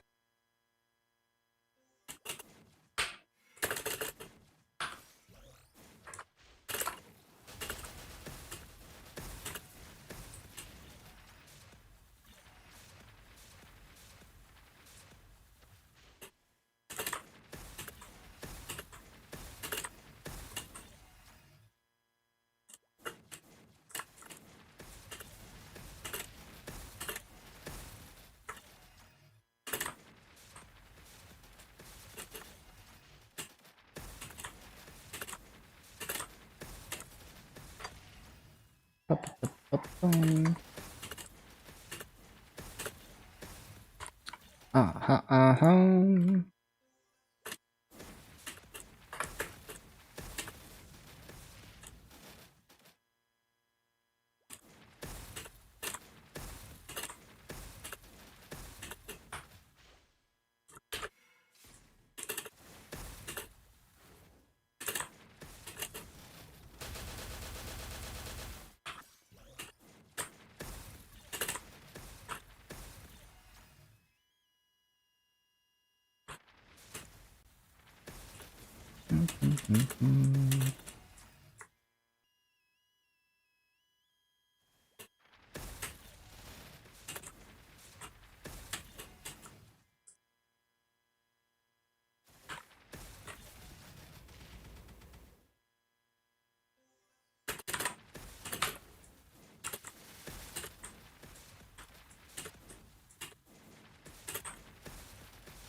Okay.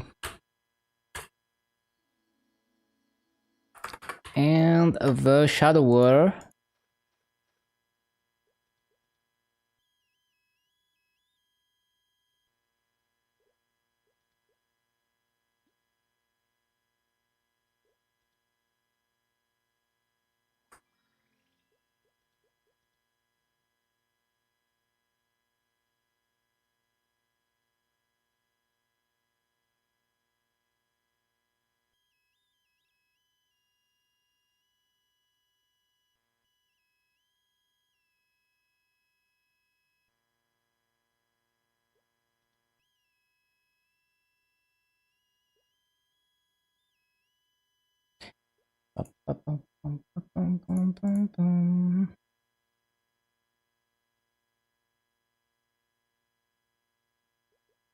Oh, I need to use this shit.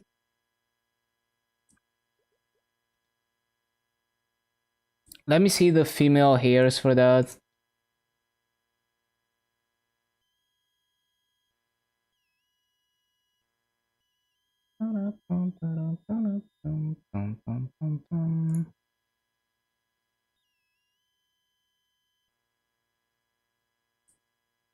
Female hair, where are we gonna use it? So it's on explorers. My captain could use maybe a different hair. I don't know. This hair is not terrible, but maybe there's better.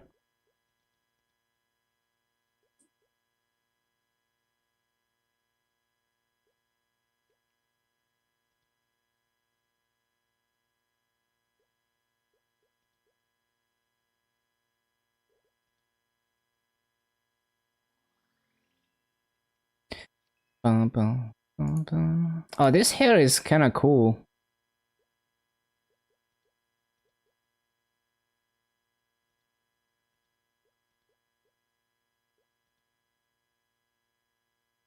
Damn, I like this one as well.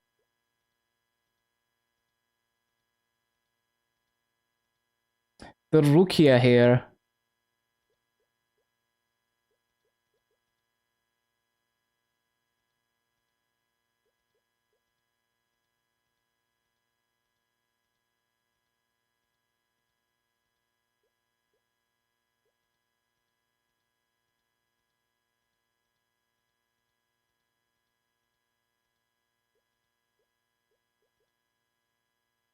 This one is also kind of good, but not with this outfit.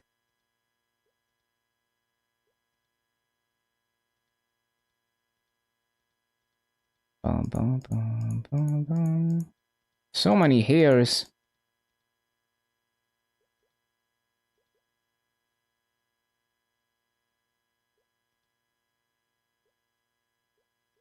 Bum, bum, bum, bum, bum. Well, I don't like anything more than this hair, but these are definitely like keepable ones.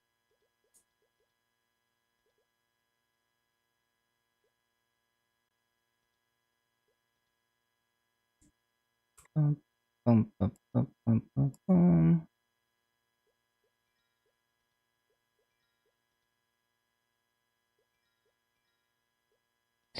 Right, I need Massa to do that shit.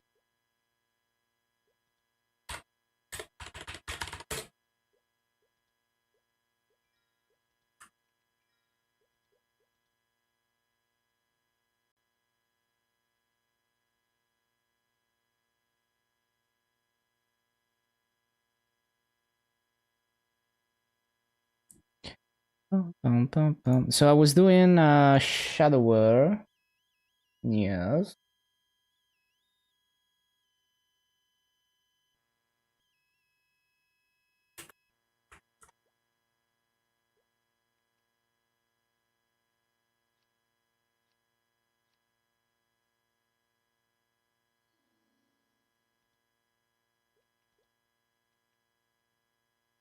Ba-bum, ba-bum, ba-bum, ba-bum.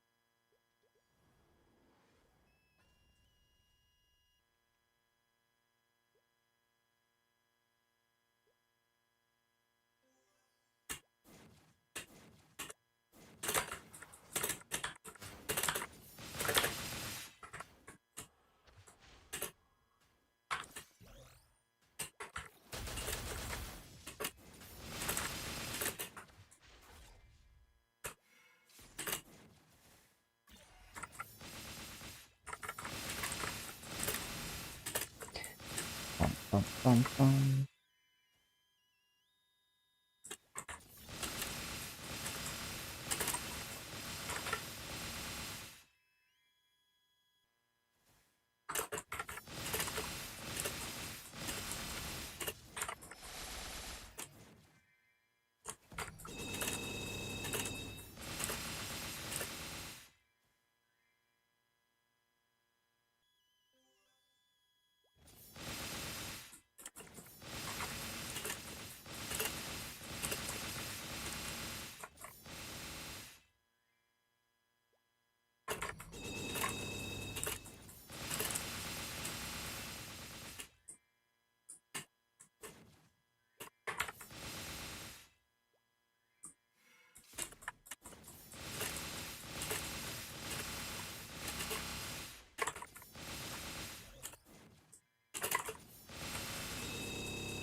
Do I have my toggles on? I don't have my toggles on. Oh my god, lol. Took me a while to know this.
Okay.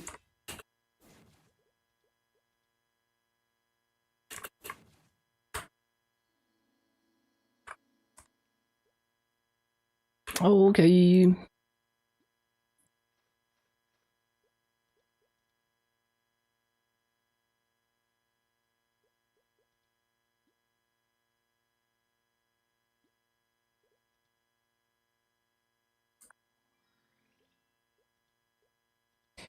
Anything else?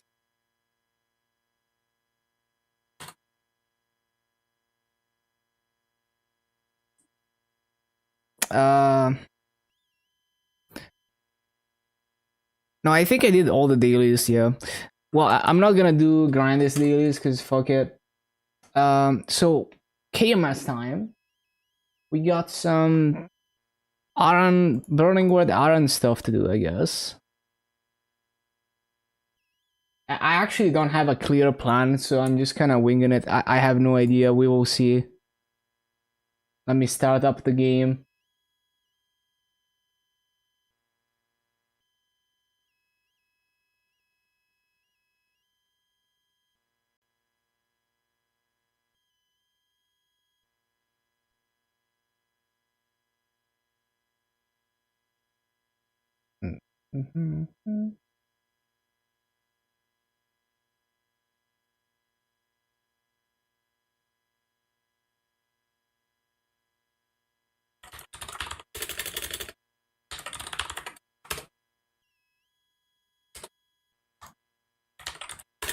Can't type, 1 sec.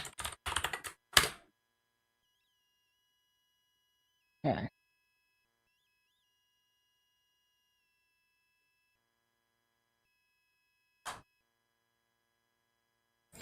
Right. So burning words.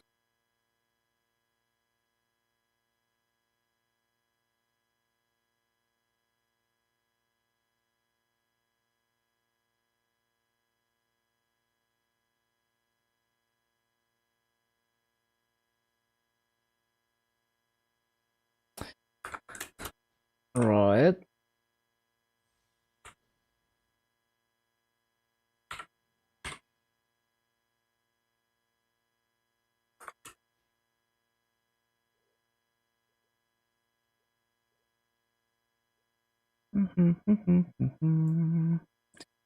Oh, yeah, the title. Yeah, I'm not gonna claim it now though. But what does it give? 10 attack, 10 boss. Oh wait, is this a permanent title? Is it like a like Yeti and Pikmin title? Well, either way, I got my temp title for now. I guess I should check if it's permanent. I think it is though. It looks like a Yeti and Pikmin title type deal.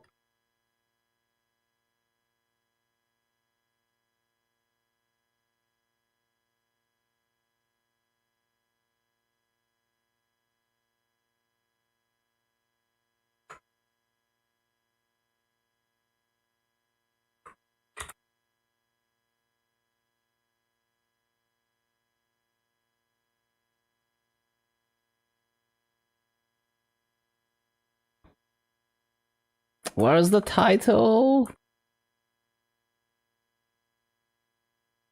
Wait, it gives EXP, doesn't it? No, it doesn't give EXP.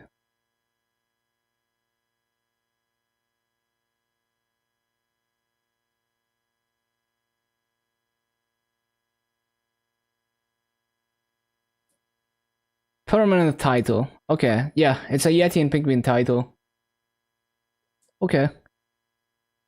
Do I have a Yeti and Pikmin title on my Luna character? I don't think I do. Maybe I do. Let me see.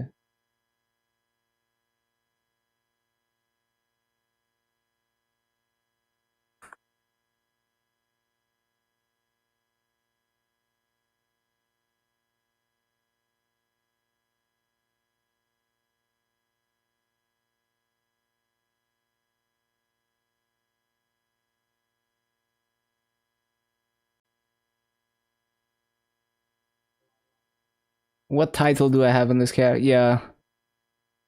So I should claim that shit on this character if I can, but it's account treatable, it says. So if I claim it before word lip, in theory, I should be able to transfer it to my dual blade. So I'm probably gonna do that.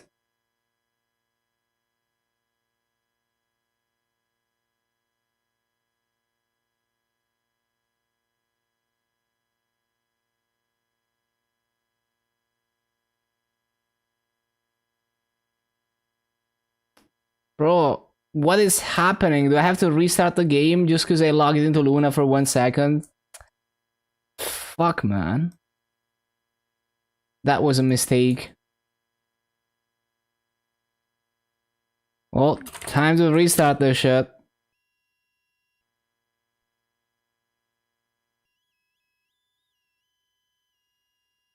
Yeah, give me a moment.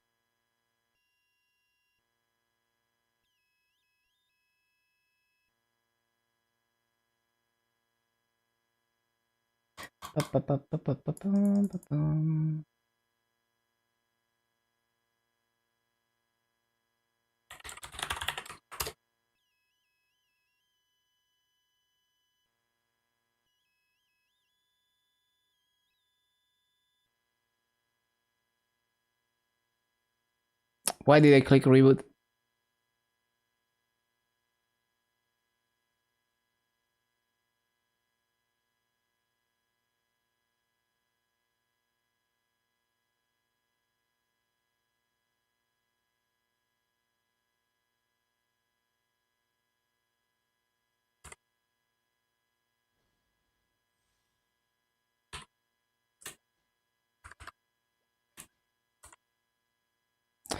How much RP do I have? Maybe I can buy the pet now.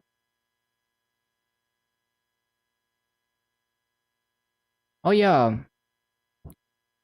I could do 2 boss meals on Luna. It would be a good idea to do so.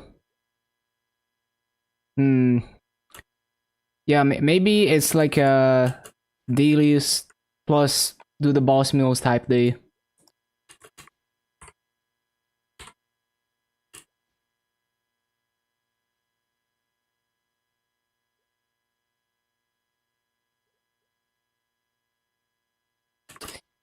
Yeah, I think that's what I'm gonna do.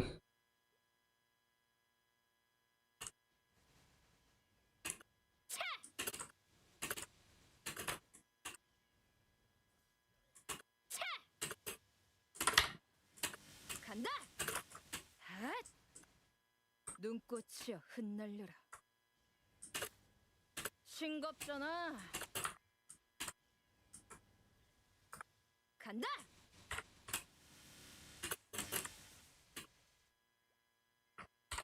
Forgot to use 3x.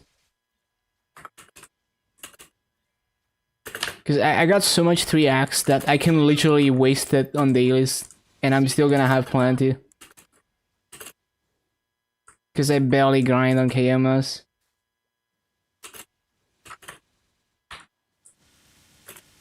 핫. 차. 시작해보자고. 차. 핫. 차. 핫.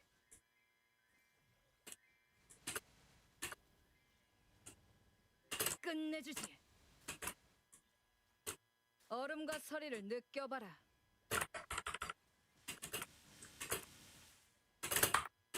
차! 싱겁잖아.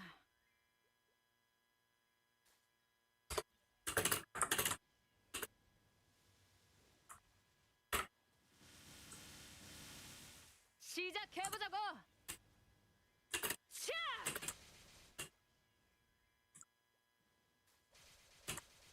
핫! 핫! 끝내주지.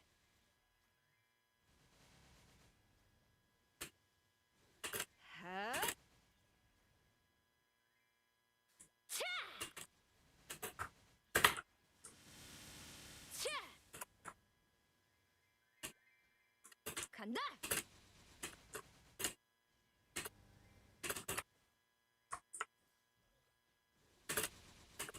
핫! Why is Moras not on my thingy?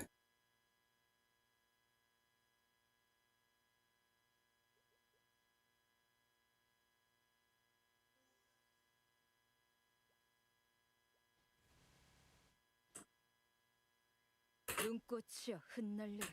타! 쓸어주마.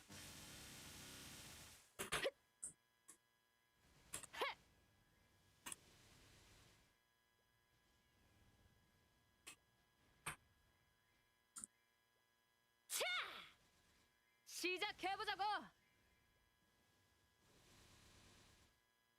쓸어주마. 시작해보자고.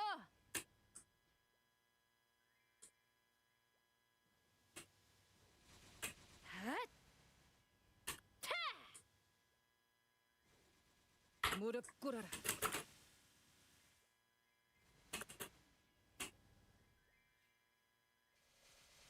덤벼봐라. 핫!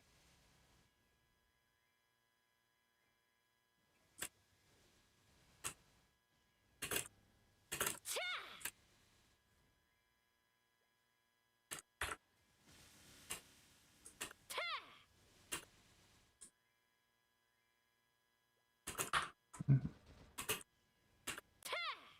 간다.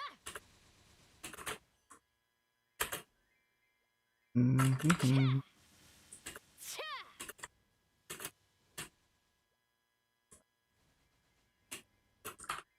덤벼봐라. 시작해보자고. 헛. 헛. 차. 끝내주지.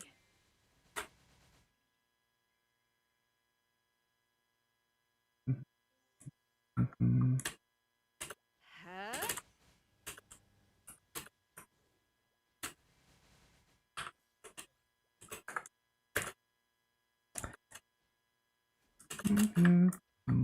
근질근질하군. 간다. 쓸어주마.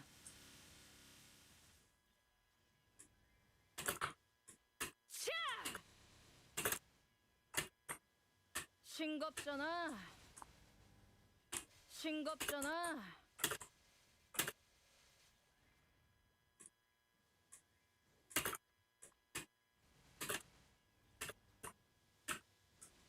시작해보자고. 덤벼봐라. 핫.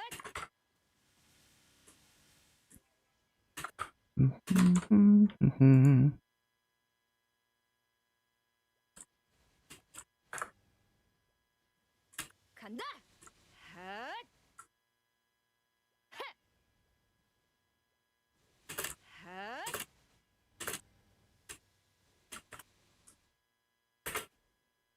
핫. 차. 핫. 하.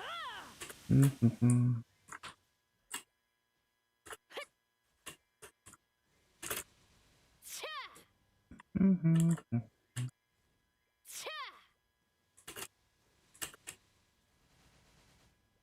What's new Aran like? I would say the mobbing has improved a lot. This is my first impressions. I've only been playing for a few hours, but the mobbing is just way better. Hello, Multi-Micah. Yeah, so I'm really close to 10.5k. 11k is gonna take like another year, but yeah, like huge legion now. I didn't think I would get this far, honestly. But yeah, I would say Aran, like, the one thing I can say so far is that the mobbing has improved a lot. So you have a proper summon now that has good coverage. So the hitbox of this is kind of like Dark Flare, but it's kind of weird, like it hits below more than Dark Flare and less above. And then the Beyond Blade hitbox is, I mean, I haven't like actually looked at the data instructions to see the actual hitbox, but the hitbox feels way more consistent than before in Beyond Blade. And so Maha's Carnage, so that skill, you can now use it every other spawn cycle always. It's always a 10 seconds cooldown when you're mobbing because you don't use adrenaline. So as long as your combo is 1000, that is a 10 seconds cooldown. Or I don't know the exact conditions, but all I know is that if I use adrenaline, it becomes 20 seconds.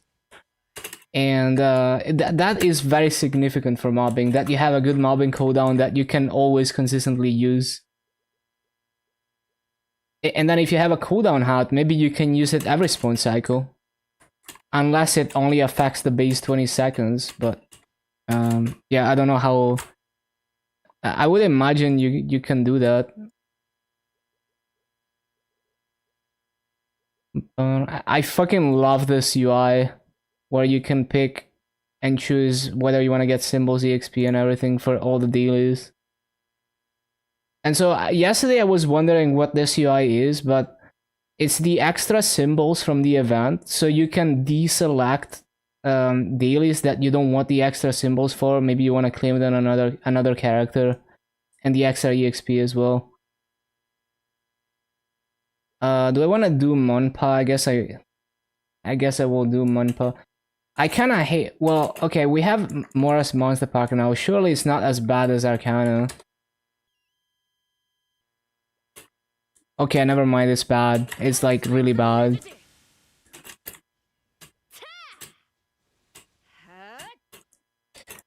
I don't want to do Monster Park. Okay, how many Monster Park coins and potions do I have? I'm only gonna do Sunday Monster Parks. I don't feel like doing Monster Park. I'm only gonna do the Sundays. I move like low TD. Yeah, but like, I think it goes off. Doesn't it go off on adrenaline? I don't think I would want to use that for mobbing. Even if you could have it all the time, it's just not. It doesn't look good for mobbing. I don't know exactly what procs it. Maybe it's adrenaline. Let me see. Let's test it. Yeah, so it's from adrenaline. Oh. It's from adrenaline, so you wouldn't want to use it. Because then you don't have your good mobbing cooldowns.